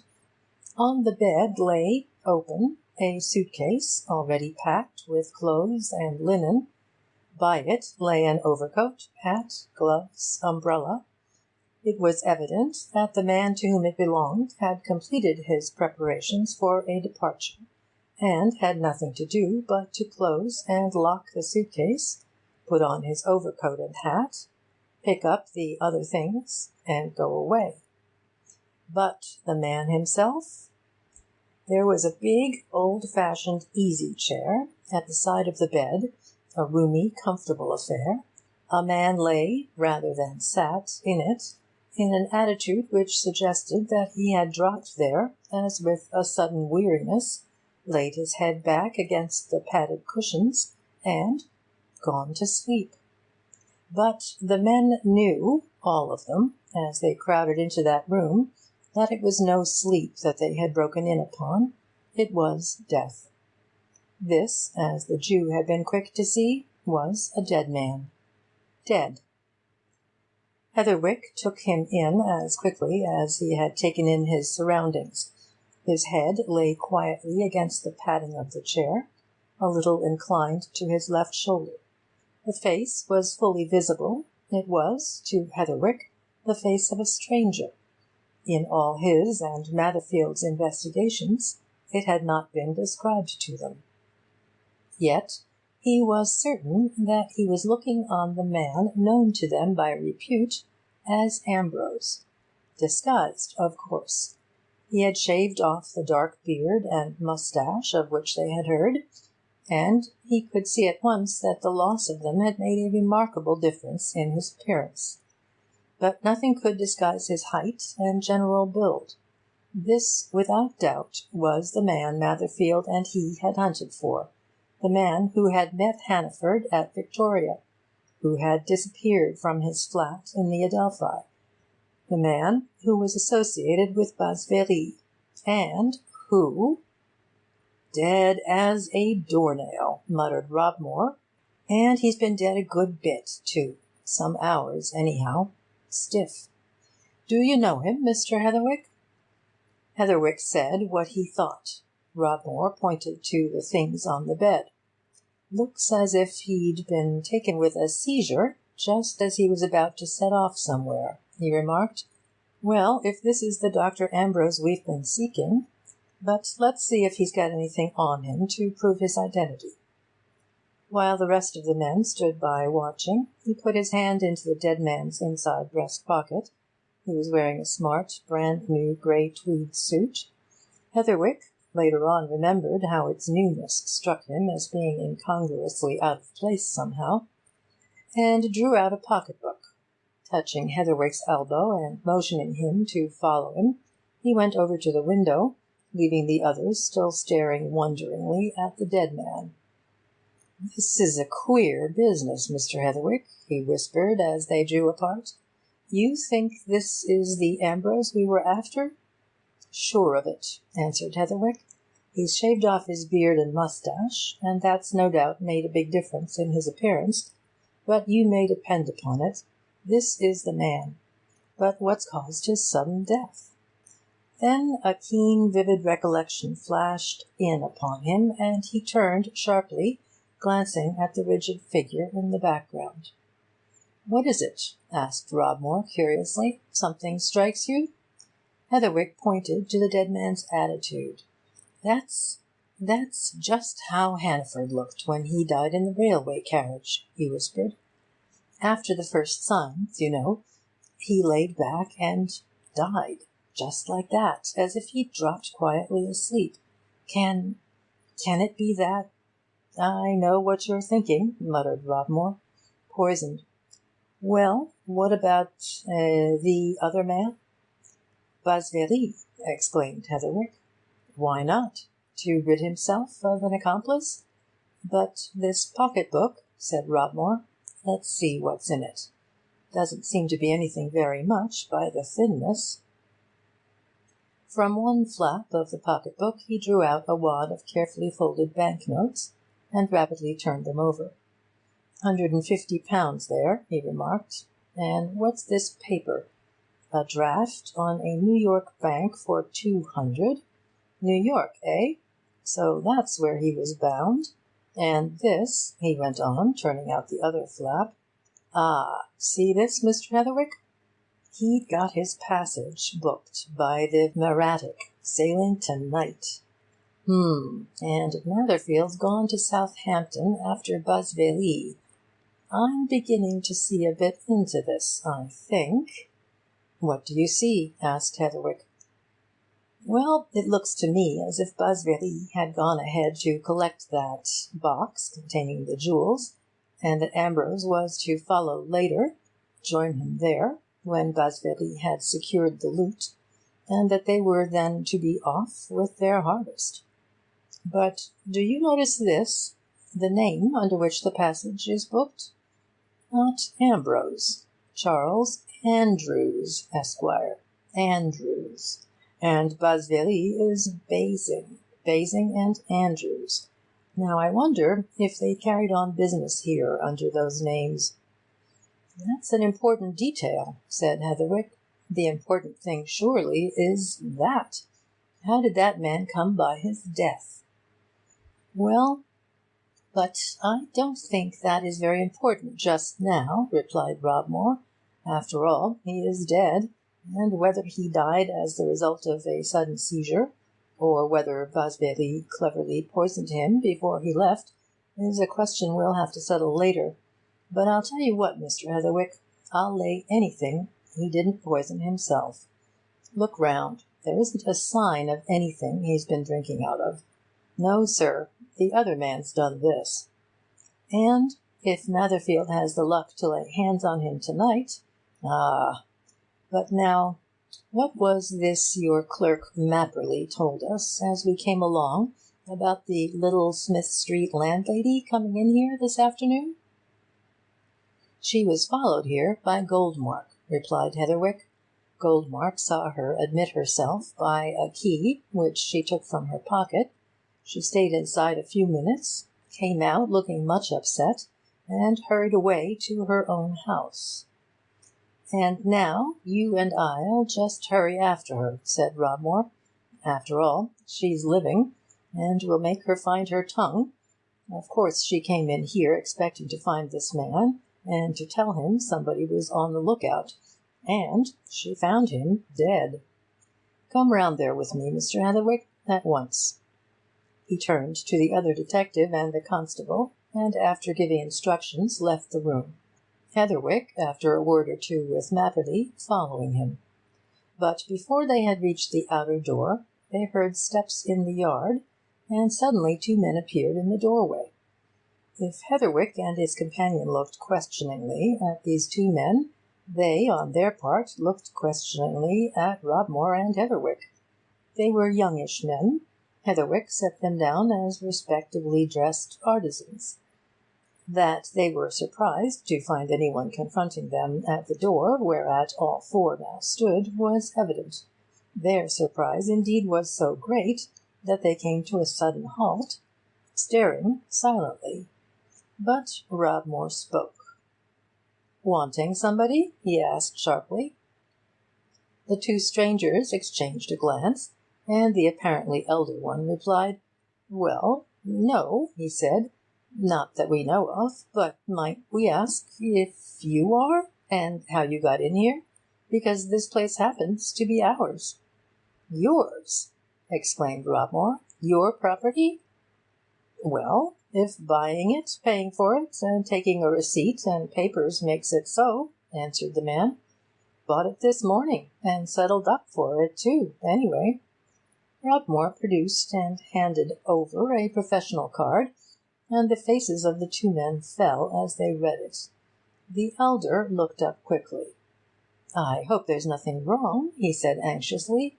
"Detectives, eh? You've laid out a nice bit on this. Savings, too.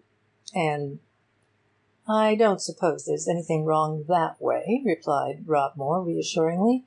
"But there's something uncommonly wrong in other ways. Now, look here. Who are you two, and from whom did you buy this place?" "My name's Marshall. His is Wilkinson," answered the leader. "We're just starting business for ourselves as electrical engineers. We advertised for a likely place hereabouts, and Mr. Andrews came to us about this, said he and his partner, Mr. Basing, were leaving, and wanted to sell it, just as it stood. We came to look at it, and as it's just the place we need to start with, we agreed to buy it. They said it was their own property, and to save law expenses, we carried out the purchase between ourselves. And we paid over the purchase money this morning, and got the papers and the key." "What time was that?" asked Rodmore. 10 o'clock, or thereabouts," replied Marshall. "By appointment, here." "Did you see both men, Basing and Andrews?" "Both, in that little room to the right. We settled the business, paid them in cash, settled it all up. It was soon done, and then they stood us a drink and a cigar, and we went." "Stood you a drink, eh?" said Rodmore. "Where?" "Here, Basing. He pulled out a big bottle of champagne and a cigar box, and said we'd wet the bargain. We'd a glass apiece, Wilkinson and me, and then we left him to finish the bottle. We were in a hurry." "But is anything wrong?" "What is wrong, my lad, is that the man you know as Andrews is lying dead upstairs," replied Rodmore. "Poisoned, most likely, by his partner. But, as I said just now, I don't suppose there's anything wrong about your buying the property, providing you can show a title to it. You say you've got the necessary papers?" Marshall clapped a hand on the pocket of his coat. "Got them all here now," he said. "But did you say Andrews was dead? Poisoned?" "Why, he was as alive as I am when we left the two of 'em together. They were finishing the bottle." "Look here," interrupted Rodmore. "Wait a while until we come back. We've some important work close by. There are people of ours upstairs. Tell them I said that you were to wait a bit. Now, Mr. Heatherwick." Outside the yard and in the crowded street, Rodmore turned to his companion with a cynical laugh. "Champagne to wet the bargain! Left them to finish it, eh? And no doubt what finished Ambrose was in that champagne, slipped in by Basveli when his back was turned. I'll tell you what it is, Mr. Heatherwick, that chap's a thorough paste-un. He goes the whole hog. I only hope he won't be too deep for Matherfield at Southampton. I shall be anxious till I hear." "Is it possible for him to escape Matherfield?" exclaimed Heatherwick. "How can he? I look on him as being as good as in custody already. He's bound to call at the post office for that box." "Is he, though?" interrupted the detective, with another incredulous laugh. "I'm not so sure about that. Basveli is evidently an accomplished scoundrel, and full of all sorts of tricks. I'll tell you what I'm wondering. Will that parcel ever get to the Southampton post office, where it's to be called for?" "Whatever do you mean?" demanded Heatherwick. "It's in the post, posted this morning." "No doubt," agreed Rodmore dryly. "By special delivery, eh? And when it gets to Southampton station, it's got to be taken to the head post office, hasn't it? Well, there's many a slip 'twixt cup and lip, so the old saying goes," replied Rodmore. "That parcel may slip. But isn't this the number your clerk mentioned?" The door of Mrs. Mallett's house looked more closely barred than ever, if possible, and no answer came to several summonses by bell and knocker. But presently Rodmore tried the handle. The door opened at his touch. "Hello!" he exclaimed. "Open? That seems a bit queer. Well, inside." For the second time that afternoon, Heatherwick walked into a place that seemed to be wholly deserted. End of chapter 25.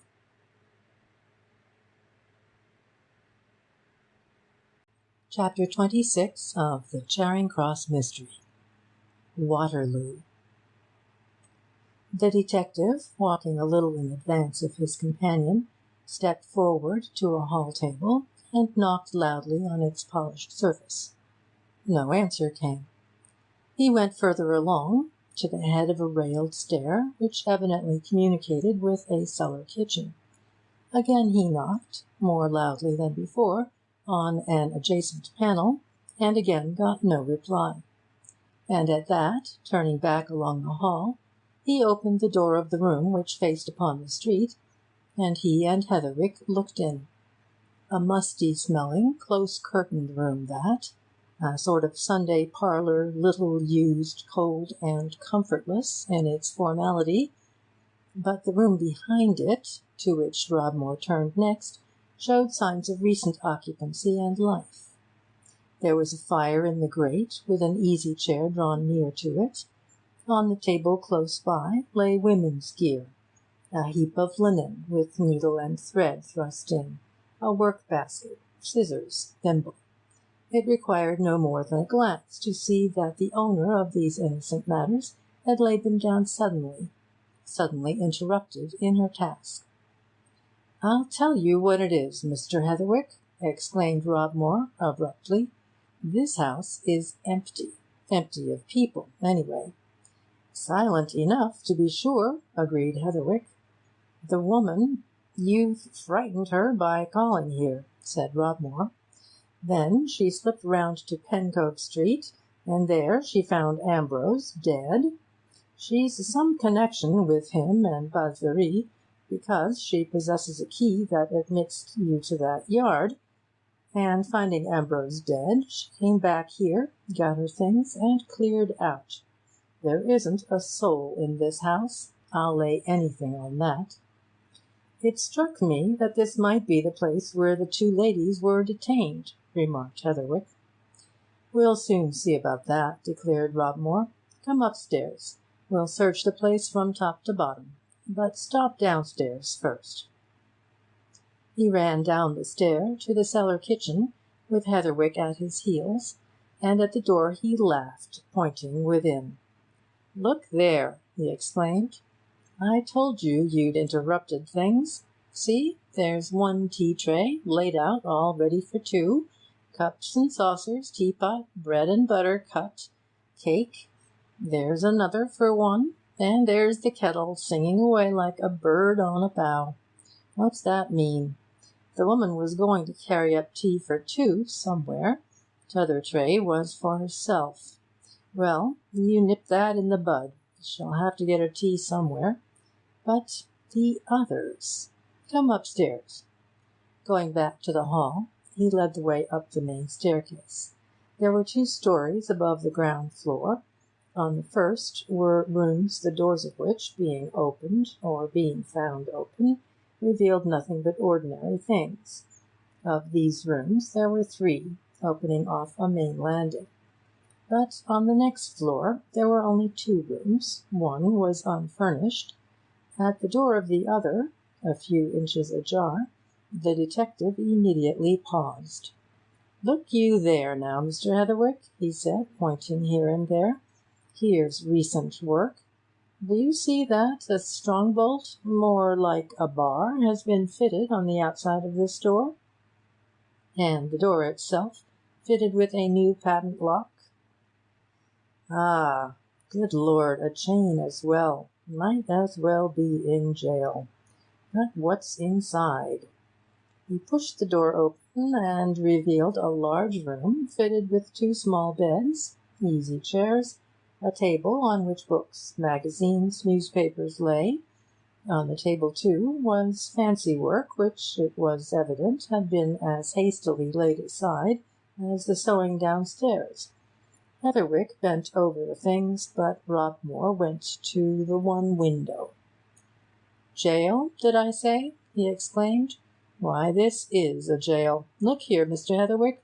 Window mortised inside and fitted with iron bars outside.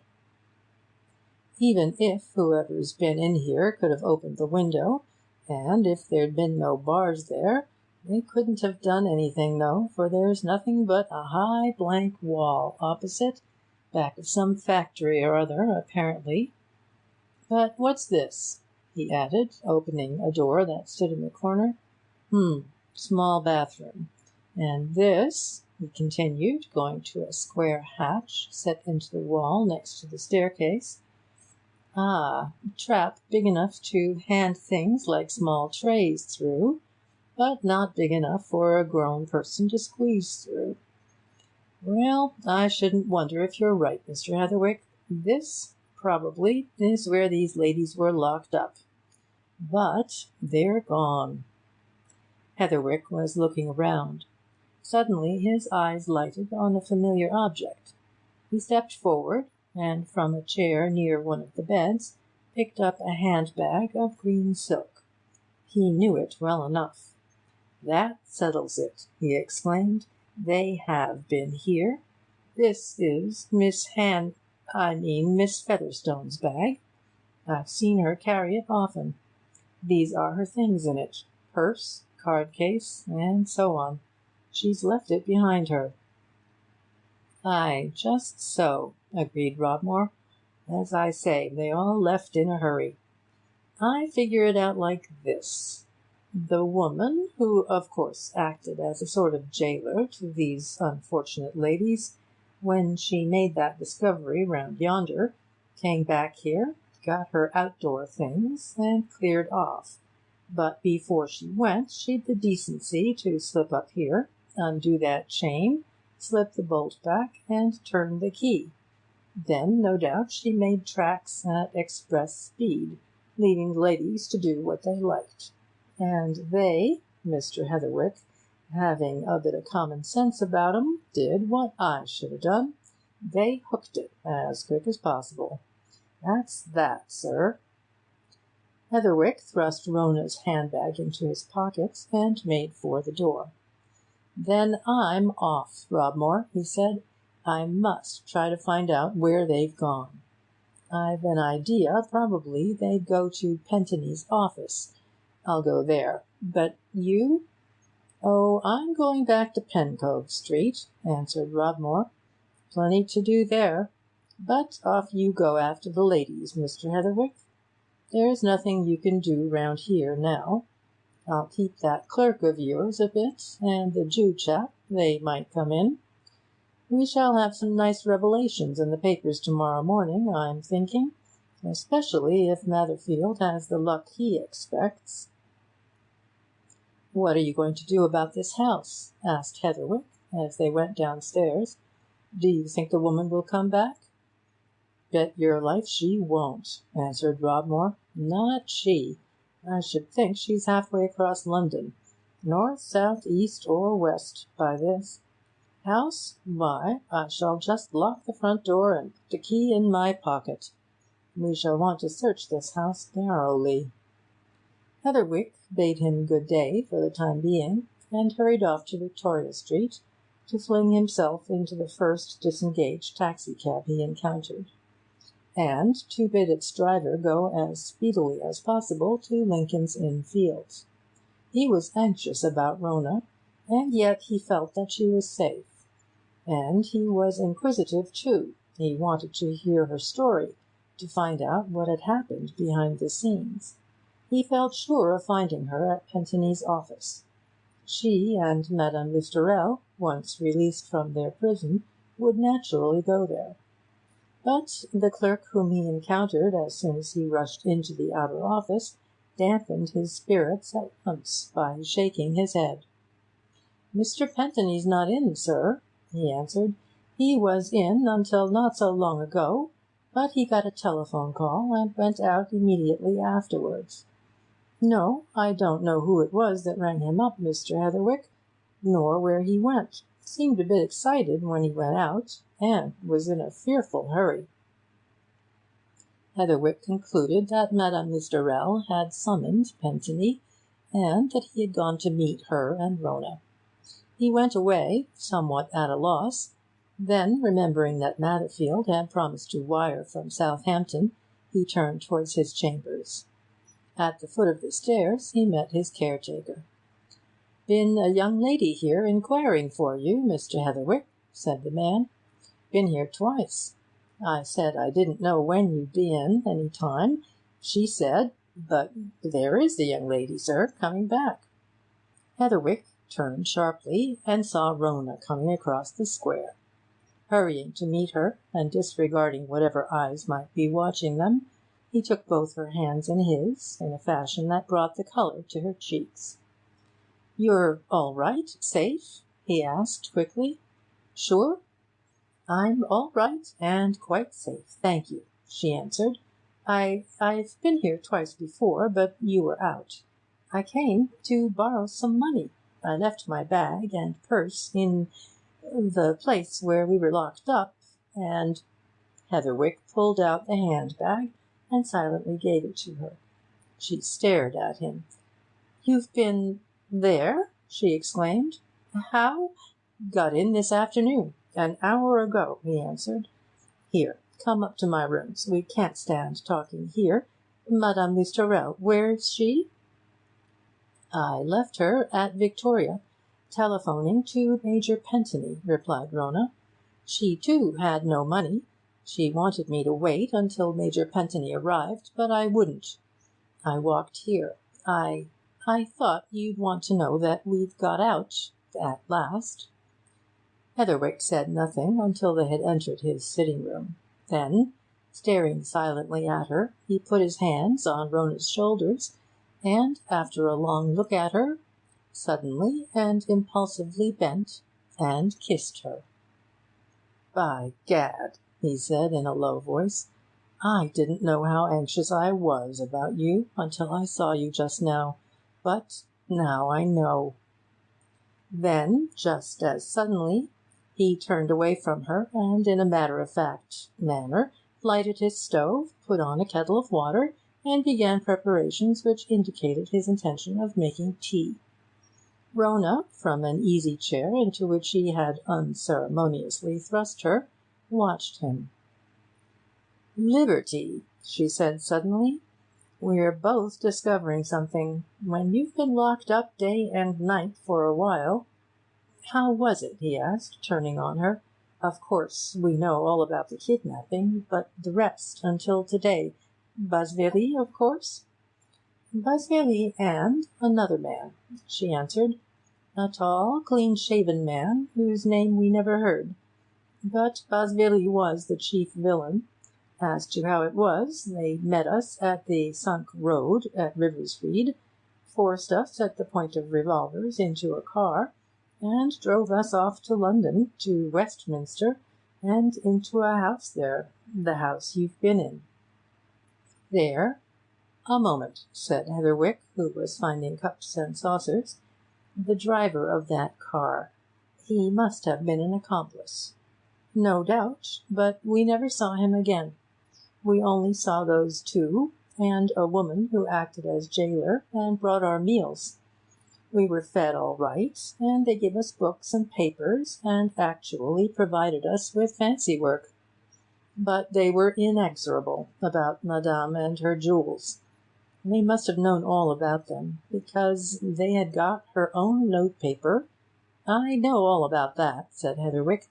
"I'll tell you my side of it when you've had some tea." "Forced her, I suppose, to write the letters?" "They forced her to do that just as they forced us into the car," said Rona, "with revolvers. And they meant it. I suppose they've got the jewels now?" "Remains to be seen," said Heatherwick. "Did Madame Listorelle happen to tell you what those jewels were worth?" "She talked about little else. Between 80 and 90,000 pounds. She's in an awful state about them. But it was literally a question of her life or her jewels. I don't know what they'd have done with me, but now I'm all right." Heatherwick opened a tin box, and, producing a plum cake, held it up for Rona to inspect. "What do you think of that for a cake?" he asked admiringly.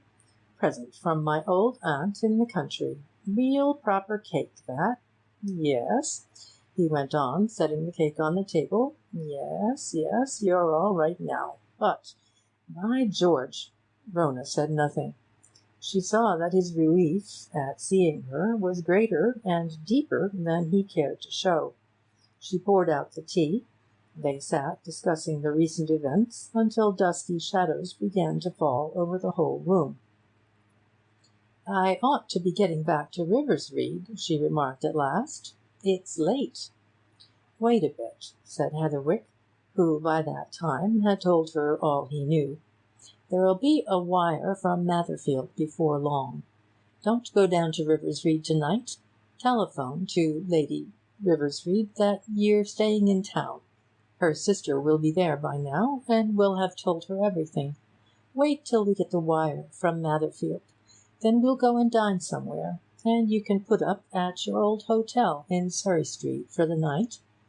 I want you to know what's happened at Southampton, and—" He broke off as a knock came at his outer door.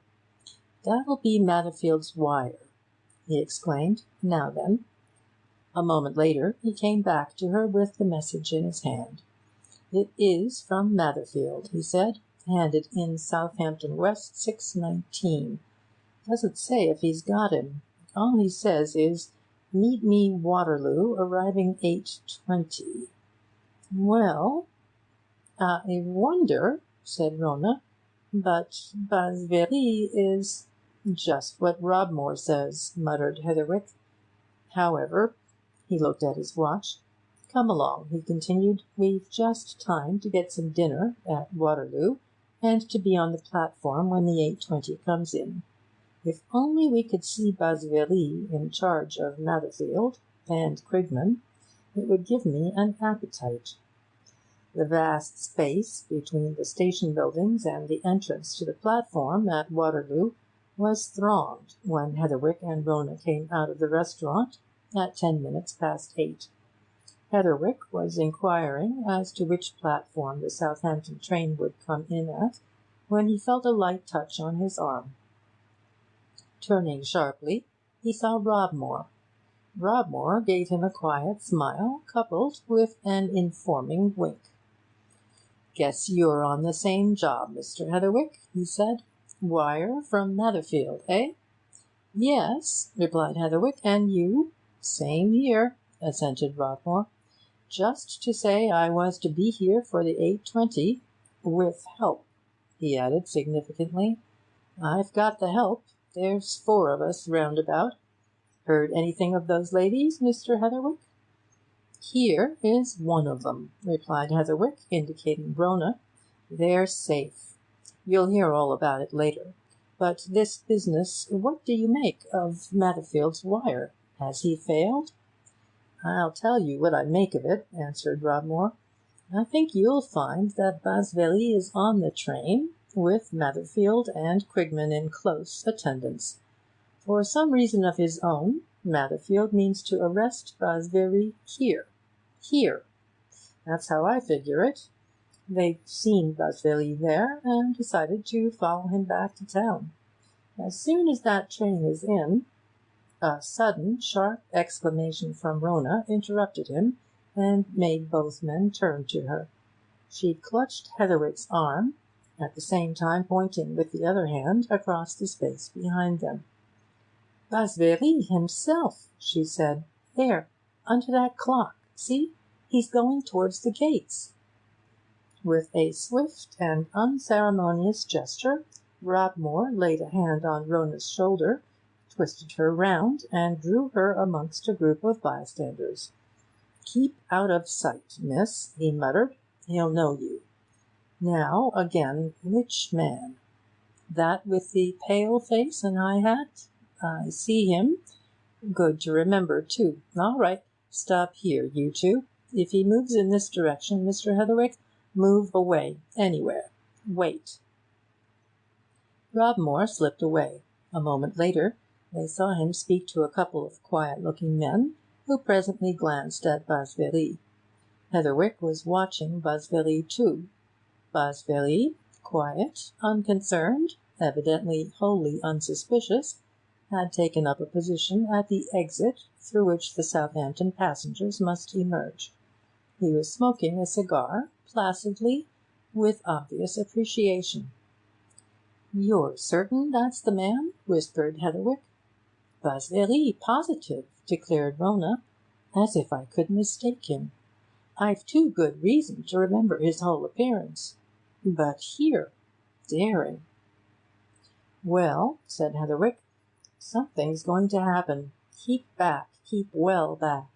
We can see things from here without being seen. If he caught sight of you—" Robmore came strolling back and joined them. "All right," he murmured. "4 pairs of eyes besides ours. That's 3 pairs more on him. My men are close up to him, too. See 'em? 1, 2, 3, 4. All round him, though he doesn't know. I shan't let him go, whether Netherfield turns up or not. Cool customer, eh?" "The trains, too," said Heatherwick. He had Rona's hand within his arm, and he felt it tremble. "Yes," he whispered, bending down to her, "that's how I feel. Tense moment, this. But that scoundrel there—" Basville was glancing at the big clock. He turned from it to the platform behind the gates, looking expectantly along its lighted surface. The others looked too. A minute passed. Then, out of the gloom at the further extremity of the vast station, an engine appeared, slowly dragging its burden of carriages, and came sighing like a weary giant up the side of the platform. The passengers in the front compartments leapt out and began filing towards the exit. "Now for it," muttered Robmore. "Keep back, you two. My men'll watch him, and whoever's here to meet him, for he's expecting somebody." Nothing happened for the first minute. The crowd of discharged passengers, men and women, civilians, soldiers, sailors, filed out and went their ways. Gradually it thinned. Then Heatherwick's arm was suddenly gripped by Rona for the second time, and he saw that she was staring at something beyond the barrier. "There!" she exclaimed. "There! The man in the grey coat and fawn hat. That's the man who drove the car. See? Basville sees him." Heatherwick looked, and saw Basville lift a hand in recognition of a young, fresh-faced man who was nearing the ticket collectors, and who carried in his right hand a small square parcel. But he saw more. Close behind this young man came Netherfield on one hand and Quigman on the other. They drew closer as he neared the gate, and on its other side the detectives drew closer to Basville. "Now then," whispered Robmore, and stole swiftly forward. It was all over so swiftly that neither Heatherwick nor Rona knew exactly how the thing was done. Before they had realized that the men were trapped, or the gaping bystanders had realized that something was happening under their very noses, Basville and his man were 2 safely handcuffed prisoners in the midst of a little group of silent men who were hurrying both away. Within a moment captors and captives were lost in the outer reaches of the station. Then the 2 watchers suddenly realized that Netherfield, holding the square parcel in his hand, was standing close by, a grim but highly satisfied smile in his eyes. He held the parcel up before them. "Very neat, Mr. Heatherwick, very neat indeed," he said. "Uncommonly neat, eh?" But Heatherwick knew that he was not referring to the parcel. End of chapter 26.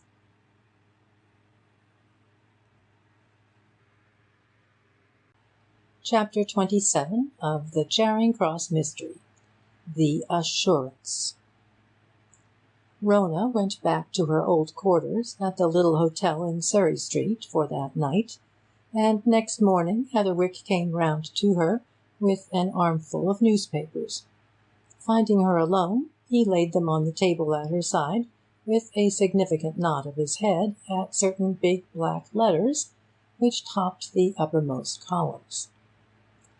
"Netherfield must have given plenty of informing news to the pressmen last night," he remarked with a grim smile. "It's all in there. His own adventures at Southampton yesterday, mine and Rob Moore's in Westminster, and all the rest of it. I believe the newspaper people call this sort of thing a story, and a fine story it makes. Winding up, of course, with the dramatic arrest of Basvéry at Waterloo. I'm afraid we're in for publicity for a time, worse luck. Shall I have to appear at that man's trial? Asked Rona. That's unavoidable, I'm afraid, and at other things before that, answered Heatherwick. There'll be the proceedings before the magistrate, and the adjourned inquest, and so on. Can't be helped. And there'll be some satisfaction in knowing that we're ridding the world of a peculiarly cruel and cold-blooded murderer. That chap Basvéry is certainly as consummate a villain as I ever heard of. A human spider, and clever in his web-spinning. But I wish one had a few more particulars on one point, and yet I don't see how one's to get them. What point? asked Rona. That sealed packet containing the details, or formula, or whatever it is, of your grandfather's invention, replied Heatherwick. Where is it? What, precisely, is it? Did Ambrose get it from him? Has Basvéry got it? So far as I can make out, the whole thing began with that. Whether it was really worth a farthing or a fortune, your grandfather brought to London something which he honestly believed to be of great value. And there's no doubt that he got into the hands of those two men, Ambrose and Basvéry, because of it.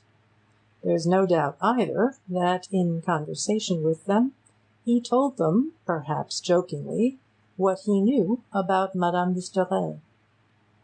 Nor is there any doubt that these two murdered him. Nor is there any doubt in my mind as to how they murdered him. You must remember that both men were trained medical men, and obviously of a scientific turn of mind into the bargain. Each had doubtless made a deep study of poisons. Such a knowledge is of value to such men as they were, men of criminal tendencies. Probably they knew of a subtle poison, easily administered, the effects of which would not be evident for some hours.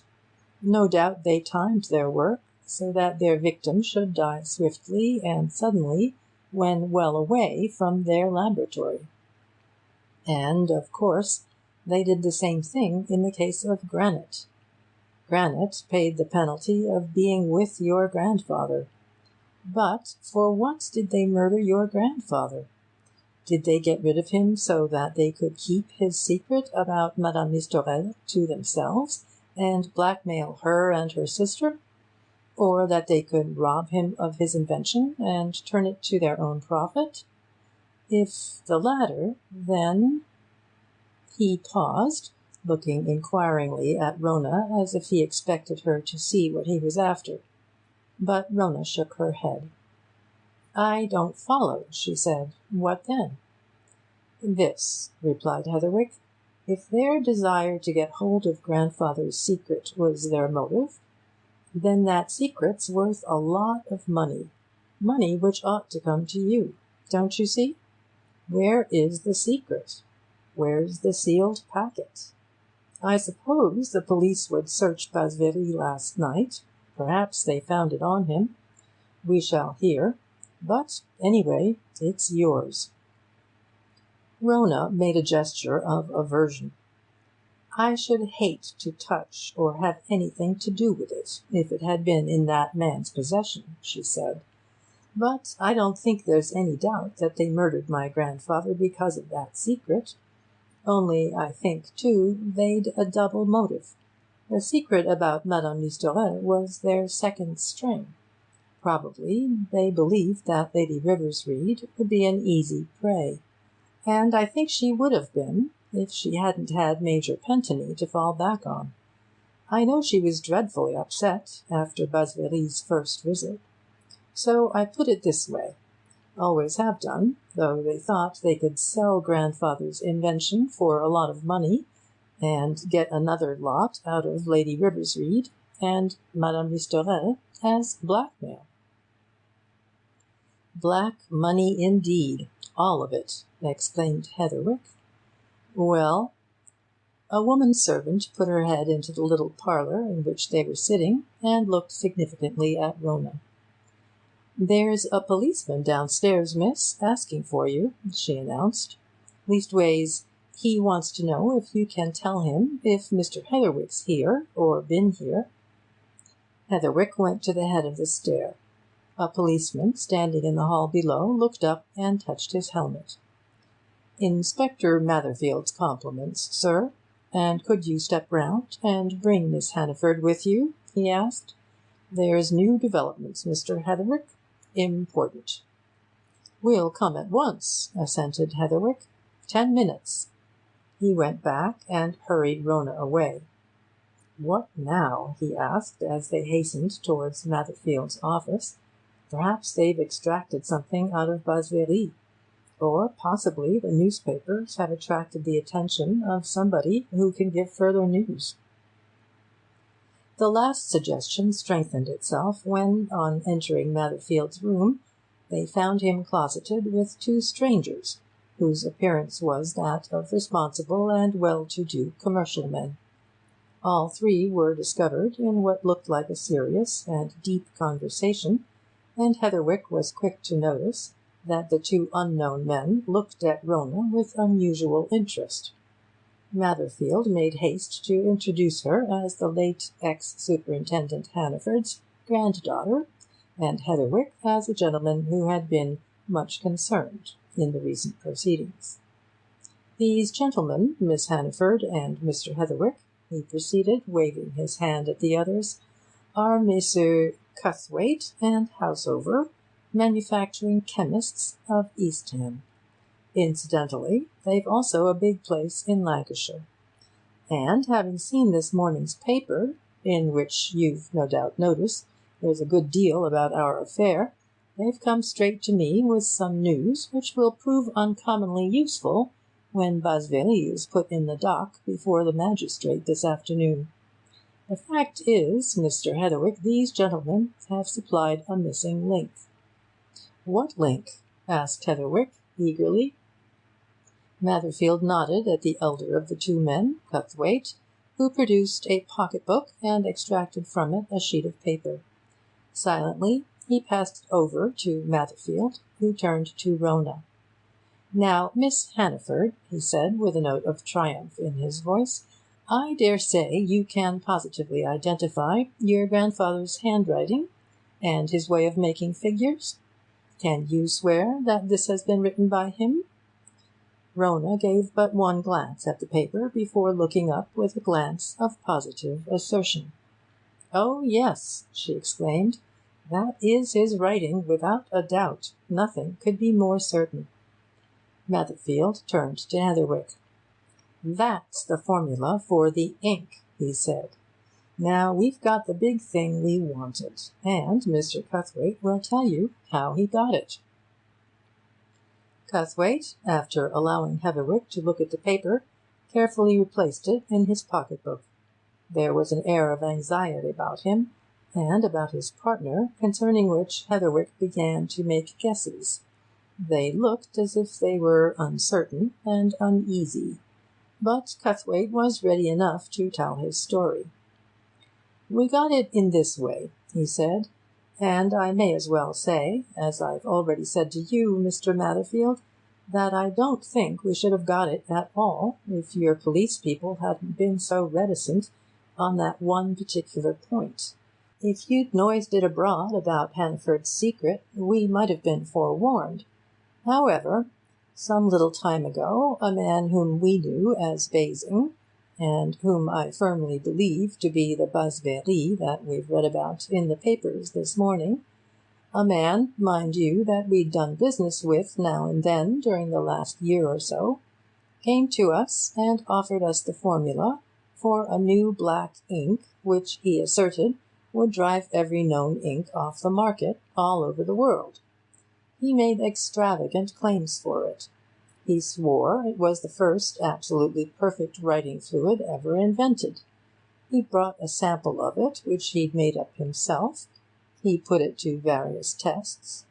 But he did more. He offered us the use of the secret formula so that we ourselves could make and test it before deciding whether we'd fall in with his suggestion, which was that we should offer him a lump cash sum for the formula. Well, we did make the ink from the formula, and we did test it, and there is no doubt about it. It is all, and perhaps more, than Basing or Basvery claimed for its excellence. I needn't go into the drawbacks attaching to most well-known inks. This has none of them.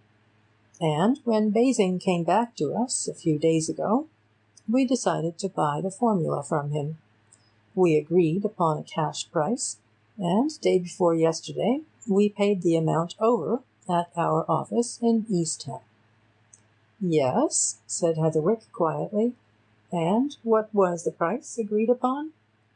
The two partners exchanged a glance. It seemed to Rona, who was watching them intently, that they looked more uneasy than before, but Cuthwaite replied with promptitude. £10,000. "How did you pay him?" asked Heatherwick. "In cash?" "No, by open cheque, at his own request. That, of course, was as good as cash. But," continued Cuthwaite, "as soon as we read the newspapers this morning, we, that is, I, for I read the whole thing on my way to business, went at once to our bank to see if the cheque had been cashed. It had, an hour or two after we'd handed it to Basing. He'd taken the amount in Bank of England notes." Heatherwick looked at Matherfield. "Of course," he remarked, as if he were asking a question, "that formula belongs to Miss Hannaford? Basvery had no right to sell it. He stole it." "That's the fact, Mr. Heatherwick," assented Matherfield. "These gentlemen, innocently enough, bought stolen property. But I've just told them something that I'll tell you now. We found the money, notes, on Basvery last night, intact, in his pocket-book. Of course, with that, and the jewels which his accomplice succeeded in getting at Southampton, he'd got a nice haul. But now we can easily prove how he came by that 10,000, and it'll go back to Messrs. Cuthwaite and Houseover there. We can prove, too, from their evidence, that Basvery poisoned Mr. Hannaford for the sake of that formula. Basvery's done." "These gentlemen will recover their £10,000, then?" said Heatherwick. "In that case," he turned to the two partners, "I don't see that you've anything to worry about," he suggested. "The formula, of course, must be handed over to—" "Well, now, that's just it, Mr. Heatherwick," interrupted the partner who until then had kept silent.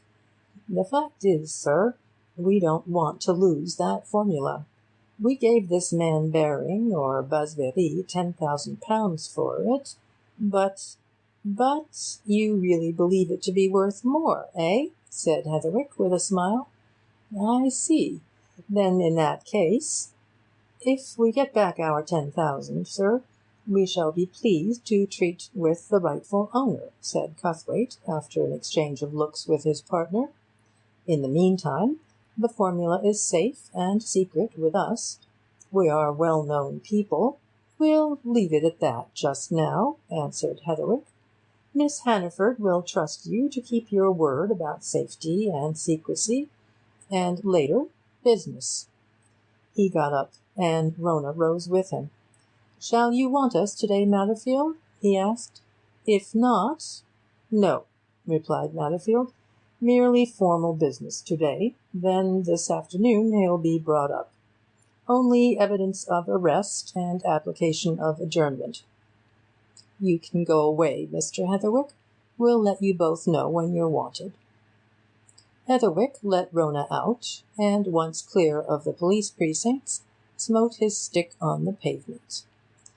When we're through with this business, I'm hanged if I ever dabble in crime affairs again, personally," he exclaimed. "Basveli has been a pretty vile example to tackle. And that you should be dragged into it, too," he added suddenly, "that upset me more than anything. However, it's getting to an end. And then—" He paused, while she looked up at him with a little wonder at his vehemence. Then, and as they were at the moment walking along a quiet stretch of the less frequented side of the Embankment, she timidly laid a hand on his arm. He turned sharply, laying his hand on hers. "I think you've been very considerate and thoughtful for me," she said. "After all, it wasn't quite mere interest in crime that made you—" "Good Lord, no!" he exclaimed quickly. "At first, perhaps, half that, half you. I felt, somehow, that I'd got to look after you. And then, and when you disappeared— But I believe I'm a bit muddle-headed. I'll tell you something. All that time that you were lost, I scarcely ever slept, wondering, you know. And when you turned up yesterday afternoon— But I want to ask you something that I'm not quite clear about. I was certainly muddled just then." "What is it?" she asked. Heatherwick bent down to her and dropped his voice. "I was so glad, so relieved to see you yesterday afternoon," he said, that I felt dazed, And I want to know, did I kiss you?" Rona suddenly looked up at him and laughed. "Oh, how really amusing you are! Why, of course you did. Twice." "That's good," he exclaimed. I thought perhaps I had dreamt it. But did you kiss me?" "Do you really want to be dead sure?" asked Rona mischievously. "Very well, I did." "That's better," said Heatherwick. End of chapter 27. Recording by Kirsten Wever. End of The Charing Cross Mystery by J. S. Fletcher.